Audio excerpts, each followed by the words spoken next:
deuce. Adam checks, and Josh now has two deuces, so he's going to make a continuation bet. 450,000 the bet. Nothing hitting for Adam, and he has to muck his hand. I flopped you. I had a. Did you really? I had a bad 10. I was folding if you shoved it. How do you not check that? How do you not? How do you not check the 10? Come on. There's no way you had a 10. Because how can you give me credit Josh, for you it? would not have raised Josh Pollock lying, says he had a 10 there, Mike. Can't believe He all was they say at in the table. blind. Well, that is the strength of deception at the table. Had a 10, please. If you're not called, you don't have to show it. You can lie. It is so much fun. The way to make money on this table is to 3-bet. You can't open right now, but I can assure he's gonna come over the top of you. The way to make it, you gotta open when Joshua, you gotta 3-bet Joshua in hand. Okay, I hear you. Looking like we're gonna get it in soon. Well, there you saw Dwight Pilgrim, WPT champion, giving his buddy Will Failla some advice on how to beat these guys. Back to the table we go. A 9-10 of spades here by Josh. A quick muck. Will the thrill out? Adam. Adam with a pair of sixes says all in. I fold. Okay, the teach goes away. Oh, A call. Jeff Vertes has picked up two aces in the big blind, and obviously makes the call.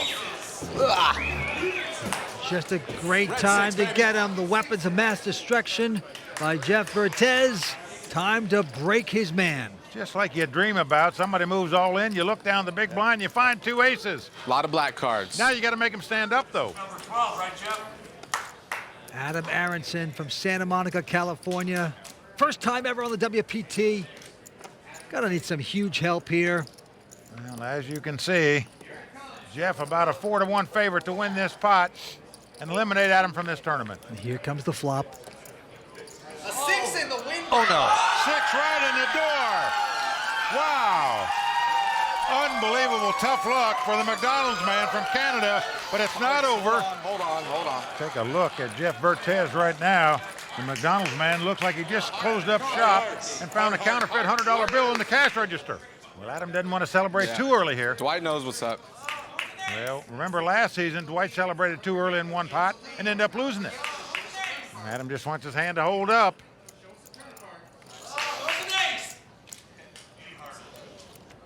Well, a 7 of hearts comes on the turn. The crowd moans. They know a heart will win the pot for Jeff if it's not the 3 of hearts. You gotta sweat. You gotta sweat him.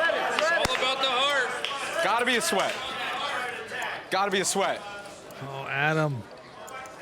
You do have to sweat one more card. You outflopped him, but things are getting much worse. Yeah, he's still about a 3-1 favorite to win this pot. Can Adam's hand hold up? He does. Wow. Look at him. 2 running hearts to win this pot. Wow. What drama there. Adam is out in 5th place. Disappointing, but he will take home $102,000. The McDonald's man supersized his stack at the expense of Adam Aronson. Absolutely devastating. What a gentleman.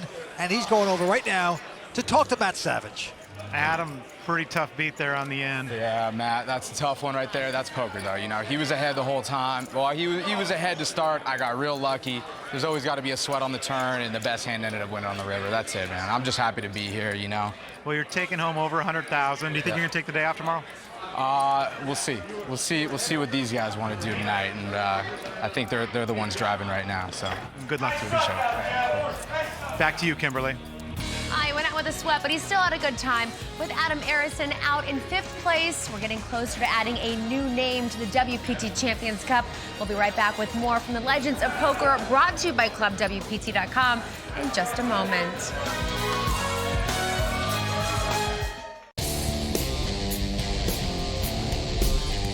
I've played poker for 14 years, but this is the biggest event I've been in by far. All I'm here is to win. That's what I do. I come here to compete and do the best I can, and if I can win this, that's bringing the gold home from Canada. We are back here at the WPT for the Legends of Poker. 4 players remain.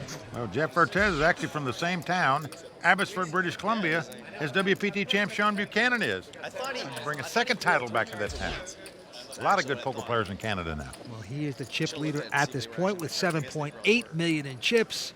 Let's go to the felt and look at his hand. Oh, wow. Incredible. We just picked up aces again. He just broke Adam Aronson with the exact same 2 aces a moment ago.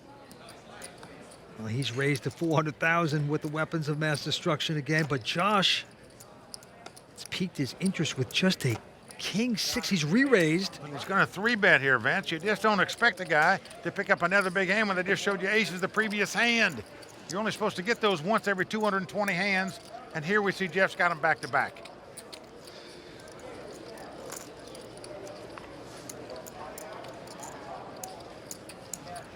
What are you looking for? Chip count? Yeah. I had 6.6. What I have? I have no idea because you stack your chips crazy. Josh figures he has the button. He can push this guy up. Little does Josh know what's coming. Re-raise. Oh, boy. Just when you're cocky, you're not. Okay. And there he's going to stick it out there. 2.1 million total. Into your mediocrity, Josh. If I fold, will you keep your stacks in 20? No, I like my stack. Okay. Still folded? There are no deals at this poker table. It takes time to count every time, so. Show a 4. Show a 4. Back-to-back aces. Almost impossible to get. Love the hearts. All heart, baby. All heart. But the McDonald's owner manages to pick them up. I happen to agree with Josh Pollock there. Just 1 ace? Yeah, ace 2. I think players should have to stack their chips in stacks of 20, so you do know how much they have. You know I don't bluff, Josh. That's why you folded. That was a good spot to bluff. Jeff Vertes moving closer to the $750,000 first place prize here at the Bicycle Casino as he slowly stacks up his chips.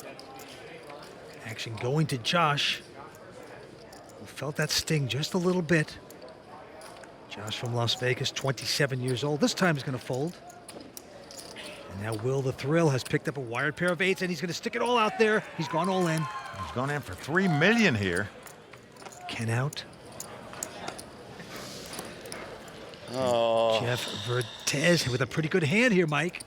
I think you have to call here with ace-jack of diamonds in the big blind. This is The guy moved all in when the blind's only 200,000 for over $3 million. Well, at least you know you're behind. How do I know that? I just told you. Normally a guy moves in with a small pair or an ace and a baby card. It's a big bet.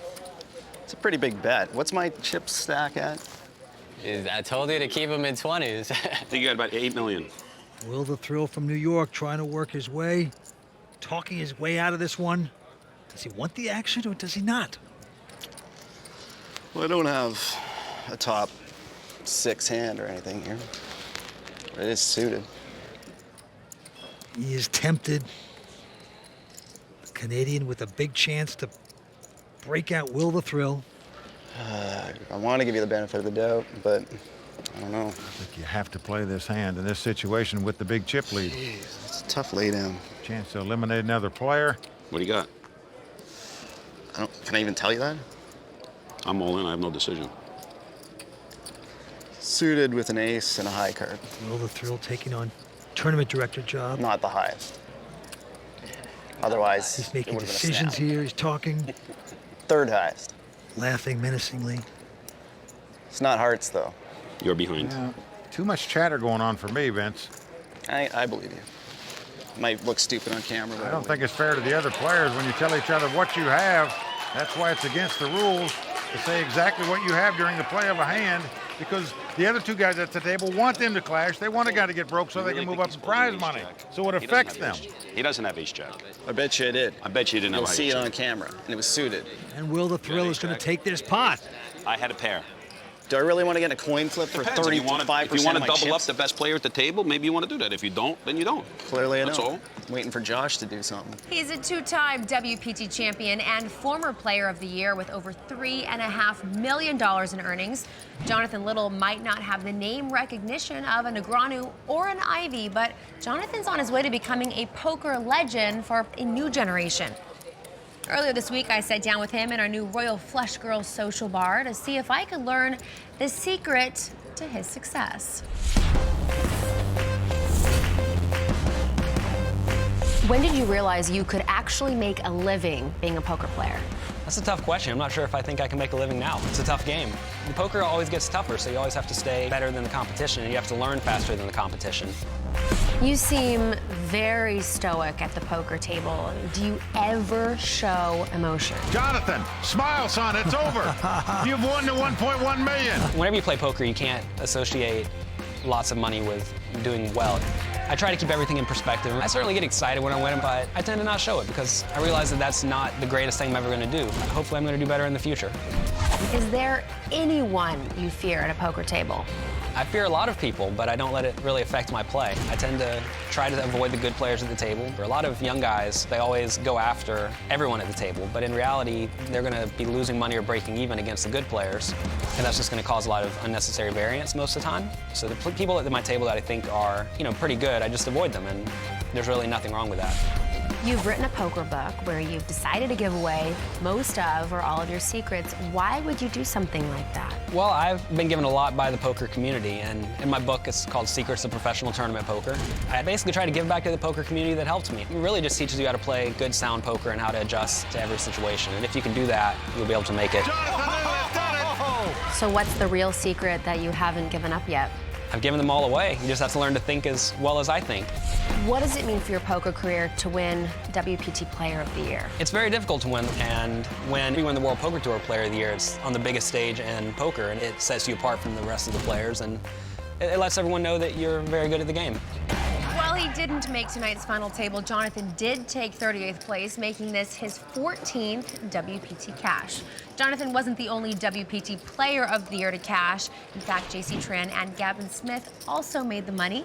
All season long, we'll be tracking the progress of the Season 10 race for Player of the Year, and whoever wins tonight's event will be well on their way to that prestigious award.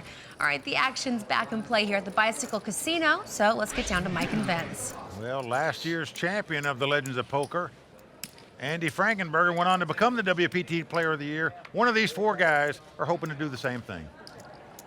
Jeff Vertes right now the chip leader with 8.1 million in chips. And we go to the felt again, and it's on Jeff. And the four players left, Vince, the two amateurs are the two chip leaders. And Jeff has quickly folded. Josh Pollock now with a Jack-7 is going to raise. Makes it 425. Will out call. But Ken is going to make a call with an Ace-7. Ken Aldridge from North Carolina, retired school teacher. Might be an amateur, but he owns a World Series of Poker bracelet. And he's just caught aces right there, and he's going to check them.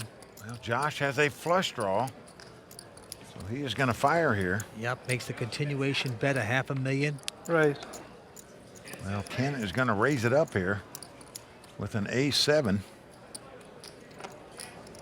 Well, I like it. He's going to try to find out exactly where he is. He makes it 1.2 million. How about this old geezer? He is playing some poker here.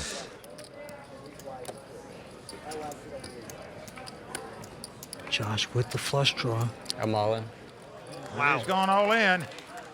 Tough call for Ken now. With top pair, but a weak kicker, as we say. He could be drawing virtually dead in this situation. And this is a huge re-raise. I call. Wow. What a call right there by Ken Aldridge, whether he wins this pot or not. To make that call with Ace-7 for all your dough, not easy to do. Nice call. Nice Well, call. it's one I couldn't have made. Well, there's Josh's friend Alan Sternberg, a WPT champion, rooting Josh on. So the electrical engineering major from the University of Maryland, Josh Pollock, could get short-circuited out of here unless he catches a diamond, two jacks, or two runners to make a straight. Here comes the turn. Well, 7 comes off. Makes aces and 7s for Ken. Josh needs a diamond. Will he connect? Let's take a look at the river. The 10 of hearts comes off, and that's going to do it for Josh Pollock, the pro who recently had the chip lead with 4 players left, ends up going out in 4th place. Well, Josh played impeccably all night long. He's going over to talk to Matt Savage. Josh, you had the chip lead with 4 players left, and then you finished 4th. How disappointing is this for you? It's a bit disappointing. I felt I didn't need a shove on that last hand. It was kind of a tricky spot. Could have just folded, but we were all pretty close in chips with 4 to go. It was anyone's game. You know, you need to run well situationally, and I didn't hit my flush draw, and I'm out. Well, it's your first WPT final table. You enjoyed the experience. Yeah, What are you going to do to get back? It's a great experience. I hope to run really well to get back to one of these final tables. All right, well, you take some chances, and sometimes it doesn't go your way. Thank you, Matt. So with 28-year-old Josh Pollock out in 4th place, who will take down the coveted Legends of Poker title. Stick around for more action from the Bicycle Casino on the WPT. Club WPT VIP member Andy Whetstone made a WPT final table, and next time it could be you. Become a Club WPT VIP today for your chance to play on the World Poker Tour. ClubWPT.com. Never lose a dime playing poker, guaranteed. I'm not 21 years old anymore. I'm older than the kids at my table's age combined, but yet they played probably millions of hands more than I've ever played in my life. I think my common sense factor works out real good for me. I'm old school. We are back here on the World Poker Tour. Only 3 players remaining, going after $750,000 here tonight. You got to hand it to this guy. Teach, as they call him, Ken Aldridge, retired school teacher. He's a business owner, out in front with over $12 million, looking to take down his first WPT title. Yeah, he's from Pleasant Garden, North Carolina, and we are back to the action. Will quickly folds. Ken is going to raise it up to 625 with ace-queen. Vertes looks down at a Call. king-9 of clubs. He's made the call. Well, he's in the big blind, so he makes the call. So the battle of the blinds here. Ken Aldridge out in front right now with the ace-high. And he's still out in front as the flop comes Jack 10-10. Well, he checks.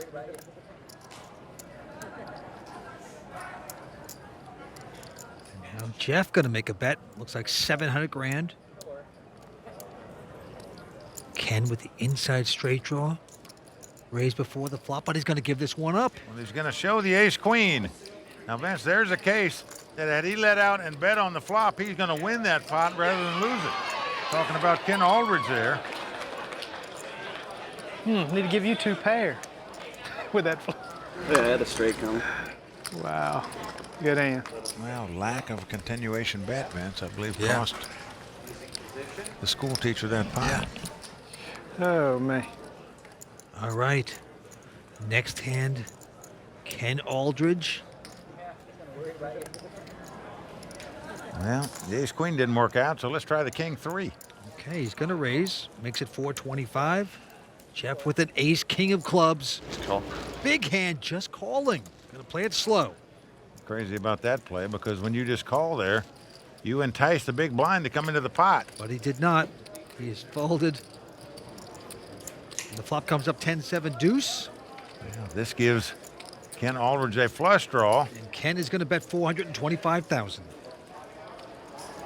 And Jeff is going to call now with the ace-king. Now, I don't understand why you don't re-raise with ace-king and then you call on a flop like this. All right, and Ken has hit his heart there. And look at this. Jeff is going to bet 1.2 million with nothing. So far, he's made a mistake on every street here, it looks like to me. Right now, he is in dire straits, drawing dead. Well, notice Ken just calls here. Dream come true for this man right now. River card coming up. Another heart comes off. So 4 hearts on the board. Well, that could save Jeff some money. Just out of fear factor. And he's going to check it. He's slowing down, shaking his head. And Ken obviously did not need another heart. He had his man on the ropes. Well, he didn't want another heart, that's for sure, but still going to bet after his opponent checks because he does have the king-eye flush. 900 grand. Well, there you again, the body language again by Jeff Vertes, shaking his head. You know he doesn't have it then. What's sick is I could have got it all. Yep, possibly. You're lucky to get any of it. If Jeff Vertes re-raised before the flop, I'm not sure you're going to be in there with a king-3. He check folded. You play, you got maximum. Will making sense of it. And we continue. Now the blinds are going up to 125, 250 right now as we go down the stretch in this event. The Legends of Poker. All in. Jeff, look at this. Jeff folding and Will going all in with a pair of sixes.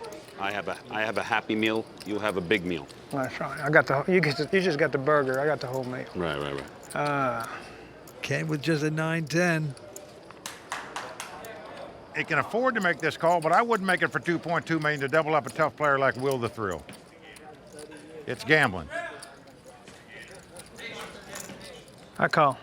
I'm ahead. Well, he is going to gamble. I'm ahead. Well, Will says I'm ahead, but he's racing. I'm ahead. Get in here, get in here, get in here. Get in here. Will bossing people around. I need a 6 of diamonds from you boys over there. 6 of diamonds. Well, Will the Thrill calling for the 6 of diamonds. The last guy that made 3 6s got broke out of here when his opponent made a flush. This is huge right here, you hear me? 6 of diamonds, 6 of diamonds, 6 of diamonds, 6 of diamonds, 6 of diamonds. Well, Vance, six of I don't know diamonds. about this call for a couple million out of Ken Aldridge there. He could have been way up against it. Turns out he's in about the best spot he could be in, a race situation. He's got the 2 overcards versus the under pair. Everything's gone right for Ken Aldridge so far at this final table. Can he take out yet another player here? All right, we are going to 6 see the of flop. diamonds. 6 of diamonds. 6 of diamonds. 6 Will of the diamonds. Thrill begging for his 6 of diamonds. 3, 3, 3. Here we go with the flop. Keep it low. Keep it low. Keep it low. Keep it From low. ace 7 5, Spade, and baby, Will spade, has the baby. flush draw also, meaning the 9 or 10 of spades would not help Ken. It wouldn't beat him. Spade. Spade. 3 spades on the flop. Here comes the turn. It's a 4 of hearts. Spade. Pair to board. Pair to board. There's the cards like Ken Aldridge has got 4 outs, as we say. Must catch a 10 or a 9. That's not the 10 or 9 of spades. Will the Thrill Failla looking to double up and stay alive at the ledges of poker. Pair to board spade. Paint. Pair to board spade. Pair to board spade. Well, there it is. The 6 of diamonds does come at the river. Wasn't necessary, as Will had the best hand, just had to dodge a 9 or a 10. There wasn't a spade, but he's going to double up here to stay alive. Yeah, Will. Yeah, the New Yorker has done it. A big double up right there. Going to make things close as we go down the stretch here at the ledges of poker. Well, phenomenal action here. I mean, there you saw a case where a guy gambled with a 10-9 for another $2.1 million. Will the Thrill doubling up to get back in this contest. We still got 3 players left fighting it out for the title. There is a lot of passion at this game.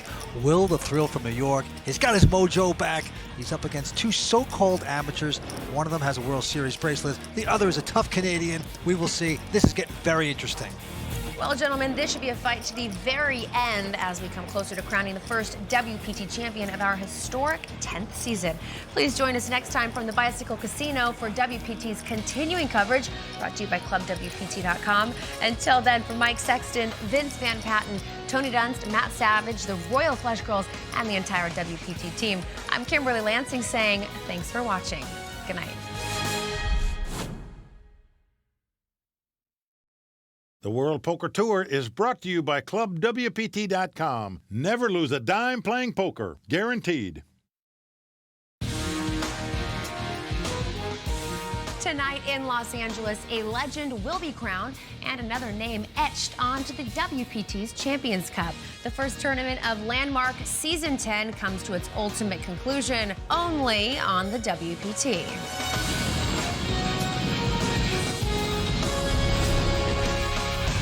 Well, the crowd all standing. He is circling the drain. They are going bare knuckles in the center of the ring. He would love to knock this loudmouth out.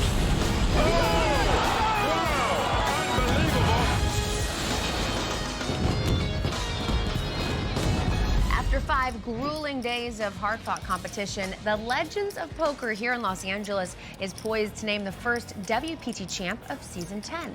Here to give us insight as to where we stand, we turn to poker's best commentators, Mike Sexton and Vince Van Patten. Gentlemen, how do you see tonight playing out? Well, Kimberly, what a way to start Season 10 on the World Poker Tour. We're in our 3rd and final hour of the new extended 3 hours of coverage for each event. The Legends of Poker has come down to 3 players. We've got 2 amateurs and 1 pro, and the 2 amateurs are the chip leader, led by a retired school teacher from North Carolina, Ken Aldridge.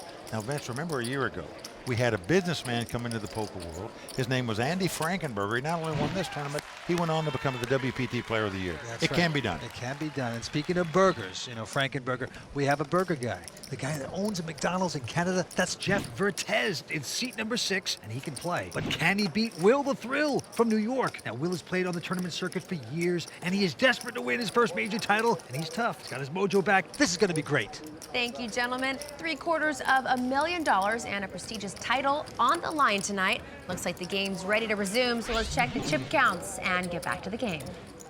Ken Aldridge, a retired school teacher from North Carolina, our chip leader with $12 million. In second place, the owner of McDonald's from Canada, Jeff Vertes, with $7 million. And Will the Thrill Failla going for his first win ever in a major tournament in third place right now. And he's at 25,000 blinds, a 125, 250. Here we go.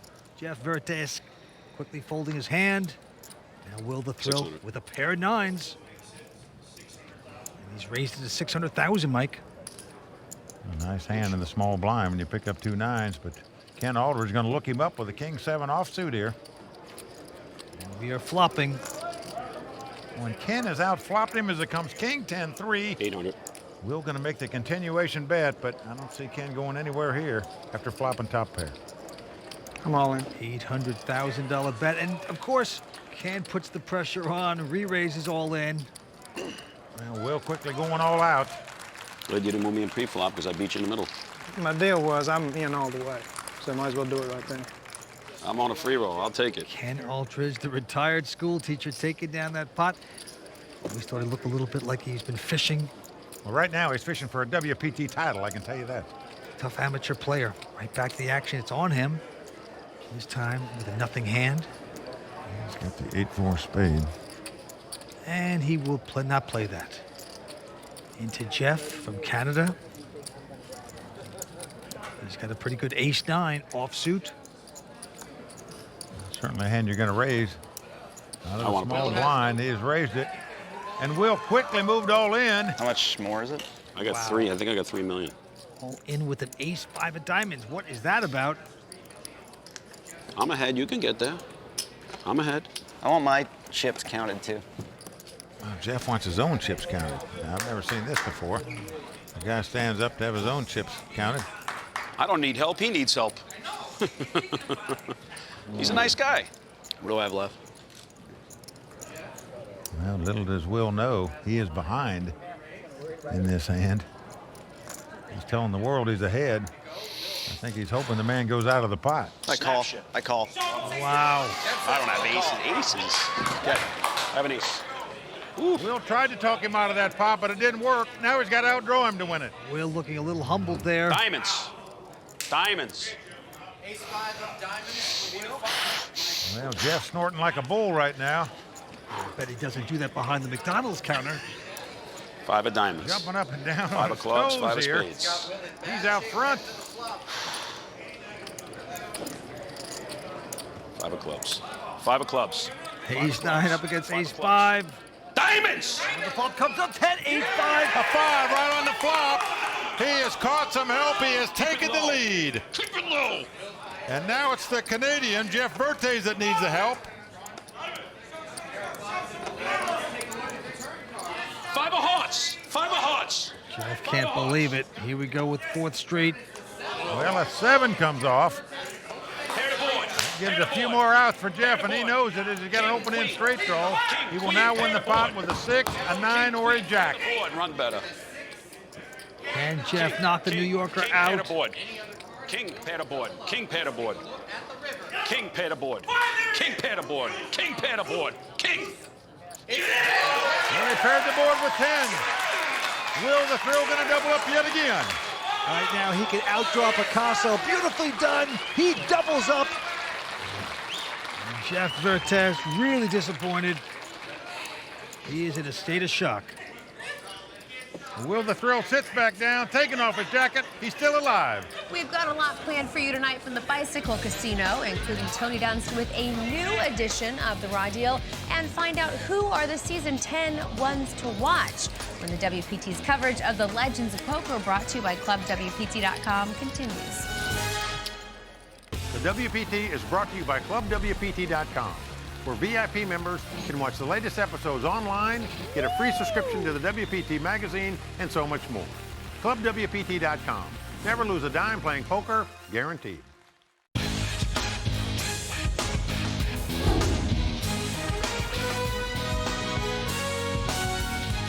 You've been playing poker for 10 years. You've been playing on Club WPT for 3 years, and this is your first live event. I won this, and it was like, oh my goodness. Yeah. This is real now. But you already say you're ahead of the game? Well, you figure I pay $19.95 a month to play on ClubWPT.com. My buy-in's already bought in, plus my travel expenses. So I had it all up. I'm ahead of the game. Yeah. Albert actually won his seat to the Legends of Poker at Club WPT, where for only $19.95 a month, you too can become a VIP member. This means you can play in as many tournaments as you want. Plus, you can even win a seat into a WPT live tournament, just like Albert did. It's low risk with a high reward, so check it out for yourself on ClubWPT.com. And never lose a dime playing poker, guaranteed.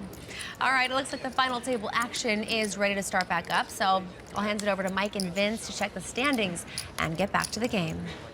Well, the retired school teacher Ken Aldridge out in front right now with nearly $11 million, but Will the Thrill Failla from New York in second place now, Vince, with $8.3 million. That is right. Antes are going up to 50,000. The blinds are 150 and 300. To the game we must go. Ken Aldridge, first to act, King 5, and he's raised it to 650. Call. Right behind him with a 9-8 of diamonds is going to make the call, and Will here. 1.7 million. Whoa, Will's going to re-raise. He's got an ace-5. Will makes it 1.7. Ken going out. This is pretty strong, huh? It's a bit of a squeeze play by Will the Thrill. Very good raise right here. He knows Jeff is not that strong because he just called. He didn't re-raise. Just going to try to shut him out. And that is a good play by the pro from New York, Will the Thrill Failla, doing it right now. A big comeback for him. The man who loves Sopranos, grew up in that kind of area, is trying to prove himself here today in Los Angeles. Your pair's going to be higher than mine, obviously. I know you're happy about it. I saw that. That's like a 9 or a 10. Like it matters. Poker needs a Will the Thrill right now. I'm check raising my grandmother. My mother I moved all in on. No mercy. I'm taking no prisoners. You're living in fantasy land. I hope I can excite people today. I hope I can make people want to watch the fight we're going to have today, because it's going to be a war. I promise you there's going to be a war. I'm slaughtering the out of everybody. Win, lose, or draw, I'm going out fighting. Ooh. We're here with WPT champion Dwight Pilgrim. What are you doing here? Who are you sweating? Oh, I'm here sweating Will the Thrill Failla. You know, he's out here making it happen for the East Coast. He's one of the original beasts from the East, and I'm here to show my support. Well, your name is right over here on this trophy over here. What would it mean to have another East Coaster like Will take down a WPT title? Oh, that would be great. You know, we'd be like tag team partners. You know, he's a legend on the East Coast. He grew up over there. That's where he plays, and we came over here to the West to try to make it happen. Pretty cool changes here to the World Poker Tour set. You got the Royal Flush Girl bar over here. What do you think of the new changes? I think the changes are great. Like you said, you have the bar over here with the lovely Royal Flush ladies, and it's looking really good, you know. More incentive for you to get back over there on the table. Exactly. Good luck to you. Thanks a lot, man. I'll be there soon. All right. Well, Vince, we know what a showman Dwight Pilgrim was when he made it to his WPT final table. 650. I'm not sure Will the Thrill's not going to outdo him before it's over tonight. I call. Two great poker personalities, I'll tell you that. Now, back to this hand. Jeff has raised it with King 8 to 650, and Will Failla is going to call with Jack 8. Ken out. Here's the flop. The flop is King, Queen, 4, Rainbow. Nice flop for Jeff. He's flopped top pair. And he's going to bet 800,000. Yep, he's going to play it fast. Now, look at this. Will calling with absolutely nothing. Unbelievable. This is called a float when you have no hand and no draw. You're only calling to try to take the pot away from your opponent later. That's not going to happen, as Jeff has made 2 pair on the turn, kings and 8s. Will has got a little piece of that pair of 8s. Not going to help much because Jeff plunging ahead again. $1.1 million bet, and it's going to work. Will has to say goodnight. Bluff me, Jeff. Well, Vince, you'd have to say 2 pair. that Will's float bet sank there. Had Jeff checked on the turn there, Will probably would have made an effort to steal that pot, and it would have cost him a lot of money. Definitely a king. For 10 seasons, the WPT has been the showcase for new poker talent, and in season 9, we decided to thrust some young players into the spotlight. This season, we have some familiar faces returning and some hot new stars ready to prove they are the ones to watch.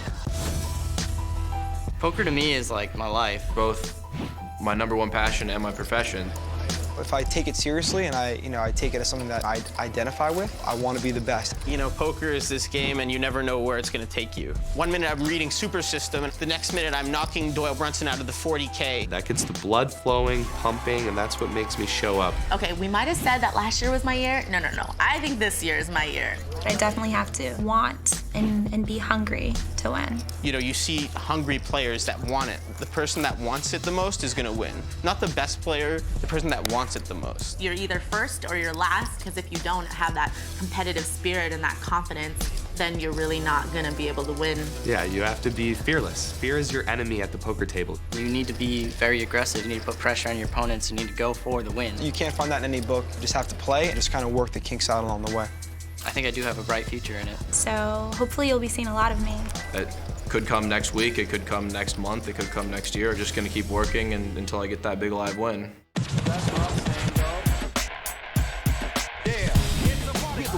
I love to grind, but sick degenerate. I made it to the final table. I'm a ones to watch, so that should be interesting. No. I think this year is my year. I'll win one eventually.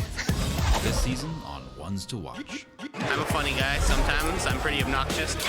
Hopefully I can entertain you guys. I might have talked some smack about you. Let me rub the belly for good luck. That's a good luck 5 times. I've just been crushing the 2 tables I'm at. So, like, who the are you? Seriously. Ones to Watch. Of the ones to watch to play in the Legends of Poker, Dan O'Brien was the only one who made the money, finishing in 69th place. We'll track the progress of these young stars all season long, but for now, we'll be right back with more action from the Bicycle Casino. The Bicycle Casino ran an absolutely awesome tournament. Re-entry was perfect. It's absolutely perfect. Big card room, great card room. And what a great group of people. Gosh, I've just really and thoroughly enjoyed the people. I love bicycle. Yeah, I love the Bicycle Casino. This is probably my favorite casino in the world. 5-star all the way. We are back here on the WPT at the Legends of Poker, where 3 players remain. Well, there you see the chip counts. Ken Aldridge, the retired school teacher, out front with over 10 million. Will Failla, the pro out of New York, in second place with 7 million. And the Canadian Jeff Vertes in third place with about 6.5 million. That's right, Jeff, an amateur player from Canada, owns a McDonald's up there. Playing strong here tonight. He's going to fold his hand. And Will going to limp in here with the Queen 7 of clubs. Yeah, I'm sorry. And Ken obviously happy to get a free flop here with the 6 deuce offsuit. Option to raise, doesn't do so. Here come the first 3.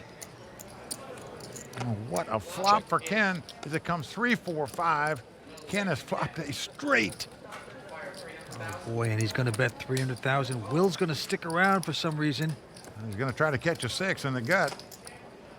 And that's the card he has to catch to win this pot. Turn card and ace. Will's going to check it again. 4 cards straight on the board now. Balk. Well, it is a balk, but Check. Well, Ken's going to slow down. He's going to try to trap a little bit. He checks. and they made a motion toward the pot. In some places that would be considered a bet, but here it's a check, and it's going to work out well for him because Will is bluffing on the river. He has bet 600,000. 1.5.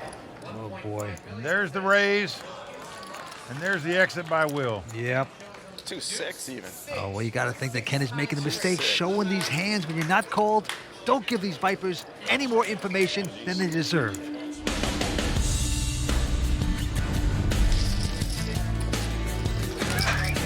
Poker life, it's great for me because it's a sideline, and I enjoy it. And I feel like I'm still teaching when I'm at the table. Andy Frankenberger, the winner of the WPT last year.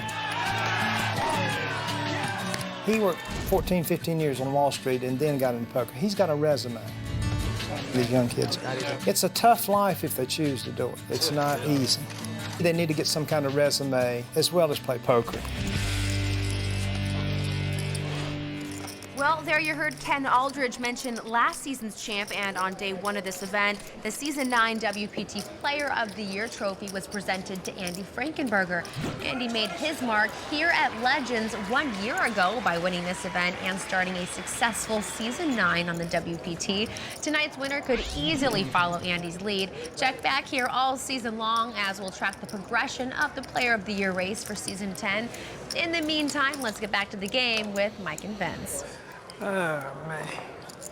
Well, 3 players left fighting it out for this title and perhaps their quest to become the WPT Player of the Year. Okay, and Will the Thrill picking up big slick ace king of clubs just like that. Gonna make a raise, 700,000 to go. Ken going out. It's around to Jeff Vertes. He picks up 2 9s in the big blind. A big hand here. Re-raise. I look for all the money to go in here. Pre-flop. Let's see what happens. Well, he is going to re-raise it. Well, that looks like 1.2 million more. All in. And Will says all in. He has me covered, correct? You know, he does not actually have you Call covered. the valet. And Jeff actually has about 700,000 more than Will. Call the valet. Will feigning like he's got to leave early. I don't see how you can put 2 million in this pot when you have 6 million in total and then abandon ship here. Has to have something good. Has to have something good. Not in a 3-handed poker game, a pair of 9s. Very solid. The only hands that can beat you is a pair of 10s or higher. Is he paired up or what?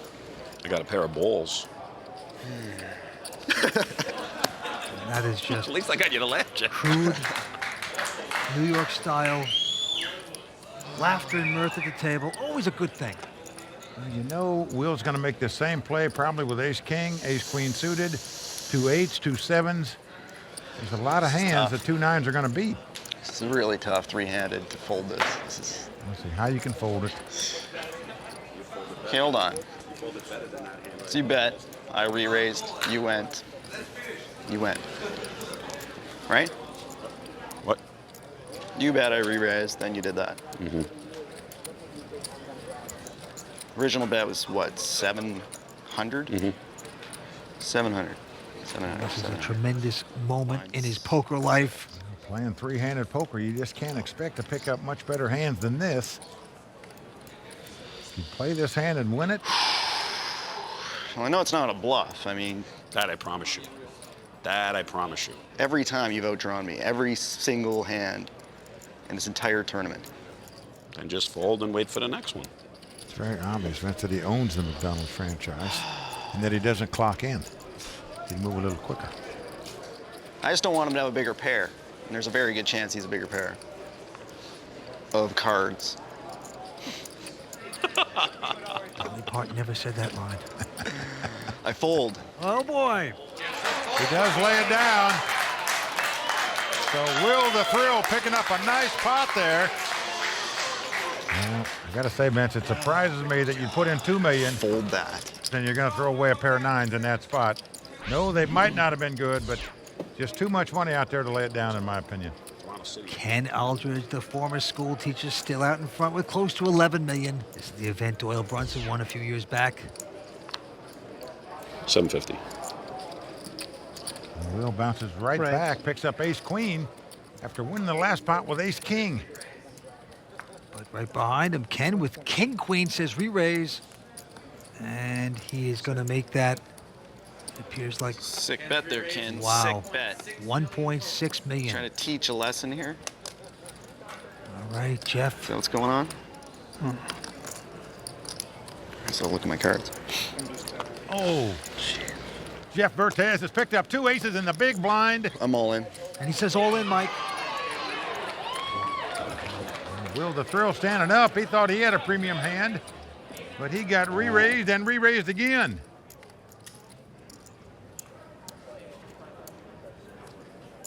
I don't care about his hand, you know, I care about your hand. Oh, I know. Oh, wrong guy, Will. Wow. He doesn't really believe that. There's no way the third party's coming into a pot without a hand in this situation.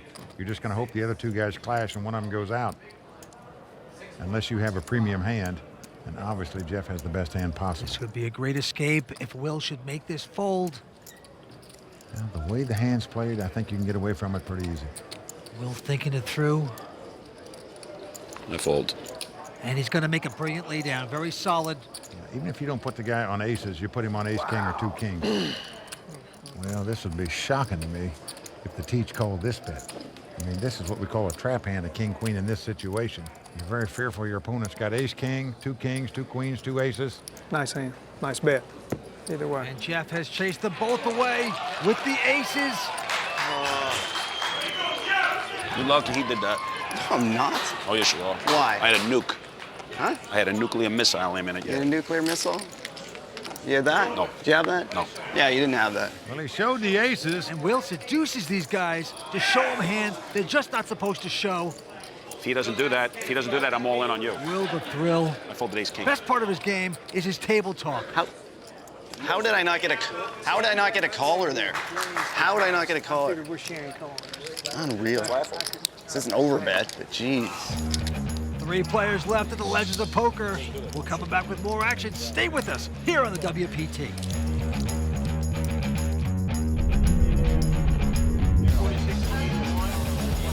How is that possible? I don't get it. Wasn't like you played the hand really well.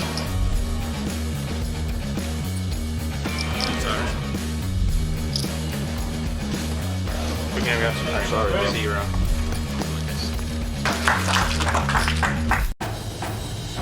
Welcome back to the Bicycle Casino and the World Poker Tour. Here we go to the river. Who's going to get lucky?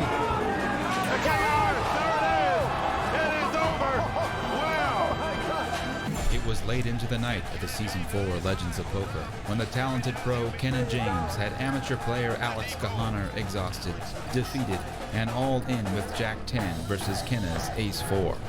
And the popular veteran was only 5 cards away from joining the list of champions at the Bicycle Casino. But as so often happens at a WPT final, fate turned the tables on the turn of a card. Alex has bluffed an open-end straight draw. Wow. What drama here at this Legend of Poker tonight. Here's the turn. Unbelievable. Alex has made a king out of straight, and look at the pain and agony on the face of Kenna James. After that hand, Kenna James found himself down, but his dream of a WPT title still alive, until the final river card was the dagger in the heart. Again, more pain for Kenna James, and that is going to do it. Kenna would not realize his dream of winning a WPT title, and Alex Kahaner's date with destiny would earn him a place on the WPT Champions Cup. Well, tough luck for Kenna James not winning that tournament. But Vince, I got a feeling we're going to see more great moments like that one all season long to celebrate our 10th anniversary season. All right, back to these 3 going after this title here at the Legends of Poker. Lines are going up to 200 and 400,000. Let's go to the felt. Million. The Canadian now picks up a pair of 6s. I'm all in. And Will Failla going all in here with an ace-8 offsuit. Ken out. You had me covered, right? Makes it harder to call. Well, Jeff faced with another tough decision here. Now, Vince, in my mind, he's got to calculate the fact that his opponent just didn't raise $1 million or 2. An overbet.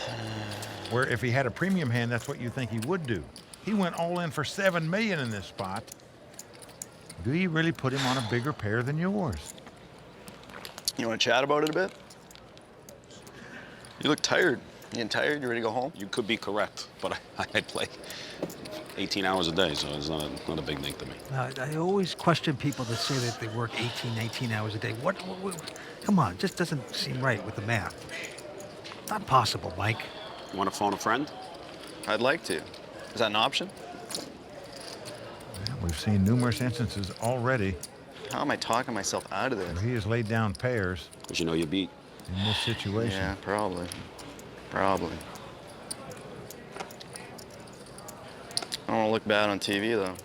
Folding with a better hand. But you just wonder if he knows that in hold'em poker, you only pick up a pair on average once out of every 17 hands. So it's unlikely your opponent is going to have a pair, especially a bigger one than you have. Will has him in sort of a trance. Does anything he wants him to do, and he's going to fold the hand. So a nice all-in bet, it turns out, by Will the Thrill to take down that pot. Disappointment once again for the Canadian. Definitely a good fold. Last season, Tony Dunst never held back in dishing out his opinion on anybody's play.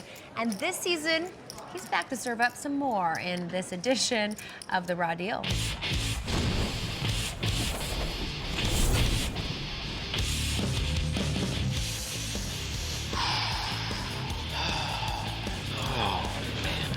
It's a difficult task to maintain your composure at a major final table, considering the massive equity swings that occur with the turn of a card.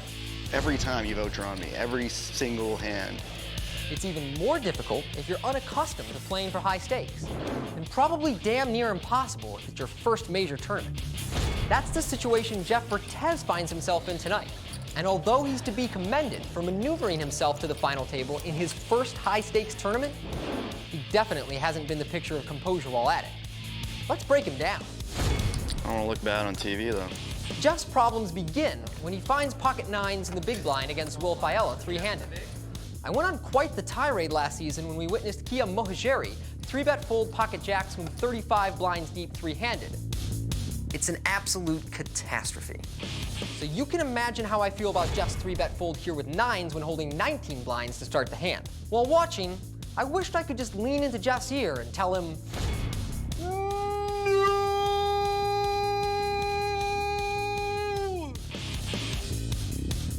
So the first rule in maintaining your composure is don't play bad. I fold. Rule number 2, keep your cool. Next, Jeff faces a raise from Will and re-raise from Ken in the big blind before looking down at his cards. Trying to teach a lesson here?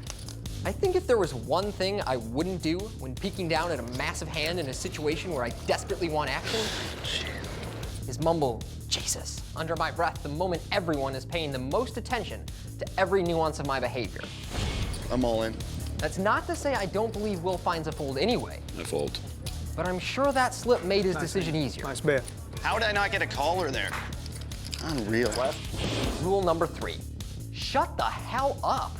In this last hand, Jeff finds himself facing a marginal all-in decision against Will with pocket sixes. Jeff decides to try and get some banter going. You want to chat about it a bit? Want to phone a friend? Is that an option? But I think it's a mistake for a vastly less experienced player to get into a war of words with a professional. The pro will have a much better chance of interpreting the strength of your holding and manipulating you with his words than you will against him. How am I talking myself out of this? Because you know you beat. And there seem like few worse options for a high-equity chat than Will Failla.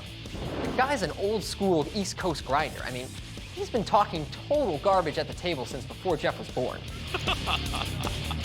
And hey, I understand. Making your first final table is an extremely exciting and emotional moment. And we can't all be robotic Scandinavians. But if you are fortunate enough to find yourself in that position and facing down a collection of professionals, just remember, silence is golden. All right, well, I tell you, Jeff Vertes has now become the official Rodney Dangerfield of poker because he's getting no respect, and I think he deserves some respect, Mike. Well, I'd have to go along with Tony in this section of the Raw Deal tonight because I believe about everything he said was spot on. All right, to the table we go. 900. One of these players will become a legend of poker here at the Bike. And Will, now with an ace-jack, has raised it to 900,000. Ken has gone out. Wow, look at this. Jeff has ace-queen. It's amazing how many big hands this guy's picked up. Re-raised to 1.75. He's going to pump it up. He wants revenge. No, 1.75.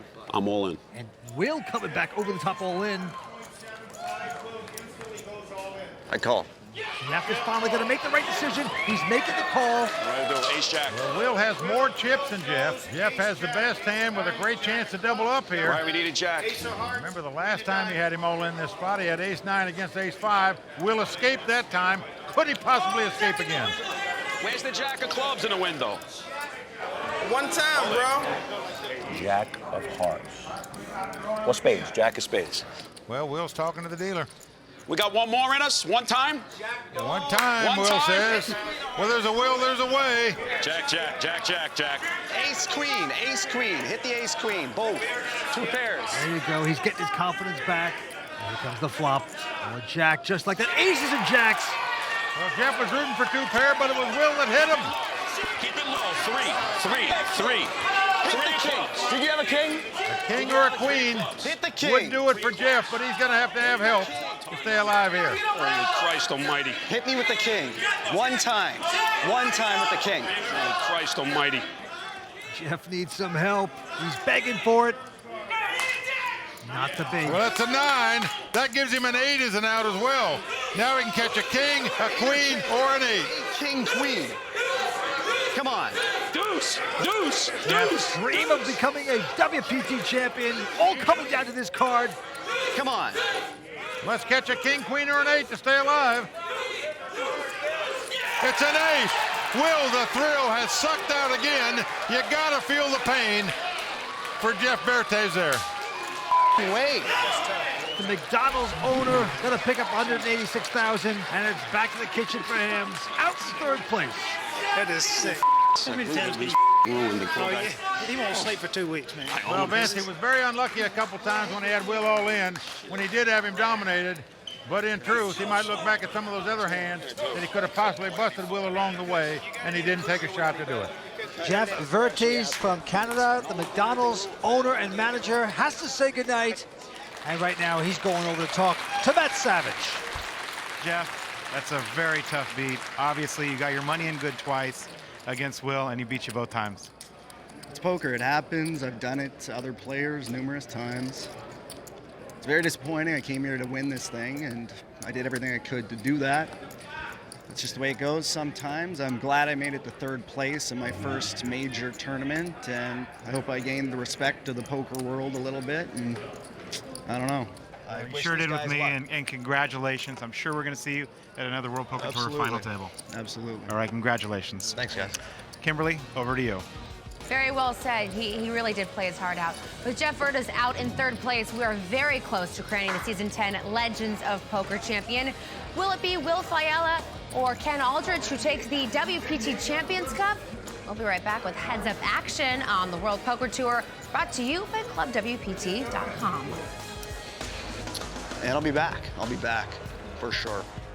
As a Club WPT VIP, I love all the VIP-only benefits, especially the online WPT Magazine. And you've got to check out the incredible iPad version of WPT Magazine, now available in the Apple newsstand. As is the custom on the World Poker Tour, when we get down to Heads Up Play, we have our money presentation. So show us the money! Out come the beautiful Royal Flush girls with the cash. Hey, the money looks good also. You guys, you come with it now? You come with it or not? These two guys, between them, will take home well over $1 million. The winner going to get the bulk of it at $758,000. The winner's name will be engraved on the WPT Champions Cup. All the goodies that go with it. The beautiful WPT trophy. There you see all the cash. The winner tonight taking home over $750,000. That is right. Brought to us by the beautiful Royal Flush girls, Melly, Mika, Melissa, and Sanisa. Heads Up Action between Will Failla and Ken Aldridge is about to get started here at the Legends of Poker. And during the break, sideline reporter Matt Savage had a chance to catch up with both players. Well, guys, or should I say gentlemen? Gentlemen. This is supposed to be a young man's game. He's the dinosaur. What are you doing, Ken? Wait a minute. I'm just starting out here. Okay. No, it's great. I'm having so much fun. I've had so much fun all week. I really have. And this just tops it off, of course. It really does. And Will, you have the slight chip lead here, heads up. You are so close to realizing a dream here that you have never yet seen. Thank you, Matt. I'm a little choked up right now. I got very lucky today.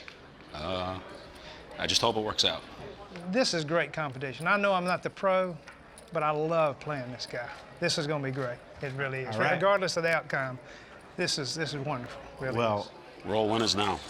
All winners now. Take us back to the felt, Kimberly. You got it. Okay. Hey, let's go get it. Play is ready to resume, so let's send it back down to Mike and Vince. Well, there you see the chip counts as we start this heads-up battle. Will the Thrill Failla out in front with a little over $14 million in chips. Ken Aldridge starting out with not quite $10 million in chips. All right, blind still 200 and 400,000 with an ante of 50,000. Here we go. Will the Thrill picking up a 4 deuce of spades. 800. He's going to make a button raise here up to 800,000. Yep. Ken with a 7-6, gonna make this call. So they're gonna play fast, and flop comes up ace, ace-6. Ken picks up sixes here. Check. And Will has a flush draw. Ken is checked. Million. $1 million bet by Will the Thrill. I'll raise. Ken is going to check raise him here with the 2 sixes. 2.5. Up to $2.5 million. I call. And Will makes the call with the flush draw. Check. Check in the blind here.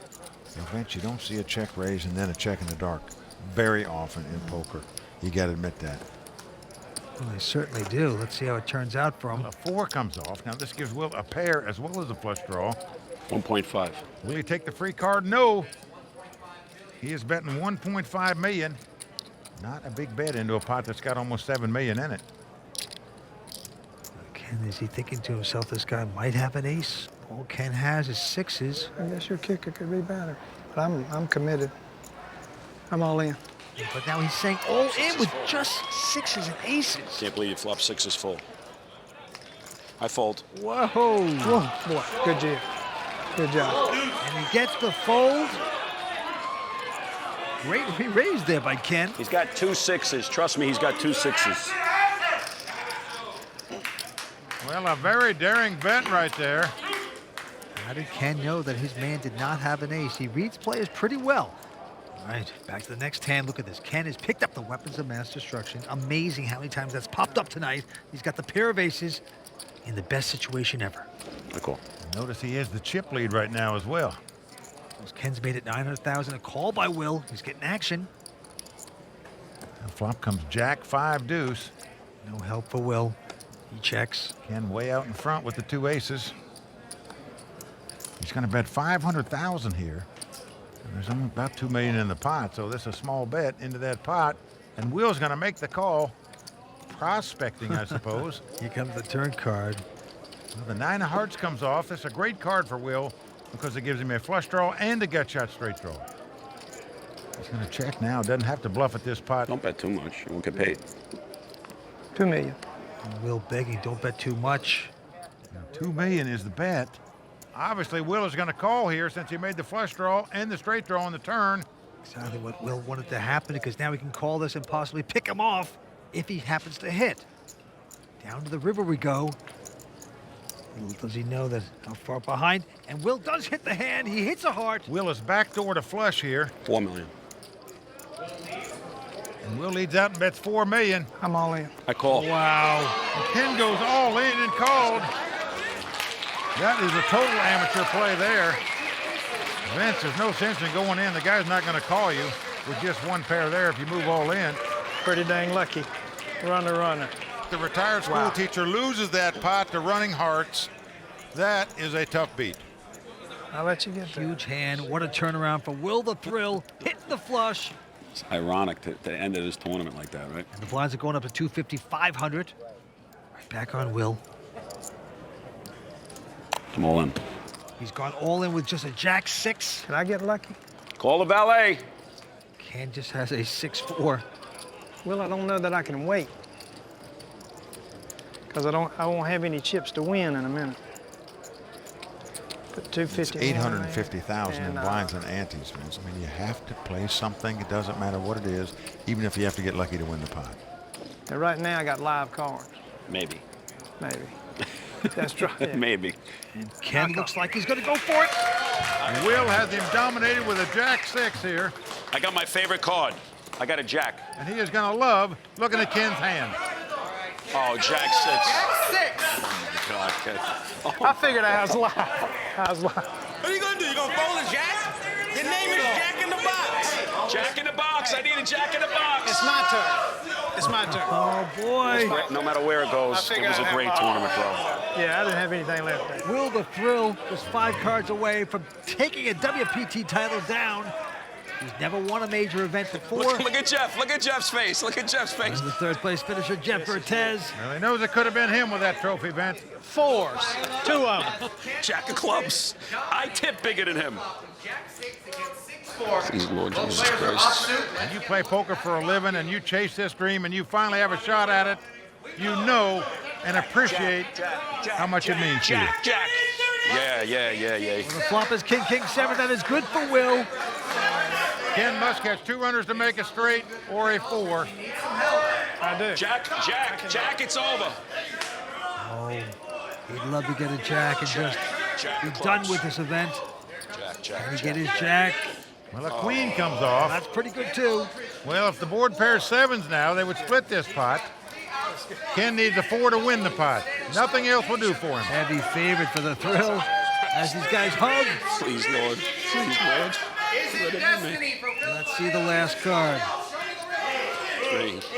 It's a 9. Will the Thrill has done it. He has captured his dream, Vince, of winning a WPT title. Good for him. Big hugs around for Will the Thrill, our WPT champion. Congratulations. Well, he got lucky when it counted a number of times tonight, Vince. Played great in some other hands. It was meant to be for Will the Thrill tonight. I said, no mercy, man. No mercy, man. Oh, my God. Teach, he might have been up against destiny tonight. It seemed like Will had a lot of things go his way. Oh, no question about that. I made a couple mistakes. I normally don't slow play aces after the flop. I did. Why he called, I have no idea, unless he's going to try to bluff me. You know, that's the way it goes. But listen, Will's worked hard at this. You know, I'm a novice at it. Pretty good novice. Well, I got to tell you, I mean, it's been great to watch you all week. You've had a lot of support, a lot of people behind you. Congratulations, Teach. Mike, give us our champion. A great show tonight. What a performance. You needed luck several times at this final table, but after all these WPT events you've entered, a dream finally come true for you. How you feeling right now? I don't even know what to say. I just know that on August 15th, 2001, my son was born, and that was the absolute greatest day of my life. And this is the second greatest day. Well, we congratulate you. You came to the final table as chip leader. You went down to low stack several times. You hung in there, you battled back, you came back to take down this title. You got to be feeling great right now. It's unbelievable. It's unbelievable. Best feeling. Best feeling ever. Let's hear it for the Legends of Poker champion, Will the Thrill Failla. Great job, Will. Thanks, Mike. Okay, Kimberly, back up to you. Congratulations once again to Will the Thrill Failla, the Season 10 Legends of Poker champion. Please join us next time as the WPT travels to France for the Grand Prix de Paris. Until then, for Mike Sexton, Vince Van Patten, Tony Dunst, Matt Savage, the Royal Flush Girls, and the entire WPT team, I'm Kimberly Lansing saying thanks for watching. Good night.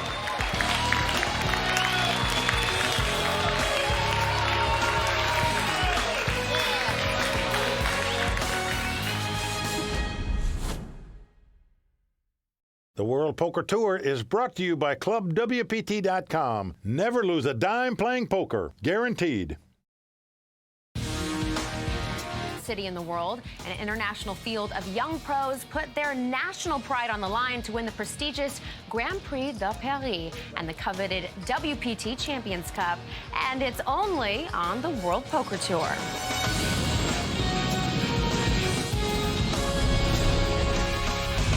Well, the crowd all standing. He is circling the drain. They are going bare knuckles in the center of the ring. He would love to knock this loudmouth out.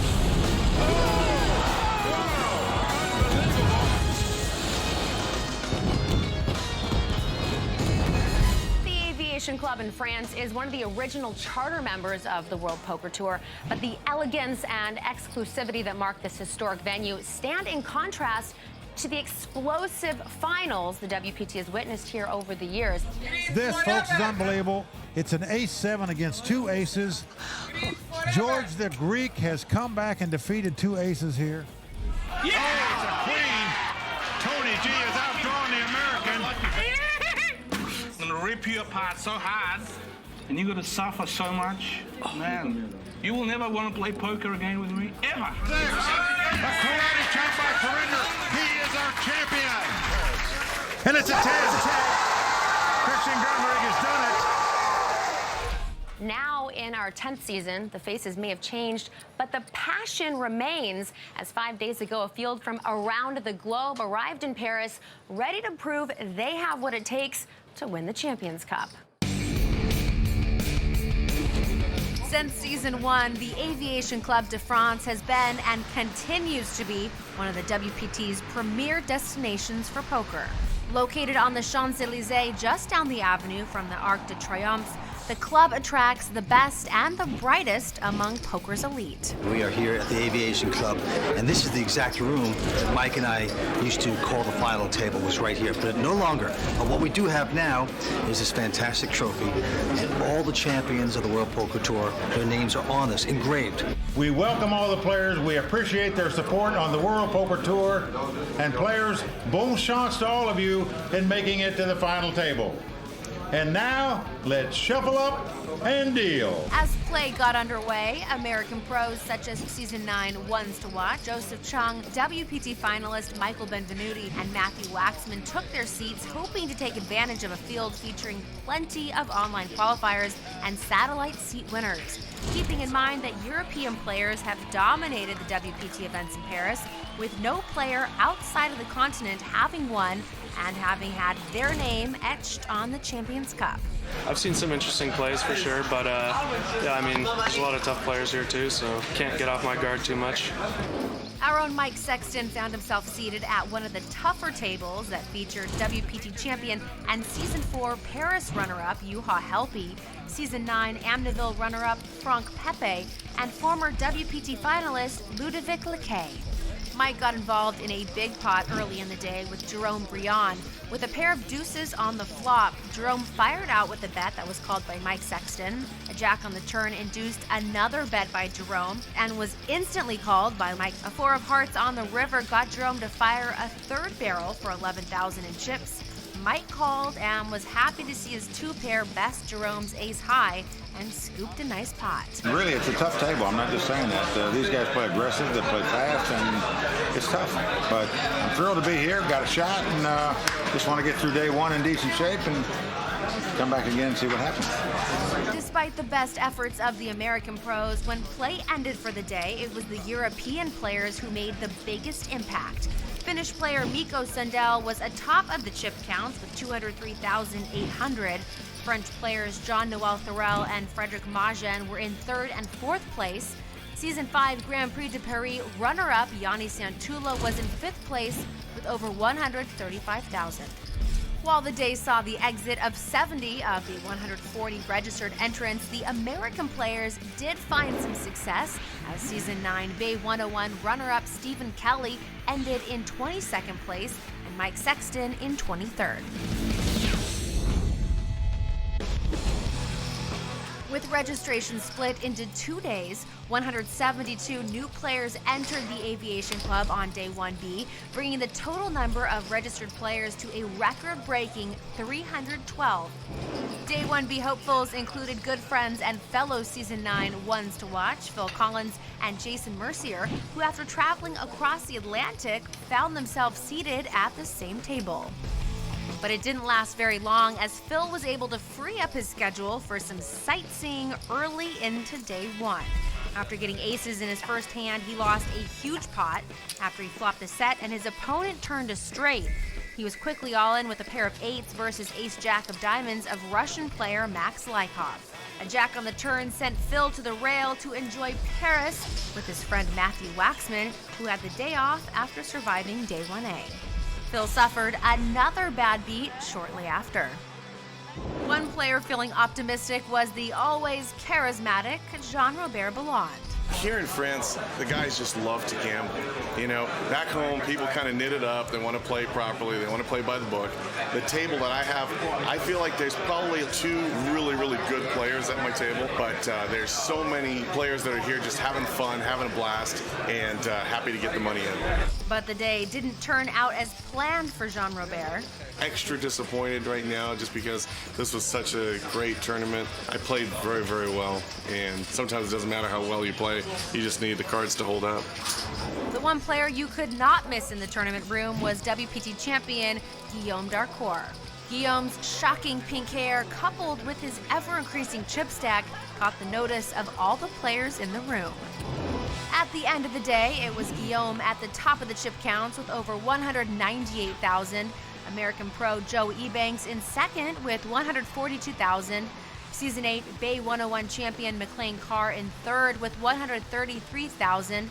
And WPT finalist Sean Kunix in sixth place with over 115,000. The combined survivors from days 1A and 1B would unite in 12 hours to battle it out on day 2. At the start of day 2, 167 players filed into the Aviation Club. With registration closed, the tournament staff announced a total prize pool of over 2.2 million euros, with first place taking home over 500,000. And the honor of having their name added to the Champions Cup, which had gotten the notice of all the players in the field, including Champions Club member Olivia Bousquet. I like that. Yeah, that's awesome. The new seating assignments put Mike Sexton right next to Season 3 Grand Prix de Paris winner Surinder Sunar. Nothing bad's happened yet. Other than I got the former champion of this tournament on my left. I call you. Well, you know exactly how to play. Mike got into trouble soon after when his pocket aces ran into his opponent's flopped flush. Mike's quick day 2 exit was quite the surprise to raw deal analyst Tony Dunst, who was still in the hunt. Mike Sexton busted? McLean Carr and day 1A chip leader Miko Sundell also found themselves at the same table, but were able to stay out of each other's way and chip up. Whenever I have a lot of chips, though, I always feel good about my chances, at that moment at least, so I'm feeling good right now. Along with Miko, fellow Finns remaining in the field included poker pros Juha Helppi and Jani Santula, both players with the rare distinction of finishing in second place at this tournament in Season 4 and Season 5. Miko Sundell's rising chip stack gave hopes that he might be the first Finn to finish first. As the row of flush girls looked on, Matthew Waxman and French pro Hugo Lemaire, seated next to each other, got into a huge hand. Matt went all in on the river with his mate straight, sending Hugo into the tank. After an agonizing moment, Hugo laid down his flop set of jacks and avoided elimination. Day 2 would mark the end of the line for players such as Juha Helppi, Tony Dunst, and Season 10 Legends of Poker finalist Jeff Vertes. Strong showings by the American and French players highlighted what was sure to be an exciting finish to this prestigious tournament. The day ended with just 61 players remaining, who would return on day 3 to play into the money. We've got a lot of surprises in store for you this year, including a new segment called WPT on the Road, a look back at some historic victories in the WPT Champions Cup moment, a fresh batch of players to follow and ones to watch, and best of all, we're expanding our coverage of the playdown and final table action to 3 full hours in order to bring you even more of the best poker on television. Preparations for the final table are being made here at the Aviation Club in France, but we still have more coverage of early tournament action here in Paris, brought to you by ClubWPT.com, so stick around.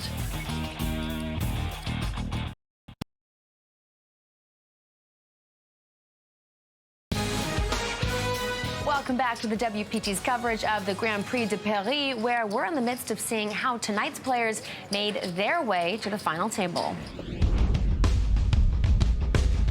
As the day started, the hopefuls in the Grand Prix de Paris were still 25 players away from the money. In a tale of 2 players, McLean Carr began at the top in 6th chip position, while French pro Hugo Lemaire was near the bottom in 49th place. These 2 players quickly headed in opposite directions. But while Hugo doubled up immediately and began to climb in the chip counts, WPT champ McLean Carr couldn't get it going and went from 6th place to busting just short of the money. Tensions ran high with 38 players remaining and the bubble about to burst. Russian player Yevgeny Zaystev led out on an all-diamond flop for 24,000. French player Christophe Lesage re-raised to 51,000, and French pro Rebecca Guerin went all in. Yevgeny quickly reshoved, putting Christophe to a decision. Kristoff folded and the remaining players turned up their hands. Rebecca turned over a 10-high flop flush, while Yevgeny turned over a flop straight flush. The room let out a gasp after seeing Rebecca's misfortune. That hand left Rebecca with only 1,000 in chips. She was all in shortly after and knocked out, becoming the unfortunate bubble girl. The remaining 36 players were guaranteed at least 11,100 euros and were still in the hunt to have their name etched on the WPT Champions Cup. With the players in the money, bust-outs began in earnest as the field rapidly shrank in size. Fellow Americans Sean Kunix and Byron Coverman battled after Sean went all in for his last 80,000 with Ace-Jack, and was called by Byron's Ace-King. Sean caught a miracle jack on the flop and was in good shape to double up. His celebration was short-lived as a queen on the river counterfeited his hand, sending Byron the pot and Sean to the rail. It was fun. Play ended for the day after WPT Amityville finalist Nesrine Quarterly knocked out Christophe Lesage in 19th place. As players bagged up their chips, American Matthew Waxman was in first place with over 1.1 million, followed closely in second by Finn Miko Sundell. Nesrine was in fourth place with 839,000, with Byron Kaverman in fifth. The final 18 would return for day 4 to play down to the final 6. After 3 days of intense poker, 18 survivors gathered around the last 2 tables to see which 6 players would make the televised final table. Good morning. Early on, things looked bleak for WPT champ Guillaume Darcourt as he lost half his stack when his pocket kings ran into the pocket aces of Andras Kovacs. Soon after, Guillaume got into another huge hand with fellow Frenchman Hugo Lemaire. Guillaume called an all-in bet with a jack-high flush draw, but was way behind Hugo's king-high flush draw. An 8 of diamonds on the river sent Hugo the pot and denied Guillaume his shot at a second WPT title. At the other table, former WPT finalist Joe Cassidy went all in pre-flop for his last 126,000. After some deliberation, Miko Sundell made the call and had Joe dominated. No help on the board sent Joe home and dimmed the American hopes for a first ever WPT Paris champion even further. Now, only Matthew Waxman and Byron Coverman were in the running to be the first to hold that honor. As the final 10 players were combined to one table, Byron Coverman knocked out Season 9 WPT Amityville finalist Nesrine Quarterly to increase his chip stack. With 7 players left but only 6 seats at the TV table, Matthew Waxman moved all in pre-flop with pocket queens and was instantly called by local player Frederick Majan holding ace-jack offsuit. Jack on the flop gave Frederick a glimmer of hope, and a miracle jack on the river saved him from the dreaded 7th place finish. I need a double up, buddy. That unfortunate honor went to Dori Yakub, who failed to improve with his queen-jack against Hugo Lemaire's pocket 5s. With Dori's elimination, the final 6 were set. Good luck, guys. Along with the 2 Americans, Matthew Waxman and Byron Coverman, there were 2 Frenchmen hoping to be the first French player to win this event since David Benjamin won it back in Season 2. That is going to do it. David has won this title. The Finn Miko Sundell, who hoped to end the streak of second-place finishes for the Finns. And rounding out the final 6 on the short stack was Swedish pro Martin Jacobson. Jacobson was the runner-up at the Season 8 WPT Venice event and had a long history of second-place finishes throughout his career. He, along with the other 5 players, had their sights on the Champions Cup and over €500,000 that comes with being the champion of the Grand Prix de Paris. As our final 6, all at their first televised WPT final, are settling into their seats, let's turn to Poker Hall of Famer Mike Sexton and our own Vince Van Patten. Guys, thoughts on tonight's table here in Paris? Well, Kimberly, we've got a terrific international lineup of young, talented players at this final table tonight. In fact, 5 out of 6 of these guys are 26 years of age or younger. We've never had an American win this WPT title in France, but tonight we've got 2 Americans at this final table. Chip leader Byron Coverman from Ohio and Matt Waxman from Florida. And Vince, I give these two guys a great shot to win tonight. Well, they are going to be tough. But Kimberly, it is good to be back in Paris. It really is. Land of Napoleon, Marie Antoinette, and lots of men that wear red pants for some reason. But it is fun. And I'll tell you something, it is a tough field. We have the two Americans. We're very proud of them. But it's going to be tough here tonight because you have a young Swede, a former cook. He is Martin Jacobson. He will be tough. Then along with him, we have a Finnish player, a part-time professional student, and a poker player, Mikko Sundell. But rounding out the field, of course, we have to have two Frenchmen. And they will be brutal. They are the crowd's favorite. They will be tough tonight. They'll be trying to make their own reign of terror on this table tonight. So, Kimberly, butter up your croissant. Let's get this going. You mean croissants? I've had about 20 this week. Oh, and Vince, by the way, I thought you were going to wear your beret tonight. Ah, the beret, yes, yes. Heads up, actually. We wear berets, yes. I'll let you off this time. All right, down on the floor, the player starting the night 5th in chips, Matthew Waxman, has some thoughts on tonight's competition. We're all really close, so anything could happen. A lot of great players. Everyone's pretty competent in tournament play, so it's anyone's game. There's going to be a lot of gambling going on. Preparations are all but complete for the final table of the Grand Prix de Paris. Shuffle Up and Deal begins right after this. As a Club WPT VIP, you get exclusive inside access to the WPT and can play for your share of more than $100,000 in monthly cash and prizes, including WPT seats. Check out ClubWPT.com. Never lose a dime playing poker. Guaranteed. Hi, everyone. Welcome back to Paris, France, and the Aviation Club de France, where we're just moments away from the start of the final table of the Grand Prix de Paris. We started 5 days ago. We've had 5 days of intense play. We're now down to our final 6 players. And Vince, as you know, we've had some great final tables in Paris in the past. Tonight should be no exception. It's going to be good, Mike. Okay, the antes are starting at 3,000. Blinds 10 and 20. Well, there you see our chip leader, Byron Coverman from Ohio. Got over $2 million in chips. 5 out of those 6 players are young pros under the age of 26 years old. 1 amateur at the table. Nice diverse group here. 2 Americans, 2 Frenchmen. All right, first to act, the Frenchman, Frederic. He's out, along with Hugo goes away. And then the American Byron, our chip leader, also folding. Okay, Martin Jacobson out as well, so it's a battle of the blinds here. Between Finnish pro Mikko Sundell, who's got a 9-6 offsuit and gonna raise it with his hand. Into Matthew Waxman from Florida. Matthew with an ace-3 of spades. Matt's a 26-year-old pro out of Parkland, Florida. Also an entrepreneur. He's gonna cap his cards.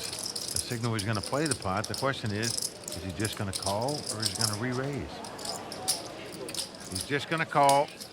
So we're gonna see a flop here. Matthew likes to say that he's the most honest poker player in the world. Well, quite a statement. Yeah. Well, flop comes Queen, Jack, 7, 2 diamonds. No help to either player. And the Finn was absolutely nothing. He's the first to act. Says he likes to skydive in his pastime. And it looks like he's doing a little diving in here, Mike, with a continuation bet, plunging away, 68 grand. Mr. Honesty looks over to his right at the Finn. Didn't hit much there. He's got one of those like 50s Bob's Big Boy style haircuts, doesn't he there, Mike? Oh, look at this, Vince. Those plaques you see, those little rectangle things are 100,000 euro chips. And he is going to raise it with no hand and no draw. Not very honest there. I love it. Just incredible on hand number 1 here.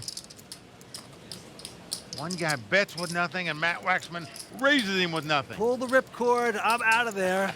Can't take the heat. And our American gonna take down our first pot. And Vince, even though Matt's starting tonight in 5th chip position, I give him a great shot to win tonight because he's the most experienced player at the table. He's been under the pressure of final tables before. He's come out on top. I like his chances. Well, I would have to agree with you. And what poise by the young American to make that kind of move. Just picking on guys here at the Aviation Club de France as we're just getting started. Well, that's why I like his chances, because he makes moves like that to take down pots. All right, Frederic Margin, our Frenchman, out. And now Hugo Lemaire, he's from these parts right here in Paris. Very young guy, has a pair of deuces. And he is going to raise it up to 45,000 to go. Byron Caverman out of Ohio folds. Martin Jacobson now with an ace, 9 of diamonds on the button. Wow, gonna let it go. Surprising. Into the fin, Miko. Looks down to the Queen Jack. Cool. Well, she had that hand last time when it came Queen Jack 7. But Oh, you gotta love this guy. Loves the action. He's gonna play. And Matthew Waxman now, our little thief there. got A7 of clubs. He's getting a great price to make this call in a three-way pot, so I can't see him going anywhere. The intensity is palpable here at the Aviation Club de France. It's very hot here. No air conditioning, I might add. And he does make the call. Yes. So here we go, three-way action here. Three tough young pros, one from France, one from Finland, one from America. And here comes the flop. Oh boy, 3 of a kind for Hugo, just like that. But Matt Waxman has flopped the nut flush draw. We could see a lot of fireworks here in Paris right now. Miko is checked. Matthew now with a big flush draw. What will he do? He checks as well. Over to the young French pros, flopped a set. He's got 3 deuces. Certain he's gonna bet. Yeah, he's sticking out a bet. Looks like 65,000. Not a big bet into a pot that's got over 150,000 in it. Miko flies away. Now the Floridian with a huge opportunity here. A huge opportunity to possibly go broke if he's not careful. That's true. Most players would check raise in this situation with the nut flush draw. But Matt's going to take the conservative approach and just call. Well, I was going to see if he could just pull off one of these clubs and get lucky. Or not, we will see. But he gets the club. King of clubs comes off. Matt has the best hand possible, the ace high flush. Action's on him. He's going to check. I'm just setting the trap for the Frenchman. 3 of a kind. Wow. He's going to check trips. Good slow down. Well, that's incredible. And now another club comes off. So this is not a good card for Matt. Oh, that could slow down his action. Now what will he do? Well, he has the best hand possible. The ace high flush. He's going to check it. And right behind him, the young Frenchman checks his set. You call? Nope. You call river? Probably not. All right. Matt Waxman going to win this pot. You should have said yes. You would have tilted me. Well, just incredible. The Frenchman lost no more money on that hand than he did. Flopped a set, though. No, you didn't. Show the card. Prove it. Okay, show the card. You did not flop a set. See? Oh, my God. You sicko. Oh. So the guy that calls himself the most honest man in poker, getting off to a great start here in Paris. It's very international field. You got 2 Europeans, Martin and Miko, 2 Frenchmen and 2 Americans. So it's actually a nice little balance there. And obviously the Americans are the favorite. No Americans ever won this tournament. He has done it. He is our champion. Now I have to win. It would be amazing to be the first American to win this tournament. Yes, that would be a huge accomplishment. Well, no American has ever won a WPT event here in Paris, but I happened to win the biggest event prior to the World Poker Tour back in 2000 when I won the Eurofinals of poker here. But still, we've had a couple guys come close. Eric Lingren, Alan Cunningham, Alan Gehring all came close, but no American has won a WPT event here in Paris. Could it happen tonight? Well, our American Byron Caverman right now has that opportunity. He's from Ohio. He's got a 9-7 of spades, and he's going to raise to 48,000. To Martin Jacobson, who's from Stockholm, Sweden. He goes away. Over to the Finnish pro, Mikko Sundell. He's in the big blind. He's got Queen 4 of hearts. This guy loves to gamble. And now also, he would be the first Finn to ever win if he should win in Paris. So something to brag about and shoot for. And now he has called this. Had a couple Finnish guys come second in this tournament. They haven't won either. All right, here comes the flop. 6-6-3. Absolutely nothing to either one of these human beings. And Miko is going to check. Byron, who used to play soccer in college. Had a great year already. Actually won over $500,000 playing poker this year so far. Hits nothing on that flop. Does he have the goal to bet? It's the kind of textured flop that you're going to make a continuation bet on, and that's what he's doing. Yep, $52,000 into the fin. Miko, only 25 years old. Look at this, Vince. He has nothing. No hand, no draw. Yet he is going to check raise here. No, come on. It's incredible poker we're seeing in Paris here tonight, folks. Very daring move back into Byron's face. Made it 143,000 to go. Skydive with this guy. He'd hit the propeller. This is out of control. Oh, boy. You better have your reserve chute on when you play this guy, I'll tell you. Now, Byron has nothing here. Oh, boy. Yet he has not mucked this hand yet. Breaking out in a rash. Maybe suspecting some larceny by the fin. And he's going to have to give it up. Great play by the Finnish pro there to take down that pot. Check raising with air. Absolutely no emotion by the Finn. Could he be the first Finn to ever win this event? We will see. 6 players remain.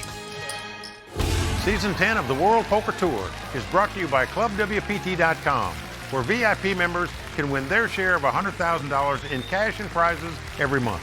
ClubWPT.com. Never lose a dime playing poker, guaranteed. Welcome back to the World Poker Tour. You're watching the final table of the Grand Prix de Paris, brought to you by ClubWPT.com. We started this tournament with 312 entries, and 63 of those players got in by winning a satellite. That's right, and if you don't know what a satellite is a smaller buy-in tournament, and if you win that, you get into a big WPT tournament. And I have to say, one of the greatest places to play a satellite would be on our Season 10 sponsor, ClubWPT.com. But ClubWPT.com is so much more than that. It's a fun, safe, legal place to play online poker. And for just $19.95 a month, you can become a VIP member, which means you can play all the tournaments you want and enjoy VIP benefits as well. And as Vince said, you can also win seats out here on the World Poker Tour, where you could be playing for millions of dollars. That is true, and like we say, never lose a dime playing poker, guaranteed on ClubWPT.com. Well, there you see the chip counts. 5 of these guys virtually tied for the lead here at this table. Only one short stack there, Martin Jacobson, the Swedish pro, but everybody else got about equal chips. All right, back to the action. The American folds, and now the Swede. Martin won't play. Mikko Sundell from Finland. He looks down at the ace-deuce offsuit. That's good enough for him to raise it. Makes it 50,000 to go. Matthew Waxman, look at this. Picks up 2 kings, the Cowboys. With the button. Mr. Bob's big boy in control here as he caps his cards. Yeah, you know he's going to 3-bet this. To be in Paris, playing for millions, picking up kings on the Champs-Élysées. What a life. And he is going to raise it. Makes it 118,000 to go. And now Frederic on his left, peeks down his cards. Ooh la la, won't play that. Hugo, the other Frenchman, won't play. Back around to Miko. This is a pretty easy laydown, I think. You raise with the ace high, but when you get re-raised, you just don't want to come into a pot with an ace and a baby card, especially if they're offsuit. He's from Finland. He jumps out of planes. He doesn't care. He gambles. Oh, boy. He's called this, Mike. Well, he's called it. I don't like to play because he's out of position. Doesn't have a hand, but we've seen him win pots without hand so far. All you got to do is flop. Here we go. He is an action man. Boy, you're right. Come King 10-4 with 2 clubs. There's 3 of a kind there for Matt Waxman with the kings. Nothing hitting for the Finn, and he has checked it. Matt is loving it here. He's flopped the best hand possible. Well, Matt obviously has to bet this hand. In case your opponent's got ace-queen or ace-jack, something like that. You can't give him a free card to beat you here, so he is going to bet. And he's just going to hope this Finnish pro makes some kind of move at this pot. Yeah, he's bet 120,000. You can just hear Matt saying to himself, please raise me, raise me, raise me. Oh, no. The Finnish guy releases his hand. He's going to escape from that pit. And with that pot, Matt Waxman, the 26-year-old pro out of Florida, takes the chip lead at this final table. Says he's the most honest poker player in the world. I just don't get it.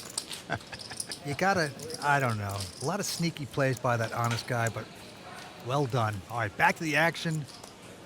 Action's on Matthew. And got the 8 deuce offsuit going to fold here. He says he learned how to play poker during study hall in high school. Matthew did. It paid off. Shows you what kids are learning these days. All right, a lot of folds around to Martin Jacobson. Well, Martin hadn't played a hand yet, and here he's got an 8-3, and he's going to limp in the small blind. Miko with the jack deuce of diamonds, happy to see a free flop here. With just a jack deuce. So the battle of the blinds, and we are flopping.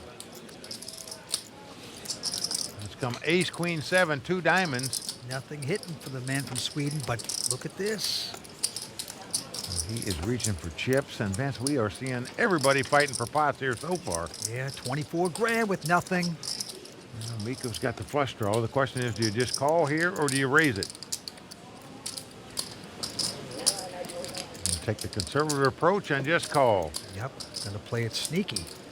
Here we go with the turn card. 10 of clubs. That'll help to either player, other than the fact it gives Miko a gut shot straight draw. Martin's hand just keeps getting worse and worse, and he checks. And it's gone check, check. Miko happy to draw free to the flush and the straight. And now a queen comes off, so the board pairs queens. Action again on the man with no hand from Stockholm. Does he have the guts to bet? Seems like he's getting some chips out, Mike. Oh, just incredible. Take your hat off to this young Swede. Oh. He is trying to win this pot. 57 grand. Now look at this. Miko has nothing here. He's got a jack high. He missed his draw, but he's not missing out on grabbing some chips. And he can't call here, folks. He's got to come over the top to play it. He's doing it. He's doing it. Just an incredible play by the Swede, and a more incredible play by the Finn. You're right. You're right. Guys with absolutely nothing are taking control of the hand. Miko Sundell is going to win the hand. Well, Vince, I'm already become a fan of this Miko Sundell. I can tell you that. This guy's come to play. He has guts and poise, and he is doing well right now. Well, we're always trying some new things out here in the WPT, and in Season 10, it's no exception. That's right. We're going to do On the Road, and that's what it's like to travel the tour behind the scenes on the World Poker Tour. Check it out.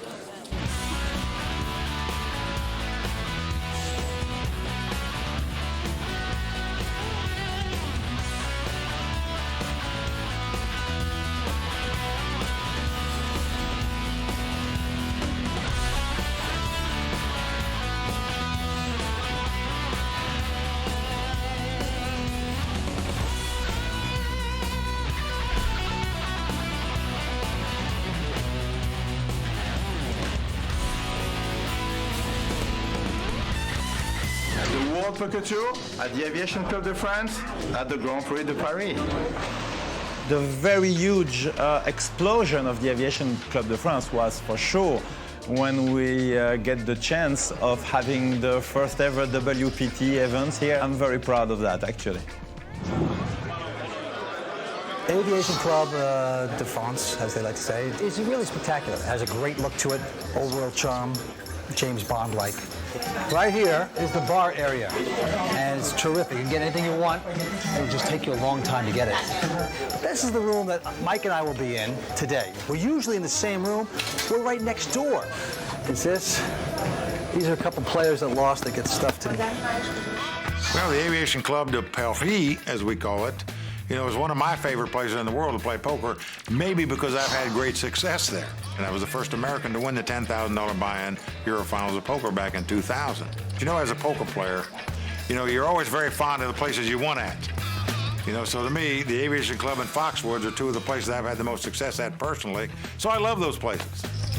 If you got broke in a certain place, you hate the place.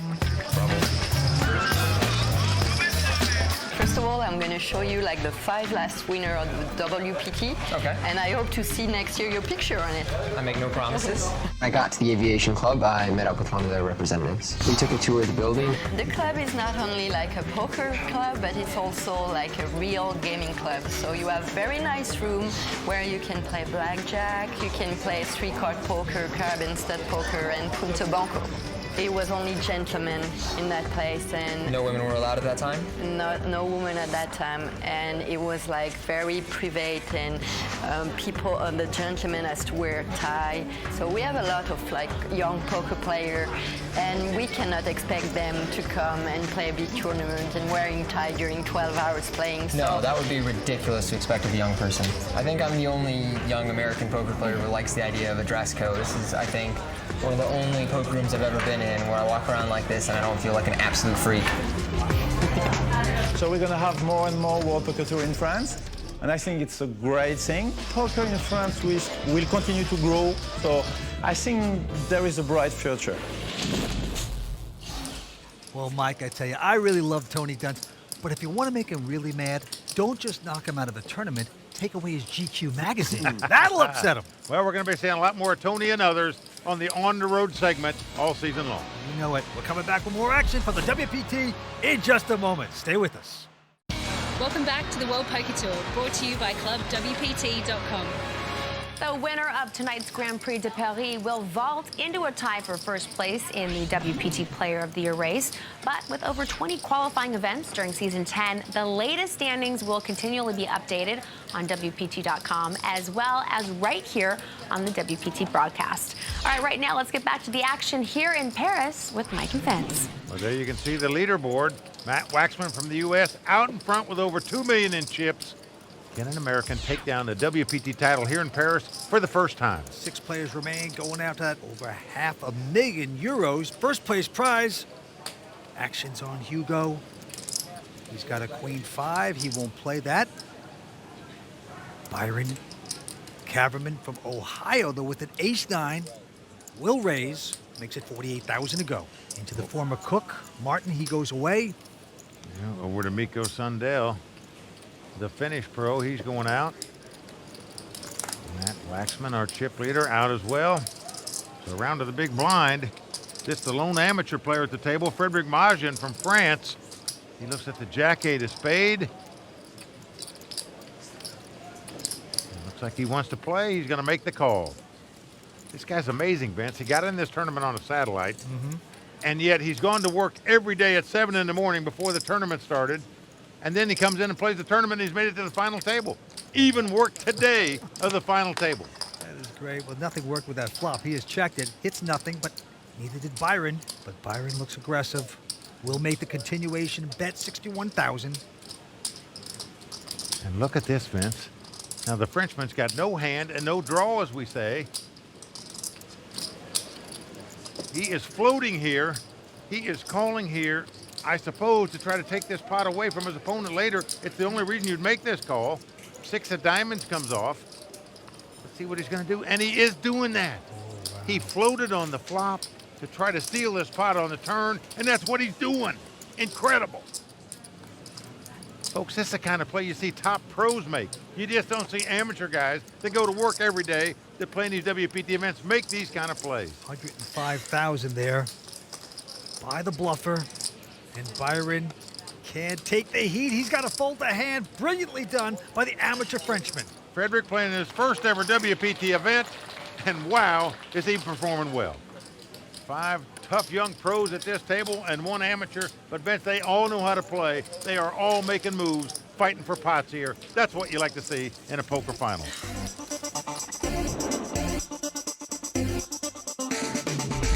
I got started playing poker after watching it on TV back in the days where they used to show WPT episodes. I started playing poker because I was watching the WPT show in France, and I just tried to play it and went well, so I played it. I learned with my parents and brother watching WPT on Canal+. Et c'est peut-être parce qu'il a cet esprit-là qu'il appelle les belles cartes. Quelle finale! Wow! Quelle finale! I look at it, I like it, and I play a few rounds during 1 week. I win a lot of money. I had a very great night and I enjoy and I came back. Oh, Mike, think about the lives we ruined. Oh, so many guys learn how to play poker watching the World Poker Tour over here in Europe. Incredible. Now they are playing for €500,000. That's about 700,000 in U.S. Action right back on the Frenchman. He folds his hand. Hugo also going away. And Byron Caverman now with a King-9. Studied psychology in college. He's raised to 48,000. Now the former cook, Martin Jacobson, picks up an ace-jack. He's on the short stack. He might well opt to go with this hand, Vince. All in. And he's done it. He's gone all in here. How much you play? Started with 1.6. 1.6? Yeah. Well, look at this. The Finn has picked up a real hand, pair of jacks. Well, incredible. He's made the call. He doesn't re-raise because just in case Byron had a monster hand here in this spot and would come back over the top of him, he might lay the jacks down. But as it is, Byron has nothing, gets out of the way. So does Matthew. What do you had? Had you ace? Nah. Damn. Had a king blocker. Is that? And we have a showdown Straight here blocker. between the cook and the Finn. So Martin Jacobson, who has finished second before in a WPT event, he did that in Venice. But if he wants to stay alive tonight here, he's going to have to get very lucky. Good. Good. Now flop comes 8-6-3. No help at all for the Swedish pro. Ace of hearts. One time. Now when the cook is begging for an ace of hearts, he needs a luck and didn't get it there. 10 of diamonds. So we're down to the river card. The 24-year-old Swede needs to catch an ace on the river to stay alive. Otherwise, he'll be out in sixth place. Can he get the dream card? We will see. What's it going to be? Well, it's a king. So that's going to do it for the young Swede. Martin Jacobson going to be out in sixth place. The former cook has to say goodnight. He picks up about 110,000 U.S. Not too bad. And we're down to 5. So with that pot, Mikko Sundell taking the chip lead here. He's been very impressive so far tonight. We've seen him check raise with no hand on the river. We've seen him bet with no hand on the river to win these pots. Really playing well so far. Well, I'm very impressed by Matthew Waxman. He says he's the most honest guy in poker. I don't believe him anymore. This guy, all he does is bluff. He shoves his chips around. He is very tough. All these players playing great tonight. The question is, Vince, can the Finn finish the job? We will see. He's the chip leader. It's down to 2 Americans, 2 Frenchmen, and the Finn, who has the chip lead, who will take down this title and the 500,000 euros that go with it. Back to you, Kimberly. Well, the Finn could finish the job, but I still think it's anyone's title to take. Thanks, guys. Join us next time as WPT's coverage of the Grand Prix de Paris continues. Until then, for Mike Sexton, Vince Van Patten, Tony Dunst, the Royal Flush Girls, and the entire WPT team, I'm Kimberly Lansing saying thanks for watching. The World Poker Tour is brought to you by ClubWPT.com. Never lose a dime playing poker. Guaranteed. On the Champs-Elysees, over €500,000 are up for grabs as continuing coverage of the Grand Prix de Paris starts now only on the WPT.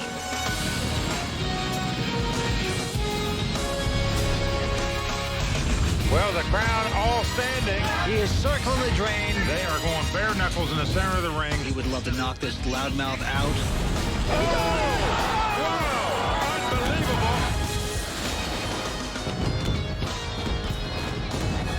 Welcome back to the Aviation Club in France for WPT's coverage of the Grand Prix de Paris. We're midway through the final table of our first European Tour stop of Season 10, and we turn now to our own Mike Sexton and Vince Van Patten. Mike, Vince, what do you make of what we've seen so far at this final table? Well, Kimberly, right now, the guy from Finland is out in front. Mikko Sundell, he's got about 2.4 million in chips. He's already knocked out the other Scandinavian at the final table, Swedish pro Martin Jacobson, who went out in sixth place. Now Mikko is hoping to be the first Finn to capture the title here in Paris. Finnish pros Juha Helppi and Jani Santula both finished in second place here in past WPT events at the Aviation Club. But we've got 2 Americans and 2 French at this table also. And Vince, even though the Americans haven't done a lot so far, I still like their chances to win this tournament. Well, it's pretty impressive. The Americans hanging around here in Paris. One American, Byron Carverman, has been biding his time, but the other American, Matthew Waxman, has been mixing it up here. Now, he is the self-proclaimed most honest man in poker. You know, he might be in real life, but not at the poker table. This guy loves the bluff, and he is tough. You can't count out the Americans, Mike. But the two Frenchmen and the Finn, anything can happen in the land of crepes. We will see. Back to you, Kimberly. You're making me hungry. All right, thanks, guys. Over €500,000, the WPT Champions Cup, and national pride all on the line. So let's get back to the game. Current chip leader is Mikko Sundell from Finland, but everybody else has got at least 1.3 million in chips, so certainly the title is up for grabs. And he's a 5,000 blinds, a 15 and 30,000. First to act is Mikko. Likes to skydive in his pastime. And this time he's got a pair of threes and it's gonna raise. Makes it 70,000 to go. And Matt Waxman out. And round to the French amateur player, Frederic Margin, he's out as well. But the other Frenchman, Hugo Lemaire, young tough pro, has picked up 2 queens. He's going to try to punish his man. He has raised to 205,000 to go. The American from Ohio, Byron Carverman, goes away. Well, we know Mikko doesn't like to throw hands away, and certainly looks like he's going to make this call in hopes to hit a 3 where he could bust the young Frenchman. You know, here's the flop. Now flop comes Jack 9 deuce. No help to the Finn, who has just a pair of threes. Look at this. Hugo is going to check the 2 queens, but the Finn not falling into that trap. He checks right behind him. Now the 4 spade comes off. This gives Mikko a flush draw. Pretty bad one, but the over pair of Hugo is going to bet 220,000. Call. Wow. He's going for the investment, makes the call. Well, Mikko is calling here because his opponent didn't bet on the flop. He's putting him on something like ace king or ace queen maybe, where he thinks the 3s are the best hand. Now the board pairs jacks. Not helping the Finn, and the Frenchman again looks like he's getting chips out to bet. Well, those plaques you see are 100,000 each. So there you see the bet, 350,000. Substantial bet. Well, essentially, all you can beat is a bluff here with 2 3s. But the way the hand was played, the Finn may fall in this trap, thinking his opponent's got something like ace king, ace queen, and he has made the call, and it's going to cost him.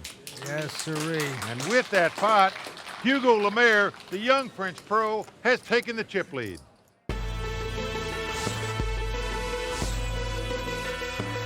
As a French player, I feel confident. That's how you should feel when you start a final table.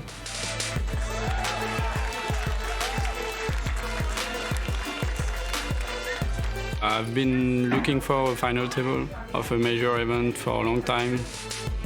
I've been close to it many times, but it's my first final table for a major event, and it would mean a lot to win this.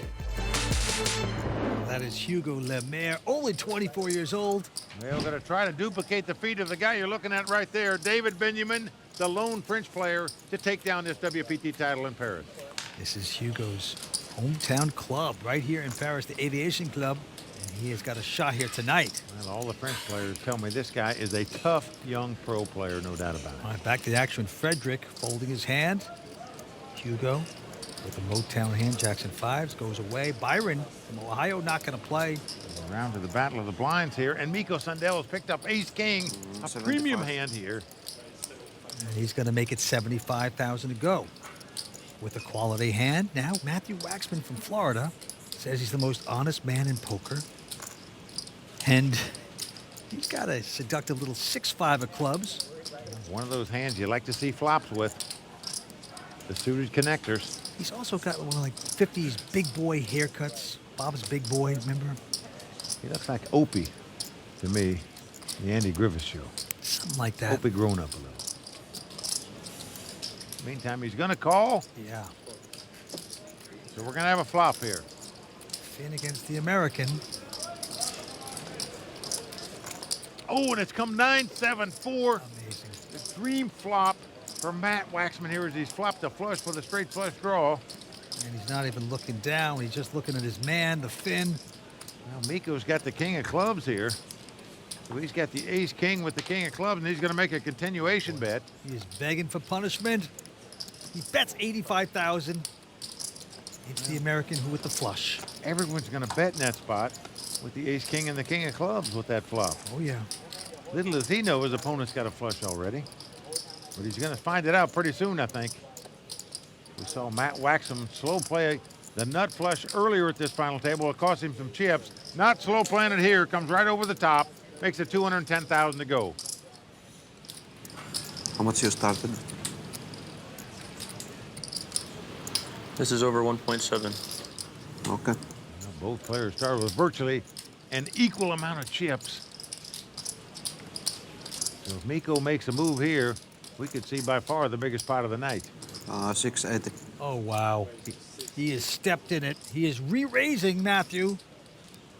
He's going up to 680,000. I think Matt's going to ship it right here. All in. And that's what he's done. He has gone all in, and Mikko has made the call. Mikko in dire straits right now. Must catch a club that's not the 3 of clubs or the 8 of clubs, because that would give Matt a straight flush. Well, you know, the bravery of Mikko throughout this contest has been amazing. He's an impeccable poker player, but this time might have overstepped his boundaries. This is the biggest pot of the tournament so far. Here comes 4th Street. 7 of diamonds on the turn. Does not help Mikko. We are down to the river. Mikko Sundell must catch a club that's not the 3 of clubs or the 8 of clubs. Otherwise, the American will become the new chip leader, and Mikko will be crushed. It's a 3 of He's diamonds. done it. So Matt Waxman is going to win the biggest pot of the night so far here in Paris. This is 1.4. And he is the dominating chip leader right now. 1.8559. A huge double up by American Matt Waxman, and of course Mikko hanging on by a thread. The game has now changed. Coming up, Tony Dunst with a new edition of The Raw Deal and a special edition of Ones to Watch when the WPT's coverage of the Grand Prix de Paris continues. Season 10 of the World Poker Tour is brought to you by ClubWPT.com, where VIP members can win their share of $100,000 in cash and prizes every month. ClubWPT.com. Never lose a dime playing poker, guaranteed. Welcome back to the World Poker Tour, where we just saw American Matt Waxman make a huge double up through Mikko Sundell, who's left hanging on by a thread. I think it's a good bet to say that Mikko's going to be going all in any minute now. Let's get down to the table. So just like that, the Finn, who was the chip leader a moment ago, now on the verge of being eliminated in 5th place. Well, he played fast, didn't get lucky. He's probably going to regret that one. Well, in my view, he overplayed the last 2 hands, the 2 3s and the ace-king, and it cost him all his chips. Well, he's down to 32,000 euros, something like that. But the action first goes to the Frenchman, Hugo Lemaire. He flies away. Now Byron Kaverman from Ohio started out as our chip leader here tonight. He's got ace-jack of hearts. Makes it 60,000 to go. Mikko, who hasn't even got the size of the big blind, going to make the call here. Yeah. Get king 6 of diamonds. I don't blame him for getting it all in here. Matthew out. Frederick Margin, who's in the big blind, looks like he's going to call with the 7-3. Well, not going to cost him much. Getting a good price here, as we say, to make the call, so he does so. Yeah.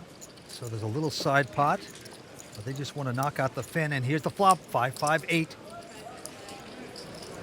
Doesn't help Mikko. Right now, Byron out in front still with his ace high. And the American's gonna bet, and Frederick goes out. So it's 2-way action, and Mikko Sundell, the skydiver, not looking good right here. Now needs to catch a king or a 6, 2 running diamonds or 2 running cards to make a straight. Otherwise, the former chip leader is gonna be out in 5th place.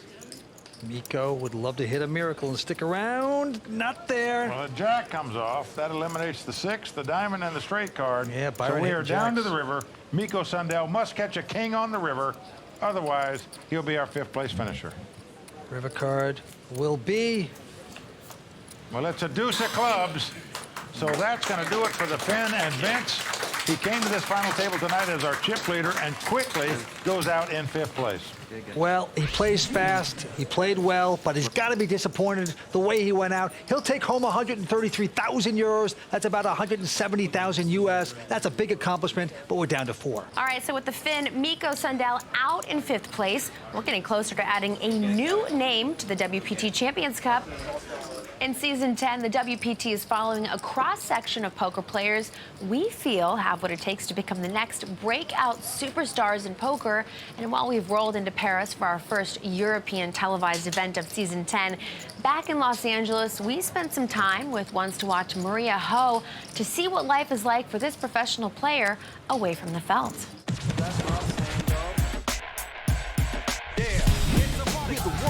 I love the grind. I'm a sick degenerate. I made it to the final table. I'm a Ones to Watch, so that should be interesting. No. I think this year is my year.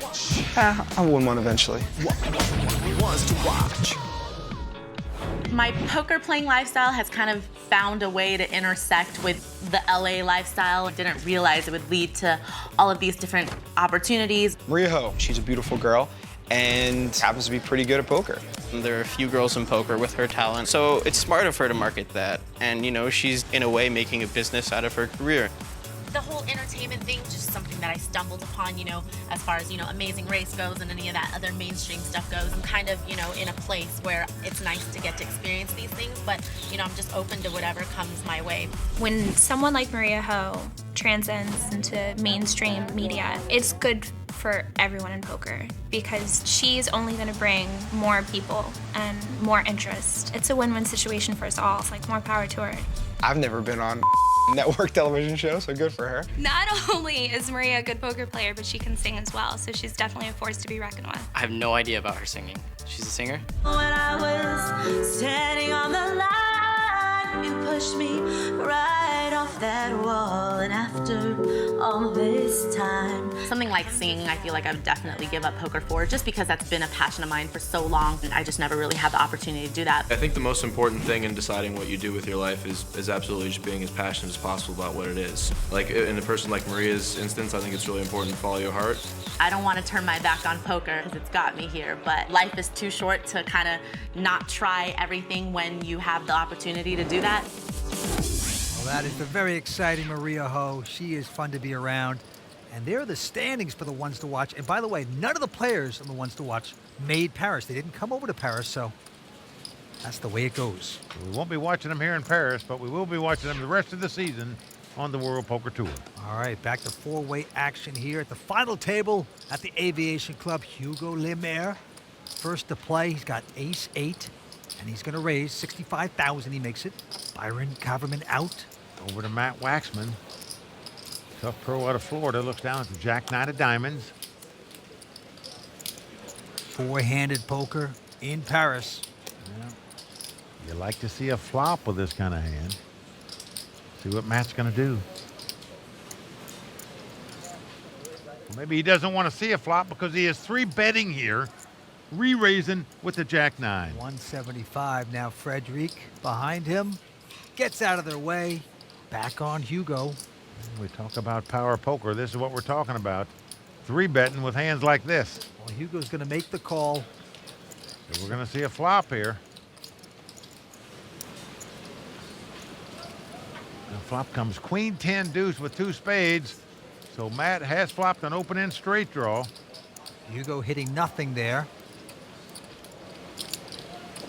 How much pressure can you take here when the man 3-bet you now leads out and bets on the flop? Yep, a bet's $130,000 into the young man who, this is his club. This is his hometown club, the Aviation Club. He wants to show off for his friends, take down the big money, and he's going to re-raise with just ace-high. It's just incredible how many real poker plays we've seen at this final table. And folks, when I talk about a real poker play, I'm talking about making a raise or betting a hand with no hand and no draw. But you can't push around big boy. He's calling this. Well, he's called with the open-end straight draw. And I can assure you, Hugo does not like that. 6 of spade on the turn. Neither player going to be happy to see that card because neither have a spade in their hand. No, and look at this. They both look at each other a little desperate. Which more desperate man will have the gall to bet? Look at this. Matt Waxman with just the jack high is going to bet $275,000 here. Now, to me, this is like a defensive bet. And there you see the quizzical look of Hugo Lemaire, wondering why the guy's bet now. Wow. I raised him on the flop. Why is he leading out in the turn? But his problem is he has nothing here. And he looks puzzled.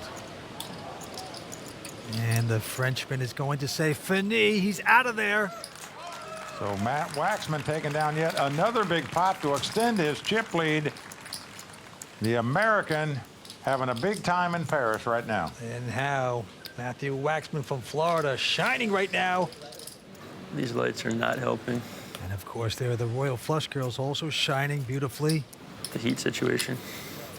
You know, Matt complained a little bit how hot the lights are. It is very hot in Paris here tonight, folks. Let me tell you something. That room these players are in, it is extremely hot. You're going to have to be extremely mentally tough to survive this final table, not only as a poker player, but to survive the heat. All right, back to the action. Frederick has folded. Hugo has raised with the pair of nines to 65,000. Byron, with just king five, is going to get tricky here, it looks like, with a re-raise. I just saw his fellow American Yeah. get re-raised and then bet to win the pot. So he's going to try to 3-bet to win it right here with just a king six offsuit. But Matthew behind them picks up ace queen. Pretty solid, but it's been raised and re-raised. He's got nothing invested in this pot. And as you said, it's been raised and re-raised. Many players would just muck the ace queen here. Why get involved? But that's not the style of Matt Waxman. He likes to get involved.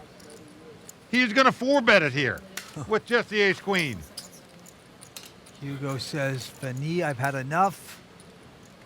And Byron also going to fold his hand. So everything going right for the American. Matthew Waxman from Parkland, Florida. He is our chip leader, taking down another pot. Hello. Bonjour. People ask me like what I think of their poker game. I might just tell them it's not that great. I need the ace, right? The ace. Yeah, but I want the ace to come up. no good ace. I don't mean anything mean by it. Don't do that. I don't care. I'm very honest, and if anyone asks me a question, I'll always tell them the truth. I would have called. I would have called it. I told them I would have called it. Almost to a fault sometimes. I could be lying though. Well, I sure wouldn't lie to her, would you? No, maybe he tells the truth everywhere, but at the poker table, this guy is a bluffer. He's a liar, and that's why he's so good. Back to the game we go. First to act is going to be Hugo. He's picked up a nice ace-10. Very strong hand in a four-handed poker game. Certainly everybody going to raise with that hand. Hugo does so. Makes it 65,000. Now Byron quickly folds a pair of threes. Oh, and Matt Waxman picking up 2 jacks. Another big hand for him. Yes, it is. He's earned so many of his pots here tonight, though. Check raising with air, betting with jack highs. But here he's got the real deal, the 2 jacks, and he's going to 3-bet it to 170,000. Frederick. He's the amateur French player that's gone to work every day this week. Still here with 4 players left. Incredible. He folds his hand, and Hugo needs to see this flop. He is called. Ace-10 up against a pair of jacks. Oh, wow. 3 tens just like that, Mike. Well, this is just what Hugo's looking for. And Matt's going to check his 2 jacks. Hugo with an opportunity. You know what? He's going to dig the hole, put the branches, the twigs over it, wait for the sucker to fall in. Well, the sucker now has 2 jacks and an open-end straight draw, as you call him. He'd have to think he's got the best hand right here after his opponent checks on the flop. So he's getting out some betting chips. And you're right, Vince. He could fall into a big trap right here. Well, he's bet 155,000. Is this Paparini time? He just calls with the 3 tens. I am puzzled by that. Now that's the time you got to come back over the top. In case your opponent's got a jack, you'd be afraid a straight card would come off, maybe. Maybe he'll hit a full house. And there it is. The king comes off. Oh, man. So 4 cards straight on the board, and Matt Waxman, who's in dire straits on the flop, now has the best hand with the straight. Complete debacle there for the Frenchman. You know, sometimes, Vince, you can slow play yourself into oblivion, and that's what the Frenchman's done here. Didn't bet the flop, didn't raise on the turn. He no longer has the best hand. The question is he going to pay off this bet? Well, Waxman has bet 280,000. Well, frustration on the Frenchman right now. You can see that. He's saying, you got to be kidding me. I slowed this, played this hand. This guy's got a jack in his hand, and I've now gotten beat. You try so hard to trap a guy, and sometimes that trap just backfires. But it's a curiosity call. Yep, gonna make the call with the 3-10s. And just doesn't want to let the hand go. Just feeling woozy right now. Yeah, don't want to show it either. Matt Waxman is a one-man wrecking crew. Just rolling down the Champs-Elysees here tonight, Mike. He's the Eiffel Tower of this game, Vince. No doubt about that. Matt Waxman taking down yet another pot to yet increase his chip lead. And that pot put a stinging blow on the young Frenchman. Coming up, no holds barred commentary on tonight's play with Tony Dunst and the Raw Deal, plus a new segment for season 10 on the road that gives you behind the scenes access to the World Poker Tour and this week's Champions Cup moment as the Grand Prix de Paris continues right after this. Welcome back to the World Poker Tour, brought to you by ClubWPT.com. Well, I can tell you, if you're a poker player, at some point in your life, you got to come to the Aviation Club de France and play some poker. Best location of any poker room in the world, that's for sure. Smack dab in the middle of the Champs-Elysees. Well, it reeks of class and fun. It just makes you want to play poker. And right now, four-handed action. Yep, 2 Americans, 2 Frenchmen fighting it out for this title. But right now, Matt Waxman with the big chip lead. He's got nearly $6 million. Nobody else has $2 million. Incredible. Back to the table we go. Now, no American has ever won this WPT title here in Paris. Only one Frenchman has, David Benjamin. One of these guys looking to add their name to the WPT Champions Cup. Hugo has folded, and now Byron Kaverman.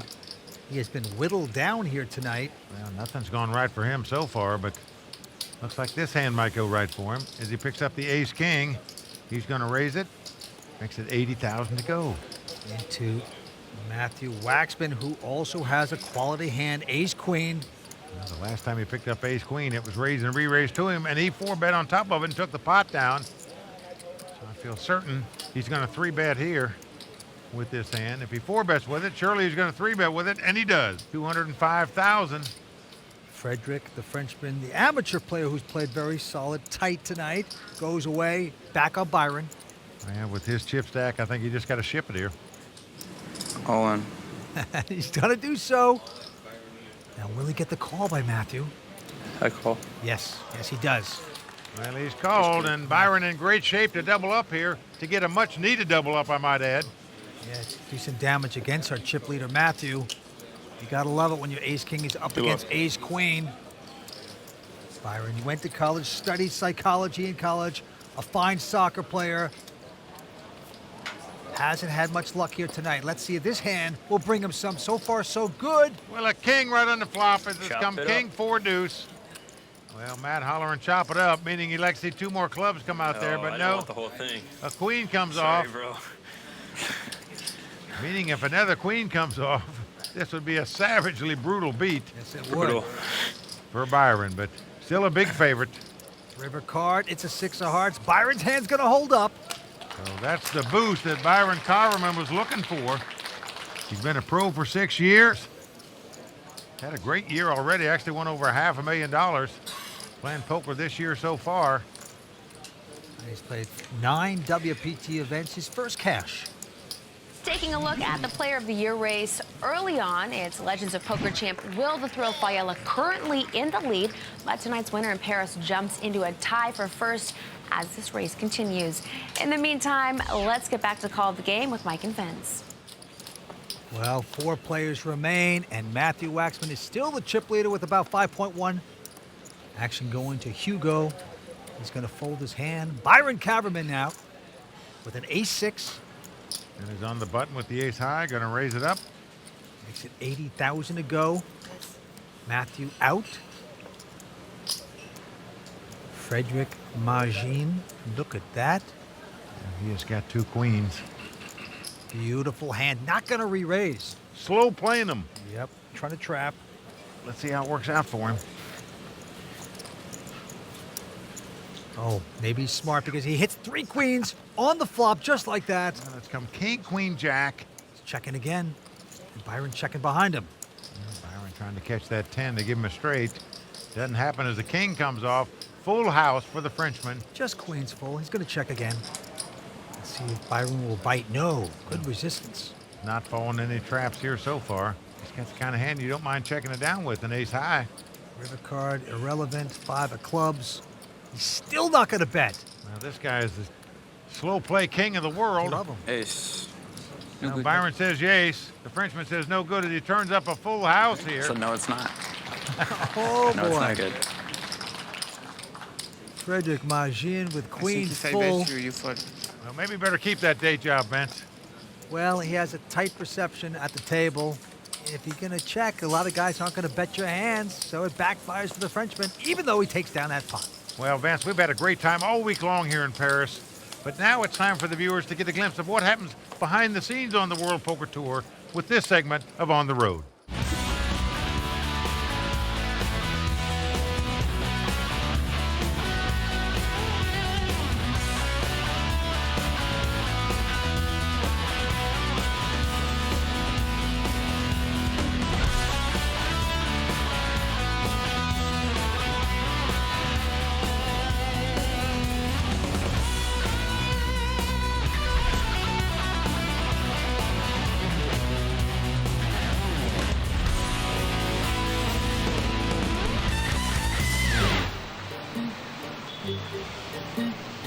Okay, I'm outside of the Aviation Club.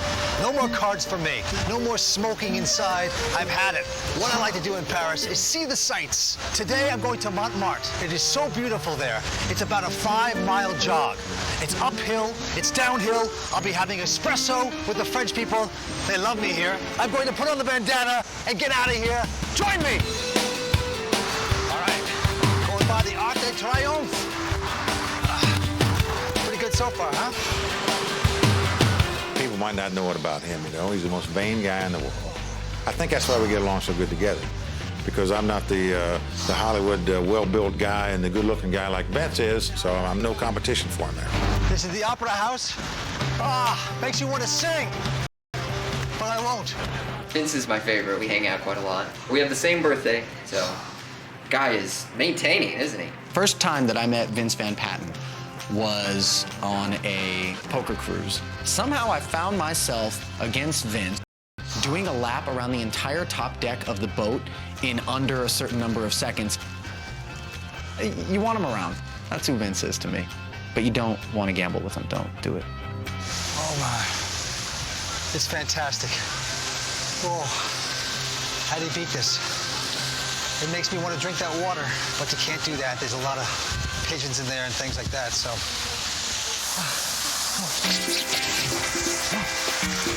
Vince, he lives life by, how do you say it? The seat of his pants?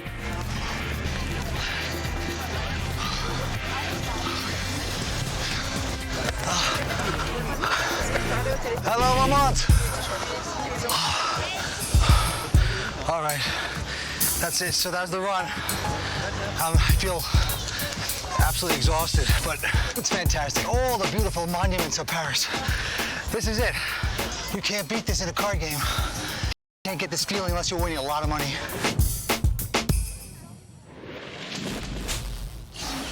Oh, Vince, I got to tell you, you must think you're the Rocky of Paris or something, but you were moving a little slow up those steps. Oh, boy, I've seen glaciers move faster than me. Why didn't you tell me, anyone? But it was uphill. Well, you might not have been moving too fast, but I'll tell you, the action here in Paris is fast and furious. 4 players left. We'll be right back with more on the World Poker Tour. Welcome back to the Grand Prix de Paris, brought to you by ClubWPT.com. This is the second tournament in the historic 10th season of the WPT. The name and the winning hand of whoever takes down tonight's title will be added to the WPT Champions Cup. If you dream of playing in a WPT event or even just want to hone your game, check out ClubWPT.com. Ask any pro and they'll tell you the best way to improve your game is to play as much as possible. At Club WPT, for only $19.95 a month, you too can become a VIP member. This means you get great VIP benefits and you can play in as many tournaments as you want. Plus, you can even win a seat into a WPT live tournament. So check it out for yourself on ClubWPT.com and never lose a dime playing poker, guaranteed. All right, it looks like the final table action is ready to start back up. So I'll hand it over to Mike and Vince to check the standings and get back to the game. Well, current chip leader is Matt Waxman out of Florida, sitting with over $5.2 million in chips. Byron Carriman in second place now, so the two Americans out in front with 4 players left. The winner is going to take home 500,000 euros. That's approximately about 700,000 US. Huge payday here for someone in Paris. All right, Matthew first to act. He's got a king 9, going to get aggressive with it. Makes it 85,000 to go. Now the amateur French player at the table going out, and now the young pro French player out as well. Around to the other American, Byron, and look at this. He's got a nice ace-jack. He just calls with it, though. Does not 3-bet with it. Wants to camouflage the strength of his hand a little bit, I guess. Let's see if that works. Oh, he hits a jack just like that. Byron out in front, but he's going to check. Byron's got top pair, top kicker, and checks. Matt Waxman with the gut shot, straight draw, checks right behind him. Now a 9 comes off, so Byron still well out in front with the 2 jacks. Matthew with a pair of 9s now as well. Again, Byron checks top pair and top kicker. I guess he figures Matthew plays so fast, but this time he slows down and he's checking. Oh, gee. Talk about running good. It comes 9-9. He's made 3 9s to make the best hand here. Byron just fell into this, and now he's doing the wrong thing. Well, he was going to check raise on the flop, maybe check raise on the turn. Sure. Now he's going to lead out on the river, and now he's beat. 155 going into the Matt Kitty.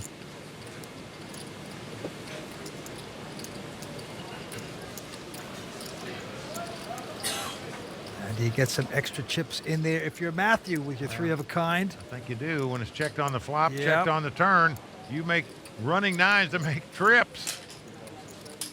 He makes it 355 to go. And now poor Byron. What do you do here? Can you possibly give this up and just say, well played? All you can beat is a bluff, essentially, but he's going to make the call. King 9. He's not going to like it as his opponent turns up 3 9s. Oh, boy. And the one American Matthew lambasting his friend. That has got to hurt. This is no game for the soft. Season 10 has seen the introduction of the WPT Champions Cup, a perpetual trophy that enshrines the victory of every WPT champion. And all season long, we'll celebrate those winners with a short look back called the Champions Cup moment. Here we go to the river. Who's going to get lucky? It's hard. It is over. Wow. Oh, my God. Perhaps the greatest battle in WPT history took place at the Grand Prix de Paris in Season 3, as Australian pro Tony G unleashed a withering psychological attack upon his opponents, the likes of which had never been seen. I'm gonna take everything you have. Everything. It came down to the menacing Australian and a soft-spoken Englishman named Surrender Sunar. Bye-bye. Rip you apart so hard. The verbal venom continues from Tony G. He's the devil. And you're gonna suffer so much. Man. Tony G's unsportsmanlike behavior had brought the Brit the rare support of the French crowd. This guy is just gonna knuckle me up. As Sunar remained composed in the face of Tony G's unrelenting verbal assault, but unable to break the Englishman. Tony was the one to lose his composure, making bad call after bad call. In the end, Surrender Sunar survived the Aussie's verbal assault to claim victory in Paris and etch no more a deserving name upon the WPT Champions Cup. What a battle we've witnessed tonight here in Paris. Well, that was one of the epic battles of all time on the World Poker Tour. But Vince, as you know, pros are out here trying to make money, but money comes and goes. But having your name etched on that Champions Cup, it's there forever.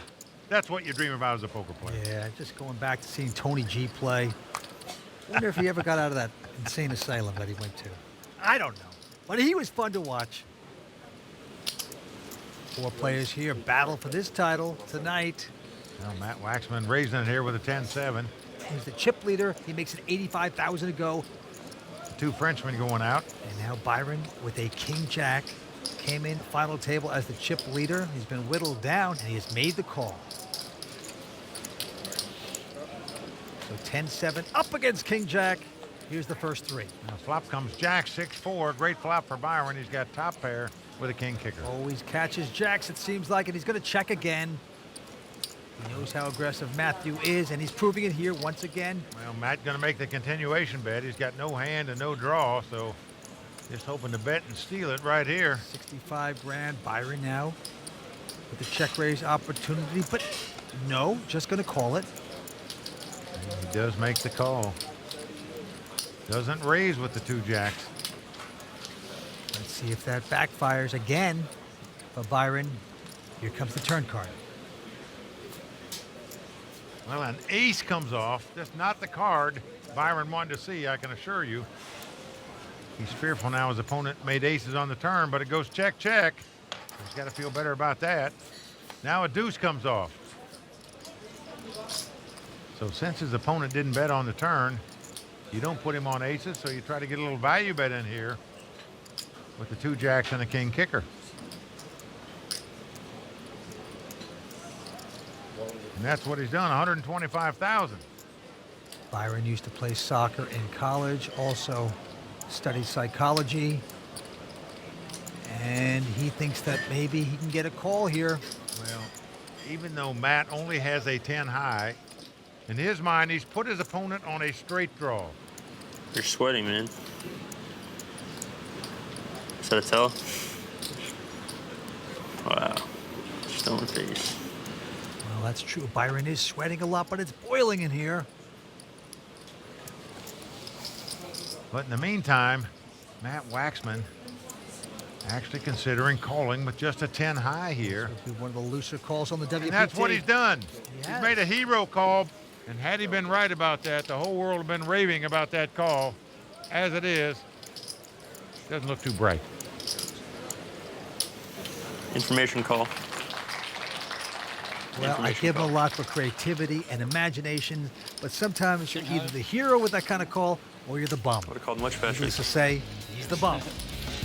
We'll be right back with more action from the Aviation Club in France, including Tony Dunst breaking down tonight's play when we return on the World Poker Tour. Brought to you by ClubWPT.com.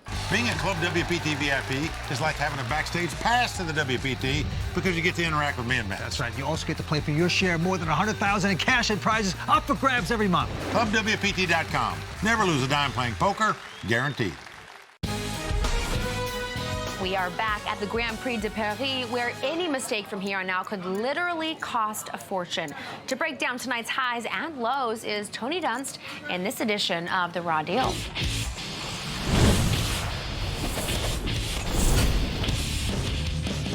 Sometimes you watch a hand of poker where, at first glance, the action seemingly doesn't make sense. I think many viewers may have witnessed the hand involving Matt Waxman calling down Byron Kaverman with 10 high, and question what he was thinking paying off with such an abysmal holding. But there's more method to the madness than may be readily apparent. Let's break it down.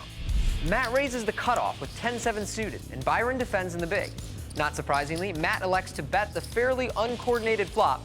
Byron calls, and we see an offsuit ace land on the turn. Some may be surprised that Matt doesn't continue his bluff on the ostensibly good card to do so, but his decision to check tells us that he likely believes that firing the ace as a bluff card feels too obvious. He might also just want to give up on a hand that's turned 0 equity. An irrelevant deuce lands on the river, and Byron elects to value bet a little over 1/3 pot. And here's where it gets a little different. Most would assume that the river is a straightforward decision, either fold the whiffed hand or turn it into a bluff with the raise, if you like to live dangerously. But Matt sees potential in the unconsidered third option, and here's why. You're sweating, man.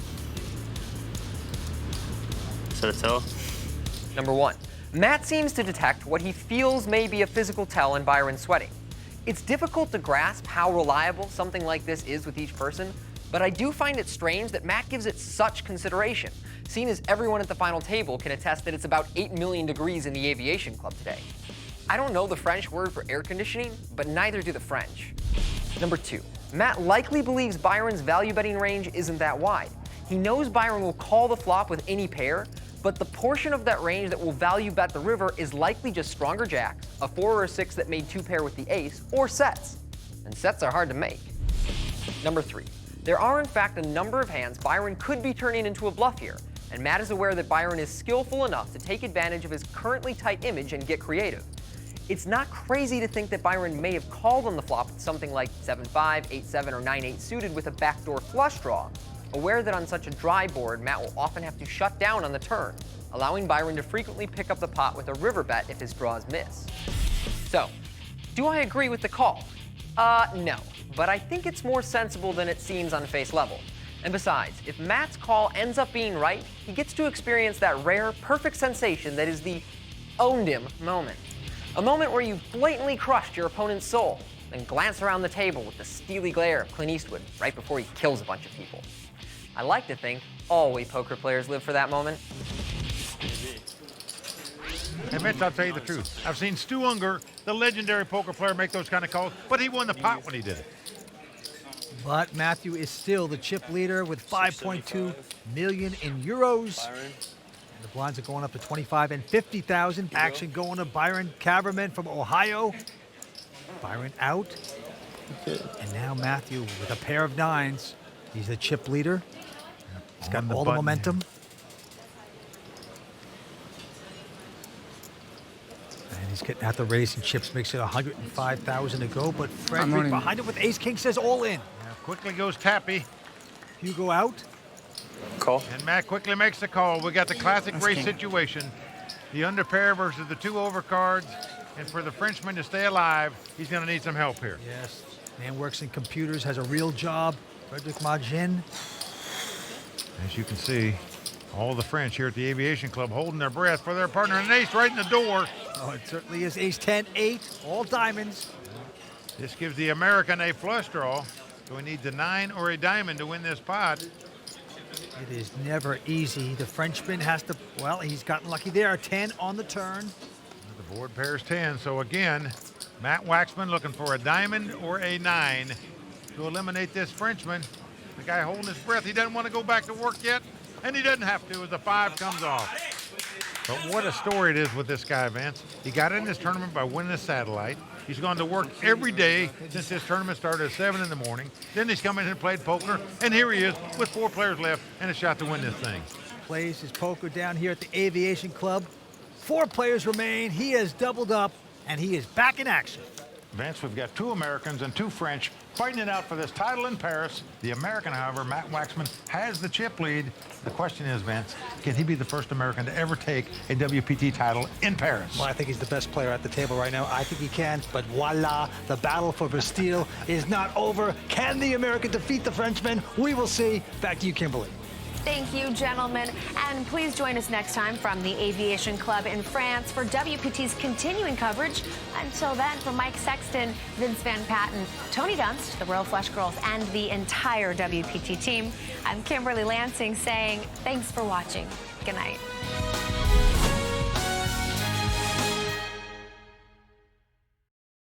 The World Poker Tour is brought to you by ClubWPT.com. Never lose a dime playing poker. Guaranteed.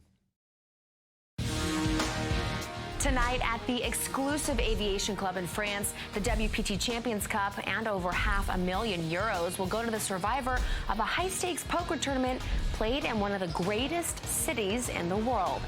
And it's only on the WPT.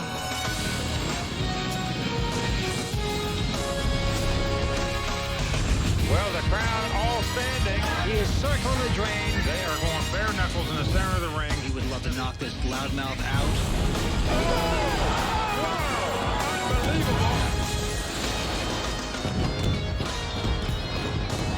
After 5 exciting days of world-class poker here in Paris, the Grand Prix de Paris is poised to name the second WPT champ of Season 10. Here to give us their professional insight on how this final table has played out so far are poker's best commentators, Mike Sexton and Vince Van Patten. Bonsoir, gentlemen. Well, bonsoir, Kimberly. We've got 2 Americans, 2 Frenchmen fighting it out for this title. But right now, Matt Waxman with the big chip lead. We've never had an American win this WPT title in France, although several Americans have come close, including Eric Lindgren, Alan Cunningham, and Alan Gehring. Vince, could it happen tonight? I think he can, Mike. Kimberly, this guy is tough. He mixes up his game. He's very powerful. As you remember, Matthew doubled through Nico Sundell earlier when he flopped the flush just like that.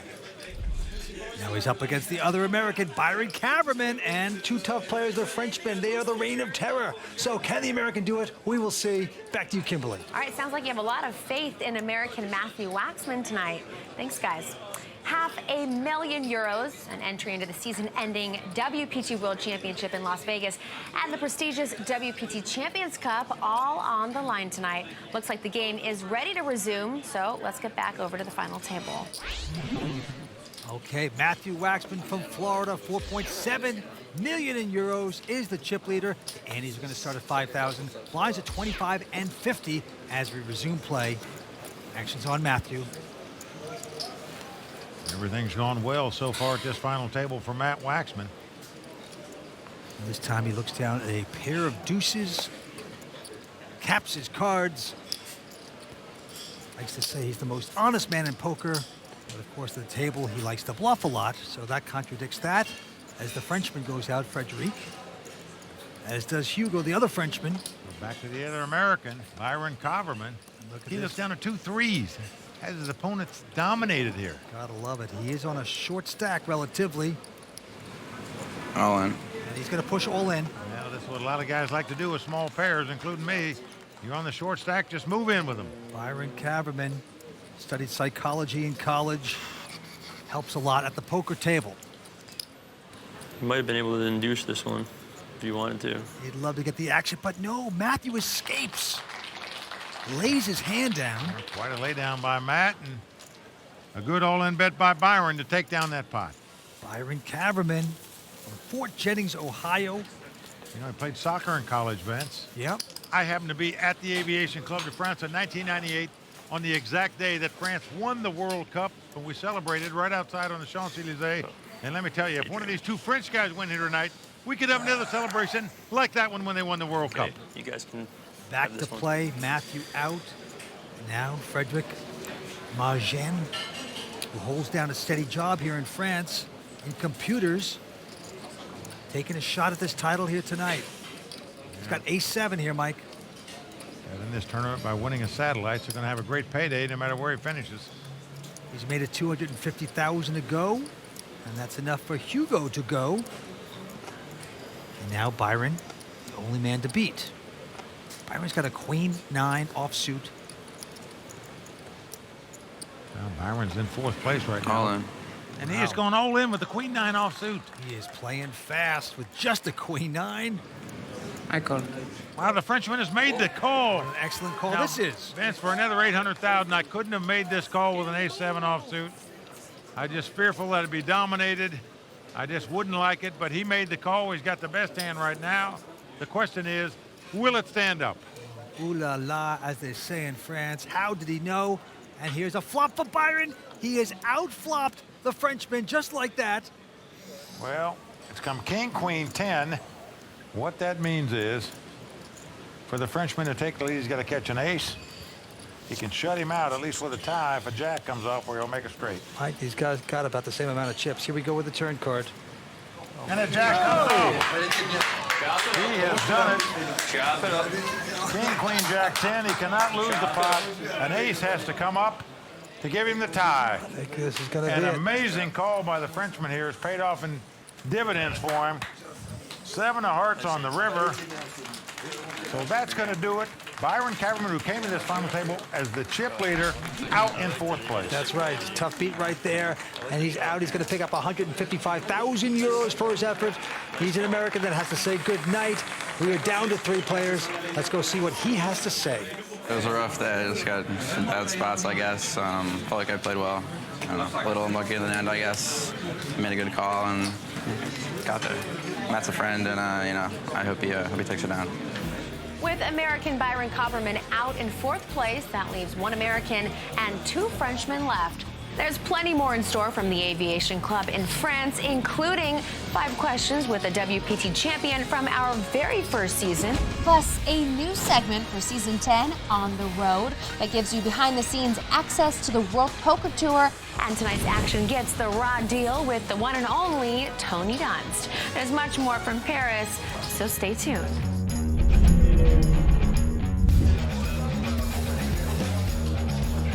It was fun.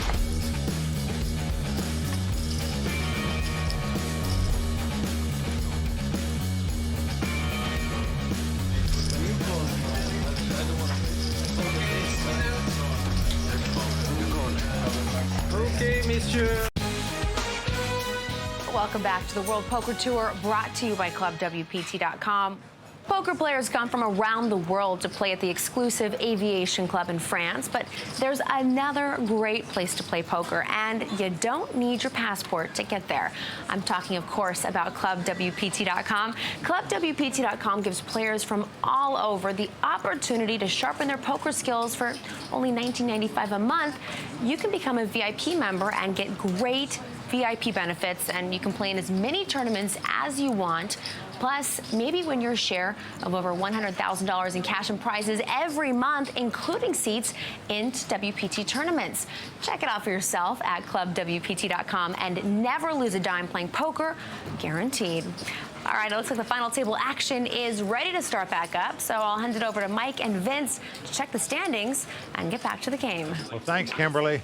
We have one American and two Frenchmen fighting it out for this coveted title, and right now the American, Matt Waxman, is the chip leader. The question is, Vince, can he be the first American to ever take a WPT title in Paris? Well, I think he's the best player at the table right now. I think he can. Let's go to the felt and find out. Action on Frédéric Margen. He works in computers, not a professional poker player. Could have fooled us here tonight. He's going to make a call with Queen, 9 of Hearts. We just eliminated the other American from this final four. And now it's two Frenchmen, one American left. Nice. Hugo, the local, won't play his Queen Deuce. Right there. Now Matthew Waxman You like it? looks down at a pair of jacks. He's a limper, that one. Tries to distract his opponent by saying something casual. I, on the other hand, punish the limper. So you're getting punished. I didn't understand the word, but I called. I didn't understand a word he said. Yeah, we've heard that one before. He's going to make the call with Queen 9. He says he doesn't understand much English, but he understands the raise. He makes the call. So we got the American with jacks up against the Frenchman with Queen 9. Okay. And it's come ace, ace, 6. And Matt's still out in front with aces and jacks. Considers himself the most honest man in poker. And he's going to put out 125,000 honest chips right there. I fun. Frederick's not hitting anything, and he has to go away. Matthew said he learned poker when he was in high school at study hall. He wasn't studying, he was playing poker, Mike. Look what we've done. Oh, boy. Watch the World Poker Tour. When he was Look growing what up. the kids are learning in schools today. It's amazing. How to check raise. All right, back to the table. Hugo, the local here in Paris. This is his club. The Aviation Club has a Queen, 8 of diamonds. And will make a raise to 110. Matthew with an ace, deuce of clubs. He's a fine player. 26 years old. He's playing in 11 WPT events so far. This is his 3rd WPT cash. That is pretty impressive. He's going to make the call. And Frederic, with just a Queen 4, It's a fold. will extract himself from this hand. Yep, he's going to get out of the way, let him fight it out. Two tough young pros, one from America, one from France. And here comes the flop. Well, it's Queen 9 deuce. The Frenchman's flop, top pair, the American bottom pair. Matthew checks his deuces. Hugo with queens. He raised before the flop. It looks like just a continuation bet of 80,000. His flop top pair. That's 80,000, and now Matt Waxman will be a little careful here. The winner of this event is going to take home 500,000 euros. It's about 700,000 U.S. currency. Matthew wants that, and he's going to make the call. So the Frenchman well out in front right now. Top pair versus bottom pair. But out front no longer as an ace comes off on the turn. Matt Waxman has made aces and deuces, top and bottom pair. Linking so casually. But he's going to check it. This is going to be for the check raise. Hugo checks behind him, and he's got great poker savvy in my mind. He seems to know when he gets outdrawn and beat on the turn, and he puts on the brakes. 7 of spades on the river, helping neither player. Will Matthew try to make a little value bet here? No, he checks. Well, it's the 3rd spade that came out there. You got there on the turn? Got there on the turn. Exactly right, Hugo. Hugo hit the nail right on the head. Matt Waxman takes the pot with aces up. But how about Hugo pulling it right out? He got there in the turn before he even turned up his cards. But the Floridian just loving the way the evening is going. He's in Paris, very close to celebration, and that 500,000 euros that goes with it. Well, there you see the Player of the Year standings right now. Will Failla from New York out in front with 1,200. Tonight's winner will tie him for that lead of Player of the Year standings. Butter up your croissant because we have lots of poker to be played here at the Aviation Club. Action on Frederic, the amateur poker player, so-called, has an ace-jack. Got started playing poker by watching the World Poker Tour.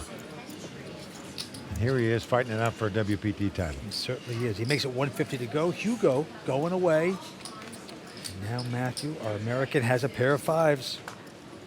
At the speed limit. You're getting a little aggressive there, huh? Three-handed, open up a little bit? My English is not good enough to discuss with you, but... You start playing a lot of hands. You know he speaks fluent English, no doubt. You played more hands in the last orbit than you played all tournament. Yeah, it's crazy. You played them well. I was sleeping. You were sleeping? Yeah, I was sleeping. I was tired. You shouldn't sleep. There's a lot of money on the line. Yeah, but... But I beat you in my own way. Well, the table talk continues, and here comes the flop. The flop comes Queen 10-8, 2 diamonds. So Frederic has a two-way straight draw. Matthew quickly checking wisely. Didn't like that flop. And Frederic looks like he's coming in with the continuation bet. Yes, he is. 275. King or a 9 would give him a straight. Maybe hoping he'll just take it right here, and that's the case as Matt lays down the 2-5s. Going to chase the American back to Florida just like that. Frederic Majin, 36-year-old. He's an amateur player, lives right here in Paris. He went to work at 7 a.m. every day this past week during this tournament before he came in the Aviation Club to play in it. Incredible how a guy will put that many hours in all week long. He said he was dead tired coming to this final table. Yet here he is with 3 players left fighting it out for this title. What a story it would be. The guy got in this tournament by winning a satellite. Wow.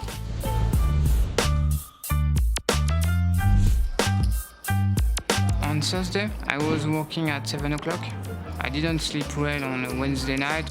And on Friday, it was a special day because my boss is got another job, so he make a celebration for this. I was dead during the celebration. I was dead at the tournament. When it will be finished, I think I will be with my family and after I go to sleep. I gotta tell you something, Mike. I get exhausted just looking at this man. Well, you got to admire a guy. What an employee to have. Yeah. The guy makes the final table. He goes to work every single day of the tournament, including the day of the final table. And he's playing great poker here with a shot at a title. It's on him. This time he only has an 8-7, and he's raising to 180 with a junk hand. Hugo has gone out, and Matt Waxman now with a 7-4. Hasn't folded yet. You'd think it'd just be a simple laydown here. He's got the chip lead. Why jeopardize chips with this hand? Young American with a Bob's Big Boy style haircut. Is he going to get fancy here? Incredible, Vince. He is getting out raising chips here. Could he possibly be 3-betting this guy with a 7-4 offsuit? Yes, wow. He has done it. Well, he is on to Frederic. Maybe he read something in him because Frederic's not that strong, of course, with an 8-7. I call. For Matt to do it. Now, look at this. Frederic's going to call. He's going to get stubborn. Well, we've seen when guys re-raise him. He calls an all-in bet for nearly $1 million with an 8-7 offsuit. Here he's calling a re-raise with an 8-7 offsuit. He's going to see a flop before he abandons chip. Nothing, raising nothing, and here we go. And it's come ace, queen, queen. Obviously no help to either player. Neither player likes that type of flop. And you have zilch, zip, and pip. Well, I think Matt Waxman is going to demonstrate to our viewers how powerful betting is. Oh, boy. Because there you go. He's going to play old school Mississippi style. Push it in poker with a big bet of 355. And the Frenchman going to lay it down. So power poker at its finest there by Matt Waxman. Matt Waxman's got to be very proud of himself there, just reading his band perfectly. He steps ever so close to taking home the 500,000 euros tonight and being the first American to ever win this title in Paris. Well, Vance, we've had a great time all week long here in Paris, but now it's time for the viewers to get a glimpse of what happens behind the scenes on the World Poker Tour with this segment of On the Road.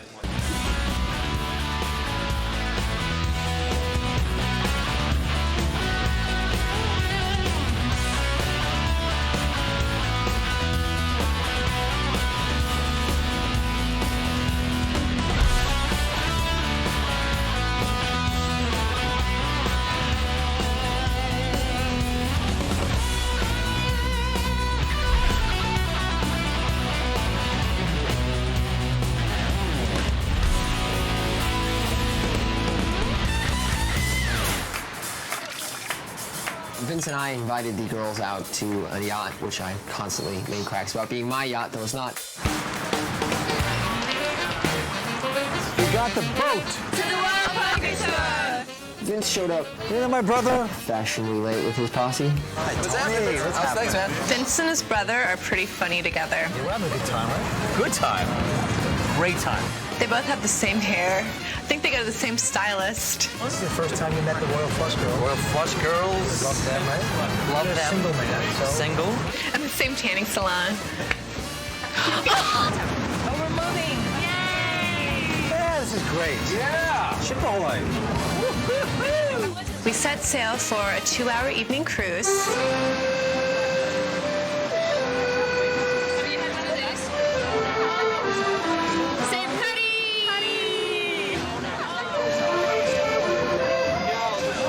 Seeing everything, seeing Paris from a yacht was just amazing. I've never been to Paris, and then everyone was taking a ton of photos. All right. Someone take it!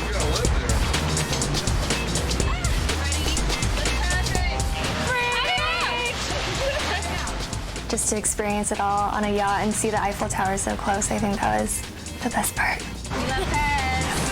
At the end of the night, Vince and I just kind of hung out on the back of the boat and talked through the game.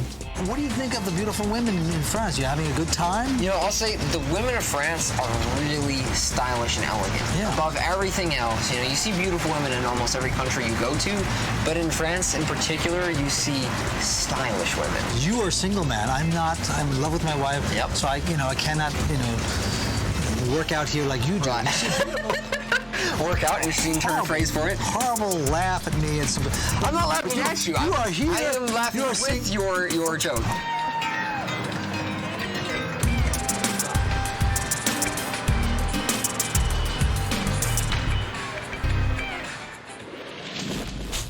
Well, Vince, looks like you all had a great time out there in the little yacht. Only one thing was missing. Me. Why wasn't I invited on the yacht trip with all the Royal Flush girls? I don't know. Three's a crowd, Mike. Three's a crowd. All right, stay with us for more exciting action from Paris. We'll be right back after this. Season 10 of the World Poker Tour is brought to you by ClubWPT.com, where VIP members can win their share of $100,000 in cash and prizes every month. ClubWPT.com. Never lose a dime playing poker, guaranteed.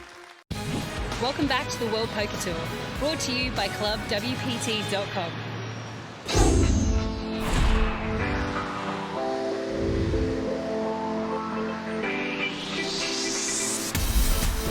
The club is located in the Champs-Élysées, the most beautiful avenue in the world, just in the heart of Paris. We have seen the rise of poker through the years, thanks to the World Poker Tour shows, and he has been very helpful to the poker in France. It's a great club. It's too great, in fact. When the WPT event takes place in the Aviation Club de France, you have all kinds of tables open all the time. You play tournament during the day, but the players, when they have finished the tournament, they play cash game, and we have cash games running until 10 a.m. or 12 a.m. They don't stop during 24 or 48 hours. Cool. I like it. The best place to play poker in France and Europe is definitely the Aviation Club de France. Well, players do love it here because they do have plenty of games and a lot of action here, no doubt about it. It is an experience unlike any other. A touch of class here in Paris. As we continue three-handed poker, Matthew Waxman, the Floridian, is our chip leader. Let's go to the felt. Action's on Hugo Lemaire, the young Frenchman. He's a tough young French pro, and look at this, going to raise it with a 9-deuce offsuit. Matthew's going to take a look at a junk 4-3, releases that hand. And Frederick Margin, the computer man, also folds his hand. And folks, it just shows you winning at poker is not about catching the card. It's about showing heart and firing at the pots. The young Frenchman doing it there. Yeah, 24 years old, only his 4th WPT event ever. And now the action is going to Matthew. Yeah, looks down to 6-3 of diamonds. He's on the button, in position, got the chip lead. Blinds at 30 and 60,000 with a $10,000 ante. And he is aggressive, boy. The Frenchman can raise with a 9-deuce offsuit. He can raise with a 6-3. Makes it 120 to go. Frederick out. And Hugo not going to play. Matt Waxman executing his game plan perfectly. And I talked to him before the final table started, very confident. He said, I am going to be the first American to win a WPT title in Paris. And I'm going to do it today. So he was sure of himself, even when he didn't have that many chips. And now that he's got them, you can only imagine what he's thinking.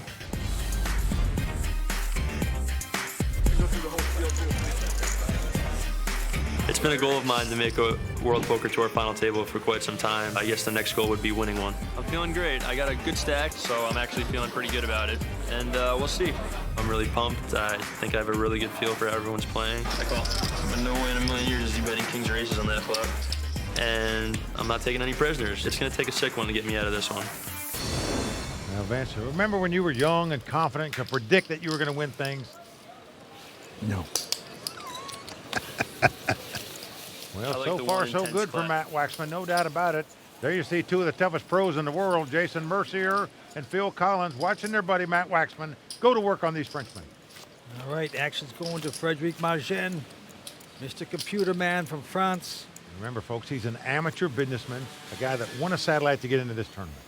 With a Queen 5, won't play that. On to Hugo with a Jack 9. He's called it. Uh-oh, we got a limper. I don't know how I feel about that. Well, limping means he just calls the size of the big blind, doesn't raise it. Matthew with a Jack 10 of hearts. And he might want to raise, but on the other hand, he didn't want to get re-raised out of this pot. So he's just going to check and take a free flop, and I'd be doing the same thing. Yeah, and here we go with a flop. Yeah, flop 6-3-3, no help to either player. And Hugo is going to check. Matthew, of course, hit nothing there. Now look at this. See, he watches enough of the World Poker Tour on television to understand if they're a check and I'm a betting. This is the talent of these kind of guys. When nothing materializes, to still be able to bet, to read your opponents. This is what great poker is all about, and he's going to chase Hugo away, and the American's going to win this pot. And Vance, you just have to suspect that Matt's got to put it in his mind. It's going to take a while to win this thing. I'm just going to continue to grind them out and just play small ball unless I get a big hand against them. And in the end, small ball is going to get these guys. It takes a while to win that way, but that's what you got to do. At the age of 25, Finland's Juha Helppi was just starting his poker journey back in season 1 when he captured the Aruba Poker Classic, becoming the youngest winner and the first amateur champion on the World Poker Tour. Now in season 10, I had the chance to sit down with Juha here at the Aviation Club to see how that victory so long ago changed his life. What's your strongest or best memory from the Aruba tournament? Well, the Aruba tournament was the tournament of my life because it kind of started all this. I think the best moment was when Phil Gordon poured the water on his head. He was so tilted, he was playing a bit bad, also getting unlucky. It feels a little bit better. I think Phil Gordon underestimated me. I think he thought he could run over me. This guy's an amateur? He took it pretty well. He was laughing and he was really nice to me, and that was a good memory. Are you surprised at the growth of poker, how much you can win now? Yeah, I was amazed. Back then, $50,000 felt a lot of money. The way poker has been growing has really been amazing, and I think it will be huge forever. I don't think that's going anywhere. Why are the Finnish so good at poker? Finns are really calm. They never tilt. Many of them don't have a big ego, but some Finns are known to drink and play. But they're very aggressive. They're smart. I think it's quite amazing how many Finnish players are in the top level comparing to the number of Finnish players in total. So. Yeah. You seem pretty mild-mannered, so I'm wondering, what is it about extreme poker that caught your attention? I was sponsored when we played in underwater poker. I won the very first underwater tournament. It was played 30 feet below. We had really heavy tips, and we played like half an hour, and we had oxygen for like 40 minutes. It felt quite amazing because I'd never did diving before that. You nearly won a second title right here at the Aviation Club in Season 4. Describe the feeling of getting so close but coming short. I usually take it pretty badly, ending up second, especially when I was 2-1 tip leader against Roland. Roland can't believe his luck. Spike in the 5-2 pair. All in. I was really disappointed after the tournament. It was so close of getting the second title. Felt bad, but now it feels much nicer, of course. But at that moment, I was gutted. Juha predicted a Scandinavian would make this final table in Paris, and he was right, as his fellow Finn Mikko Sundell and Swedish player Martin Jacobson both made the final 6. We'll be right back with more action from the Aviation Club in France, including Tony Dunst breaking down tonight's play when we return on the World Poker Tour, brought to you by ClubWPT.com, right after this. Welcome back to the Grand Prix de Paris, brought to you by ClubWPT.com. It is now time to check in with Tony Dunst and see what he has to say in this edition of The Raw Deal.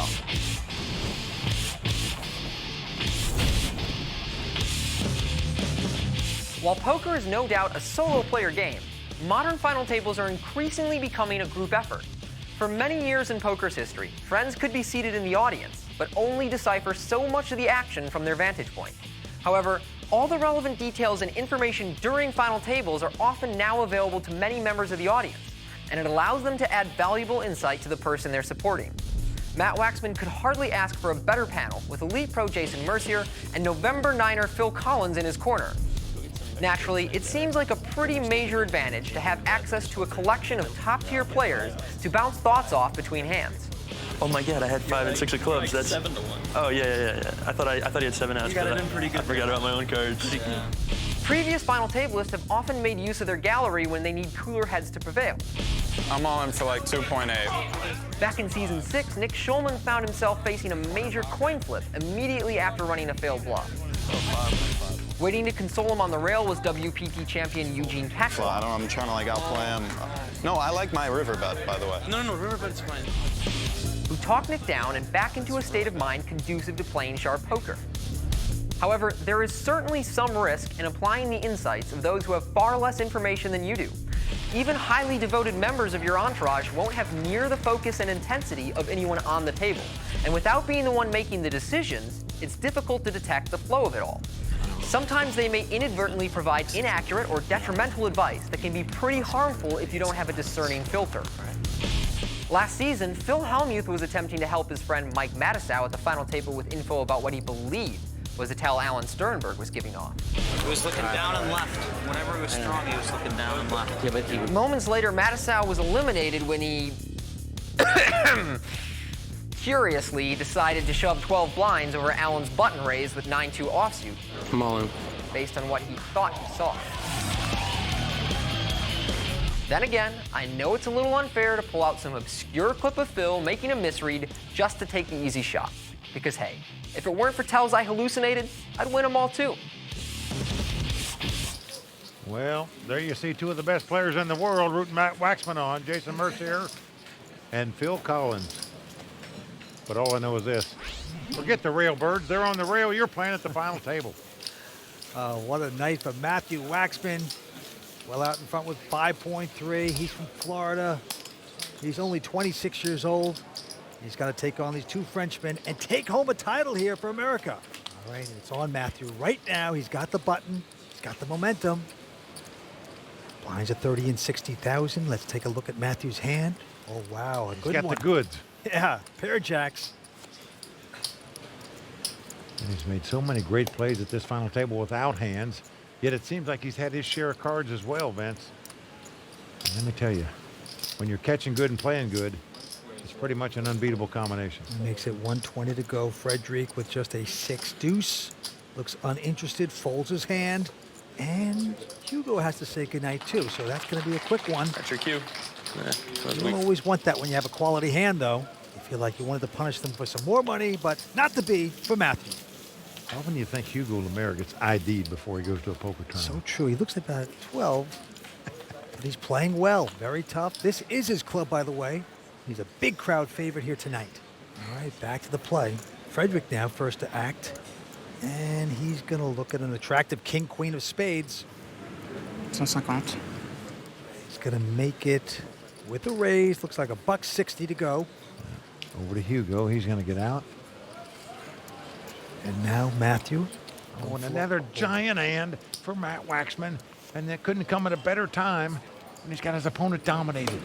D'accord. Oh, what an exciting moment. What a big hand. How to play it properly. I think for sure you're going to 3-bet with this hand, just a matter how much. 3-bet meaning re-raise. Here come the plaques. These plaques are worth $100,000 each. Yep, he's going to stick it out there, making it 4-10 to go. I'm all in. I call. Well, all in and cold, Whoa. just that quick. And Vance, I really believe all the play of Matt Waxman prior to this hand led to this all-in bet by the Frenchman. He's just been bullying him around and bullying him around, and he can only take so much, as you know. Well, you're right. The last one was an additional raise of about $2 million. So Frederick didn't have to call that, but maybe he feels something here. Maybe he feels lucky tonight. And he was just trying to take the pot down. Didn't happen. As Matt picked up an ace-king, so he has him dominated. You can't get your money in much better than this. Big opportunity for the American. Here's the flop. Good flop for Matt Waxman. 7-4-3, 1 spade. So as the cards lie, the Frenchman has got to catch a queen to take the lead, or 2 running spades to make a flush to win the pot. Yeah, he's a significant dog right now, but turn cards change things. Here it comes. Well, if Jack comes off and it's a Jack of clubs, that takes an out away from the Frenchman. He can now not win the pot if the Queen of Clubs comes off. So the Frenchman must catch 1 of 2 red queens to stay alive in this tournament. He needs a lucky lady, and she's got to be red, Vince. Frederick Marjan needs a miracle. Can he get it? Nope, the 6 of diamonds comes off. So that's going to do it from the amateur from Paris, 36-year-old Frederick Marjan, out in 3rd place. Yeah. Tight all the way through, but then he opened up his game, seemed to work for a while, but he is out of there. He's going to take home over 213,000 euros. He's also going to get the gold star for being the employee of the week for going to work every day this week. Let's go see what he has to say. I did some mistake. I'm pretty proud of what I've done during the week and today. All the players on the final table were great, and I think Hugo will have some difficulties to finish first. I will not bet on Hugo if I would have. With Fred Marjan out in 3rd place, we're close to crowning the Season 10 Grand Prix de Paris champion. Will it be American Matt Waxman or Frenchman Hugo Lemaire, whose name will be added to the WPT Champions Cup? We'll be right back with Heads Up Action on the World Poker Tour, brought to you by ClubWPT.com. Club WPT VIP member Andy Whetstone made a WPT final table, and next time it could be you. Become a Club WPT VIP today for your chance to play on the World Poker Tour. ClubWPT.com. Never lose a dime playing poker, guaranteed. As is the custom on the World Poker Tour, when we get down to Heads Up Play, we have our money presentation. So show us the money! Voila! Out come the beautiful Royal Flush girls, Melly, Sanisa, Melissa, and Violet. Well, as a poker player, this is what you dream about. Playing heads up for a WPT title and watching the beautiful Royal Flush girls dump the cold hard cash on the table. Now, folks, I know that looks like Monopoly money to you because it's colored, but that's real money. Those are euros, and the money is colored here in Europe. Don't forget, our champion here tonight will have his name immortalized on the WPT Champions Cup. That's where the names of all the great WPT winners have been. They'll get a replica of that trophy to bring home with them. along with that 500,000 euros. The winner also gets a seat into the WPT World Championship. That's a $25,000 entry. Heads-up action between Matthew Waxman and Hugo Lumiere is about to get started here at the Grand Prix de Paris. During the break, Vince Van Patten made his way to the floor and spoke to both players. Here's what they had to say. Hugo, how do you feel so far? I feel good. It's amazing to be here in heads-up. I don't have a lot of chips, but I believe in my chance. Well, you pull off this miracle, you'd be the only player to win this event since the great David Benjamin. How would that feel? That would be amazing. David Benjamin is a great player. That would be very good. Matthew, you're about to go into heads-up action for a WPT title. How does it feel? It feels great, Vince. You know, I've been waiting for this moment a long time, and it's finally here. I got a good lead. Feeling pretty good. Well, you got a domination in chips at this point, but you're playing a Frenchman, and the French are going crazy out there. They're rooting for him. They don't want you to take this title. How do you feel about that? Can you take the heat? Well, I mean, he definitely has the hometown advantage, but, you know, just the fact that I could be the first American to win this tournament is enough motivation. Will it be American Matt Waxman or Frenchman Hugo Lumiere, whose name will be added to the WPT Champions Cup? Heads-up action is about to get started here at the Grand Prix de Paris. Play is ready to resume, so let's send it back down to Mike and Vince. It's come down to two young pros, one from America, one from France. The current chip leader is Matt Waxman from Florida. He's up against a young pro out of Paris, France. That's right, Hugo Lumiere, 24 years old. He plays at the club. He has a lot of friends here in Paris. The Frenchmen want their French guy to win. We will see. He's a big dog. Let's go to the table. Matt Waxman starting out with nearly $8 million in chips. Hugo Lumiere with just over $1.4 million. And the American looks down at a 9-8 with the button. He's first to act. Will he stay aggressive or will he change his game? Well, there's your answer right there. He's reaching for raising chips with the 9 high. Makes it 120,000 to go.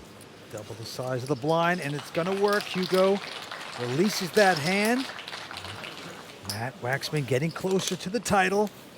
Not bad for a guy that learned how to play poker in study hall in school. Well, Matt Waxman desperately wants to be the first American to win a WPT title right here in Paris. And obviously, Hugo Lumiere would like to be the first Frenchman since the legendary David Benjamin won here back in season 2. Benjamin, kind of a folk hero here at the Aviation Club. And Hugo wants to follow in the footsteps. Well, a lot of French players I respect say a lot of good things about this young pro. They say he's the real deal. Right. Here he's raising it with a Queen 8 offsuit. 130,000. And Matt Waxman looks down at a 9-8 of clubs. You got the suited connectors you want to see a flop with. Obviously can well afford to make this call, and he does so. Queen 8 up against 9-8. Here we go with the flop. And the flop drips in 2 clubs and a queen. We can see a lot of action right here on the Champs-Élysées now. Waxman has flopped a flush draw. Hugo has flopped the top pair. Yep, Matt's going to check it. Hugo with top pair, sticking a bet out there of 115,000 euros. How will the Floridian play this? Do you get super aggressive and just try to take it down with a 4 flush? I feel certain Matt's going to check raise here. All in? No, he is going all in. Well, he says all in, but he's not betting all his chips. He's betting all the chips that Hugo has in front of him. It's about €1 million more. And of course he's going to call. We have a showdown here. So here we go.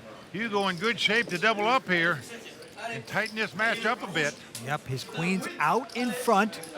Matthew Waxman with a big chance here. If he should catch, he'd be the first American to ever win Paris. Jack of clubs. He's getting very selective with this. Can't be too picky. Just get a club and end this thing. Everybody on their feet here at the Aviation Club.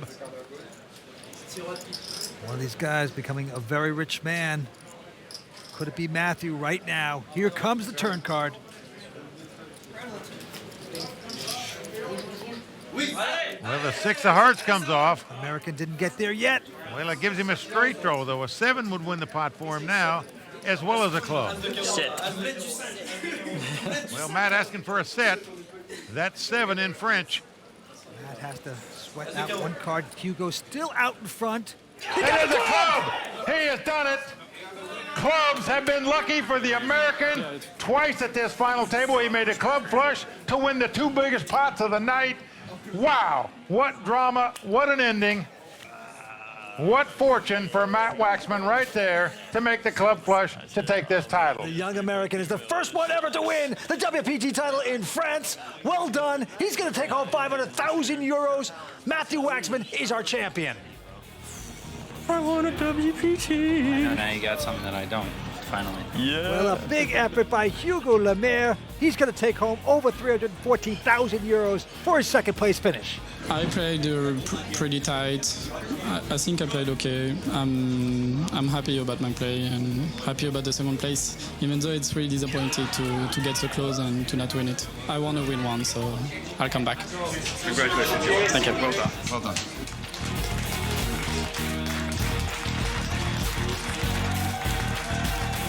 Well, we're with our champion, Matt Waxman. Matt, this is your 11th WPT event, your first final table. You came into this final table in 5th chip position. You told me before it started you felt like you were going to win it. You did it. Fantastic. Feels amazing. You know, this is actually my 3rd cash in the WPT, so you know what they say. 3rd time's a charm, right? Well, a charm it was indeed, and I have no doubts that your favorite suit now is what? Clubs. Oh, clubs. Oh, okay, yeah. He forgot already. He forgot already. All right, Matt, in addition to winning this title and over 700,000 US dollars, 500,000 euros, you get a seat in the WPT World Championship. That's a $25,000 entry where you can win millions more. Oh, yeah, that's great. Probably one of the toughest tournaments in the world, so I'm looking forward to the competition. History was made tonight at the Aviation Club here in France. Congratulations once again to Matthew Waxman, the Season 10 Grand Prix de Paris champion. Please join us next time as the WPT travels to Borgata in Atlantic City, where we expect a massive field of over 1,000 players to compete for the title.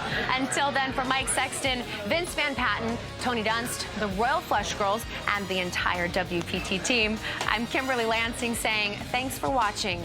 Good night, or shall I say, bonne nuit.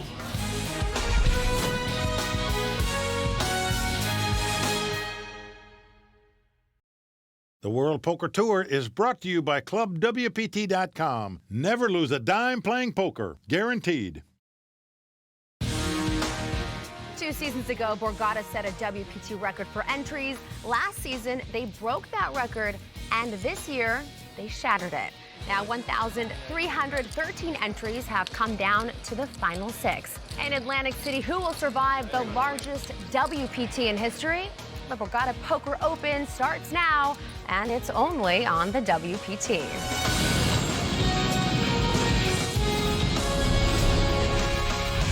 Well, the crowd all standing. He is circling the drain. They are going bare knuckles in the center of the ring. He would love to knock this loudmouth out.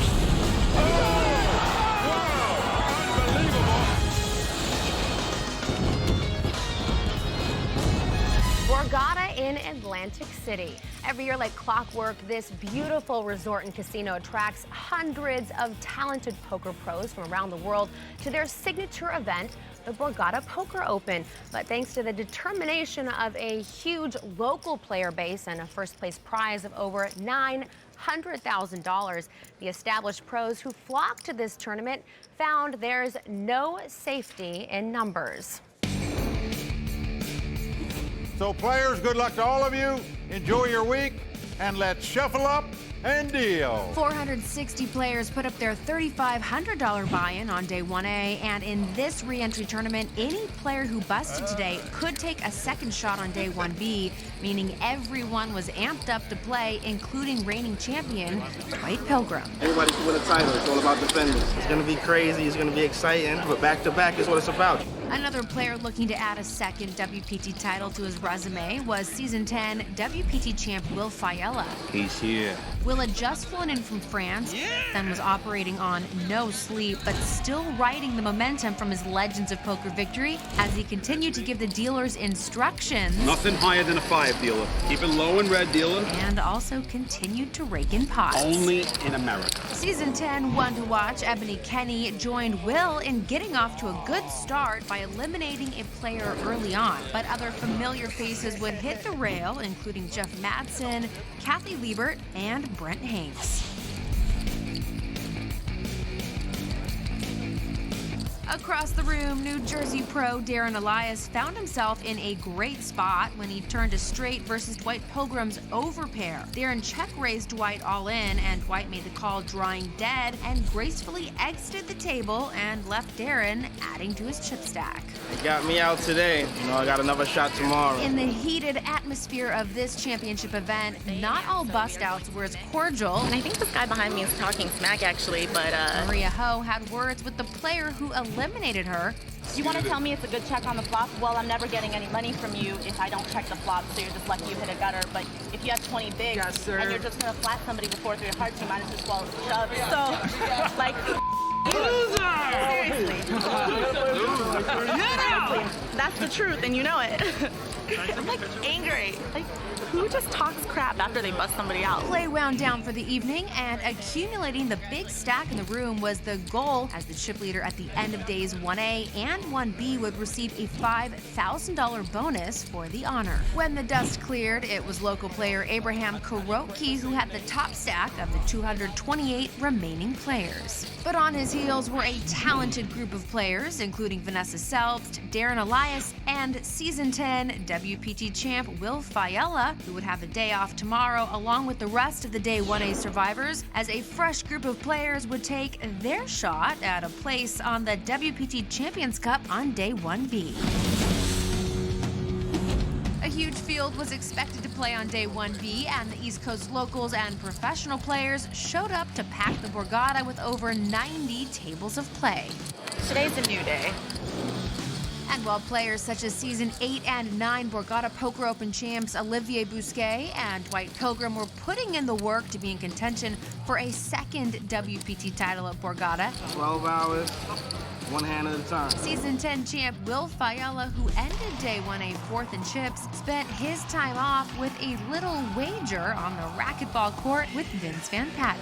You are great, man. Great job, great match. We had fun. But side wagers weren't limited to the racquetball court, as they were also taking place on the felt, as Kathy Liebert entered into a last longer bet with WPT champs Michael the Grinder Mizrahi and Chino Ream. 7-1. I bet you'll hunt your last 10 minutes. You got it. As the Royal Flush Girls ushered in the level changes, registration closed with 853 players for the day, bringing the total number of entrants to 1,313, making the Season 10 Borgata Poker Open the largest event in WPT history. And one player who has a bit of his own history at this tournament is David Williams. Here at the Borgata, when I got second to Daniel, was pretty amazing moment for me, just for so many reasons. I call and end up heads up with him. One of the greatest moments of my life being at that table, and I wanted to win it so bad, but to lose to Daniel, who hadn't won the World Poker Tour yet, to get his first, someone I looked up to, I felt like he deserved it. You know, it was one of those moments where you could lose and still be happy, which is rare in poker. Today, David was able to accumulate a large stack, and with a $5,000 bonus going to the end of the day chip leader, he played a prank on his buddy. The big stack in the room, pro Jeff Madsen. After hearing how many chips Jeff had, David texted Jeff, telling him that he had more in his stack. So Jeff went to work to try to ensure that he was on top of the chip counts when the day ended, and credited David for the motivation. 524 players made it through the day, many making a good use of their re-entry, including Kathy Liebert, who won her last longer bet with Chino and the Grinder. And pro Jeff Madsen was able to finish the day as chip leader and collect the $5,000 bonus to go along with it. On day 2, the room went from empty to full as the 753 survivors from day 1A and B combined to settle in for a long day of poker. And though he was starting the day with an average stack, the plan was simple for Florida player Maurice Hawkins. I've been coming with the strategy to just try to get real lucky on somebody and then watch them in agony as they leave. That's my strategy today. But the atmosphere in the room was tense as many players straddled the fine line between elimination and survival. I don't like being called names. Hold. Yes! There's no such thing as a good loser. I'm the worst. Could be the worst player of all time. However, some players who thrive in this type of environment I swear are Legends of Poker champion Will Failla and tough pro Vanessa Selbst. Vanessa got involved in a big hand and was able to get paid off by 2 East Coast locals when her flopped set improved to a full house on the turn. And after winning that huge pot, she then sent East Coast player Man Win to the rail, further boosting her stack. I'm a huge luck box. I just make boats, and then everybody else has like trips or a straight or whatever is like slightly less than a boat, and I win big pots. It's an easy game. Though the day did not go as easy for Kathy Liebert and ones to watch Maria Ho and Ebony Kenny as they were all eliminated on day 2.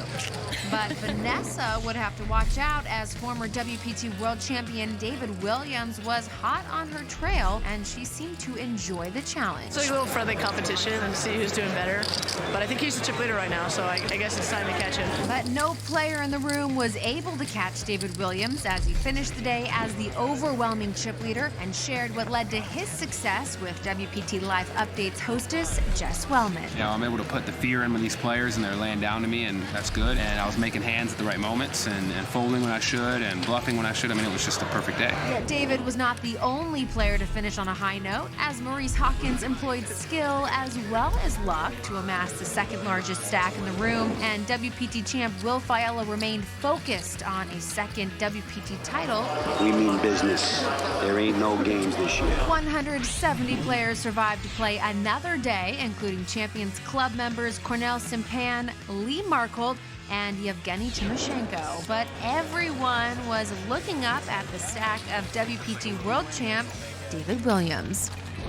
The first of 3 hours of our extended coverage of the Season 10 Borgata Poker Open is just getting started, and we've got a lot going on, including new segments of WPT on the road, ones to watch, and the WPT Champions Cup moment. But first, does David Williams get another shot at a WPT championship at Borgata?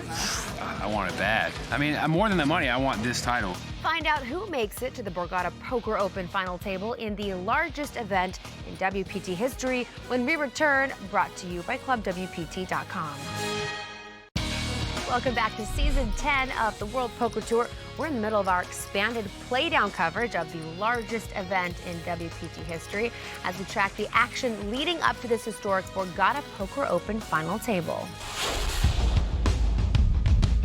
On day 3, over 85% of the record-setting field of 1,313 entrants had been eliminated, leaving only 170 players remaining in contention for the Season 10 Borgata Poker Open title and a spot on the WPT Champions Cup. But before getting a title, players would have to survive to the top 100 spots to finish in the money, and the action was intense from the start. Past WPT finalist Fred Goldberg got the best of WPT World Champion Yevgeny Timoshenko in a hand, and it took fellow Florida player Maurice Hawkins to clue Fred in on who he had been tangling with. You don't know who Timoshenko is? You got a problem. You don't watch poker. You don't know who Timoshenko is. That's like in NASCAR. You're like, who's Jeff Gordon? I don't know. As the field continued to narrow, there were a lot of short stacks hanging on and hoping to survive the money bubble.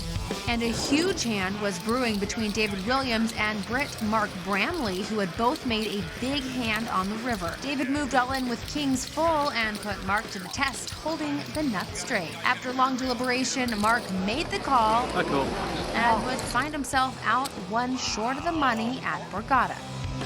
I can't fold. I can fold to anybody but David. You can have nothing. If I'm good, I'm good. Never mind, next time. After the money bubble burst, players were eliminated in a flurry, and the action did not slow down as Eric Haber was eliminated in 67th place, Jeff Madsen in 60th place, and WPT World Champ Yevgeny Timoshenko in 47th place. Following Yevgeny out the door was Maurice Hawkins, who got his last chips in with top pair, top kicker against against old school pro Miami John Cernudo's set of fours that turned into quads on the river, and Maurice was busted in 44th place. How do you call me, man? How do you lie? Got a good answer there, Maurice. Got a good answer. The Royal Flush Girls checked in on WPT champ Will Failla, who spent the day chipping up. Grinding, we're building a stack a little bit. It's going in the right direction, so hopefully we can make another final table and go back to back. And Vanessa Selbst had hit a bump in the road and lost a large pot to young New Jersey pro Daniel Busgen, who was now sitting behind a mountain of chips. Meanwhile, Day 2 chip leader David Williams had fallen on tough times after losing big pots to Will Failla, Borgata regular Matt Glantz, and finally to Vanessa Selbst, who ended David's run and dream of taking a Borgata Poker Open title. And after a few more eliminations, play ended for the evening, leaving 27 players still vying for their place on the WPT Champions Cup. Among the list of remaining players were Englishmen Ricky Hale, Fred Goldberg, Matt Glantz, Miami John Cernudo, Vanessa Selbst, and Daniel Busgen. The spotlight was shining on a familiar face as Season 10 champ Will Failla would take the chip lead into Day 4 with a second WPT final table for the season in his sights. See this right here? Now this don't suck. Play moved to the Borgata Poker Room on Day 4, and all eyes were on Will the Thrill Failla, chip leader entering the day, who was inching closer to a second WPT title in Season 10. But other players also had their eye on the title, and with over $922,000 going to the champion, players quickly started to fall under the pressure. But WPT finalist Fred Goldberg proved he was worthy of a second final table by mixing it up with Vanessa Selbst in a hand where Fred made quad aces on the river. And then with another big pot brewing between them, Vanessa moved in with a flush and straight draw. I'm never folding, I call. Fred called with a set of threes, and Vanessa's hand would not improve on the river as she was eliminated in 23rd place with her first cash in a WPT main event, but short of the goal of a WPT final table. Fred Goldberg, now on a roll, made a tough call on the flop with middle pair when East Coast local Ryan Arakezo check-raised all in with the nut flush draw. Fred's hand held, and he eliminated Ryan in 22nd place. I usually play short stack all the time, so this is new territory for me. Armed with the big stack, the cards kept coming to Fred as he picked up aces to eliminate old school pro Miami John Cernudo in 14th place.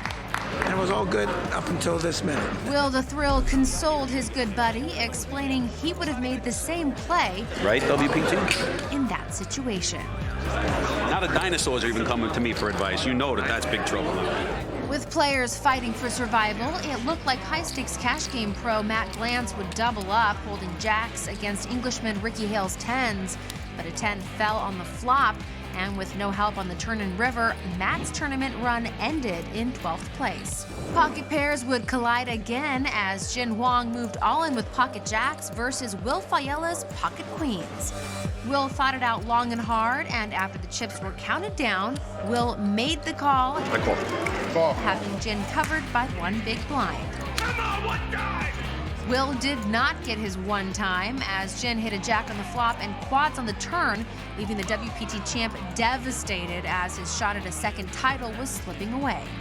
It's not looking like destiny now, is it? On the next hand, Will moved in with his last chips, but he could not beat young New Jersey pro Bobby Obuti's pocket eights. Nice hand, nice hand. And Will the Thrill's dream run at a second title this season would be cut short. However, in addition to the 11th place prize money, Will had secured his spot as point leader in the Season 10 WPT Player of the Year race. Made a great call, and the chips went where they were supposed to go, that's all. Armed with Will Failla's chips, Jin Huang moved all in on the turn with a flush draw, putting another young New Jersey pro, Darren Elias, to the test with pocket queens. Darren eventually made a good call. Wow, soul read. And with no club on the river, Darren would double up to become a force in this tournament. But it was Bobby O'Booty's turn to go on a rush, as he would bust New York pro Kevin Colenso in 9th place and would then knock out Doug Kim in 7th place. After starting out with a record 1,313 entrants, the final 6 turned out to be 3 young pros out of New Jersey, going up against 3 businessmen who play poker on a part-time basis, all aiming to be the one with their name inscribed on the WPT Champions Cup. Now, Vince Van Patten was not able to be here tonight, so sitting in alongside Mike Sexton is no stranger to the poker world, my friend, Ali Najad. Welcome to the team, Ali. Thank you, Kimberly. I just want to apologize to everybody in advance. I know you're accustomed to a lot better hair than this. It's okay. We won't hold that against you, but just don't try to compete with Vince's hair. Won't. Okay, so let's jump right into this. What do you make of tonight's final table? Well, looking out there, I see 3 guys in particular who made some fantastic decisions. The first of them, on the short stack, Jin Hwang from South Korea. He got in on a $350 satellite. He's parlayed his way into a shot at least $186,000. Then you got Ricky Hale, who's on a 2-week vacation with his wife from London. Had his seat in here on just $100 in a satellite. That's about 9 pounds, I think, at the current exchange rate. And then you move on, you got Daniel Buskin. Daniel is only here because he had the good sense to plop down another $3,500 on a re-entry in day 1B after going bust in day 1A. Now he's got his shot at the goods. All right, Mike, who are your picks? Well, Kimberly, certainly the 3 chip leaders at this table are going to be the favorites and the guys to beat tonight. Starting out in 3rd chip position with $7.7 million in chips is Darren Elias. He's a 24-year-old poker pro out of Montclair, New Jersey.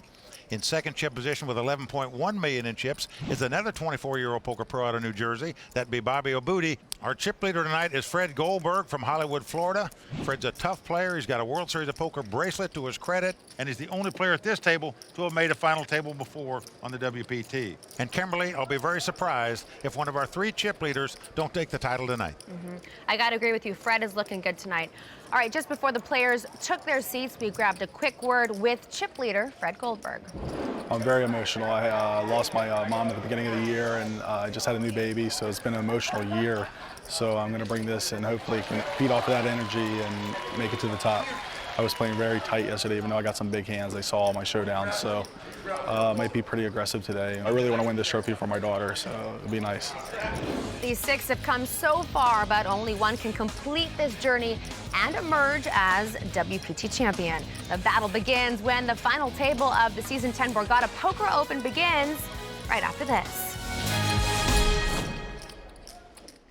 As a Club WPT VIP, you get exclusive inside access to the WPT and can play for your share of more than $100,000 in monthly cash and prizes, including WPT seats. Check out ClubWPT.com. Never lose a dime playing poker. Guaranteed. Welcome back to the World Poker Tour, where tonight we're in Atlantic City and just moments away from the start of the final table of the Borgata Poker Open.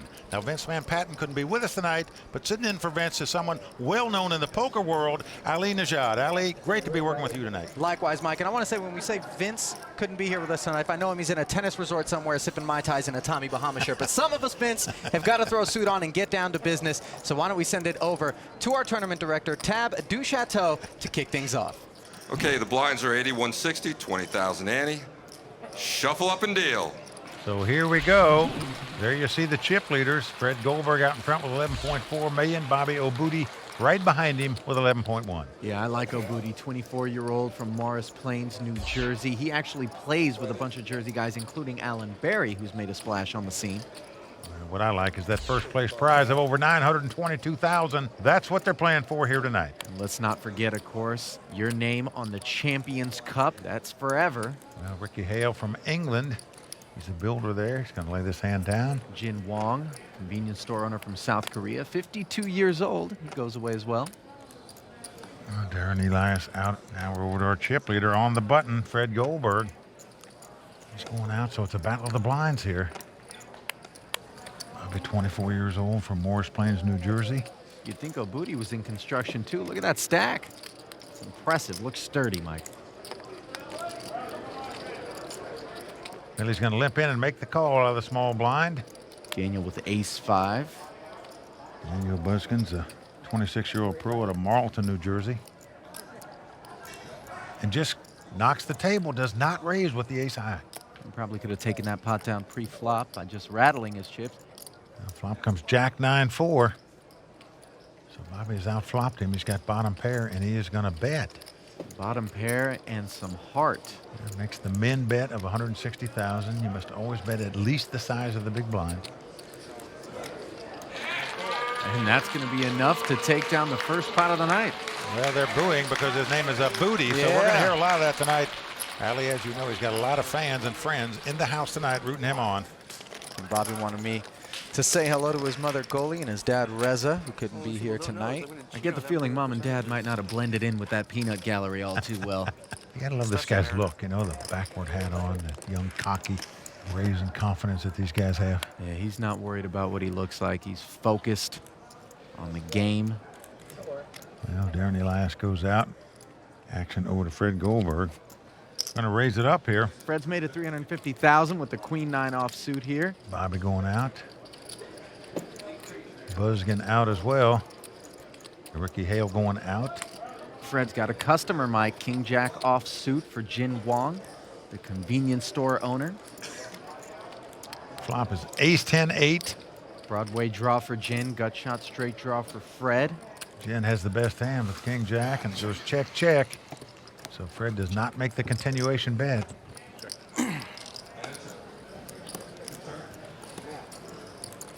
Now a deuce comes off. Again, Jin checks. Wong taking a very passive approach to this hand, and it feels like Goldberg's going to know what to do with that information.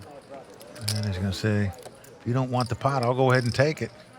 That's what he's doing as he bets 360,000. Jin goes out, so a nice bet there by Fred Goldberg. Goldberg's injuries obviously not slowing him down. Understand he had a racquetball accident heading into this tournament. Well, you just wonder if he was playing racquetball with Will the Thrill Failla, our Legends of Poker champion, who is an amazing racquetball player. I heard the doctor told Fred he can actually unwrap his hand, but Fred's thinking that the gauze might be lucky, and he's going to go ahead and stick to the wrap job. He's handicapped a little bit, you know. He can't fire with both hands. Right. Hasn't stopped him from firing 345,000 here with the King Jack. Right under the gun. Bobby going out.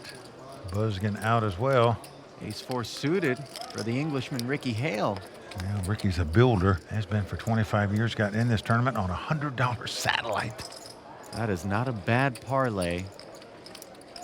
And that is not a bad hand. Hard 16 for Jin Wong. Couple of snowmen. He's on the short stack at this table. I'm all in. He's going to ship it right here with the 2-8. I don't blame him. Darren Elias has laid down, and it's back over to Goldberg.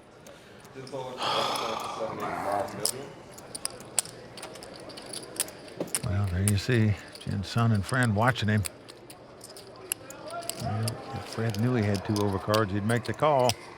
All right, let's go. And he has made it. And he's going to be happy to see that he's in a race situation. It's the 2 overcards versus the under pair. And Ali, as you know, if you want to win tournaments, you better win races. Jin Wong with the slightest of edges heading to the flop. Make that a big edge, an 8. Right there, set of 8s for Jin. Fred Goldberg's going to have to catch a running queen and a running 10 to win this pot. 10 queen, 10 queen, 10 queen. Well, his brother knows he needs Broadway to win it. No shortage of optimism in that camp. Oh! They hit leg 1 right there as the queen comes off. And Jin says it is never easy. Geez, I can't believe this guy can win this pot if he catches a 10. So the deuce comes off. So Jin Wong doubling up there. A nice all-in bet with a 2-8 pays off for him. Not how Fred Goldberg wanted to start his tournament. Still got 6 players left here in Atlantic City. There's a quick break in the action, but we've got more to come, including a special 5 questions with poker playing music mogul Irv Gotti. Stick around. What Gotti? That. Welcome back to the World Poker Tour, brought to you by ClubWPT.com. Billy Drake, you are all the way from Nashville, Tennessee. You won a huge tournament to be here on ClubWPT.com. What makes playing on ClubWPT.com so attractive for you? Well, because you're playing for prizes. You know, you're allowed to compete and not have to gamble. We were all at a big party last night at the club here at the hotel, and you actually had the chance to walk the red carpet with Mike and Vince. The highlight so far is doing the merengue with Mike. Yeah. We got to dance last night. That man can dance. Yeah. Oh, yeah, and he is a great dancer, so that was really a thrill for me. There's some familiar faces here. There's some big-time pros. Anyone that you want to play with or you want to meet or learn from? I want a picture with my daughter's favorite player. My daughters are going to die of jealousy because she's all of our hero. Billy Drake had a once-in-a-lifetime experience here at Borgata, but it could happen for you too. Now, for only $19.95 a month, you too can become a VIP member, enjoy great VIP benefits, play unlimited poker, and maybe, just maybe, find yourself winning a seat to a major WPT event just like Billy did.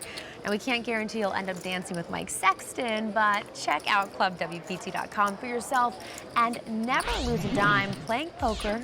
Guaranteed. And Allie, I got to tell you, our clubwpt.com qualifier, Billy Drake, is quite a dancer herself. She kept up with you, huh? I thought I saw some cuts in the rug on the way in here. She did. She's very good. And there's the Royal Flush Girl Social Bar. And as a Club WPT VIP member, you can come to WPT events and enjoy preferential seating during final tables. Okay, let's get back to the action. Long going out. Darren Elias, one of the original grinders, a well-respected online pro, has made the transition, and he likes the look of that suited connector, Mike. Raises it up. Goldberg out of the way and over to Bobby O'Booty. Another tough young pro out of New Jersey looks at the ace-jack. You get the feeling Bobby's not interested in a call, and sure enough, there's the 3-bet to $715,000. Daniel Buskin out of the way. Ricky Hale gone as well. Back over to Darren. Look at this. He is not calling, Allie. He is coming back over with a 4-bet right over the top with just a 7 high. And believe me, if you're sitting in Bobby O'Booty's seat right now and the guy just 4-bet you and you're looking down at ace-jack offsuit, it just doesn't look like anything. Now, Bobby is going to let it go, but chalk that one up to a lot of heart there by Darren Elias. And one thing I know about him is that he has tremendous amount of respect from the young online players. I'm talking about Darren, very respected player. Nice hand. Wow. I guess to be successful, you just have to keep adapting, keep changing your game, because there's always new kids coming up, figuring out what's good. Like even now, there's probably some 16-year-old who's better than I am. Just have to stay sharp, keep playing, keep studying. Nice call, kid. Well, Darren studied creative writing at the University of Redlands, and I'll tell you what, Mike, he put together a pretty unconventional script in that last pot. Well, I like what he said. You have to keep working on your game and getting better, or the young guns will surpass you. Over to Bobby O'Booty. Bobby going out. Daniel Buskin. And he's going to put the 3-deuce suited to work here. Ricky Hale going out. Cool. Picks up a customer in Jin Wong with ace-7 suited. Darren Elias with the ace-jack.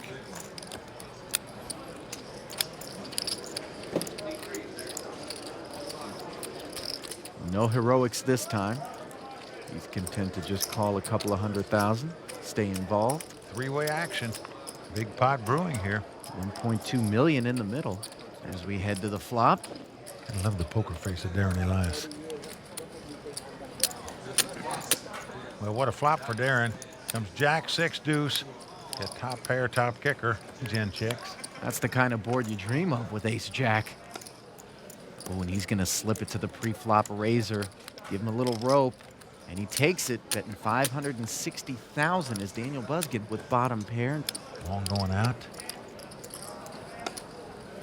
Well, if you're Darren, what do you do now? Looks to me like you got to go with this hand. Is he just going to call or put in the raise right now? Looking like a raise. You can't just call and let your opponent draw to something like a king-queen where you could get beat on the turn. And for Daniel Buskin, you were almost home, but ran into a little speed bump named Darren Elias. And that's generally what happens with deuce-3 suited.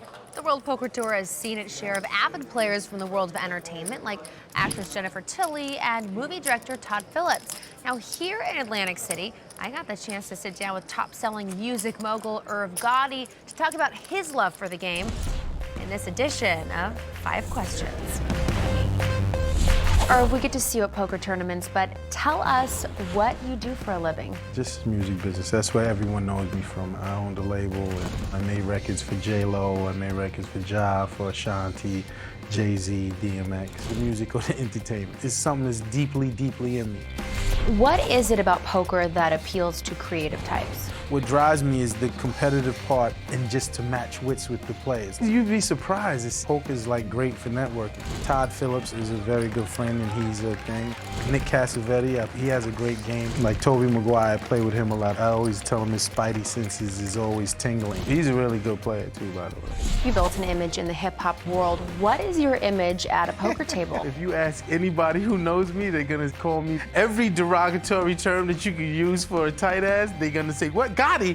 That, you know, because I'm not giving my chips away. Like, I guess because the way I grew up, like, I value the dollar. I grew up poor. Yo, I'm not giving you this money. You're gonna have to really take it from me and earn it. Don't you ever get bored doing that? Yeah, but I mix it up. I mix it up. Trust me. There'll be a few 2, 3 suiteds in there. If I hit it, I'm putting you in a coma.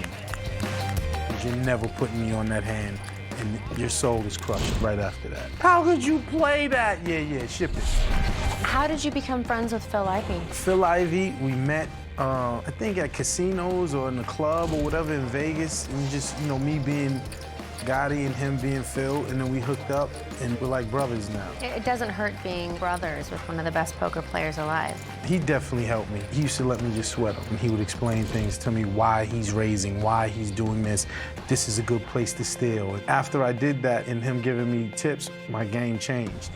If you had to make a choice, would you rather have a WPT title or a hit single? Wow, that's a good one. See, that's a bad question, though, because I had so many hits. I really feel like I could go in the studio right now and make another hit. I just can't walk into a tournament and get a WPT title. So, you know what? Yes, the WPT title. Irv Gotti, one of the most successful hip-hop producers around today, made quite a name for himself in the music industry and now making a name for himself in poker as well, Mike. Well, music is his business. Poker is his passion. And there's a look at the updated chip counts. Rags and riches, kind of a divided table. Get a look at Bobby Abudi. He's got ace-king suited here. Mike, Bobby says he likes the mental game, but from the looks of the guy, there's plenty of gym tan laundry on that resume. He likes the physical side as well. Daniel Buskin out of the way. Well, here you go. The Englishman moving all in here. He's on the short stack. He's got the ace-10, and he has shipped it. Wong going out. Elias out as well. Unbelievable. Call. Fred Goldberg is out, and Bobby quickly calls him and has him dominated. Ace-king versus ace-10. And it looks like the Englishman could be heading back across the pond unless he gets lucky here. You get a look at his wife there. Ricky and his wife out here on a vacation. Believe it or not, it's a poker vacation, Mike. Well, what a vacation it is. He got in this tournament on a $100 satellite. This is his first WPT event ever. Gonna make by far his biggest cash ever in his life. I'm talking about Ricky Hale. Well, the boys back in London are pulling for a 10. Can Hale get the help? 10 high. 10 right on the flop. So Ricky Hale is out-flopped his opponent. Bobby looking for a king now, for a jack and a queen to make a straight, but right now, Bobby Abudi up against it. Bobby looking gutted there. A king on the turn. Wow. It's not over. Obviously, he can catch a 10 on the river to make 3 10s. That's what he's got to have. What drama here. Ricky out-flops him and then gets cracked on the turn. Speed. Well done, man. That's all we have, but. Hale needs a 10 here. Can he do it? Well, a jack comes off on the river. That's going to do it for the 42-year-old from England. Ricky Hale going to be out in 6th place. Yeah, Mike, he's going to pick up $186,585 for the effort. Certainly a nice stop on his poker vacation with his wife. He's been in the United States for a couple of weeks. Well, remember, he got in this tournament on a $100 satellite. What a parlay that is. Not bad. With Ricky Hale out in 6th place, we're down to 5 players at the Borgata Poker Open. Stick around for more action from Atlantic City in just a moment. Season 10 of the World Poker Tour is brought to you by ClubWPT.com, where VIP members can win their share of $100,000 in cash and prizes every month. ClubWPT.com. Never lose a dime playing poker, guaranteed. I think the people that come here to Borgata not only come here to play poker, they come here to have a great time. The social experience is just as important to me as poker, so it's always nice to go to nice dinners and go out to clubs and stuff. And Borgata's nightlife is always pretty spot on from my experience. Bobby Obudi, our chip leader there, singing the praises of Borgata, and why not? Players love it here, Ali, as you know. Phenomenal restaurants, just a great property, and the greatest poker tournaments, certainly on the East Coast. This is the largest event in the history of the World Poker Tour. I'm still trying to figure out what Bobby Obudi meant by spot on in his experience with respect to the nightlife over here, and I'm sure he's not getting into the club with that T-shirt. Find a collar, kiddo. The ace-jack makes it $325,000 to go. Buzzing out. And that's got Jin's whiskers tingling. 900. Ooh, he is going to 3-bet here with an ace-4. Something you wouldn't expect out of a 52-year-old amateur player. You just think they would have a stronger hand to 3-bet. Both Darren and Goldberg lay down, back over to Bobby, and Obudi is getting Obuti'd. Tough decision now. This guy's a tight player. The satellite winner. You have how much behind? First ever WPT event. I don't know. I really don't come. Let me see. Love this. Just $1 million. 1 million, Magenta or whatever. 2 million plus about 3 behind. Close to 3 million. Yeah. Booty, just wanted to hear him talk as much as get info about how many chips he's got. Try to pick off a tell, maybe. Long sounded pretty confident there when he was giving him that chip count. So much so that Obudi goes away. So a nice 3-bet by the 52-year-old small business owner. I had to get the grossest spots. And just outplayed a tough young pro right there. See that one on TV? If you were bluffing me, I'll know. Don't think I won't know. Bobby's going to be sick by the time he gets home to watch this. All right. Action continues on Darren Elias. He goes out. Gosh darn it. Oh, Fred's struggling. The mummy is having trouble here. It's hard to pick up your cards one-handed. Oh, get after it. There you go, buddy. Even with one hand, 2 kings are doable. We should run some barbecue tongs out to the table. Something. 350. 350. There it is, Fred. Get it out there. Yeah, $350,000 is the bet. Bobby out, Daniel out as well. Look at this. Jin Wong's going to ride the wave here. And makes the call with the 10-9 offsuit. Going to put some of Obuti's chips to work that he just picked up. Flop ace, queen, deuce. Invariably, when you pick up kings, the ace hits the board, doesn't it? Yep, they call them ace magnets. Check. Neither player really liking the flop. They both check, and look at that turn card for Jin Wong. He picks up a few outs, huh? Flush draw and a straight draw. I'm gonna check and see if you have a diamond.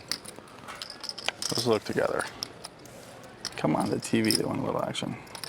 Yeah, he's checking back, see if he's got the king of diamonds. Nope, they're 2 black kings. He says, okay, let's take one off then. Well, Jen got a lot of outs to win this hand. Doesn't happen as a queen comes off. And again, Jen checks. Let's show one hand down. We'll show it down. Let everybody know I'm not playing games. Well, it goes check, check. Goldberg gives him a look. Nice check. We show down. We show down. Goldberg taking down that pot. Fred gaining some momentum now. Well, you know. Well, there it is. Fred Goldberg has done it. He's doubled up. But I think we have the best players in the world down in South Florida. Best players in the world down in South Florida.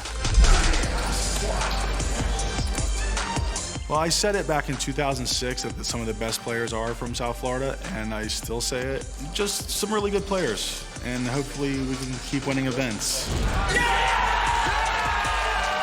Michael Mizrachi is our champion. He has done it. The young American is the first one ever to win the WPT title in France. So maybe another Florida guy can take down the next WPT event. Keep it going. Fred is right. A lot of great players in South Florida.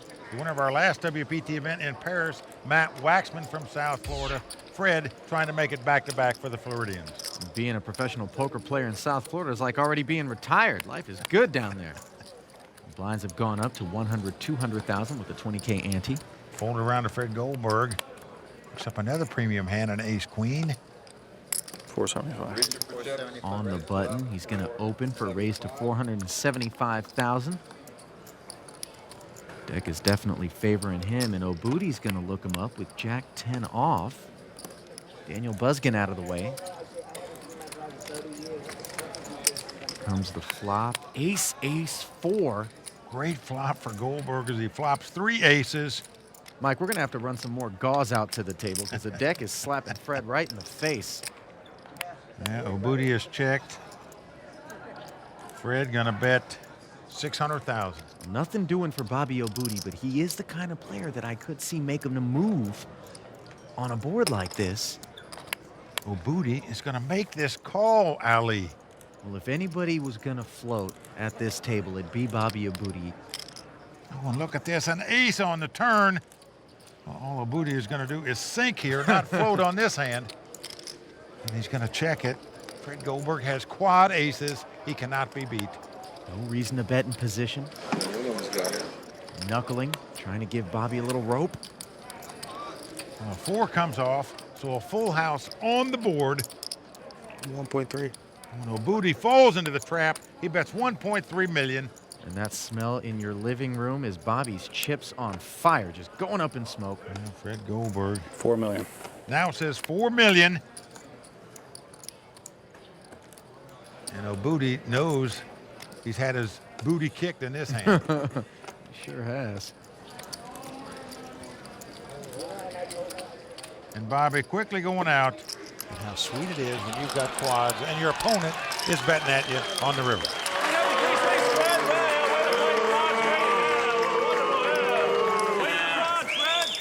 Just playing the board, playing the board. All right, I'll bet against that right now, whatever you want. Whatever you want to bet.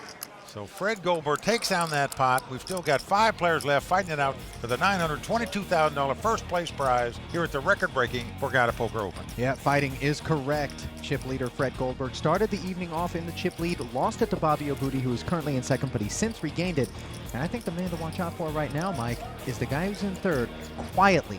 Darren Elias, he is waiting to make a move. Well, Ali, the atmosphere in the room is heating up, and we'll see who has the focus to cross the finish line with the WPT title. Back to you, Kim. Thanks, guys. We'll be back next time with continuing coverage from the WPT Season 10 Borgata Poker Open.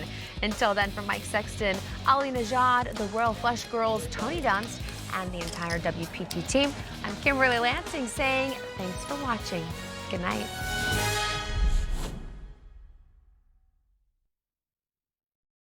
The World Poker Tour is brought to you by ClubWPT.com. Never lose a dime playing poker. Guaranteed.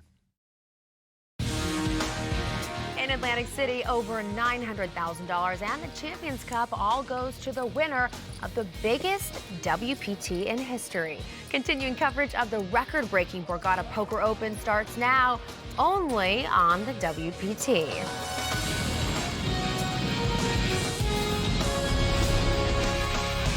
Well, the crowd all standing. He is circling the drain. They are going bare knuckles in the center of the ring. He needs the extreme miracle.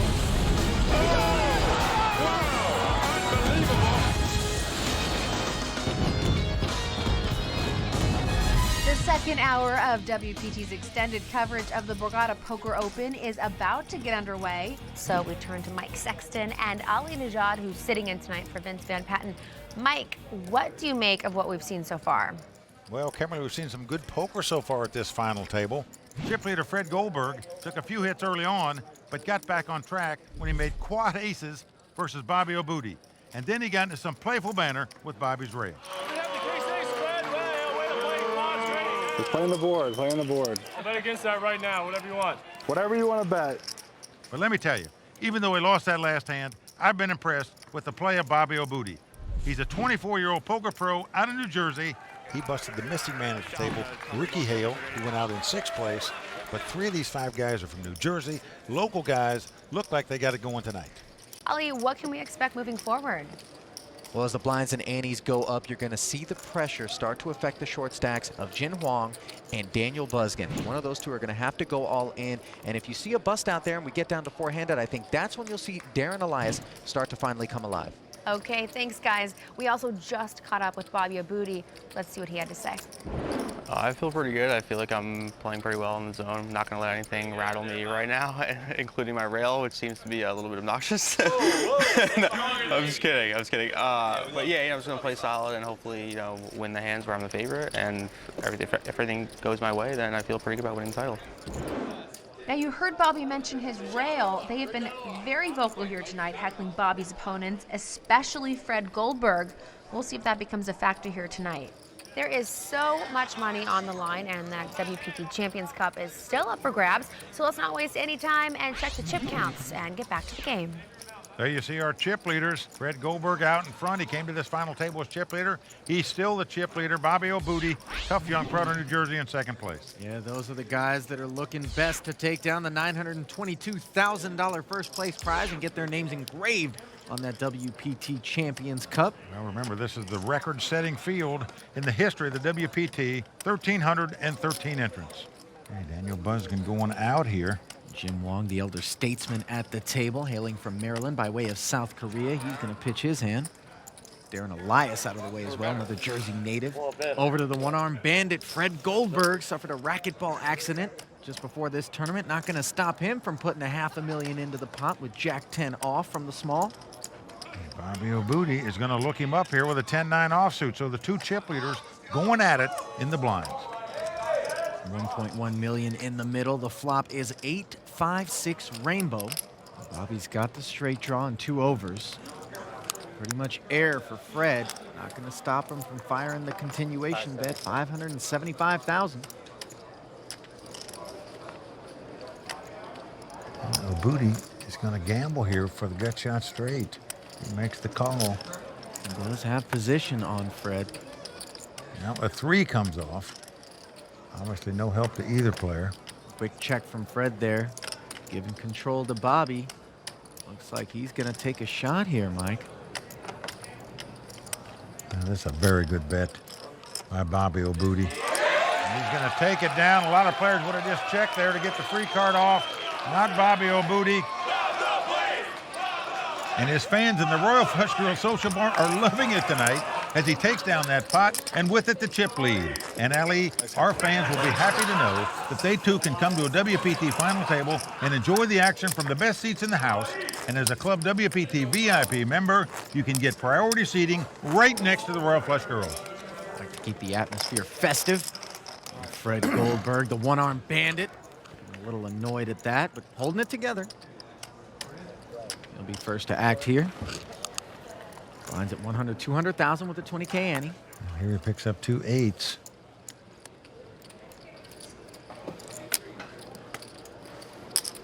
And he's going to raise it. Makes it 475,000 to go. Ace-9 suited for Bobby. Ooh, going to lay it down, Mike. So Daniel Buzgen. Come on. He's going to move all in here with the ace-10 offsuit. Yeah, like we said, these short stacks were going to have to make a move. All right, let's go. I call. Now Huang goes out, Elias out, and Fred Goldberg is going to make the call here. So we have a classic race situation, the overcards versus the 2 8s. No, nothing. Now Daniel's a pro out of Marlton, New Jersey, went to Arizona State, majored in golf management. Doesn't look happy that he got that call. Daniel Buzgen's turning the life on the line right here. He's looking for an ace or a 10. Can he do it? Oh, an 8 right on the flop. That's an ugly flop if your name is Daniel Buzgen. What can you do? Fred flops top set. Daniel's going to need a couple of runners to a straight. A couple of spades will do the trick, too. You can make it straight up, flush, backdoor. I know you don't want to hear it right now, but... Remember, Abudi folded the ace-9 of spades, so a couple spades gone. Ooh. But the jack of spades comes off, so Daniel Buzgen alive. Like we say, it's never easy. He can catch any spade other than the 6 of spade, but he must catch one to win this pot. And he does it. Wow. Unbelievable. Fred Goldberg taking it on the chin right there. Fred looks stunned. That's how you win all. I had ace-9 of spades. I had ace-9 of spades. Fred Goldberg, he's got that club on his arm, but he's got to feel like he got clubbed in the head right there. Adding injury to injury. Huge draw out there by Daniel Buskin, and he knows it. Tough beat for Fred Goldberg. We've still got 5 players left fighting it out for this title. That was so sick. We've got a lot planned for you tonight from Borgata, including a new segment for Season 10, On the Road. And hear what Tony Dunst has to say in The Raw Deal, all when the World Poker Tour, brought to you by ClubWPT.com, continues. Welcome back to the World Poker Tour, brought to you by ClubWPT.com. The race for this WPT title continues. Now remember, the winner tonight will take home over $900,000, including a seat to the Season 10 WPT World Championship in Las Vegas. And if you want a chance to win a seat in a WPT live tournament, check out ClubWPT.com. For only $19.95 a month, you too can become a VIP member. This means you can play in as many tournaments as you want. It's no risk with a high reward. So check it out for yourself on ClubWPT.com and never lose a dime playing poker, guaranteed. All right, looks like the final table action is ready to start back up. So I'll hand it over to Mike and I'll leave and get back to the game. There you see the chip counts of the 5 players. Bobby O'Booty, tough young pro out of New Jersey, up top with over 12 million in chips. Daniel Buskin on a pretty short stack. Managed to get real lucky against Fred Goldberg. Give himself some breathing room, staring at King 10 offsuit here. Looks like he's going to pop it up. He makes it 425,000 to go. Jin Wong ducking out of this pot. Box cars for Darren Elias. He's going to make the call. Goldberg out of the way and over to Bobby O'Booty. Well, he's looking around now. Caesar's over 1.2 million in the pot. Cost him another 225,000 to call. That equals pot odds. That equals call. It ain't rocket science, is it? 3-way action here. He wants to take a peek at this flop. 7-3 deuce, all clubs. Booty checks his flush draw. Daniel's got the king high flush draw, in control of the pot as the pre-flop raiser. He fires the continuation bet, 480,000. Darren Elias makes the call with the 2 6s. He doesn't have a club in his hand, but he just senses that the 6s are good. O'Booty goes out. He's going to let these 2 battle heads up. King on the turn, a pretty good card for Daniel, and he's checking it, Mike. A great card for Daniel, as he now has the lead with 2 kings and the king high flush draw. Well, this is pot control from Daniel here. He doesn't want to bet and get raised, potentially moved off his hand. He's going to let Darren commit some chips to the pot. He committed 875,000 to the pot. Oh, here's the cards lie. Elias has got 1 out, the 6 of diamonds. Daniel, of course, going to make the call. Up to over 4 million in the middle. He's afraid his opponent might have flopped a set, might have the flush. All legitimate concerns if you're Daniel Buskin. The jack of spades. Again, up to Daniel. He's going to slip it to Darren. You'd think Darren might wave the flag now. Indeed he does. King. Daniel going to take the pot down with the 2 kings. So Daniel Buskin on a nice little roll here right now. He majored in golf management at Arizona State. Obviously plays a lot of golf in his spare time.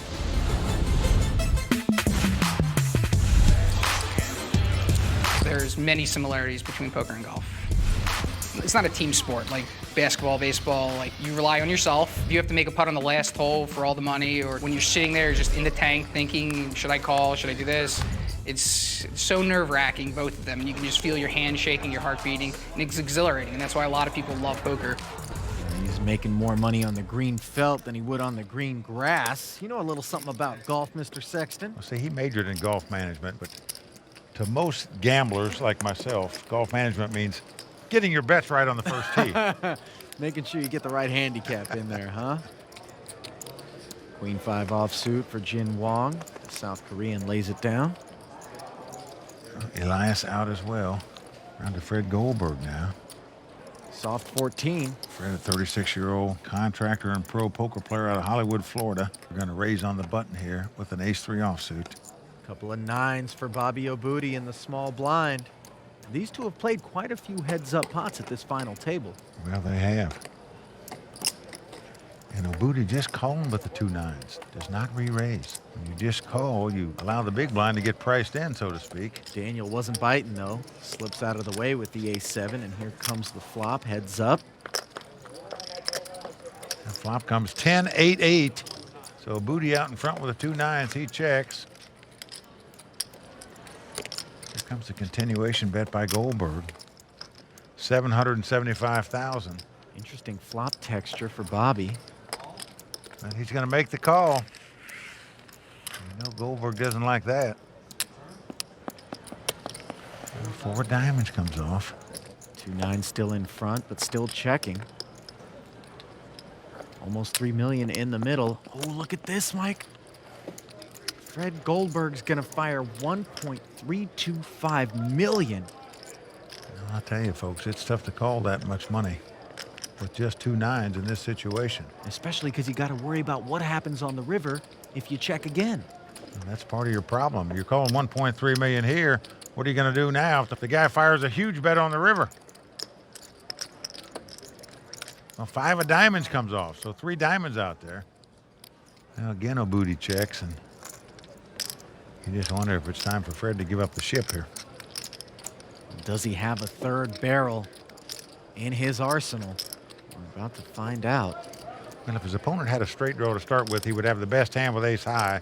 So he's going to check it down. 2 pair. 2 pair are going to win this pot. The 2 9s are going to win. Bobby Obuti taking down that pot, and with it, massively extends his chip lead. And Obuti's fans loving it. Ellie, he is in command right now. Obuti playing in his 3rd WPT event ever at this final table, looking for his first WPT title. Well, there you see Bobby Obuti well out in front now with over 16 million in chips. He is in command. Blinds have gone up to 120 and 240 with the 30K ante. Daniel Buskin's got a little bit of momentum. But Jack 9, not enough for him to participate here. And Jin Wong, who's been quiet of late, is going to get his beak wet with Queen 7 suited. Opens for a raise. Over to Darren. Well, Darren's got a premium hand, ace king. Certainly probably going to 3-bet it here with this hand, I would assume. No reason not to from the button. 1.225 million is the bet. Makes quick work of Goldberg's ace 10 and Bobby's big blind. Jin Wong. And he's going to make the call here with the Queen 7. So the 52-year-old small business owner gambling it up right now. He could have laid this down easily, instead investing another 700,000, and look at that flop. What a flop for him. He's got top pair and a flush draw. And he's just going to ship the balance of his 1.6 million. It looks like. Getting his troops ready. I'm worried. Cool. He does, and a quick call. Ooh. Well, you might say, why is Darren Elias making that quick call for 1.6 million? Well, there's over 4.6 million in the pot, so he's getting a pretty good price to make the call. He does have 2 overs in a Broadway draw. Almost 3-1, but he didn't know his opponent had top pair and a flush draw, or I can assure you, he probably wouldn't have called this. Yeah, he's a pretty big dog right now. He's looking for a 10.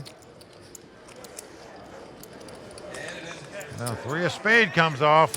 Well, it's not over yet. That gives in the flush, as you can see, but if another spade comes off, Darren will have a bigger flush. Darren up against it, must catch a spade to eliminate Jen from this tournament. We saw running spades come up before at this final table. Can it happen again? Not this time. Jin Wong is going to double up yet again. In the history of the WPT, in 10 seasons, only 2 players have come from 6th position to take a WPT title. Could Jin Wong be our 3rd? So as Jin Wong stacks his chips, you can see they're enjoying the action over at the Royal Flush Girls Social Bar. And Mike, I recently had a chance to hang out with one of our Royal Flush girls, Melly Grace, who fancies herself a race car driver. Time for the viewers to get a glimpse of what happens behind the scenes on the World Poker Tour with this segment of On the Road.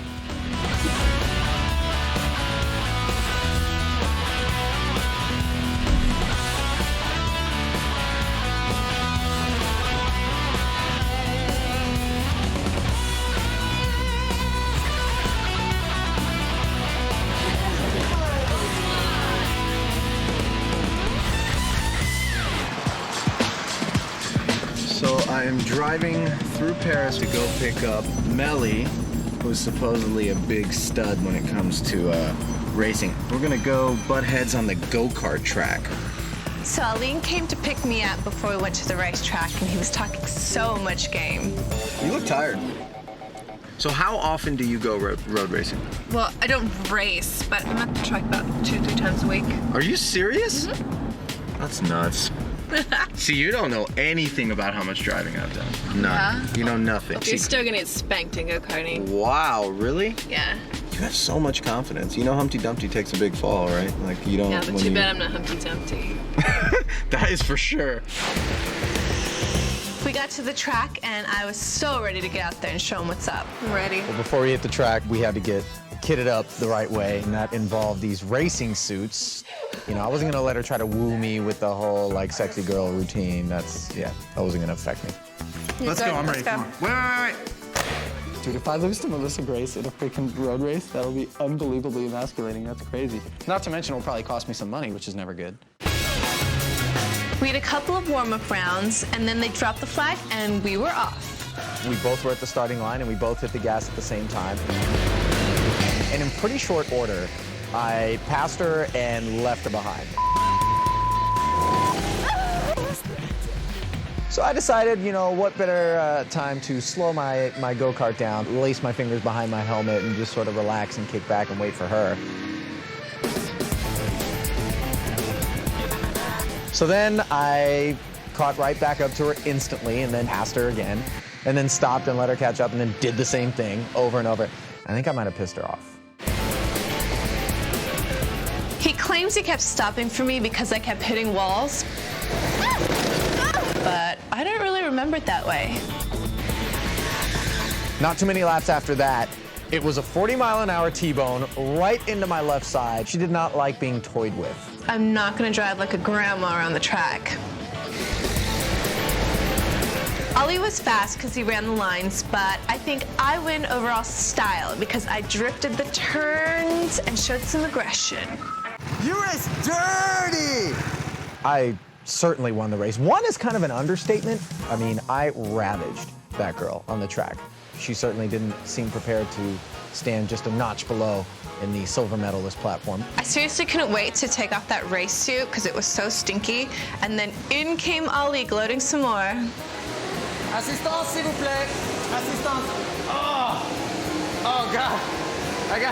It's so heavy and glorious. I don't even know what to do with it. Oh God. It's so victorious and I can't even lift it. Yeah, Ollie's ego. Oh, partner, I am proud of you. Don't let those Royal Flush girls beat you at anything. I can assure you I will never let these Royal Flush girls get the best of me, huh? All right, we'll be right back to Atlantic City with more of the Borgata Poker Open after this. Season 10 of the World Poker Tour is brought to you by ClubWPT.com, where VIP members can win their share of $100,000 in cash and prizes every month. ClubWPT.com. Never lose a dime playing poker, guaranteed.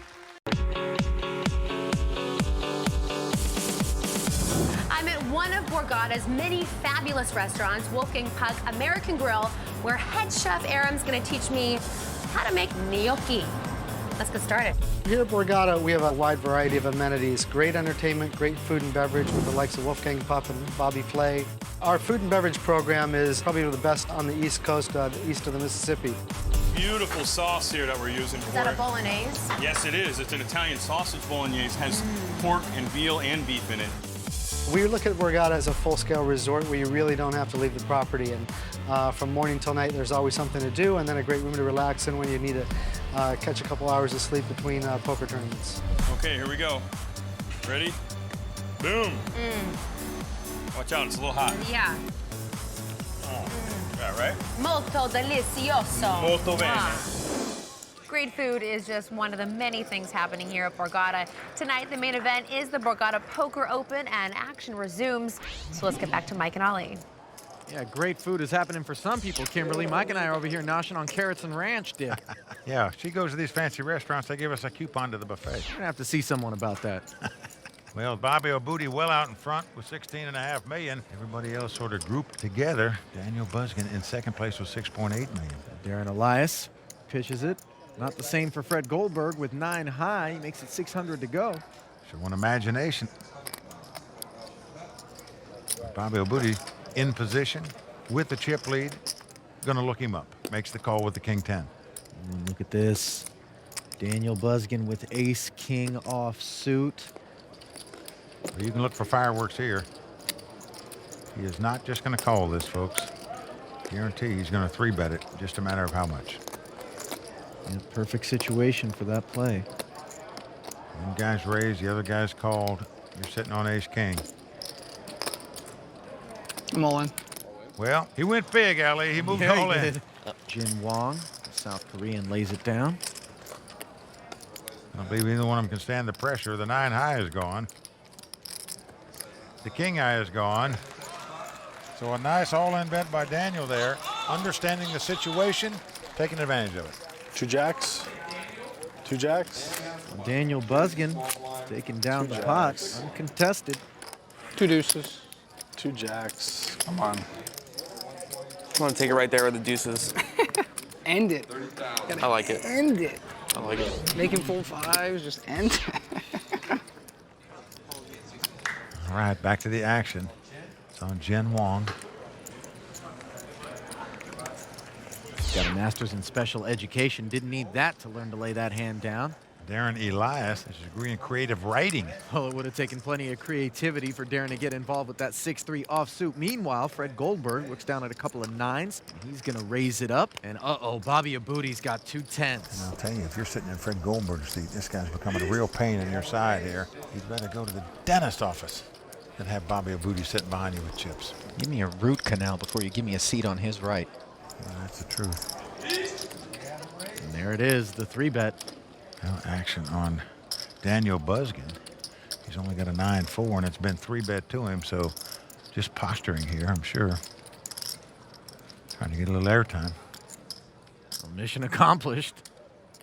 Daniel Buskin out of the way. Well, Fred better be very careful here. He is dominated pair over pair. Can't have a guy in worse shape than that. He just calls, does not re-raise with the 2 9s. And that call puts over $3 million in the pot, and he's in horrible shape. It's going to take some pretty bad flop texture for his hand to avoid losing some more chips. Well, here comes that flop. The flop, king 8-5, all spades.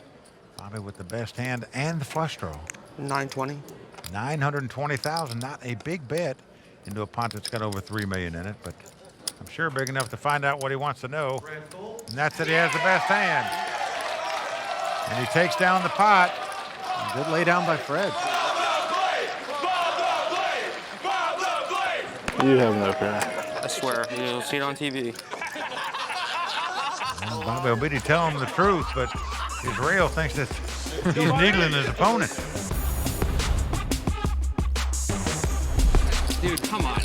You opened with 300,000. I 3-bet you. I love playing poker because I'm interested in the like mental aspects of the game. Just trying to be able to understand their thought process, maybe better than they understand their own thought process, and use it against them. All in. Everything's going pretty well, so hopefully you can keep it up. Full house. I'm getting kind of rambunctious back there. This should just be like in a closed dome, like soundproof dome. Fred Goldberg starting to get a little aggravated here. He came to this final table as chip leader. Now he's in short stack position. Well, the heckling continues. Fred folds, Bobby folds, and Fred's stepping away from the table here. Knock it off, I'm letting you know now. Hey. All right, knock it off. Listen. I'm letting you know now, knock it off. We were not coming at you. Talk to your Listen, boys. knock it off. I'm just telling you straight up. Talk to your boys. If they want to come You can have your nutrition, whatever. I'll smack any one of you, okay? Knock it off. Knock it off. Knock it off, all right? Talk to your boys. Knock it off. I'll let you know now, all right? All right, it's a little out of line. It's a little disrespectful. You're being disrespectful.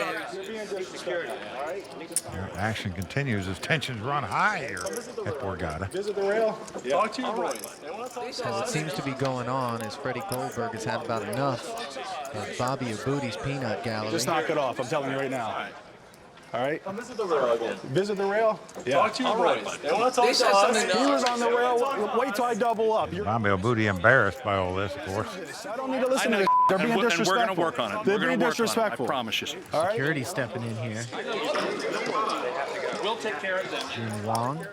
Make the call. He'll take out 3 and I'll take out 3. Uh-oh. You know what I'm saying? Okay. Fred fanning the flames here. Come on, man. Nice Believe me. sunglasses. Hey, nice sunglasses. It'll be a WPT first. We've never had fans 86 from the arena. Don't let them get to you. Nah, I don't need to listen to this. Enough's enough. If you want to have fun, we can have a good time, but that's They can it. cheer for him. They just don't say anything about you. Yeah, it's just disrespectful. I agree. I don't want anybody disrespecting anybody else on the rail on either side. So We're playing for a lot of money. We don't need people like. I don't care. I mean, I just don't want the disrespect. Well, this may be frustration boiling over for Freddie because up to this point, he hadn't really said anything about that. Now he's lost a few pots, and it's starting to get to him. And the downside to this, even though Freddie may be in the right to go over there and have a few words with them and ask them to tone it down a little bit, is that he's going to look rattled. He's going to look frazzled to his opponents, and they may go for the jugular. When there's blood in the water, any professional player, as you know, Mike, they go for it. Now, what I know is to win at poker, you got to be calm, cool, and collected, in my opinion, and maintain your composure. I think Freddie's losing his a bit right now. Meanwhile, we got a raised pot between Daniel and Jin.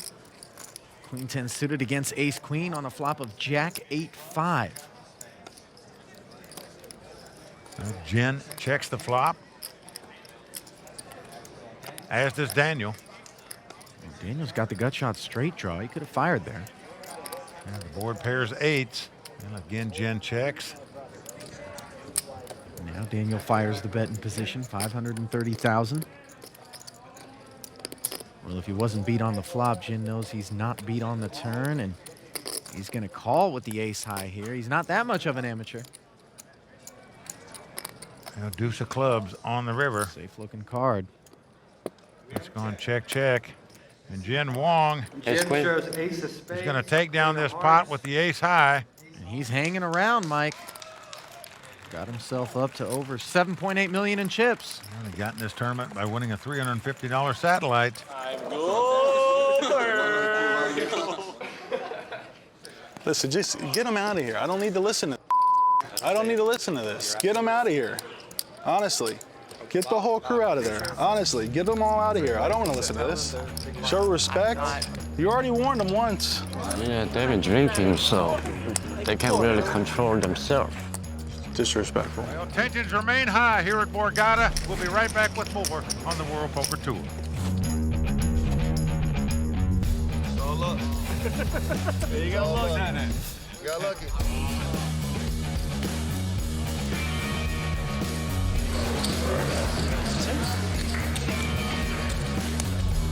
Nice hand, nice hand.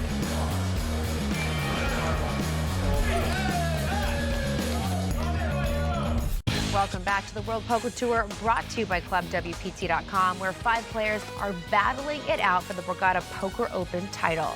Taking a look at the Player of the Year race, Will "The Thrill" Failla, who won the Legends of Poker tournament in LA and took 11th place here at Borgata, is currently in the lead with 1,600 points, but whoever wins tonight's event will jump into second place with 1,400 points, right behind Will.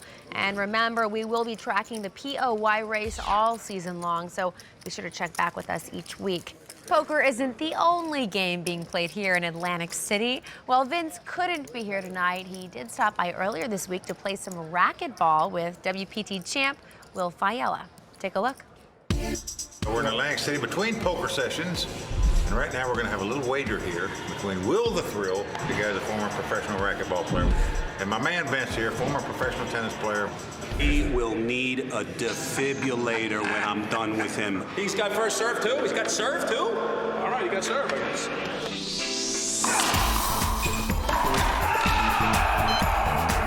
Takes down the first point, my man.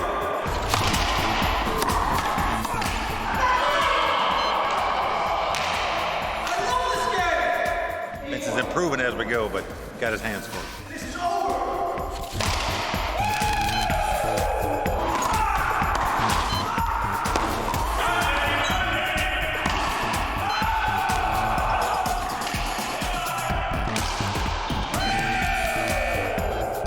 Set match. Will the Thrill taking him down. Will, you are great, man. Great job, great match. We had fun. My advice to Vince, go back to the tennis court. So Will the Thrill took it to my boy Vince on the racquetball court, but he's taking it to all the other players out here in the WPT. Yeah, meanwhile, Bobby O'Booty, a commanding lead with over 16 million in front of him. Closing in on half the chips. Just want to play poker. I don't need a rail. And he's done well to stay out of the nonsense since it began. Well, he should do nothing but focus on taking down this WPT title opportunity right in his grasp. He raises to 500,000 with ace-deuce off suit. Folded to Darren Elias, who pitches the 10-8 suited. The first time. And now back over to his nemesis, Fred Goldberg, who's chipping it all in with queen 10 off. Unbelievable. Against the guy who raised right under the gun. I think we're witnessing core meltdown in the reactor. You want to count? Nah, it's okay. I can see it. It's fine. All right, don't make me sweat. Nah, I think it's a little bit of a decision. I might have picked up something because Bobby just has an ace-deuce off suit. Goldberg no longer has a All right, huge stack with the blinds where they are, and Bobby's going to let him take this one. And so good timing there for Fred. Maybe picking that pot up will calm him down a bit. And it says you get that rap in a racquetball accident, but you wonder if he was sparring with Mike Tyson. Or someone's rail on the way to the final table. You always want to get players to steam at the table, but you don't want them to go off on the rail. Buzzing out. Jin Wong ducking out of this pot. It's been folded over to Darren Elias, who's got a couple of jacks. And he knows what to do. Pops it to a $500,000. Fred gonna go out. Back over to O'Booty, and look at this. He has picked up 2 kings. He is catching some cards. 500,000. And Allie, as you know, when you're playing well and catching well, that's a tough combination to beat. Yeah, absolutely. And O'Booty is doing both right now. 1.1 million. Here he's gonna make it 1.1 million, and Darren knows there's only 3 hands that can beat him. I don't know about you, Mike. I do not see a flat call in Darren's future. No, I think he's just going to probably ship it here, and I don't blame him. Come on, call. He's going all in and quickly called, and he is not going to like it, as you can see. Tough break for him right here. Yeah, and he's wearing it on his face. You can see the disappointment. Hold up, Blade, one time. He did nothing wrong, honestly. I think most players would ship in that spot with 2 jacks. Unfortunately, Bobby O'Booty has 2 kings. So far, so good, yeah. And Darren's girlfriend and mom wearing the same look that Darren is. He needs help. Just got to hope to get lucky. Doesn't happen on the flop as it comes 10, 4, 5, 2 diamonds. Bobby's got the diamonds blocked with the king of diamonds. Yeah, Bobby O'Booty in great shape to eliminate another player at this final table. One step closer now as the 6 of hearts peels off on the turn. Darren Elias needs a black jack. It doesn't happen as the 3 of hearts comes off. So that's going to do it for the tough young pro from Montclair, New Jersey. Darren Elias out in 5th place. Darren's going to take home $230,000. Not too shabby for 5 days' work, but the real story, of course, Bobby O'Booty. That was a clutch knockout, man. So good, that kid. I just don't want to deal with him. It was tough. Things started out pretty good, but that queen 7 hand really hurt me, and then that last hand, nothing I can do, so I feel okay with it. I think Bobby's in good shape. I think he has half the chips in play, so If I were betting, I guess I'd bet on him. Thank you. So with Darren Elias out in 5th place, we're getting closer to adding a new name to the WPT Champions Cup. We'll be right back with more from the Borgata Poker Open, brought to you by ClubWPT.com in just a moment.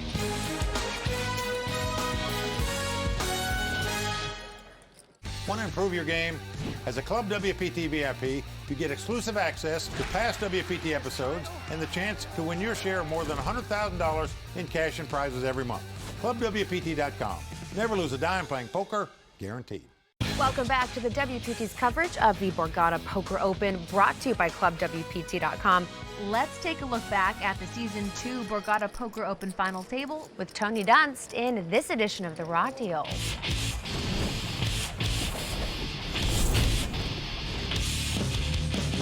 Considering some of the ridiculous moments we've witnessed over 10 seasons of WPT final tables, I often wish I'd been around longer so I could have done the raw deal on them. However, as it turns out, when you have access to a video vault from WPT's headquarters, it's highly comparative to having a time machine. So instead of analyzing what we've witnessed tonight at the Borgata, let's have a blast from the past and break down a sequence of hands from this same tournament nearly a decade ago when Noli Francisco and Charlie Schoten were heads up for this title. We begin with Charlie Schoten calling a raise in the big blind, holding just 11 blinds to start the hand. He's going to call a $70,000 raise here with a king-4 offsuit. Honestly, if you're going to show clips from 2003, then freak out about pre-flop play, you'll just wind up being redundant, so let's not get into it. Both players check down to the river, which lands an ace that Charlie again checks. And it's right about there that Charlie decides that concentrating at the poker table is no longer cool. Noli goes to bet the ace as a bluff card, but as he's laying out chips, Charlie announces call. A call. How do you know I want some betting? Oh. This is a mental error by Charlie. Which he states after the hand was a tactic to keep Noli from betting. I said I called to stop you from betting. Sick angle, bro. Especially considering it let your opponent free roll how much he wanted to bet based on the strength of his hand. Presumably, if you just committed a table faux pas by acting out of turn, I'm sorry. You might be increasingly mindful for a while. But the very next hand, Charlie Schoten proves that there's no reason gaps can't come in pairs and announces all in before the action is on him. All in. Another discrepancy here, folks. It's my fault. Charlie has sort of a little mental lapse here, it looks like to me. Noli gets the free roll again, but now decides he's more than happy to move in with 7. I'm racing him all in. Ace-8 against Noli. Charlie's hit the aces. Ace comes right on the flop. Noli's got to have a 7. He doesn't get it there. Here comes the river card. Doesn't get it. Charlie has doubled up here on a mysteriously played hand. But Noli Francisco is not a man to be outdone. Noli is a man of resiliency, a man that doesn't let one lost coin flip deter him. Raise. Noli says raise. A man that sees your angle shooting and raises you a string bet. Can't go back. Now that's a string bet, that's right. I tell you something, these guys get abducted by aliens and just didn't tell us about it. They acted so peculiar. Finally, Noli finds a way to finish this Abbott and Costello act of a tournament when he turns top pair with an open-ended straight draw. Noli has the best hand and the best draw.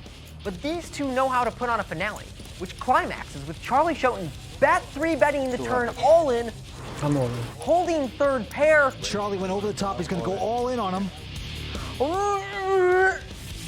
But even after all the cards are dealt and the suspense is over, both players continue staring at the board with a vacant and confused look. And they're both still staring at the board. Come on, what's going on with them? Noli, it's over. You've won. Smile. Raise your arm. Do something. And there it is. You know what? After watching this final table from Season 2, screw the video vault. I want the time machine so I can play these guys. We should all be so lucky. Hey, take it easy on us old-timers. The current chip counts, Bobby in the lead here with over half the chips in play. Meanwhile, the former table general, Fred Goldberg. Well, we just saw him move all in a minute ago with the Queen-10 offsuit. He won that pot. Here he's raising under the gun with a 10-9 offsuit. You just have to wonder if he's losing his patience a little. Bobby going out. Daniel Buskin looking down at a couple of hooks. He's looking back to see if they're still there. I'm all in.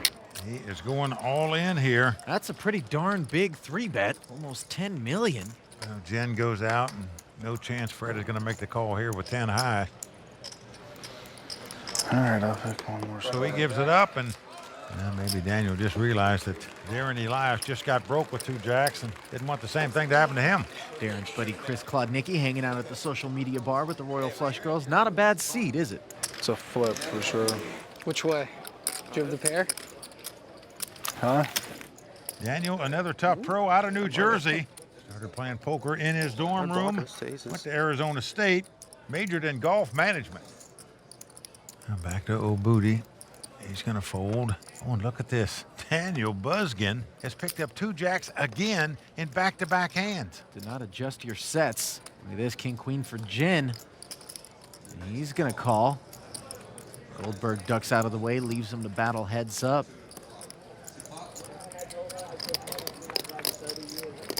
Here comes the flop. King high. Jin is out flop Daniel. Flop comes king 6-4. And look at this. He's leading right out. Now, this is something most pro players would not do. They would check, let a guy make a continuation bet, and then check raise with the 2 kings. But he led right out for $725,000 and got called by Daniel. Now a deuce comes off. Well, Daniel's hoping he's not going to have to call another bet on the turn, and sure enough, Jin's going to slip it to him. Daniel's going to keep the pot small and check in position behind. A wise check by Daniel there. And now a 7 comes off. 3.3 in the middle. Well, Jin gonna bet $925,000. 925?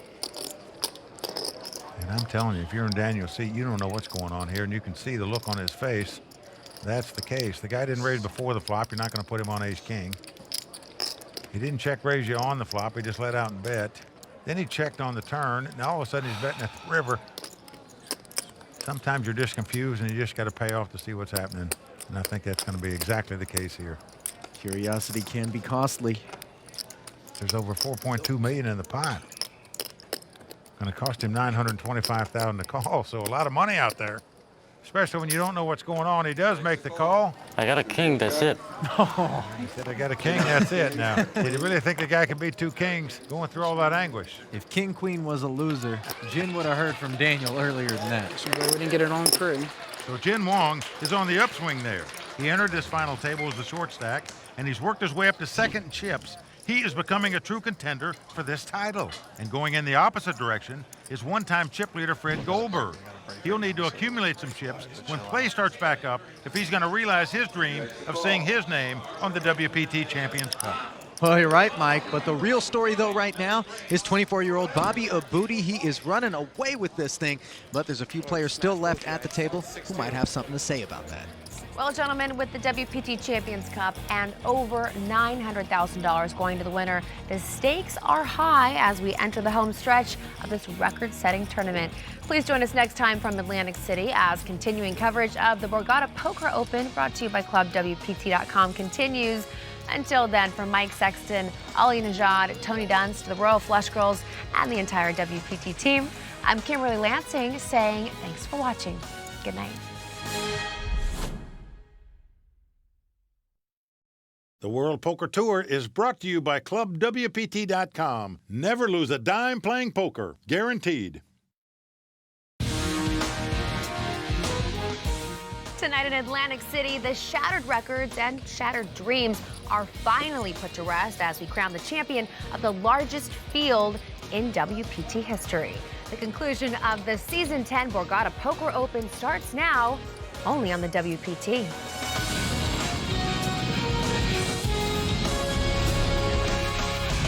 Well, the crowd all standing. He is circling the drain. They are going bare knuckles in the center of the ring. He needs the extreme miracle. Oh! Wow! Unbelievable! Surviving a field of 1,313 entrants is no easy feat, and with the WPT Champions Cup now in sight, the pressure on these remaining players has ratcheted up to the breaking point. Here to give us insight at this critical juncture are Mike Sexton and Ali Najad, who's sitting in tonight for Vince Van Patten. Gentlemen, what should we look for when play starts back up?